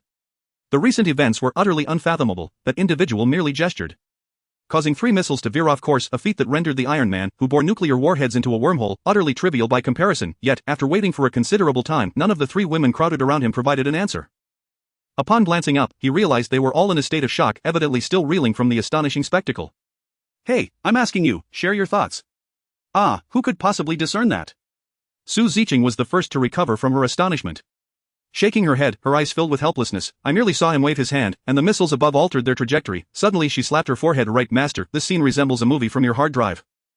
That series about the X-Men, are you referring to the X-Men?" Zhang Kun was taken aback, but quickly recalled that in the climactic battle of the first film, it was indeed the young Magneto who redirected the missiles, averting a catastrophic end. Could it be that comic book lore had seeped into reality, making that so-called second brother as formidable as Magneto? And what power did Ma Aigua, the leader of the Ma family army, possess? Was it akin to Qin's, capable of wreaking havoc with a mere flick of the wrist? Might this apocalyptic snowstorm have any connection to that old Ma? In an instant, Zhang Kun's resolve to confront the Ma family army strengthened further. Yet, in the livestream, it was evident that the recent events were merely the beginning. Witnessing the second brother effortlessly handle 3 missiles, Lalu excitedly waved his phone, shouting with glee, without a care for the half-eaten corpse of Su Kurson still awaiting disposal. He thrust the camera towards his face. "Family, behold, this is the might of the Ma family army. What nonsense about planes and cannons, before our Ma family army they are but mere children. As long as the Ma family army stands in Shanghai, we shall not allow any second-generation offspring to reign supreme. What are you waiting for? We await your presence here." These highly provocative words propelled the atmosphere of the live stream to a fever pitch. Shortly thereafter, Ma Aigua emerged from the room, seizing Lao Lu's phone, and announced to the camera, "Today, many brothers have pledged their allegiance to us. They are the first batch of recruits into the Ma family army. I am not one to suffer in silence, since they resorted to missiles. Do not blame me for taking reasonable retaliatory measures. I declare that Shanghai is now in a state of emergency. Tonight, we shall target the wealthy residing in Tangcheni Pin. Each of my brothers shall bring a team. We will cleanse Tangcheni Pin with blood tonight. By dawn, only the Ma family army shall remain standing. Woohoo!" With Lao Lu's exuberant shout, the main event of the evening was finally set before the audience of the livestream. Members of the Ma family army took the elevator down, searching for those who had sought refuge during the day. Their electronic devices had been destroyed, rendering them unable to view the livestream. And after being starved for an entire day, coupled with the recent violent explosion, the group of men, long imprisoned in their rooms, was now in a state of sheer panic when the members of the Ma family army burst through the door. The captives, who had anticipated their demise, were taken aback. However, upon hearing the demands to join in robbing and killing the wealthy residents of Tangcheni Pin, they fell silent and followed suit. Hunger is the best teacher, and those who had spent a day under its tutelage understood that food was scarce everywhere, rather than allow the affluent, who typically lived in luxury, to squander resources. It was far more sensible to eliminate them and seize their provisions. This time, it was not merely a release of pent-up frustration online, they could genuinely hang the wealthy from lampposts. Chapter 170, The Ma family army's foray. Not a blade of grass survives. Old 4 of the Ma family army led a team to the 20th floor, but before he could utter a word, his men had already stormed into the room, seizing the male occupant seated on the sofa. The resident of the 20th floor was a once famous young author in Huagua, who, despite a scandal involving plagiarism, continued to rake in profits. He had been at home watching the live stream of the Ma family army when the missiles had nearly terrified him to the point of losing control. Fortunately, the 3 missiles had inexplicably circled in the sky before plunging into the Huangpu River. The shocking imagery ignited the essence of a writer within him. In that fleeting moment of life and death, he had begun to conceive his next grand work, Trajectory. It was precisely this distraction that caused him to miss the most frenzied segment of the livestream. Thus, he remained oblivious to the fact that the Ma family army had gathered forces downstairs, preparing for an all-out assault on Tang Chen Pin. The author, still struggling to formulate his thoughts, was startled as the elevator chimed, and a throng of men rushed in. "What do you want?" "Do you know who I am?" he exclaimed, his voice trembling. The leader, World 4, didn't he need to speak. The men, recognizing the author, advanced with fists flying. "Aren't you just a copycat? What makes you so special? Plagiarist, die. Do you dare to exploit male actors? I could crush you with a single blow from my 20 years of training." Under the onslaught of fists and feet, the diminutive author collapsed on the expansive imported leather sofa, his frail form appearing almost indistinguishable from a pile of discarded rags. Yet, merely enduring a beating did not quell the fury of the men. They had come to Tang Chen Pin, eager to align themselves with their idol Ma Igua, and naturally wished to make a mark to earn his favor. It was unclear who initiated it, but fists soon transformed into clubs, and the heavy boots morphed into kitchen knives. When the crowd dispersed, the male author lay lifeless on his own sofa, reduced to a mere puddle of flesh. What the hell, did he just get killed? Indeed, Old 4, didn't you say tonight we let the wealthy in the building see some blood? But we need to pace ourselves. We should at least find out where he hid the food first. Old 4, it's find out, we'll search. The room isn't that large, he can't hide anything. Damn it. Be more careful next time. Don't just kill someone right away, especially with younger women. They're to be kept for later. Seeing his subordinates nodding in compliance, Old 4 furrowed his brow and gestured for them to swiftly locate the food in the room. Tonight would be busy. They couldn't afford to waste too much time in one room. Slaughter and pillage. Since the dawn of human civilization on Blue Star, such socially engaging activities devoid of technical complexity have never been in short supply. These acts require no instruction. If someone leads the charge, followers will naturally gather and respond. Seizing the spoils. It seems humanity's DNA inherently carries this genetic code. Kill them, rob them blind. In the presence of the Ma family army's core members, Tang Chen Pin, boasting a hefty price tag of 300,000 for a unit and purportedly secure access elevators, were rendered utterly ineffective. The elevators operated at full capacity, ferrying group after group of men brazenly into various rooms on each floor. They didn't even require a command from their leader. Once the door opened, they charged in like beasts, roaring as they took down every living soul in sight, regardless of who the occupants were or whether they were acquainted with anyone. There was no order, no morality, and certainly no law. The moment the elevator doors swung open, the fate of the male occupants was sealed. The outcomes for the women would not be any better. The elderly would perish on the spot, while the young and beautiful would witness the slaughter of their families before being dragged alongside the food plundered from the rooms to the 17th floor, where Big Ma awaited. The elevators were busier than ever, running non-stop at full capacity. The unfolding scene filled Ma Igua with unrestrained delight. Everything was proceeding so smoothly, even exceeding his expectations. Initially, he had anticipated that the newly joined members of the Ma family army might hesitate to partake in the killings and looting, or that some might even refuse. He had advised his core members to be prepared to make an example of anyone who faltered, yet he never imagined that these newcomers would be even more ruthless than his seasoned followers. For instance, they took the original residents of Tang Chen Pin to the highest floor, allowing them to experience the breathtaking view without safety harnesses, for instance, within the confines of the room. A pure gold Zippo lighter was discovered, used to gradually incinerate the original owner's hair and eyebrows, ultimately setting ablaze his down jacket. There were even instances where, in front of an entire family, a 5-year-old grandson was seized and brutally smashed against the premium hardwood floor, akin to a sandbag. The unfathomable carnage permeated through Block B of the Thompson Riviera, affecting both the tycoons of the business world and the elites of the political sphere. Regardless of how proud they once were to reside in this opulent edifice, none could escape the pangs of regret that haunted them that night, regret for the ill-fated decision that led them to this inferno in high spirits. Every horrific event unfolding within the building was captured by the infrared cameras of heavily fortified police robots. Vivid scenes materialized on the thermal imaging monitors inside the RV. The 3 women fixated on the surveillance for the first time witnessed this gruesome spectacle unraveling before their eyes. Though the faces remained obscured, they could still see the figures representing the living gradually fading into oblivion. Coupled with the incessant screams echoing from the building, the experience was more immersive than any 3D surround sound. They concluded unanimously that this group of individuals had gone mad. However, when they glanced at Zhang Kun, they found him utterly engrossed in the unfolding chaos, prompting the 3 women to question whether this man was truly any better off. "Should we intervene?" Zhou Tinglan inquired, her brow furrowing. Coming from an Air Force background, she could hardly bear to witness civilians enduring such horrors, even understanding that this was a brutal environment of survival of the fittest. She could not bear to watch so many innocents perish before her eyes. Why should we intervene? They're committing murder, a ruthless slaughter that spares neither the young nor the old. Of course, we should intervene. Zhang Kun scoffed. Offering no further reply, Zhou Tinglan found his indifference perplexing. Shifting her gaze from the monitor to the three individuals within the RV. In that instant, she was taken aback. The trio appeared unfazed, seemingly accustomed to the bloody scene that had unfolded. Chapter 171, Unrelenting Action. What kind of expression is that? Are you really just going to stand by and watch the slaughter of innocent civilians without doing anything? Tinglan, I understand your urgency, but please remain calm. Zhang Yubing, sensing her distress at the lack of response to her inquiries, gently reassured her, we have yet to ascertain the capabilities of our adversaries, acting recklessly now would only invite unnecessary trouble. We must observe a while longer. But if we delay any longer, everyone on the first floor will be dead. Zhou Tinglan exclaimed anxiously. Though she had been coerced into this rescue mission, her inherent pride and sense of honor compelled her to not disregard the suffering of the populace. Suddenly Zhang Kun, who had remained mostly silent, let out a cold snort. If it weren't for you all bringing those damn Ma family troops here with your helicopters, these people wouldn't have had to die so soon. You. Zhou Tinglan's face flushed crimson, struggling to articulate a coherent response. Zhang Kun's words rang true. Had it not been for their helicopter squad's intervention, the residents inside might have had another 10 days to live. Moreover, during the mission briefing, the captain had explicitly stated that aside from the target, Suko, no one else was to be rescued. Thus, the individuals currently being slaughtered in Block B were already considered irretrievably lost by the decision-makers aboard the aircraft carrier. Despite a sharp rebuke, Zhang Kun stood up to retrieve the cold-weather gear and flight suit prepared in the RV, allowing Su Ziqing and Zhang Yubing to assist him in dressing. Brother, do you want me to accompany you? Accompany me? You stay here, I'm just going to grab a few oranges, Zhang Kun replied, pushing open the RV door and leaping into the biting wind and snow. The security personnel of Shangtan Palace had been mobilized entirely. Their infrared sensors focusing on the hostile heat signatures concentrated on one floor. Zhang Kun's decision to strike was straightforward. That floor exhibited no signs of activity, presenting a perfect opportunity to deal with the guards. If fortune favored him, he might even capture a key member of the Ma family troops. This was an opportunity bestowed by fate. Upon landing, Zhang Kun refrained from immediately activating his flight suit.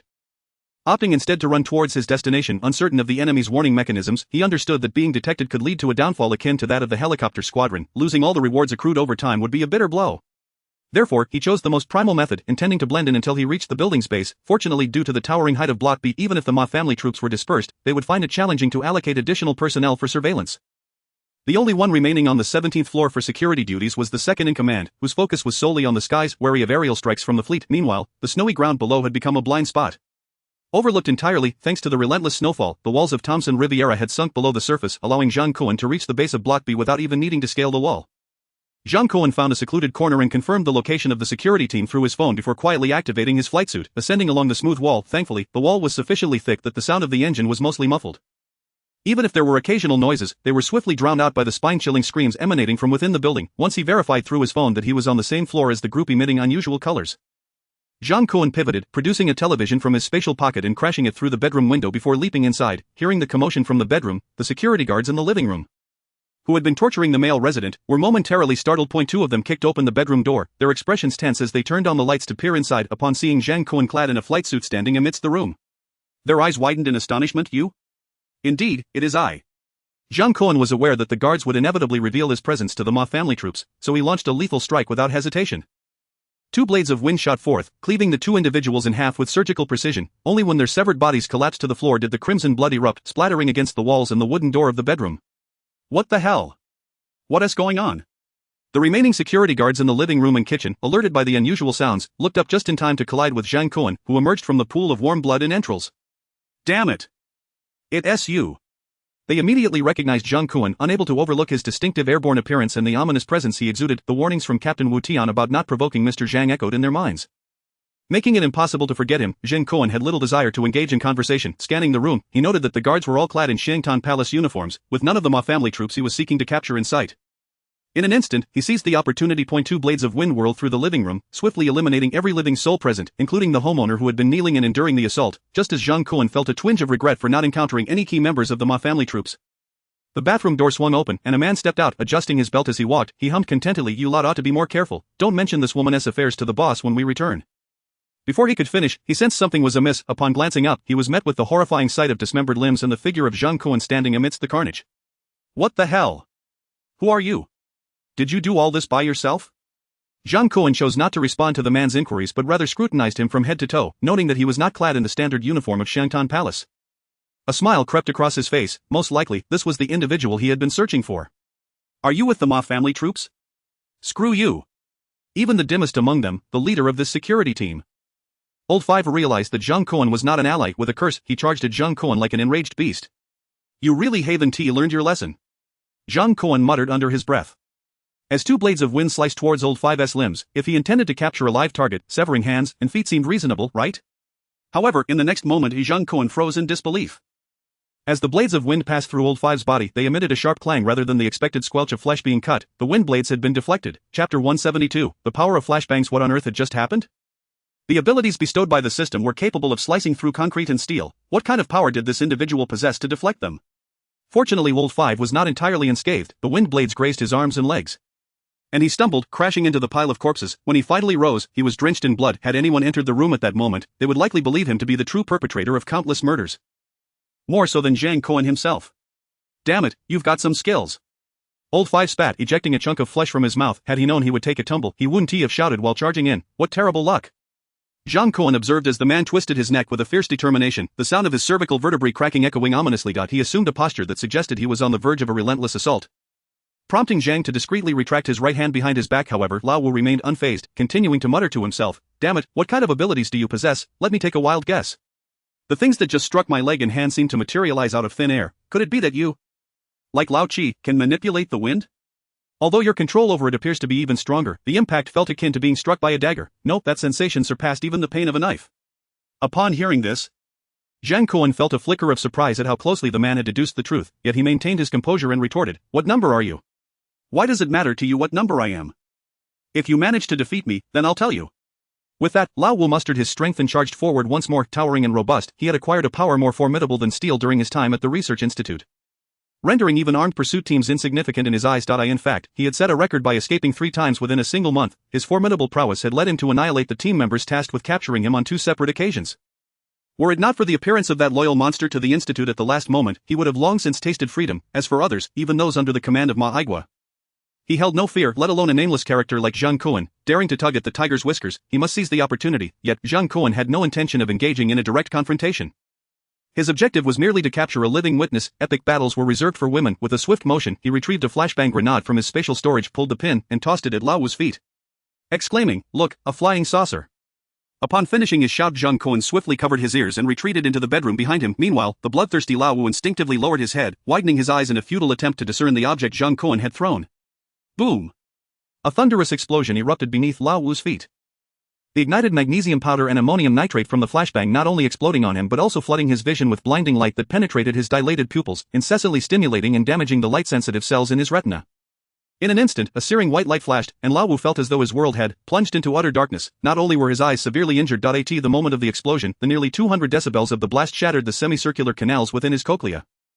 His mind felt like a muddled mass, a constant buzzing filling his ears. He had intended to step back, but his balance was lost, causing him to once again collapse amidst the fallen bodies around him. Moments later, Zhang Kun emerged from the bedroom, shaking his head as he walked. It was his first time using the modified flashbang, and he was astonished at its potency. The commotion it created would surely alert those above in the Ma family's faction. Approaching Lao Wu, he observed the once arrogant man now bleeding from both eyes and ears. Realizing the flashbang's blinding power, Zhang Kun couldn't help but reflect that even the mightiest would soon find themselves lamenting their fate. Unaware of what had transpired, Lao Wu flailed amidst the corpses, struggling to rise on his hands and feet, yet, devoid of balance, his efforts resulted only in a chaotic and erratic spin on the ground. Resembling a deranged clock, frustrated, he howled, but his cries were of no consequence. Though loud, his voice could not inflict any harm on Zhang Kun's eardrums. Unlike the explosive flashbang, once assured that Lao Wu posed no threat, Zhang Kun decisively retrieved his phone to check the surveillance, wanting to ascertain whether the recent explosion had drawn the attention of others in the building, noticing 2 groups of individuals taking the elevator directly to his floor. He couldn't help but frown. He only wished to capture a living witness to inquire about the specifics. However, with Lao Wu now blinded and deafened, he clearly held little value for interrogation. It seemed he would have to resort to a more audacious plan. With this thought in mind, he procured a rope from his spatial storage, approached the living room window facing the Huangpu River, threaded the rope through the curtain's loop, and subsequently hoisted up the disoriented and incapacitated Lao Wu. At first glance, he resembled the police officer suspended in the library by Hannibal in the film The Silence of the Lambs. With his vision and hearing obliterated, Lao Wu remained oblivious to the situation, feeling only the sensation of being pulled through the darkness, until panic set in. Damn it, who's tugging at me? Is it that little brat from earlier? You dare to play with firecrackers in my building? Have you no sense of decency? Do you even know that fireworks are prohibited in the city? Zhang Kun found no desire to engage in banter. At this juncture, anything he said would fall on deaf ears. And what was there to explain to a man rendered useless? He picked up a severed arm from the ground and forcefully shoved it into the incessantly wailing Lao Wu's mouth. Instantly, the world grew considerably quieter. Noticing the individuals in the elevator were nearing their destination, Zhang Kun hurried to find a place to conceal himself. The restroom where Lao Wu had emerged seemed an ideal hiding spot. However, upon entering, he was taken aback. A strikingly beautiful young woman, nearly completely unclothed, sat with her legs spread on the toilet seat. From her nearly twisted neck, it was evident that this lady had been dead for quite some time. Reflecting on Lao Wu's earlier satisfaction as he exited while adjusting his pants, Zhang Kun sighed and gently closed her eyes. In this apocalyptic world, it seemed that the most tragic victims were indeed the women of some beauty. As he pondered, the sound of 2 elevator doors chimed in unison, swinging open with a whoosh. Chapter 173, The Despicable Zhang Kun. Upon exiting the elevator, a pungent stench of blood assaulted the senses, causing those within to cough and instinctively cover their mouths and noses. Though they had all stained their hands with blood to some extent that night, the intensity of this odor was unlike anything they had encountered before. Gasping at the sight of the corpses strewn about, they were taken aback. Wow, it truly is a disaster with Lao Wu. Quick, find him, we need to clarify the situation. Leading the group from the elevator were Lao Si and Lao Qi, both core members of the Ma family militia who were well aware of Lao Wu's capabilities. They could hardly believe that the formidable Lao Wu could have fallen victim to any misfortune. However, as they stepped into the long corridor and entered the living room, they were rendered speechless. Lao Wu was suspended like a dead dog, his limbs bound by rope in A-shape, hanging before the expansive floor-to-ceiling windows. What is happening here? Quick, lower Lao Wu. With a call to action, the accompanying members surged forward, eager to free Lao Wu from his bindings. Yet, at that moment, Lao Wu's vision and hearing had yet to recover, and he was entirely unaware that it was his allies who were rescuing him. As soon as he was lowered, he instinctively swung a wild punch. Of the unsuspecting underlings, poised to claim credit, were caught off guard and met with Lao Wu's iron-like fists, resulting in broken bones and shattered limbs. One unfortunate bespectacled man suffered the worst fate as Lao Wu's fist drove his glasses into his face. The man barely had time to let out a gasp before he drew his last breath. Lao Wu, however, was not in a better state. Lacking balance, he could only throw a single punch before collapsing amidst the crowd, unable to rise no matter how he struggled. Lao Wu, snap out of it. We are your comrades. Lao Wu, have you lost your mind? It's me, Lao Qi. Lao Si and Lao Qi rushed forward, only to discover the blood streaming from Lao Wu's eyes and ears. Even the dazed look in his eyes revealed no recognition, leaving them both alarmed. What the hell happened here? Lao Wu has been incapacitated. Lao Qi was the first to react, unable to contain his shock. Lao Si was equally furious, having lived next door to Lao Wu at the research institute. Their bond was the strongest among their brothers. Now, seeing his companion reduced to a shell of his former self, the rage surged within him, and he longed to find the perpetrator to unleash his wrath. Damn it! If I get my hands on that bastard, I swear I'll skin him alive. Skinning? Are you referring to me? Suddenly Zhang Kun's voice echoed from behind them, swiftly followed by a blade of wind, almost simultaneously. Lao Qi's voice rang out, wind wall. An invisible barrier materialized, shielding Lao Si, Lao Qi, and Lao Wu. The wind blade collided with the wall, rebounding as though it had encountered a barrier of equal strength, slicing through the throng of onlookers behind them. In an instant, the scent of blood in the room intensified. Zhang Kun had not anticipated that every member of the Ma family militia possessed formidable skills. His wind blade seemed almost insignificant before them. Before he could utter a word, Lao Si wasted no time, unleashing the television and refrigerator in the living room to hurl toward Zhang Kun. The unfamiliar intruder was evidently the cause of Lao Wu's dire state, and they aimed to eliminate him without hesitation. Yet Zhang Kun, enhanced by the system, was hardly vulnerable to mere household appliances. With a swift dodge, he evaded the onslaught and retrieved his trusty shotgun from his spatial storage, aiming for the lower halves of the two attackers before pulling the trigger. This time, he insisted on capturing a live mouth that could listen and speak. Otherwise, the individuals residing above in the Ma family army would undoubtedly multiply. Zhang Kun was not truly afraid of them. Rather, he had always believed that having a group of people stepping forward to shield the military, becoming prime targets for assault, was not necessarily a bad thing for him. A tall tree catches the wind, fame can lead to ruin. With these ostentatious desperados standing in front, Zhang Kun could lead a tranquil life. If he could seize a live mouth and ascertain the situation during this venture, he would consider it a successful mission. Thus, this time, the shotgun was aimed not at the lethal chest but rather at the thighs of the two individuals.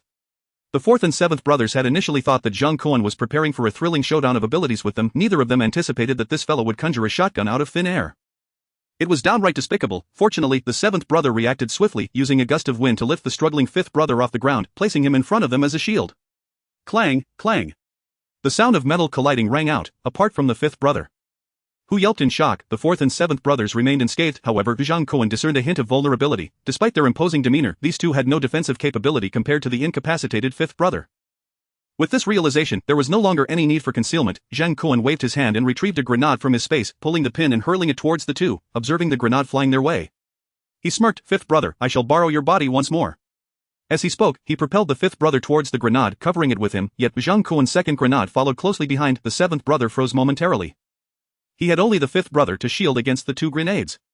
Use the wind to throw the grenade back. Why the hell are you toying with the fifth brother? The seventh brother finally snapped back to reality. Having just successfully used the fifth brother's body as a shield, he fell into a mental inertia. He hastily manipulated the wind to return the grenade to Zhang Kun. Meanwhile, the grenade beneath the fifth brother detonated with a resounding bang. launching him to the ceiling before he crashed back down to the floor. The fourth and seventh brothers braced for the explosion from Zhang Kun's grenade, yet they waited in vain until Zhang Kun shot the seventh brother's chest into a sieve and shattered the fourth brother's leg. With the anticipated explosion still absent, the fourth brother gazed in disbelief at the unfolding scene. The wind-manipulating seventh brother had met a gruesome fate before him, and his own demise was all but certain. Yet he looked at Zhang Kun with a perplexed expression. What happened? Why didn't your grenade explode? Zhang Kun, brimming with pride, approached the injured and fallen fourth brother, shaking the grenade in his hand. The safety was intact. It turned out that when he had thrown the second grenade, he had not even pulled the safety pin.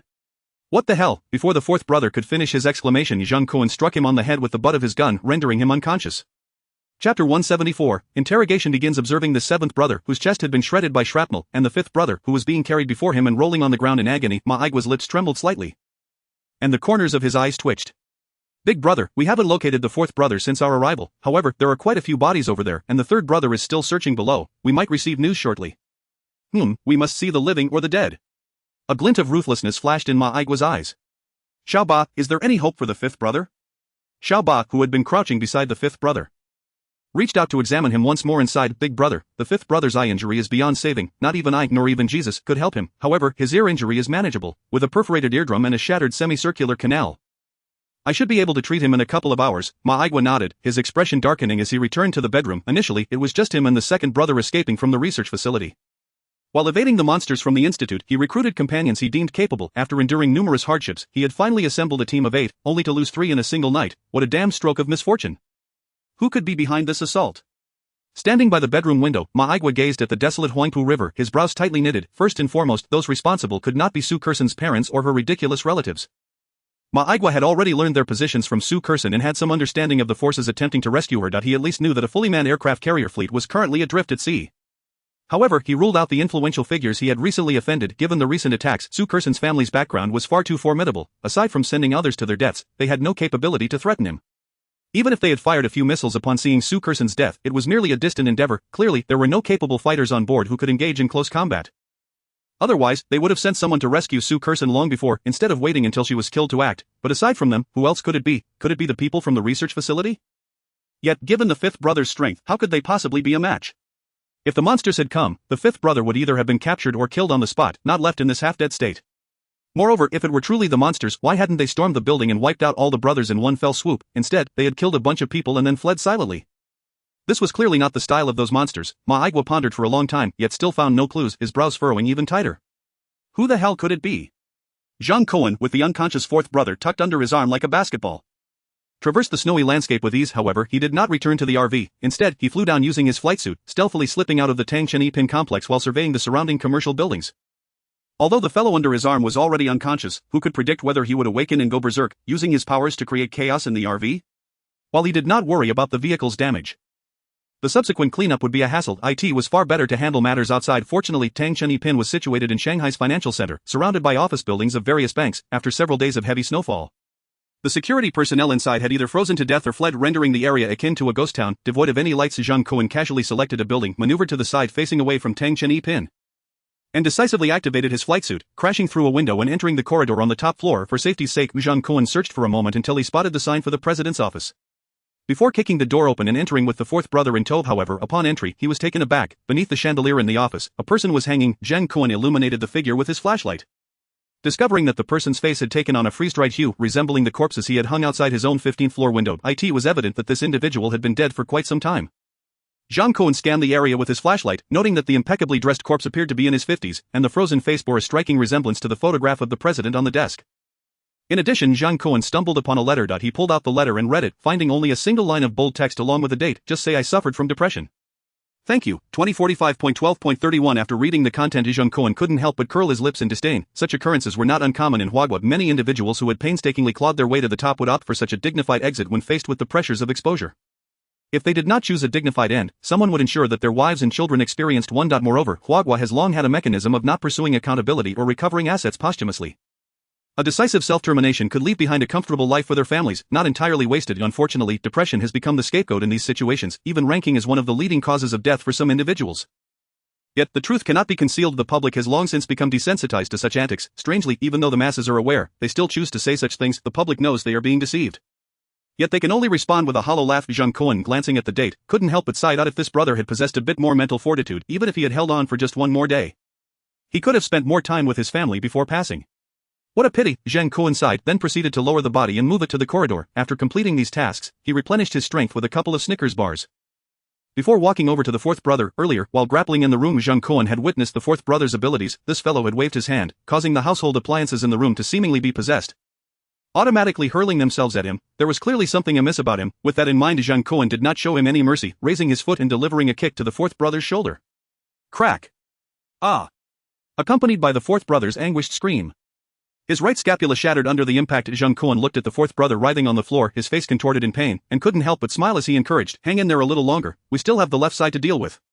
Having spoken, he lifted his foot, changed direction, and stomped down forcefully. Chapter 175, Ability Deprivation. As Zhang Kun pressed down with both feet, Lao Si felt that even if Lao Bao were at his side, he would be utterly unable to save himself. He could distinctly feel both of his arms in his mind, yet neither could muster the strength to rise. Despite the chill in the room, Lao Si was drenched in cold sweat from the pain. After completing his actions, Zhang Kun calmly moved the guest chair opposite the desk and sat down, watching with keen interest as Lao Si gasped in agony. "SY 2564, I wish to have a word with you." After a considerable pause, Lao Si managed to stammer, "If you want to talk, then why the hell did you come in and break my arms? Are you out of your mind?" Smack! Zhang Kun slapped his palm, glancing at the red imprint on Lao Si's face. His expression suddenly shifting. "It is I who wishes to converse, not for you to speak, do you understand?"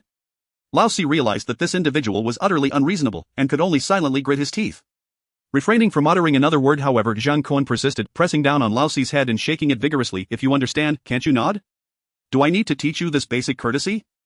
Lao Si, tormented by Zhang Kun, found himself devoid of any temper, and with both hands incapacitated, he lacked even the opportunity for a minimal retort. That he could only breathe deeply and nod sideways. "Now tell me about the matters concerning bestowed." Zhang Kun maintained his grip on Lao Si's head. Although there was a layer of oil on it, it did not hinder him from sensing Lao Si's thoughts, yet, after a prolonged silence, Lao Si not only failed to utter a word, but his mind was also blank. "Speak!" Zhang Kun struck him again. "Did you not say I wasn't allowed to talk?" Exclamation point. Lao Si felt himself on the brink of madness, tears of grievance welling in his eyes. Before entering bestowed, he had already borne the weight of a life taken. After escaping from bestowed, he and Lao Wu had committed several more crimes, his hands stained with the blood of innocent lives, yet he had never felt so wronged. Speak and be beaten, remain silent and still be beaten. This fellow was not here to converse, but to find an opportunity to slap him. He was merely taking out his anger on the debt collectors who had died at his hands. Zhang Kun, watching the tears streaming down Lao Si's face, was momentarily taken aback. This individual, with two shattered scapulae beneath his feet, had not shed a single tear, yet a few slaps had turned him into a weeping mess. Zhang Kun rubbed his oil-stained hands and said nonchalantly, "All right, enough of the crying, you needn't speak, just think of the answers to my questions. Let us start with the question from just now." Lao Si was quite knowledgeable about crime.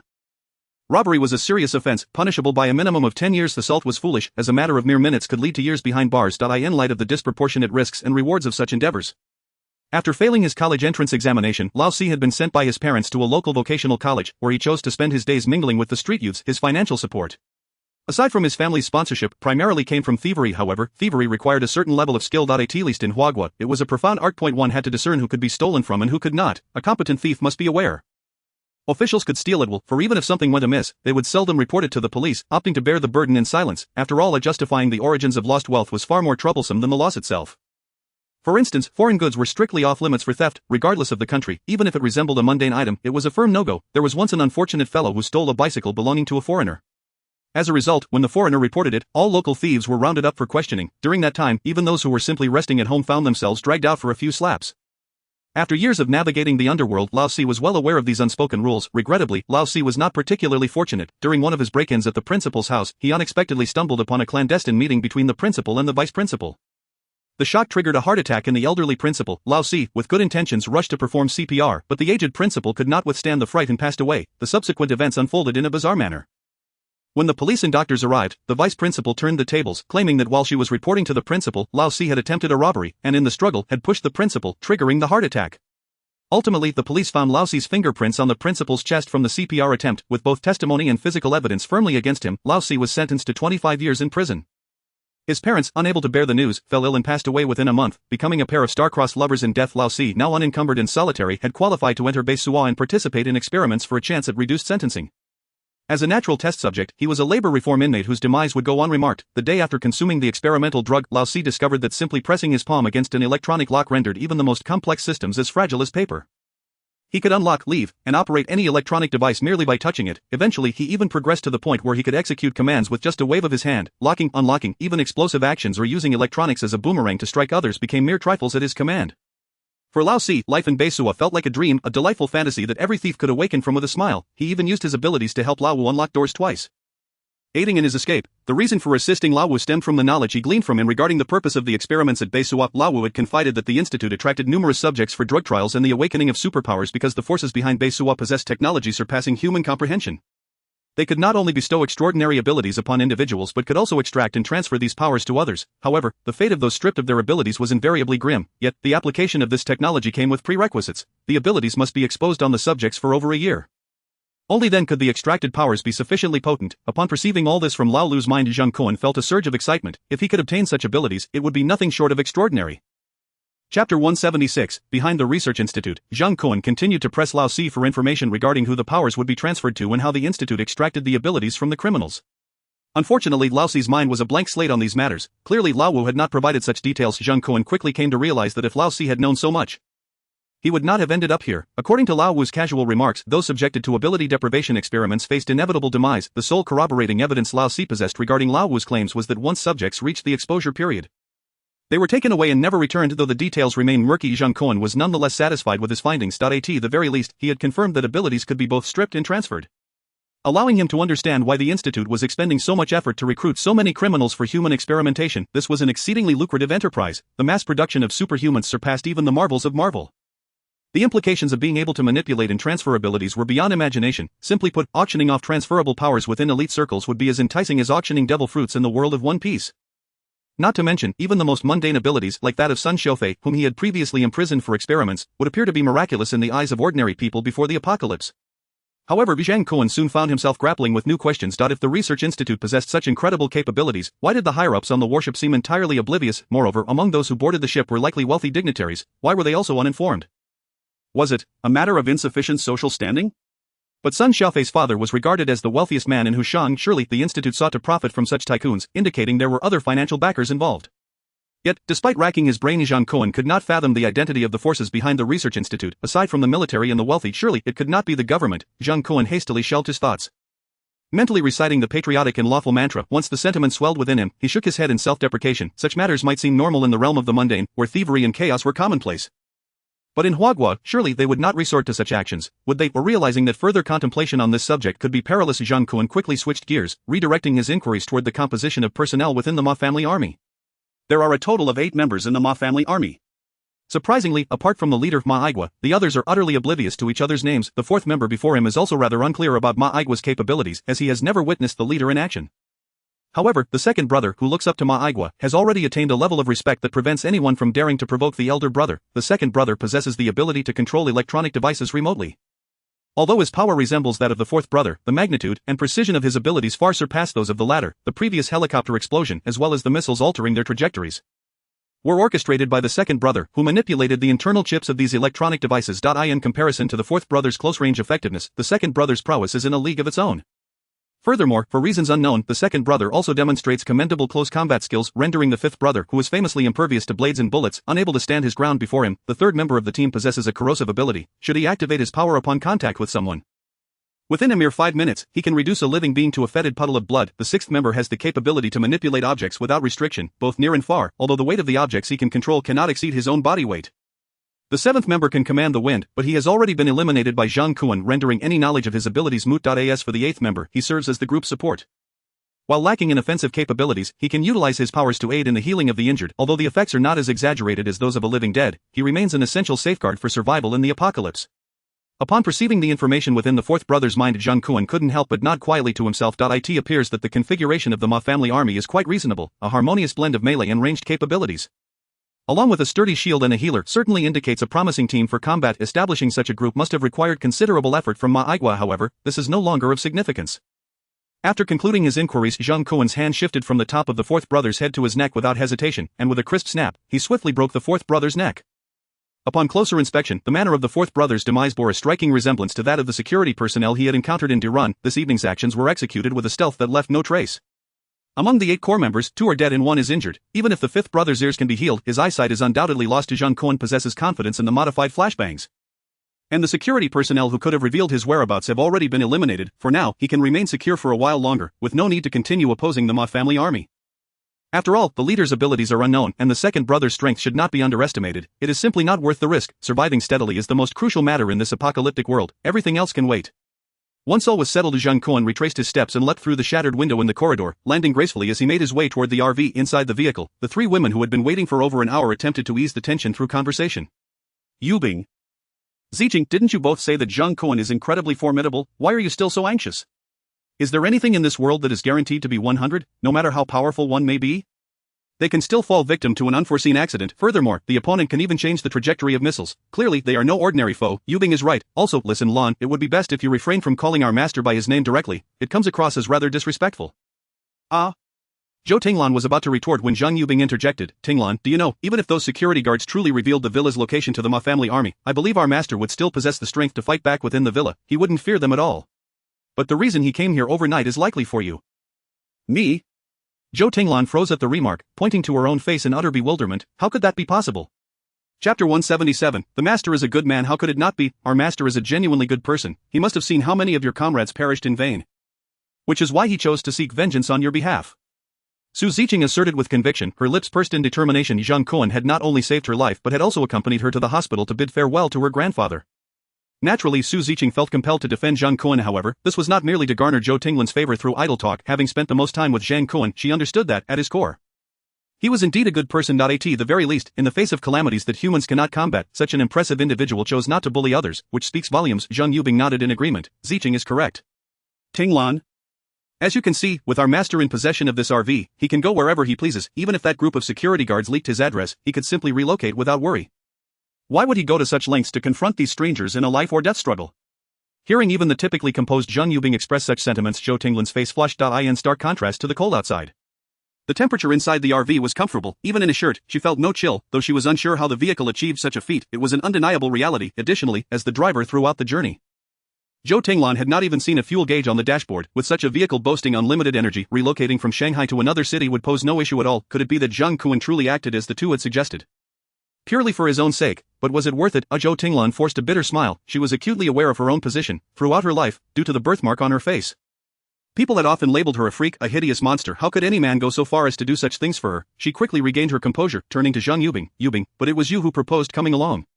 When it comes to matters of life and death, how easily can one be swayed? Sometimes, I merely present what the master wishes to hear from a different perspective. Zhang Yubing's gaze became distant.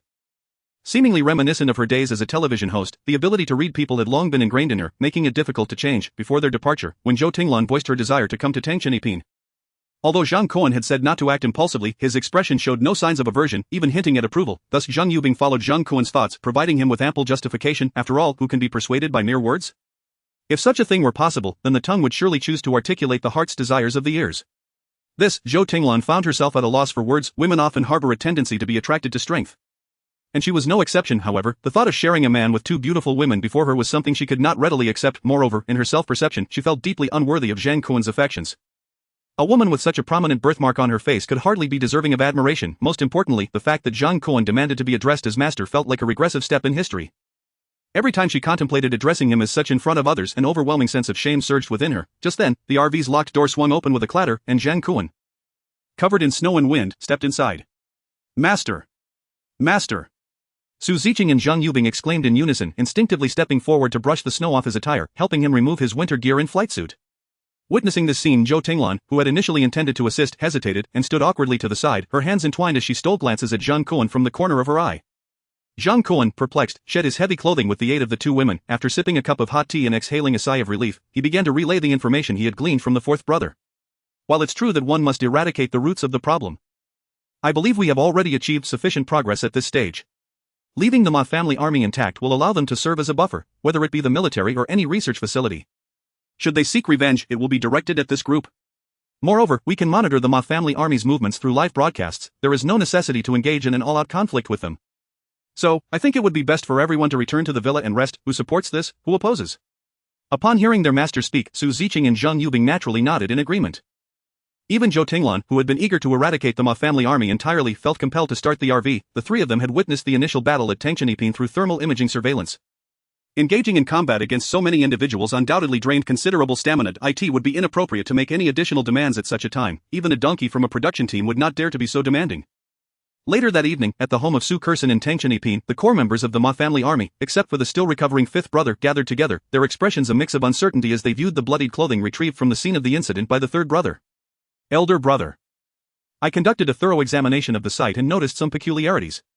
According to my analysis of the scene, the assailants targeting Lao Wu did not strike immediately upon entering the room. Instead, they eliminated all of his subordinates first. Moreover, they executed their attacks with lethal precision, evidently intent on this specific group. As for the individuals brought by Lao Si and Lao Qi, they appeared to have been collateral damage. When I arrived, several were still clinging to life. Lao San paused momentarily before continuing. Furthermore, I just inquired with Lao Wu, and his hearing has partially returned. He stated that upon spotting the assailant, it was he who initiated the confrontation. Not the other way around. Maigua quickly seized upon the crucial point. Are you suggesting that the attacker's target was not us, but rather those who sought refuge with us this afternoon? Lao San nodded affirmatively. Precisely. I also noticed that the cotton-padded clothing worn by these individuals bore identical insignias, indicating they originated from a single source. Lao San gestured towards the military coat he had brought, its chest stained with blood yet fatally revealing the embroidered golden character Shantan Palace, Chapter 178, the Naval Fleet of Shanghai in the East China Sea. Aboard the aircraft carrier fleet, Qianlong lay in bed, observing Wu Mailan, who was wrapped in blankets and weeping incessantly beside him, feeling utterly exasperated, though he had recently fulfilled his desires by venting his accumulated pressure on his sister-in-law. Wu Mailan, he now felt an even greater weight upon his shoulders. Sister-in-law, I have done all that I could do. In just 2 days, I dispatched 2 groups of soldiers, all of whom were akin to meat buns thrown to dogs, vanishing without a trace. Even resorting to the audacious act of launching missiles into the urban district on your behalf. What more could you possibly find unsatisfactory? This is a catastrophic snow disaster. How many women could possibly be worth 3 missiles? You must not be ungrateful. Do you have any idea how many enemies I have made for your daughter's sake? Qianlong's anger was not without justification. After 2 consecutive rescue missions, although those sent were not his direct subordinates, such missions with no return could not help but invite criticism. Rumors were already circulating within the fleet, suggesting that Qianlong was abusing his authority, wielding others as pawns. Moreover, following the order to bombard the Tang Chenipin residential area with 3 missiles, discontent had surged among the ranks concerning his role as the temporary commander.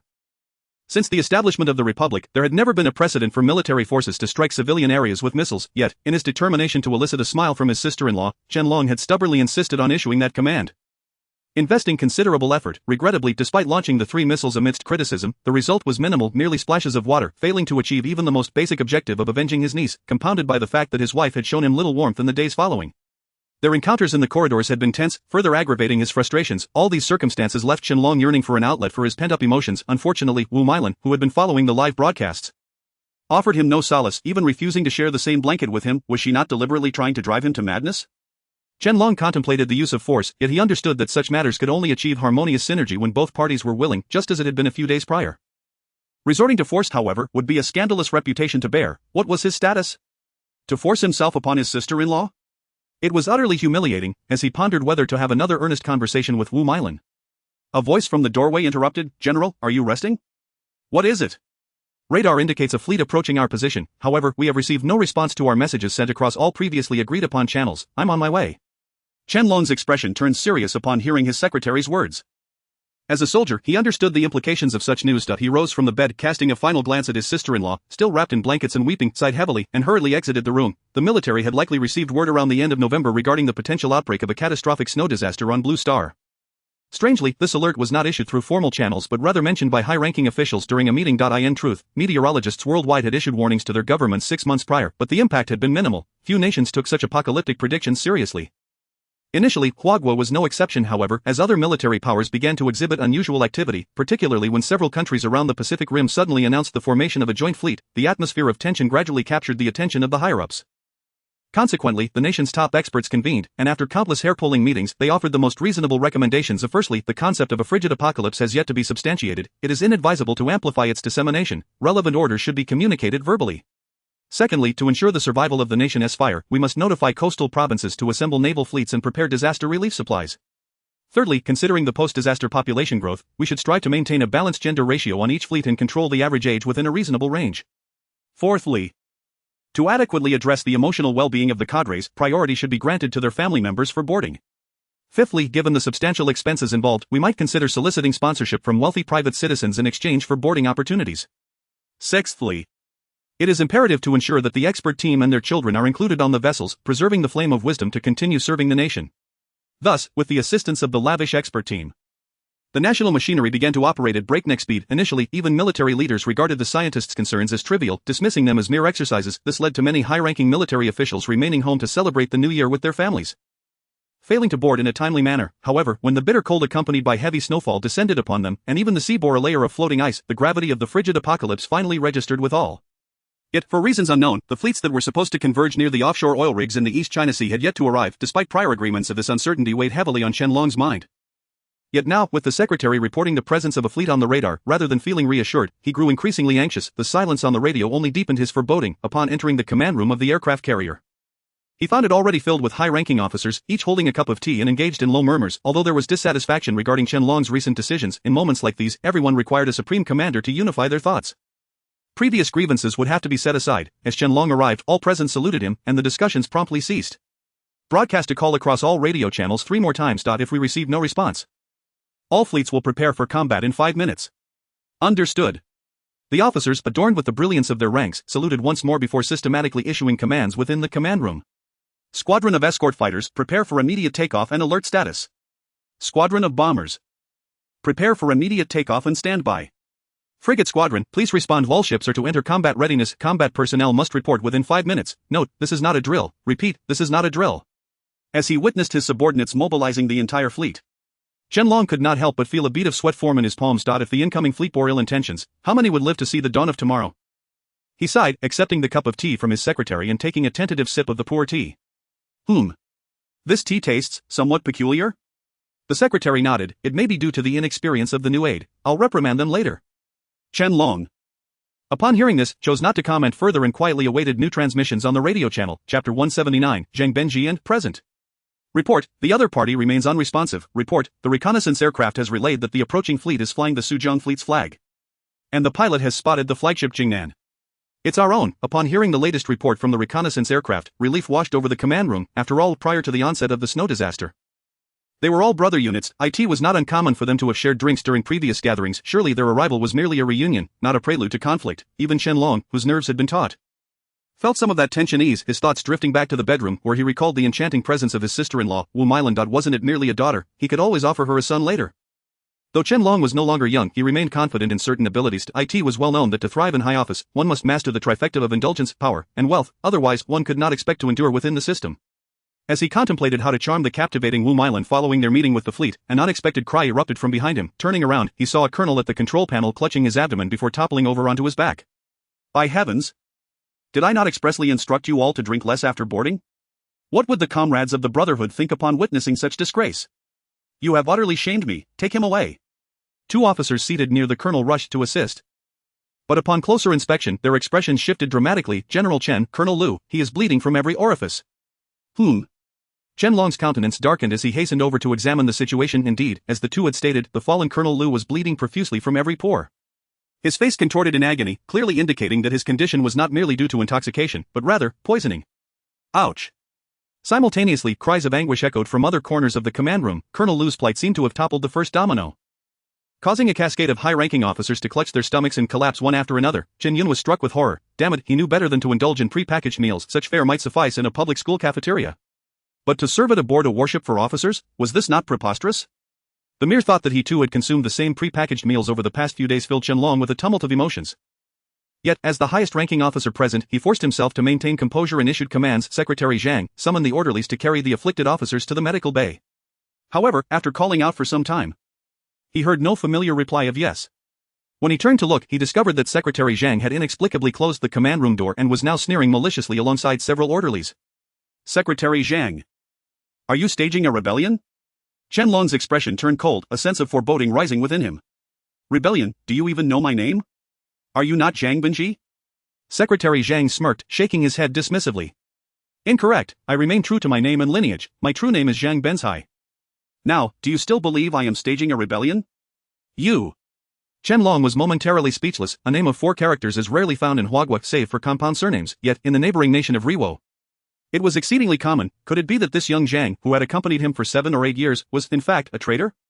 Impossible. Our nation places great emphasis on background checks. How could such a person infiltrate? Upon hearing Qianlong's words, Zhang Benzhai burst into laughter, as though he had heard the most ludicrous joke. What are you laughing at? General Chen, should I say you are naively innocent or that your mind is muddled? You. Zhang Benzai waved his hand dismissively. General Chen. Surely you do not remain unaware that in Huagua, with just 100,000 one can purchase a birth certificate, and if we spend a bit more, we could even fabricate an ancestral lineage stretching back 18 generations. Does that not seem reasonable? Do you think our Rewo Empire and our American benefactors suddenly increased their funding for no reason? Chen Long was rendered momentarily speechless, yet he inwardly cursed the scoundrels manipulating the household registration system.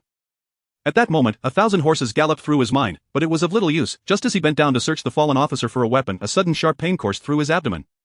Rendering him unable to stand, Zhang Benzai approached triumphantly, a lewd grin plastered across his face. General Chen, do not force yourself any longer. The tea you just drank has already been laced with my concoction. There is an old saying in Huagui, those who recognize the times are the true heroes. I advise you to surrender gracefully, it will be a more peaceful departure. But fear not, I shall take good care of the beautiful lady in your quarters. By the way, the Jingnan fleet that is on its way to rendezvous has long been under the control of our Rewo Empire.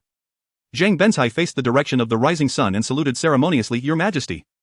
We have fulfilled the dream that eluded you over a century ago. You bastard. Though Chen Long was accustomed to indulgence, when it came to matters of national duty, he never wavered. He could not afford to waver. Unfortunately, the poison from the tea had already spread through his bloodstream over time. Unbeknownst to him, blood was now trickling from his mouth and nose, his eyes tinted crimson, almost seeming as if they would spew blood. I shall fight you to the end.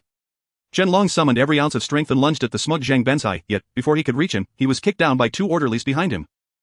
Zhang Benzai raised a hand, halting the 2 who sought to deliver a finishing blow, then squatted down, placing a foot upon Chen Long's face, his grin widening. Tell me, General Chen, what is there left to contest? In this vast Huagua, who is not beset by calamity? Why should you be granted the privilege of deploying troops and launching missiles for a mere harlot? Since you disregard the lives of your own people. Why not let our Rewo Empire take over? Would that not be better? Spit. Chen Long, filled with blood, spat a thick droplet directly onto Zhang Benzai's face, yet Zhang Benzai exhibited no anger, showcasing the poise befitting a victor. He retrieved a handkerchief from his pocket and wiped his face. You people have reduced yourselves to mere verbal sparring. Chapter 180, Zheng Yubing, this family cannot do without me. Bang! A pig's head was cleaved in 2 by Zhang Kun using a sharp bone-cutting knife. The precision akin to a computer calculation, even the brain matter split evenly in half upon returning from Lu Jiazui in celebration of yet another successful escape and to replenish the calories lost during the operation. Zhang Kun personally took to the kitchen to prepare a pot of braising sauce. He then severed the de-haired pig's head in 2 and tossed it into the boiling pot. Not only Zhang Kun, but also Su Ziqing, Zheng Yubing, and Zhou Tinglan were bustling about in the kitchen, creating an atmosphere reminiscent of a late-night diner, with the aroma of dishes wafting through the air. Yet, while Zhang Kun busied himself with cooking, he did not remain silent. He had already gleaned a considerable amount of information regarding the naval fleet from Zhou Tinglan during the cooking process. Not only he, but also Su Ziqing and Zheng Yubing, who were working in the kitchen, listened intently upon learning that the fleet had been continuously ferrying political and business figures aboard 4 visits since late December of the previous year. Su Ziqing expressed her dissatisfaction. What sort of visit is this?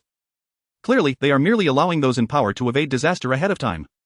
They must have known about the impending snow disaster beforehand, that is why they retreated to the sea. Zhou Tinglan, interrupted by Su Ziqing, felt slightly embarrassed, for her role was solely to transport targeted individuals. The deeper implications of these tasks were beyond her purview. Understanding Su Ziqing's grievances, Zhang Kun embraced her, patting her back to soothe her emotions as one would a child. Although he did not agree with the fleet's actions, he could understand, much like the popular comic from over 30 years ago, The Retreating Dwarfs. Zhang Kun believed that the character Geek, who conceived the euthanasia plan, was nearly as deserving of respect as his brother who sought to unleash apocalyptic devastation, constrained by national power and the carrying capacity of the fleet. Even if many could be saved, it would always be a mere fraction compared to the vast population of over 1 billion in Huagua. Rather than make this information public and incite unrest among the nation, allowing the elite to survive first seemed a more reasonable solution.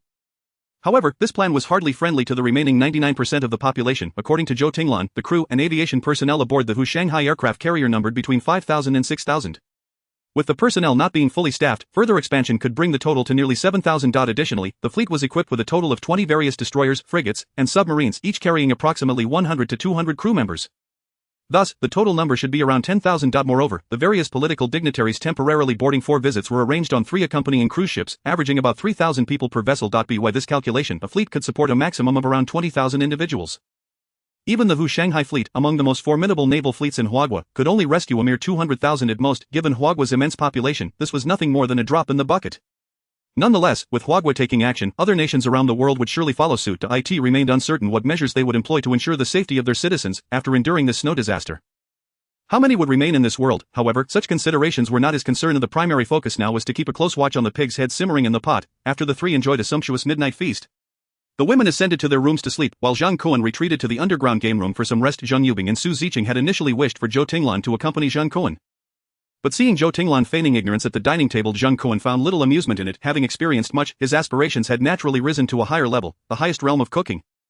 As it were, was to have the ingredients willingly dive into the pot, eagerly mingling with the spatula within. At such a time, whether it be drizzling oyster sauce, adding condiments, or even sprinkling a bit of chicken essence, everything would fall into place seamlessly. Thus Zhang Kun decisively chose to grant Zhou Tinglan a little more time, allowing her to further experience the regal aura that emanated from him. He aimed to evoke a shudder within her, compelling her to willingly submit. Meanwhile, he would take this opportunity to rejuvenate himself, as it would not be long before the relatives of Zhang Yubing and Su Ziqing departed, turning the villa once again into a battleground rife with turmoil.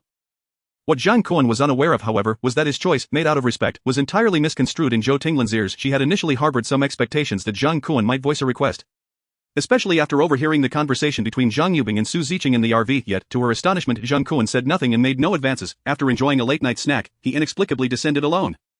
Zhou Tinglan, who already felt deeply self-conscious due to the birthmark on her face, was disheartened to see that Zhang Kun did not even hint at wanting to engage with her once he vanished down the staircase.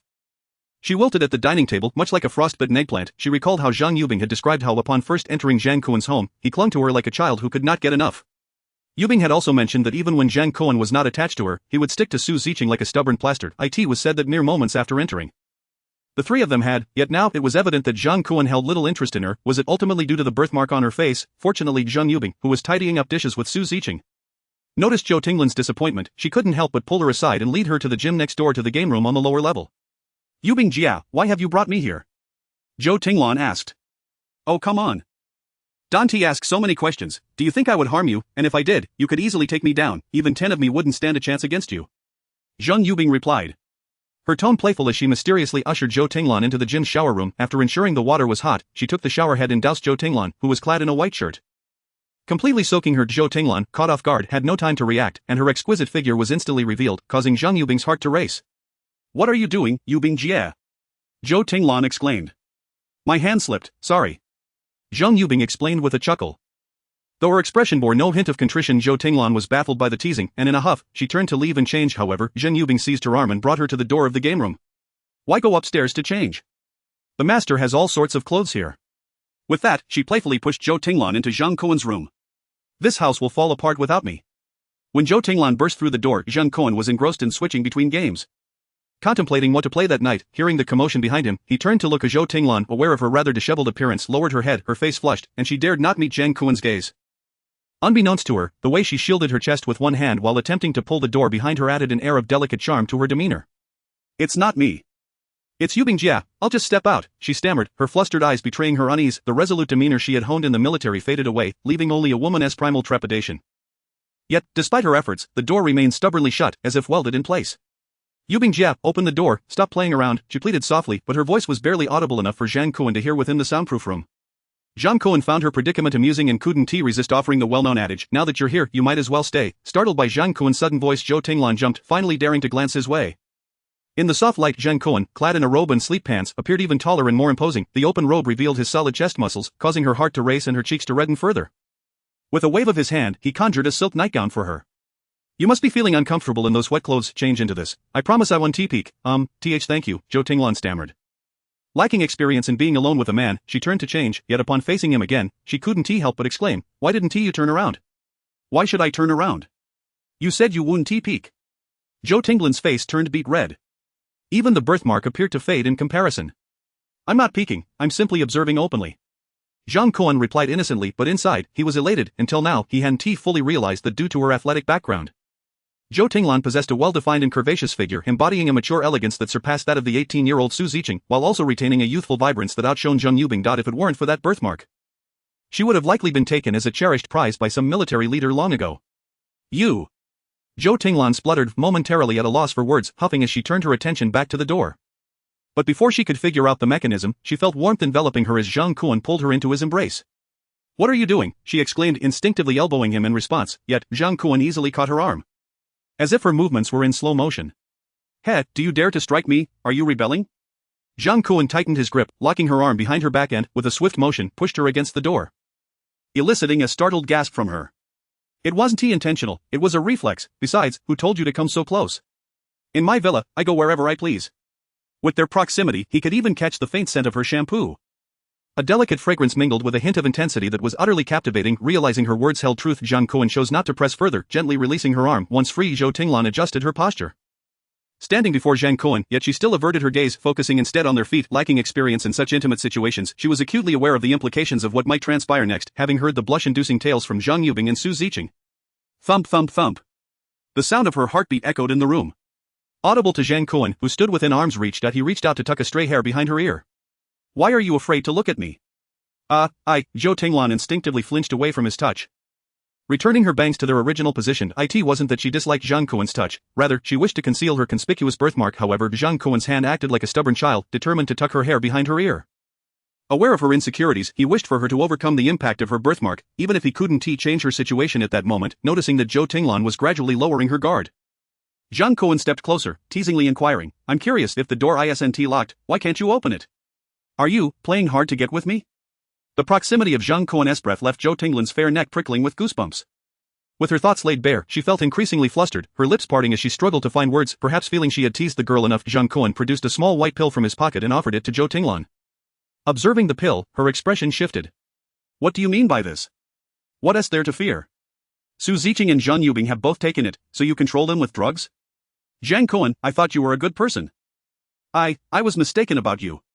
Zhou Tinglan stomped her foot and turned to storm out, but Zhang Kun swiftly pulled her back, not granting her the opportunity. This is a pill that might grant you superpowers. Besides, Zhang Kun never control anyone, I believe in freedom of movement. After clarifying, he indeed released her once more. Stunned by his explanation, Zhou Tinglan found herself momentarily speechless, her gaze fixated on the small pill in his hand, unable to tear her eyes away. However, what I said earlier stands true, I'm hardly a good person.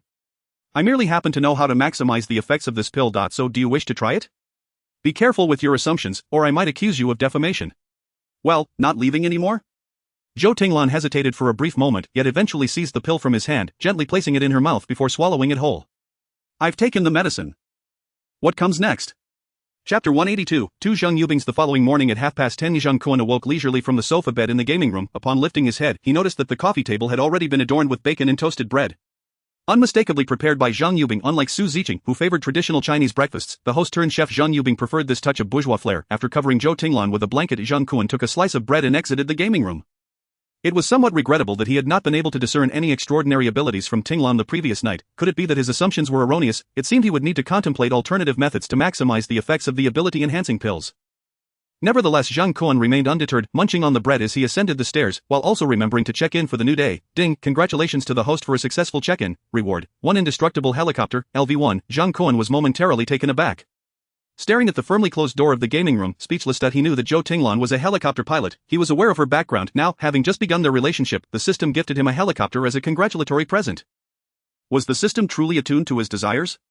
Should the system not abandon him, he would humbly request to be taken as a godson. However, such declarations were rather inauspicious and ought not to be uttered lightly. Shaking off his thoughts, Zhang Kun began to examine the details provided by the system. Indestructible helicopter, LV-1 traits, requires no fuel, maintains a constant temperature, features noise reduction, never runs out of power, is indestructible, and cannot be invaded. Level 1 special effect. The host will not sustain harm while inside the helicopter. Additional effect, upgrades once every 1,000 kilometers flown. After thoroughly studying the information, Zhang Kun could not help but applaud in amazement. Although this device lacked a few attributes compared to a motorhome, it required none of the usual amenities like natural gas or water. Even if such needs arose, he could easily resolve them through his spatial abilities. Thus, its usability remained unaffected. With this magnificent contraption, traveling to more distant locations would become significantly more convenient. Moreover, with its indestructible feature, even casual excursions to Tangshanipin would pose no concerns whatsoever. The additional effect of upgrading every 1,000 kilometers was undeniably more suitable for long-distance journeys than a snowmobile motorhome. Of course, for activities within the vicinity of a villa community, the motorhome remained the more practical choice. After all, who takes a helicopter for a trip to the supermarket? Having completed the matters regarding the check-in rewards, Zhang Kun exited the gaming room and ascended to the studio on the second floor of the villa. For this round of modifications, he decided to toss all the translation earphones he had acquired the previous day into the mix. After all, there was no harm in processing them, and it would add a direct translation function to his repertoire, an opportunity too good to pass up. Upon turning around, he immediately spotted Zhang Yubing and Su Ziqing at the doorway of the studio, both of them exchanging mischievous glances and grinning at him incessantly. What is going on? Is there something on my face? The two exchanged a knowing look before shaking their heads and running off, leaving Zhang Kun with a bemused expression that he had a nagging suspicion that they were attempting to jest at his expense. Concerning Zhou Tinglan, however, for someone like Zhang Kun, who had long abandoned concerns for propriety, Such trivial matters had long ceased to bother him. It was only those with a sense of shame who would blush, those without it would ascend to the pinnacle of life. In truth, Zhang Kun understood that they were communicating in their own way, subtly conveying their hopes that he would not forget the old in favor of the new, yet they were all family. Why must there be distinctions between who came first and who came later? To avoid the interaction being deemed vulgar and failing to pass scrutiny, Zhang Kun resolved to serenade the two ladies with a world-renowned piece, O Sol Mio. After the performance, peace was restored, and both Su Ziqing and Zhang Yubing, seated on the sofa, transformed into enamored fans captivated by Zhang Kun's melodious voice. Meanwhile, the novel's review officer wore an entranced expression, cradling a teacup and repeatedly exclaiming, "Elegant, elegant, truly damn elegant." Once the song concluded, Zhang Kun made his way to the courtyard and selected a patch of open space. With a grand gesture, he placed the helicopter, gifted from the check-in, onto the lush grass. To his astonishment, the helicopter turned out to be far larger than he had anticipated, measuring over 20 meters in length and reaching an impressive height of 6 meters. It dwarfed the system's previously gifted motorhome. Su Ziqing and Zhang Yubing, who had followed him outside to witness the spectacle, gasped in surprise, covering their mouths as they beheld the magnificent machine that had seemingly materialized before them at Zhang Kun's command. Zhang Kun then boarded the helicopter to inspect it. Although he was not well versed in the intricacies of helicopter design, he took a cursory glance at the spacious interior of the cockpit. The cockpit was cluttered with instruments that made his head spin. After a brief glance, he abandoned any plans to delve further. After all, there lay a certified pilot in the gaming room, undoubtedly far more capable than a novice like himself. As for learning, what a bother. However, the expansive space in the cabin was visually appealing and had evidently been luxuriously furnished by the system. The cabin boasted not only a bed and a sofa but also a television and coffee table, essentially a replica of a motorhome. My goodness, the decor of this helicopter resembles that of a private jet. Zhang Yubing exclaimed as she stepped inside the cabin. Unable to contain her awe, she increasingly felt that following Zhang Kun had been the wisest choice of her life. Suddenly, a delightful female voice echoed from outside the cabin. Su Ziqing, already inside, turned to see Zhang Yubing, clad in a silk nightgown, emerging from the villa, her eyes sparkling with excitement at the sight of the helicopter. But if Sister Yubing had not yet boarded the aircraft, who was the person in front of her? Su Ziqing pinched her thigh sharply, then turned back to find Zhang Yubing gazing at her in bewilderment from within the cabin. Ziqing, what is wrong? Is that Tinglan coming? Caught between two Zhang Yubings, Su Ziqing felt utterly flustered. What is happening? Zhang Kun sensed something amiss and squeezed closer. Just as Zhang Yubing reached the cabin door and stepped up the ladder, suddenly, the three inside the cabin could see clearly. The person who climbed in bore an unmistakably identical face to Zhang Yubing. Chapter 183, Zhou Tinglan's abilities. What was going on? The three inside the helicopter exchanged bewildered glances, their expressions rife with astonishment. However, Zhang Kun quickly pieced it together. He realized that the later arrival, Zhang Yubing, was wearing the same nightgown Zhou Tinglan had donned the previous night, even bearing the same stains upon the fabric. Tinglan? Zhang, master. The newly boarded Zhang Yubing hesitated momentarily, clearly unaccustomed to addressing Zhang Kun in such a manner before others. As she noticed the trio's gaze upon her, her cheeks flushed a deep crimson, and she lowered her head, brushing back her bangs. She knew Zhang Kun disliked her concealing her flaws, so she chose to reveal her imperfections. Yet this choice unveiled a charm entirely distinct from the dignified Zhang Yubing. Why are you all looking at me like that? Her voice was that of Zhang Yubing, yet her demeanor, movements, and even her tone were completely different from the poised Zhang Yubing. This revelation not only startled Zhang Kun but also prompted both Su Ziqing and Zhang Yubing herself to recognize something was amiss. Are you, Sister Tinglan? Su Ziqing stepped forward, grasping the other's arm. However, the moment her hand made contact, the person's face gradually morphed into Su Ziqing's own before their very eyes. Ah! Su Ziqing gasped in shock, hastily releasing her grip and retreating behind Zhang Kun. Her expression akin to that of a startled rabbit, filled with trepidation, yet Zhang Kun's eyes lit up. Could this be Zhou Tinglan's transformative ability? The power to assume the appearance of others? Was this not far more practical than AI face swapping? Tonight, he would become Avatar. What is happening? Is there something on my face? Zhou Tinglan inquired, bewildered. It was not until Zhang Kun retrieved a mirror from his spatial pocket and presented it to her that the realization struck. Ah! Upon seeing the reflection staring back at her, Zhou Tinglan was rendered speechless. What is going on? This should be your ability. Upon hearing Zhang Kun's words, a flicker of confusion crossed Zhou Tinglan's eyes, but she quickly grasped his meaning. Not only she, but also Su Ziqing and Zhang Yubing soon understood the situation, excitedly approaching her to offer their congratulations. Tinglan, congratulations, this ability is remarkable. Indeed, Tinglan, I foresee that Master will be unable to do without you from now on.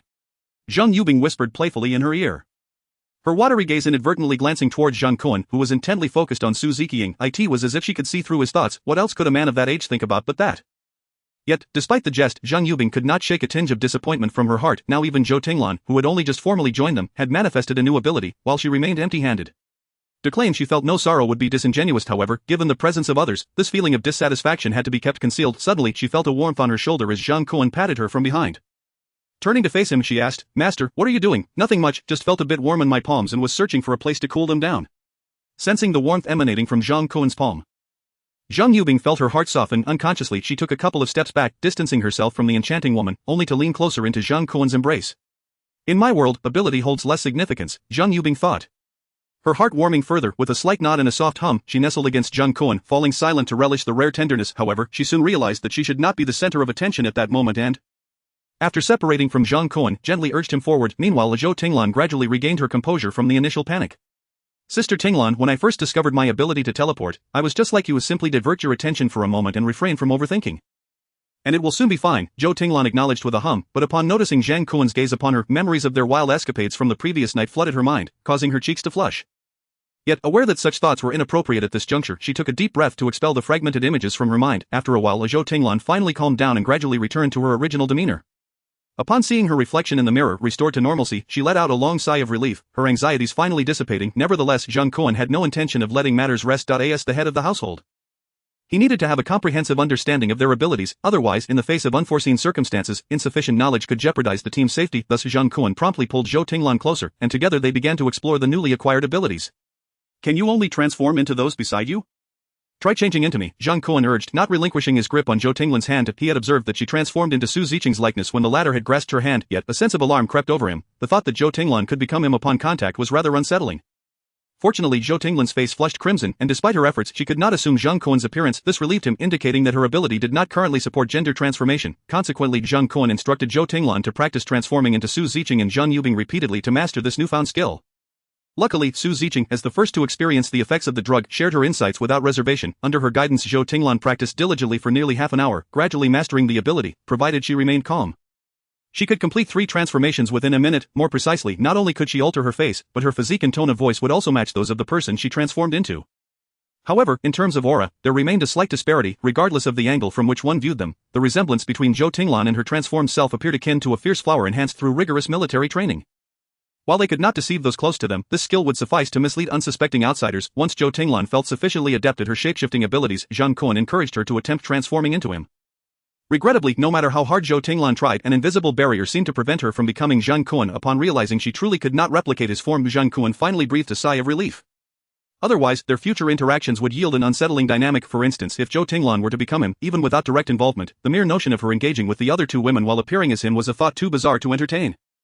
However, reflecting on the matter, it seemed that the concept of transgender transformation was indeed more familiar to the Americans. Chapter 184, Commendation from the General. Within the opulent confines of Tangchen Pin, the remaining members of the Ma family army were not idle. Despite the disappearance of the 4th brother, the 5th brother's blindness, and the tragic death of the 7th brother amidst the chaos of the previous night, life must continue. After all, with numerous brothers, the loss of a few was not a significant burden. As noon approached, about 100 more individuals flocked to join the Ma family army, effectively replenishing the manpower lost the night before.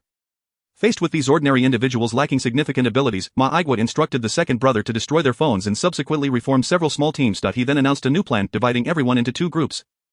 The earlier arrivals, the old members, would accompany the 6th and 8th brothers to the adjacent buildings of Tangchen Pin to scavenge for food and corpses. Meanwhile, the newcomers were tasked with clearing snow from nearby commercial establishments. Upon the announcement of the plan, several dissenters among the newcomers began to voice their grievances. What is this? I traveled a long way to join you, and the first thing that happens is my phone gets smashed. I haven't even had a bite to eat, and now I'm expected to work? Exactly, I thought you were the embodiment of justice, but instead, my hopes have been dashed. Wasn't it agreed that we target the wealthy and privileged?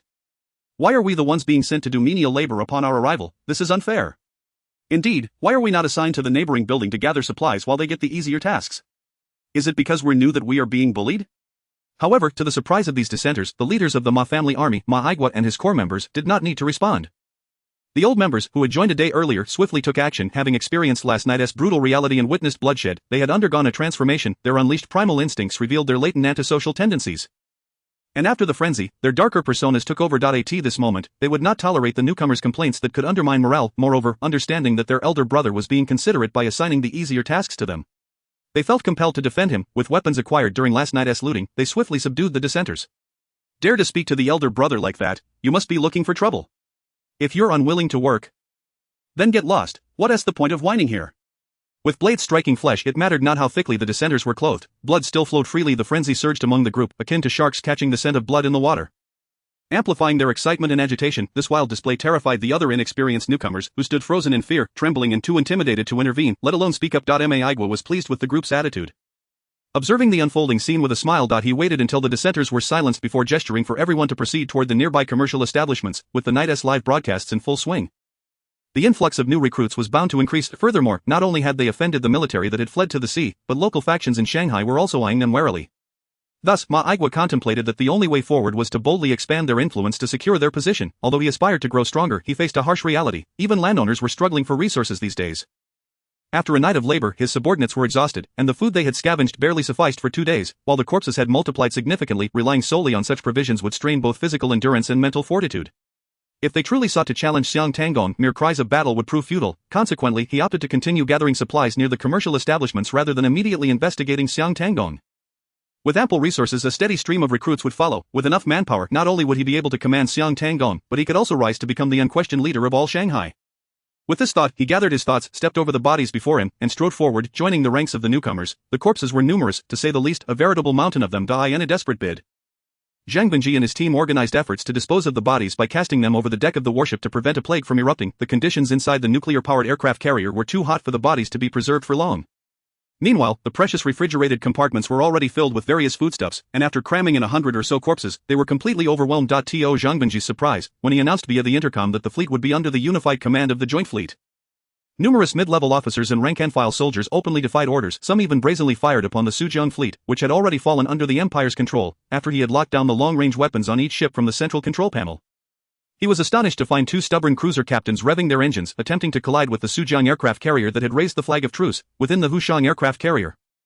Some crew members, having received messages from soldiers on other ships about the impending surrender to the Joint Fleet, even armed themselves with handguns and began armed resistance aboard the carrier, yet all these efforts crumbled to dust once the soldiers of the Joint Fleet landed.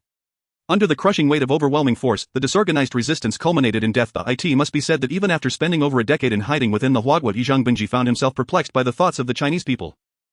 Those men walking along the streets, their eyes dull and lifeless, were clearly worn down by mortgages, car loans, dowries, wives, and children, yet when the topic of flattening Tokyo arose, their eyes would suddenly ignite with a life force. Radiating a brilliant light, the high-ranking individuals he encountered mirrored the intelligence reports perfectly. They were slaves to alcohol, greed, and lust. A procurement order of 10 million, with a rebate of 9 million, eliciting not a single blink. Seeking young and beautiful foreign educators to learn languages, studying through the entire night, utterly consumed by the pursuit of knowledge, not to mention his 5-year association with Chen Long, a paragon of duplicity. Insidious and shameless, a master of presenting one face while concealing another, yet, astonishingly, this very man, before his demise, coughed up a mouthful of blood. In that fleeting moment, Zhang Kun and realized he had yet to fully comprehend him. Nonetheless, such considerations have become trivial. Although the reckless actions of mid-ranking officers thwarted the success of this operation, the loss of fewer than 1,000 men allowed them to seize control of the entire fleet in Shanghai. Marking a significant achievement, especially when he presented hundreds of young female relatives of wealthy executives aboard a passenger ship to General Yamamoto, he was instantly promoted 3 ranks, basking in the limelight. The Empire requires talents like you. After securing Shanghai, the descendants of the Empire will forever remember your name. Chapter 185, Shanghai. General Yamamoto was indeed overly eager given the current circumstances. Should this snow disaster persist for more than 6 months as predicted by the experts of the Great Sun Empire, by then, not merely a small Shanghai, but the entirety of Blue Star would have to submit to the United Fleet. Leaving no room for resistance, thus, in Zhang Kun's eyes, the paramount task at present was to conserve strength, ensuring not to squander the already limited military resources on rescuing a foolish niece, akin to Qianlong's folly. As for seizing Shanghai, it seemed to hold little significance. In fact, under the current conditions, the strategic value of occupying any territory was rather negligible. The extreme cold had rendered previous resources utterly worthless. To sustain the fleet, only food and fuel bore even a modicum of value. However, such thoughts Zhang Kun could only harbor in silence. Voicing them would be a grave transgression within the imperial army, which yearned to revive its former glory. Thus, he resolutely proposed to personally lead a supply ship and 2 icebreakers to the nearby Shanghai dock, both to seek supplies and to gather intelligence on the land's realities. Your cautious approach not only reflects your exceptional intelligence-gathering skills but also resonates with my own youthful vigor. Go forth, the future of the Empire belongs to you. Yet, as Yamamoto spoke these words, embracing a young Chinese girl who was sobbing uncontrollably, it was difficult to discern whether his praise was genuine or merely a rush to return to the general's quarters for other pursuits. With Yamamoto's approval, Zhang Kun personally boarded a supply ship, selecting 2 icebreakers and leading over 100 imperial soldiers, setting course for the Shanghai dock. Prior to boarding, as a special commendation, Yamamoto awarded Zhang Kun with Chen Long's wife and his sister-in-law, Wu Mailan, to accompany him. For Zhang Kun, who had long distanced himself from the cherry blossoms of his homeland and had been cautiously lurking in China, this was an unparalleled reward, having grown up deprived of maternal affection. He harbored an inexplicable impulse towards older women. Previously, while Chen Long was present, this impulse could be restrained by reason, yet, now that the situation was laid bare, both Chen Long's well-maintained wife and the more alluring Wu Mailan presented an almost irresistible allure. Upon boarding the supply ship, Zhang Binji ordered the soldiers to secure the two women in his quarters, subsequently locking himself in with them, leaving no one to witness what transpired during the journey.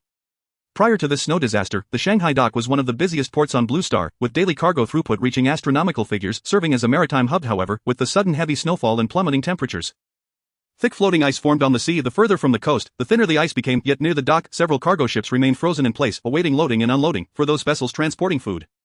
Survival was possible through the provisions in their containers. However, the ships carrying materials faced dire straits. After rummaging through all the containers, discovering only automobiles, machine tools, and equipment, the crew was left with no recourse but to succumb to hunger and cold.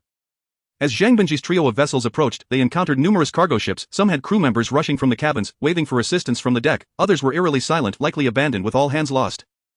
Yet, amidst the overwhelming misfortune wrought by the snow disaster, even the situation in the small nation was hardly any better. The 100-plus soldiers led by Zhang Binji had grown accustomed to such sights.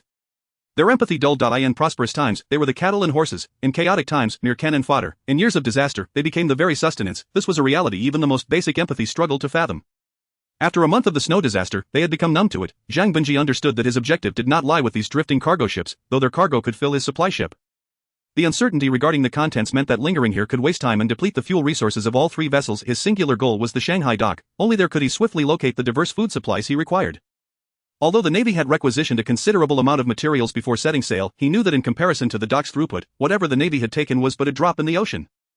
Perhaps it wouldn't even amount to a single hair. The reason was simple: the dock was overflowing with goods. In fact, the dock was prioritized as a key supply point in the operational plans devised by the Empire. As the three ships slowly approached the dock, the soldiers finally dared to knock on his cabin door. Upon learning they had arrived at the dock, Zhang Binji, as the overall commander of this operation, donned his cold weather gear, invigorated, and led 50 armed soldiers ashore to scour the dock for the necessary supplies. The once bustling scenes of the dock had vanished, replaced by a remarkable depth of accumulated snow, rendering the surroundings stark and barren. But as they ventured deeper into the dock, Zhang Binji sensed something was amiss. The containers, which had previously towered like small mountains, appeared to have vanished, leaving an empty expanse as if they had never existed. Zhang Binji distinctly remembered that on the eve of New Year's Day, as he oversaw the last batch of materials being loaded, he could see the towering stacks of containers, countless in number. Yet the scene before him now bore no resemblance to the memory he had retained from his departure. "Zhang Jun, what should we do next?" A junior officer, noticing his daze, could not help but inquire. "Search for them. I refuse to believe that in such a vast dock, we cannot find a single container." "Hi." The officer waved his hand, and the well-trained soldiers scattered to search the dock diligently. However, despite their earnest efforts, not a single container, not even a scrap of metal, could be found. Only a few observant soldiers noted some irregularities near the dock's warehouses. They discovered areas where the snow had noticeably caved in, as if something had been there before, only to be suddenly removed, causing the snow to settle unevenly, creating a series of basin-like formations. Damn it, could those containers filled with goods have sprouted wings and flown away? Zhang Binji muttered under his breath. Just after his exclamation, a sudden roar of helicopter engines erupted from a distance. "Zhang Jun, over there!" Chapter 186, Dock Gunfight. Without needing the junior officer's warning, Zhang Binji raised his head. Easily spotting a helicopter ascending slowly from behind the dock, his brow furrowed. Having been in the military for years, he recognized that the helicopter model did not belong to any faction of the Chinese military. Could it be that other forces were about to intervene? "Open fire, bring that helicopter down." "Hi!" The officer signaled, and the soldiers raised their M16 rifles, aiming at the helicopter hovering above, although the helicopter was likely beyond the effective range of their firearms. A volley from 50 M16s could still hit it. In such adverse weather, even creating a single hole in the helicopter's window could freeze the pilot to death. Thus, the accuracy of their shooting was not as critical. "Fire!" At the officer's command, the muzzles of 50 M16s simultaneously belched flames, aiming at the helicopter. Clang, clang, clang. In the cockpit, Zhou Tinglan was startled by the sudden onslaught, instinctively preparing to adopt a defensive posture in midair. However, Zhang Kun, seated beside her, saw his teacup tilting, the fine pu'er tea nearly spilling, and he quickly pushed her aside. "No need to dodge, the bullets won't harm us." "How is that possible? With such relative speed, even a bird could breach the windows of a plane." "Do I need to teach you this basic knowledge? I said it won't harm us, and it won't. Trust me." Zhang Kun's resolute tone brooked no dissent. Zhou Tinglan, upon hearing this, could only bite her lip, fervently praying that the helicopter of unknown origin could withstand this barrage of gunfire. The helicopter's front was showered with sparks from stray bullets, yet, to Zhou Tinglan's astonishment, despite witnessing several bullets striking the windshield, nothing catastrophic occurred. Just as Zhang Kun had assured. Before she could inquire further, Zhang Kun waved her off. "Pilot the helicopter closer. I wish to see which blind fools dare to fire upon my craft." Realizing Zhang Kun was utterly serious, Zhou Tinglan gritted her teeth and steered the helicopter toward Zhang Binji and his entourage. "Fire, do not relent." As the helicopter approached, resilient as a bull, the obstinate officer yelled even louder. He was utterly oblivious to the fact that Zhang Binji had vanished without a trace.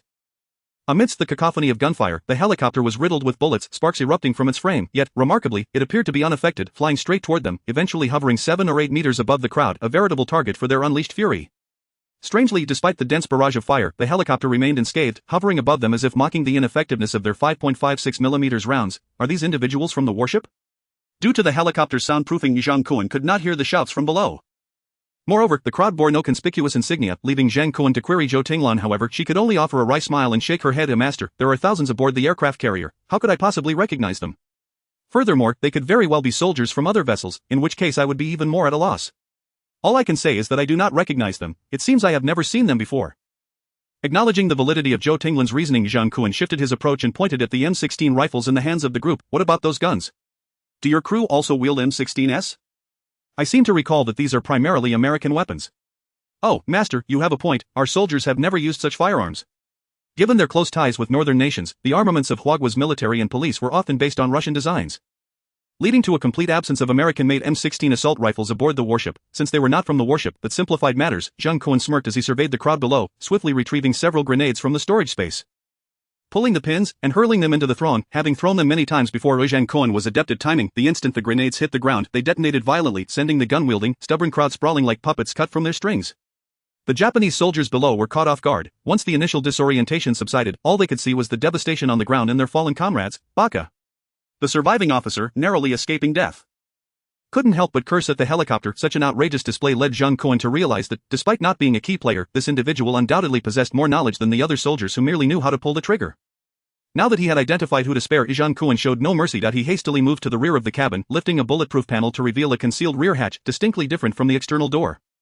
This hatch was specifically designed to deal with those meddling beneath the aircraft. With this thought, Zhang Kun unleashed a hail of bullets from his MP5 upon the crowd below. His frequent use of firearms had markedly improved his shooting skills, though he had yet to reach the proficiency of Su Ziqing, who could dispatch a foe with a single shot. Zhang Kun nonetheless completed his task admirably. In less than 2 minutes, only the leading officer remained. Still shouting in desperation, Zhang Kun hesitated whether to change into a flight suit and descend to interrogate the sole survivor. Suddenly, the officer's reckless spirit ignited, fully aware that his firearm posed no threat to Zhang Kun's helicopter. He inexplicably produced a fruit knife and plunged it into his own abdomen. If it were summer, this scene would rival Liuzi's act of self-disembowelment, yet while Liuzi was merely an actor, this unfortunate individual was genuinely committing suicide.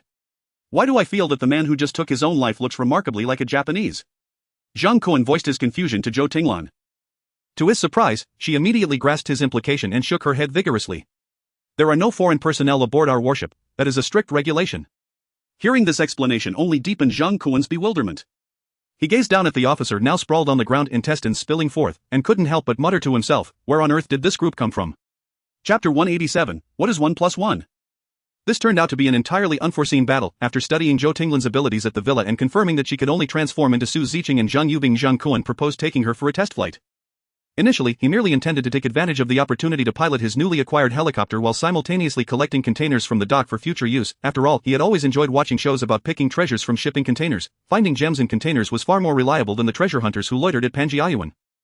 Yet, unexpectedly, just as they had cleared the dock of containers and prepared to depart, they encountered this silent yet gun-toting group. Master, shall we descend to investigate? With all the adversaries lying dead below, Zhou Tinglan could not resist asking. She had assumed that Zhang Kun would surely want to ascertain the situation, but to her surprise, he merely waved his hand, signaling a return. Seeing Zhang Kun's firm resolve, Zhou Tinglan had no choice but to adjust their course and pilot the helicopter toward Shangtan Palace. However, curiosity got the better of her, and she couldn't help but ask along the way, Master, are you not curious about who those people are? Zhang Kun took a sip of poor tea and replied nonchalantly, yellow-skinned individuals. Uniform attire, American firearms, they are either Koreans or Japanese. Is there any need to investigate further? How could they possibly appear here? If you can transform into the faces of others, why can't they materialize here? Zhang Kun's retort left Zhou Tinglan momentarily speechless. Then what about our fleet at sea? Who knows, perhaps someone has already negotiated a price behind the scenes and sold the fleet for a good sum. Or perhaps a naval battle erupted unnoticed, leading to total annihilation. Of course, it is also possible that they are a band of roving pirates who circumvented the fleet. Oh, pardon me, the term isn't in the dictionary anymore. You wouldn't understand. After all, for someone to brazenly brandish firearms at the dock, regardless of which scenario led to this outcome, I would find it entirely unsurprising. Zhou Tinglan's expression shifted, her face paling for a moment, yet she preferred to believe in the latter possibility rather than accept that someone might have betrayed the fleet, and she was even less inclined to consider the potential for total obliteration of the fleet. Yet, thinking of how the higher-ups dispatched numerous soldiers to their deaths for a niece with no blood ties, even going so far as to bomb civilian areas, if the fleet were indeed sold out, It hardly seemed unreasonable. It was hard to deny that after all that had transpired, her once steadfast resolve had begun to waver imperceptibly. Shouldn't we intervene? Why should I care? Were it not for his fortuitous reincarnation and the acquisition of the system? He would merely be an ordinary person struggling to survive in a post-apocalyptic world. Do not preach to me about the burden of greater power. Look at all the versions of Spider-Man in America, none of them came away unscathed. Uncle Ben, Aunt May, Gwen, Jane, it's as if they were all playing a game of werewolf with those around them. At this rate, MJ is bound to be let down by Spider-Man now that he possessed abilities. He had neither the option to become a compatriot nor the inclination to avoid beef, merely cohabiting with a few women in the multi-story Shangtan Palace villa, which was already commendable. As for meddling in these affairs, why should he be concerned before it landed on his own doorstep? Noticing Zhou Tinglan's apparent discontent, Zhang Kun smirked and said, "How about this? I'll pose a question, and if you answer correctly, we will take a trip out to sea and assess the situation. If you answer incorrectly, we will return to the villa as I suggested." Zhou Tinglan nodded in agreement and brought the helicopter to a hover. What is 1 plus 1? Ha? Zhou Tinglan looked at Zhang Kun in disbelief. Unsure why he would ask such a question that even a 3-year-old would know the answer to. 2? Incorrect. We shall return, it is clearly 2, how could it be wrong? Zhang Kun shook his head. Do not be overly confident, you can ask Ziqing and Yubing, they will provide you with a different answer. Zhou Tinglan, feeling somewhat indignant, turned to glance at the sea, where she could faintly see a cargo ship frozen atop the water. Upon observing Zhang Kun's peculiar smile after his tea, she was taken aback. However, defying Zhang Kun's orders was utterly inconceivable to her, thus she grit her teeth and piloted the helicopter back towards Shangtan Palace. As the helicopter soared further away, Zhang Benji, who had been hiding behind the metal shack at the dock, finally exhaled in relief. In a mere 5 minutes, his back was completely soaked with perspiration. What was the origin of this aircraft? It could withstand bullets without faltering? Moreover, judging by the methods employed by those aboard the helicopter to counterattack his subordinates, it appeared that the individuals within had no military affiliation, their numbers were few, otherwise they would have descended to survey the battlefield after dispatching the crowd below. It seemed the world had descended into such chaos that civilians were arming themselves. Yet, for the Empire and the Allied fleet, this was not necessarily a disadvantage. During strategic simulations, high-ranking officials of the Empire had generally believed that after seizing the Huagua fleet, the greatest challenge in advancing towards the city center would be the remnants of military and police forces left behind on land. Whether it was the Ma family troops entrenched in Tangshaniping or the individual piloting the helicopter just now, they both served as proof that the Empire's projections had gone awry. Nevertheless, this chaos could work to the Empire's advantage, allowing it to seize opportunities and regain its former glory. For now, the pressing concern was to swiftly locate supplies for the Empire at the dock. Shaking off his thoughts, Zhang Benji chose not to glance at the subordinate slain by Zhang Kun and headed back in the direction he had come. Such a mission was beyond his solitary capabilities, he could only return to the ship to summon assistance. Little did he know that no matter how diligently he searched, he was destined to find nothing. As the helicopter returned to Shangtan Palace, dusk was fast approaching. Zhang Yubing and Su Ziqing, who had remained at home, had long prepared dinner and were awaiting their return. Upon disembarking, Zhang Kun made a beeline for the villa's restroom, but he had consumed an excessive amount of tea during the journey, and the helicopter lacked a lavatory. The only alternative was to rely on divine intervention. This was quite an adjustment for someone of Zhang Kun's education. However, seizing the opportunity in his absence, Zhou Tinglan briefly recounted the events of the road, eager to gauge the responses of the two. Zhang Yubing and Su Ziqing exchanged glances and replied in unison, "Of course, what the master says goes. Is there any need to ask?" Hearing the expected response, Zhou Tinglan's eyes widened in astonishment, unable to blink. Chapter 188, Celebration Banquet. When Zhang Benji returned to the fleet empty-handed, the newly appointed flagship, the Hushengho aircraft carrier, was hosting an unprecedented banquet while he was at the dock searching for supplies. The Allied fleet's Malay squadron had simultaneously launched a surprise attack on Huagua's Jianfu aircraft carrier formation. According to the latest battlefield reports, the Allied fleet had achieved an extraordinary victory, annihilating the majority of the Jianfu fleet. With only a few battleships fleeing in panic, these consecutive triumphs prompted the high-ranking officials of the Allied fleet to spontaneously convene a celebration banquet in the officers' mess of the Hushengho aircraft carrier. The officers' mess was festooned with decorations, and the national flags of the countries comprising the Allied fleet were prominently displayed above the central long table. The nuclear-powered aircraft carrier's heating system was fully operational, making the spacious officers' mess uncomfortably warm. By the time Zhang Benji entered the mess, he had missed the lengthy speeches by senior officers. Those adorned with gleaming stars were laughing and mingling, toasting and chatting merrily. Intermittently, shouts of "Long live the Allied fleet" echoed in various languages, although the majority was in broken English. Zhang Benji was keenly aware that no matter how commendable his contributions, the lion's share of the spoils would inevitably go to the United States. This realization stirred a sense of resentment within him, yet he felt powerless to change the situation. The captured military band was performing a lively march, and many officers skilled in this art swayed to the rhythm, reveling in the rare atmosphere of enjoyment amidst the harsh winter. As Zhang Benji surveyed the assembly, he found it peculiar that there were no female officers present. However, this trivial detail did not affect him. His gaze shifted toward the center of the gathering, seeking General Yamamoto to report his latest discoveries from the Husheng dock. Soon, he spotted the general bedecked with medals, who was currently bowing deeply and ingratiating himself to a tall, blonde American officer. The latter, holding a glass, appeared utterly disinterested in Yamamoto's words, clearly lacking enthusiasm for the conversation. Zhang Benji recognized that this was General Spear. One of the top commanders of the Allied fleet. He understood that this was not the optimal moment to report to General Yamamoto. It would be awkward to approach him at such a time, especially if subordinates were to witness it. Thus, drawing upon his years of experience navigating the political landscape of Huagua alongside Qianlong, Zhang Benji wisely sought out a secluded corner, accepted a glass of wine from a passing waiter, and indulged in solitary sipping. "Commander, though this wine is delightful, please refrain from overindulging." The waiter's reminder piqued Zhang Benji's curiosity, yet the response was only a mysterious smile. Soon, the mystery was unveiled, seemingly granted permission by General Spear. General Yamamoto bowed deeply, lifted his glass, and gently tapped it with his silverware. Instantly, the mess fell silent, and Yamamoto's voice resonated throughout the hall. "Ladies and gentlemen, please enjoy the services provided by our empire's captives. If you are dissatisfied, we offer a full refund." With that, he tapped his glass once more. Following a crisp sound, the mess doors swung open, and a throng of women hurried in. Zhang Benji could not help but squint. He suddenly understood why there were no female officers present at this banquet. The women entering the mess were the wives and daughters of Huagua's wealthy elite, whom he had entrusted to General Yamamoto the previous night. After enduring the tempestuous trials of the preceding night, these delicate and refined ladies had finally come to terms with the reality of their situation, willingly displaying their sweetest smiles as they ingratiated themselves among the senior officers of the Allied fleet. They understood that if any officer took a liking to them, not only would tonight's dinner be secured, but they might also acquire a stable long-term patronage. Although the officers of the Allied fleet were never short of female companions, whether in the Little Japan, the Big Stick, or the United States, there existed a fine tradition of military men seeking female soldiers. There was inevitably a sense of fatigue that arose from consuming too much of the same fare, be it military stew, sukiyaki, or Western cuisine. Thus, the arrival of Chinese cuisine became the perfect accompaniment to their drinks. Moreover, General Yamamoto had cunningly ensured that after capturing these women, he was unwilling to share, leading everyone to believe he intended to monopolize their company. Now, it became evident that his actions the previous night had merely been to prepare these women for the preferences of the Allied fleet, and the officers present promptly shifted their attitudes towards Yamamoto a full 180 degrees.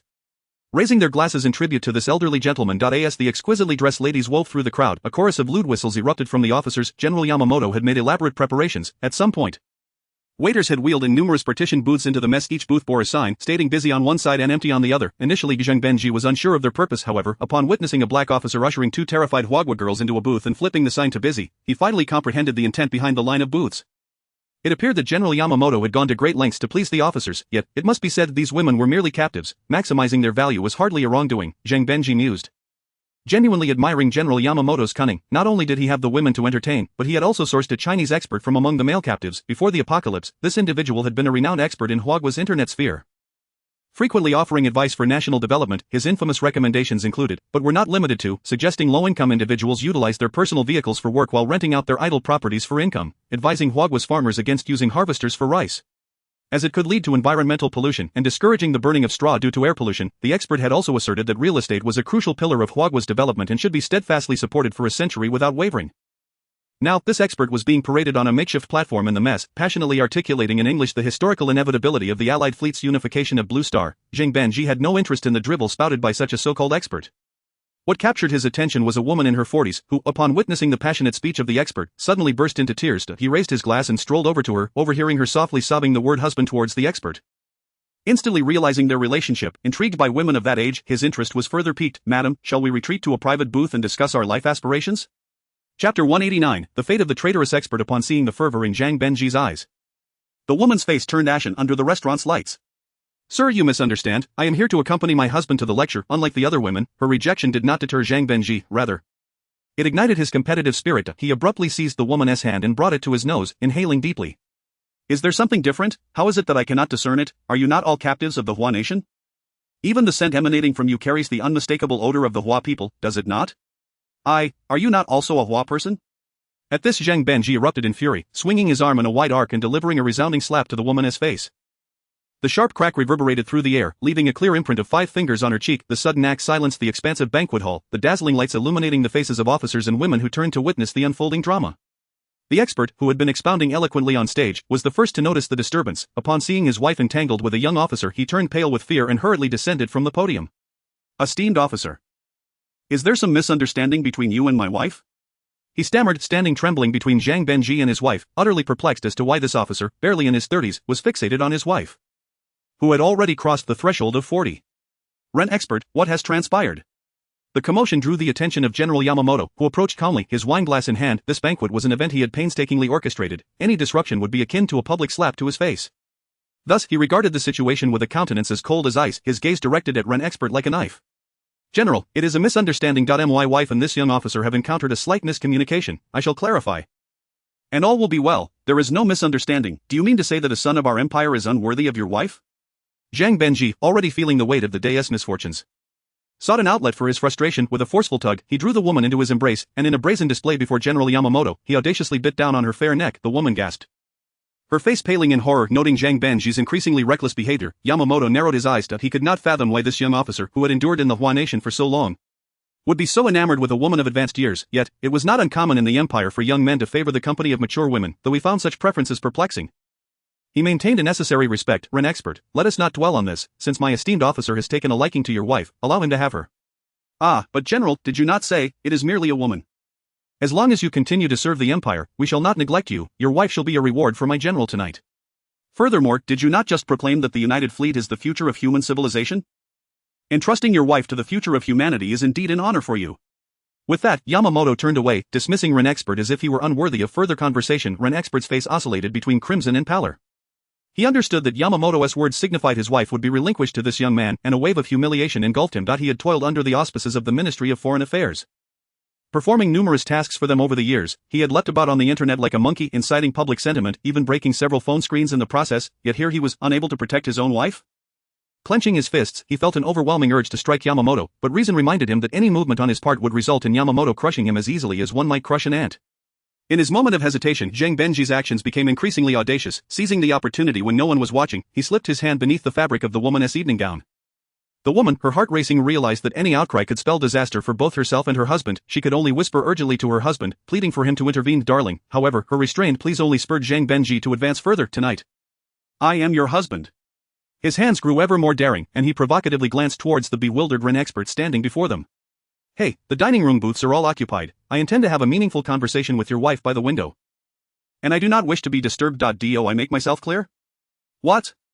Ren expert's eyes widened in disbelief behind his glasses, unable to comprehend the young officer's words. To openly flirt with his wife was already a grave insult, but now he demanded that Ren expert act as a lookout. What did this man take him for?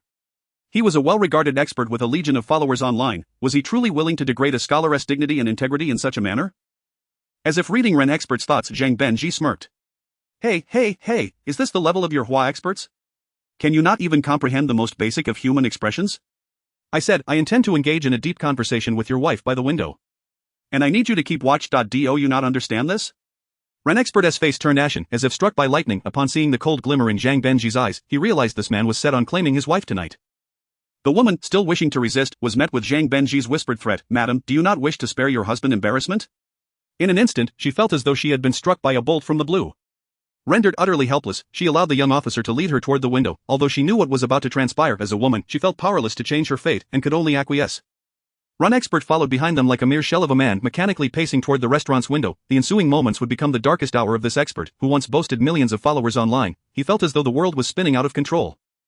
In the past, he could effortlessly garner tens of thousands of likes and shares for the simplest of comments. He knew the internet's allure was somewhat superficial, yet the exhilaration of wielding powerful words had captivated him. But now, faced with this dire reality, he felt an overwhelming sense of impotence. Had he known it would come to this, he would have preferred to diligently pursue his studies rather than serve as a lackey.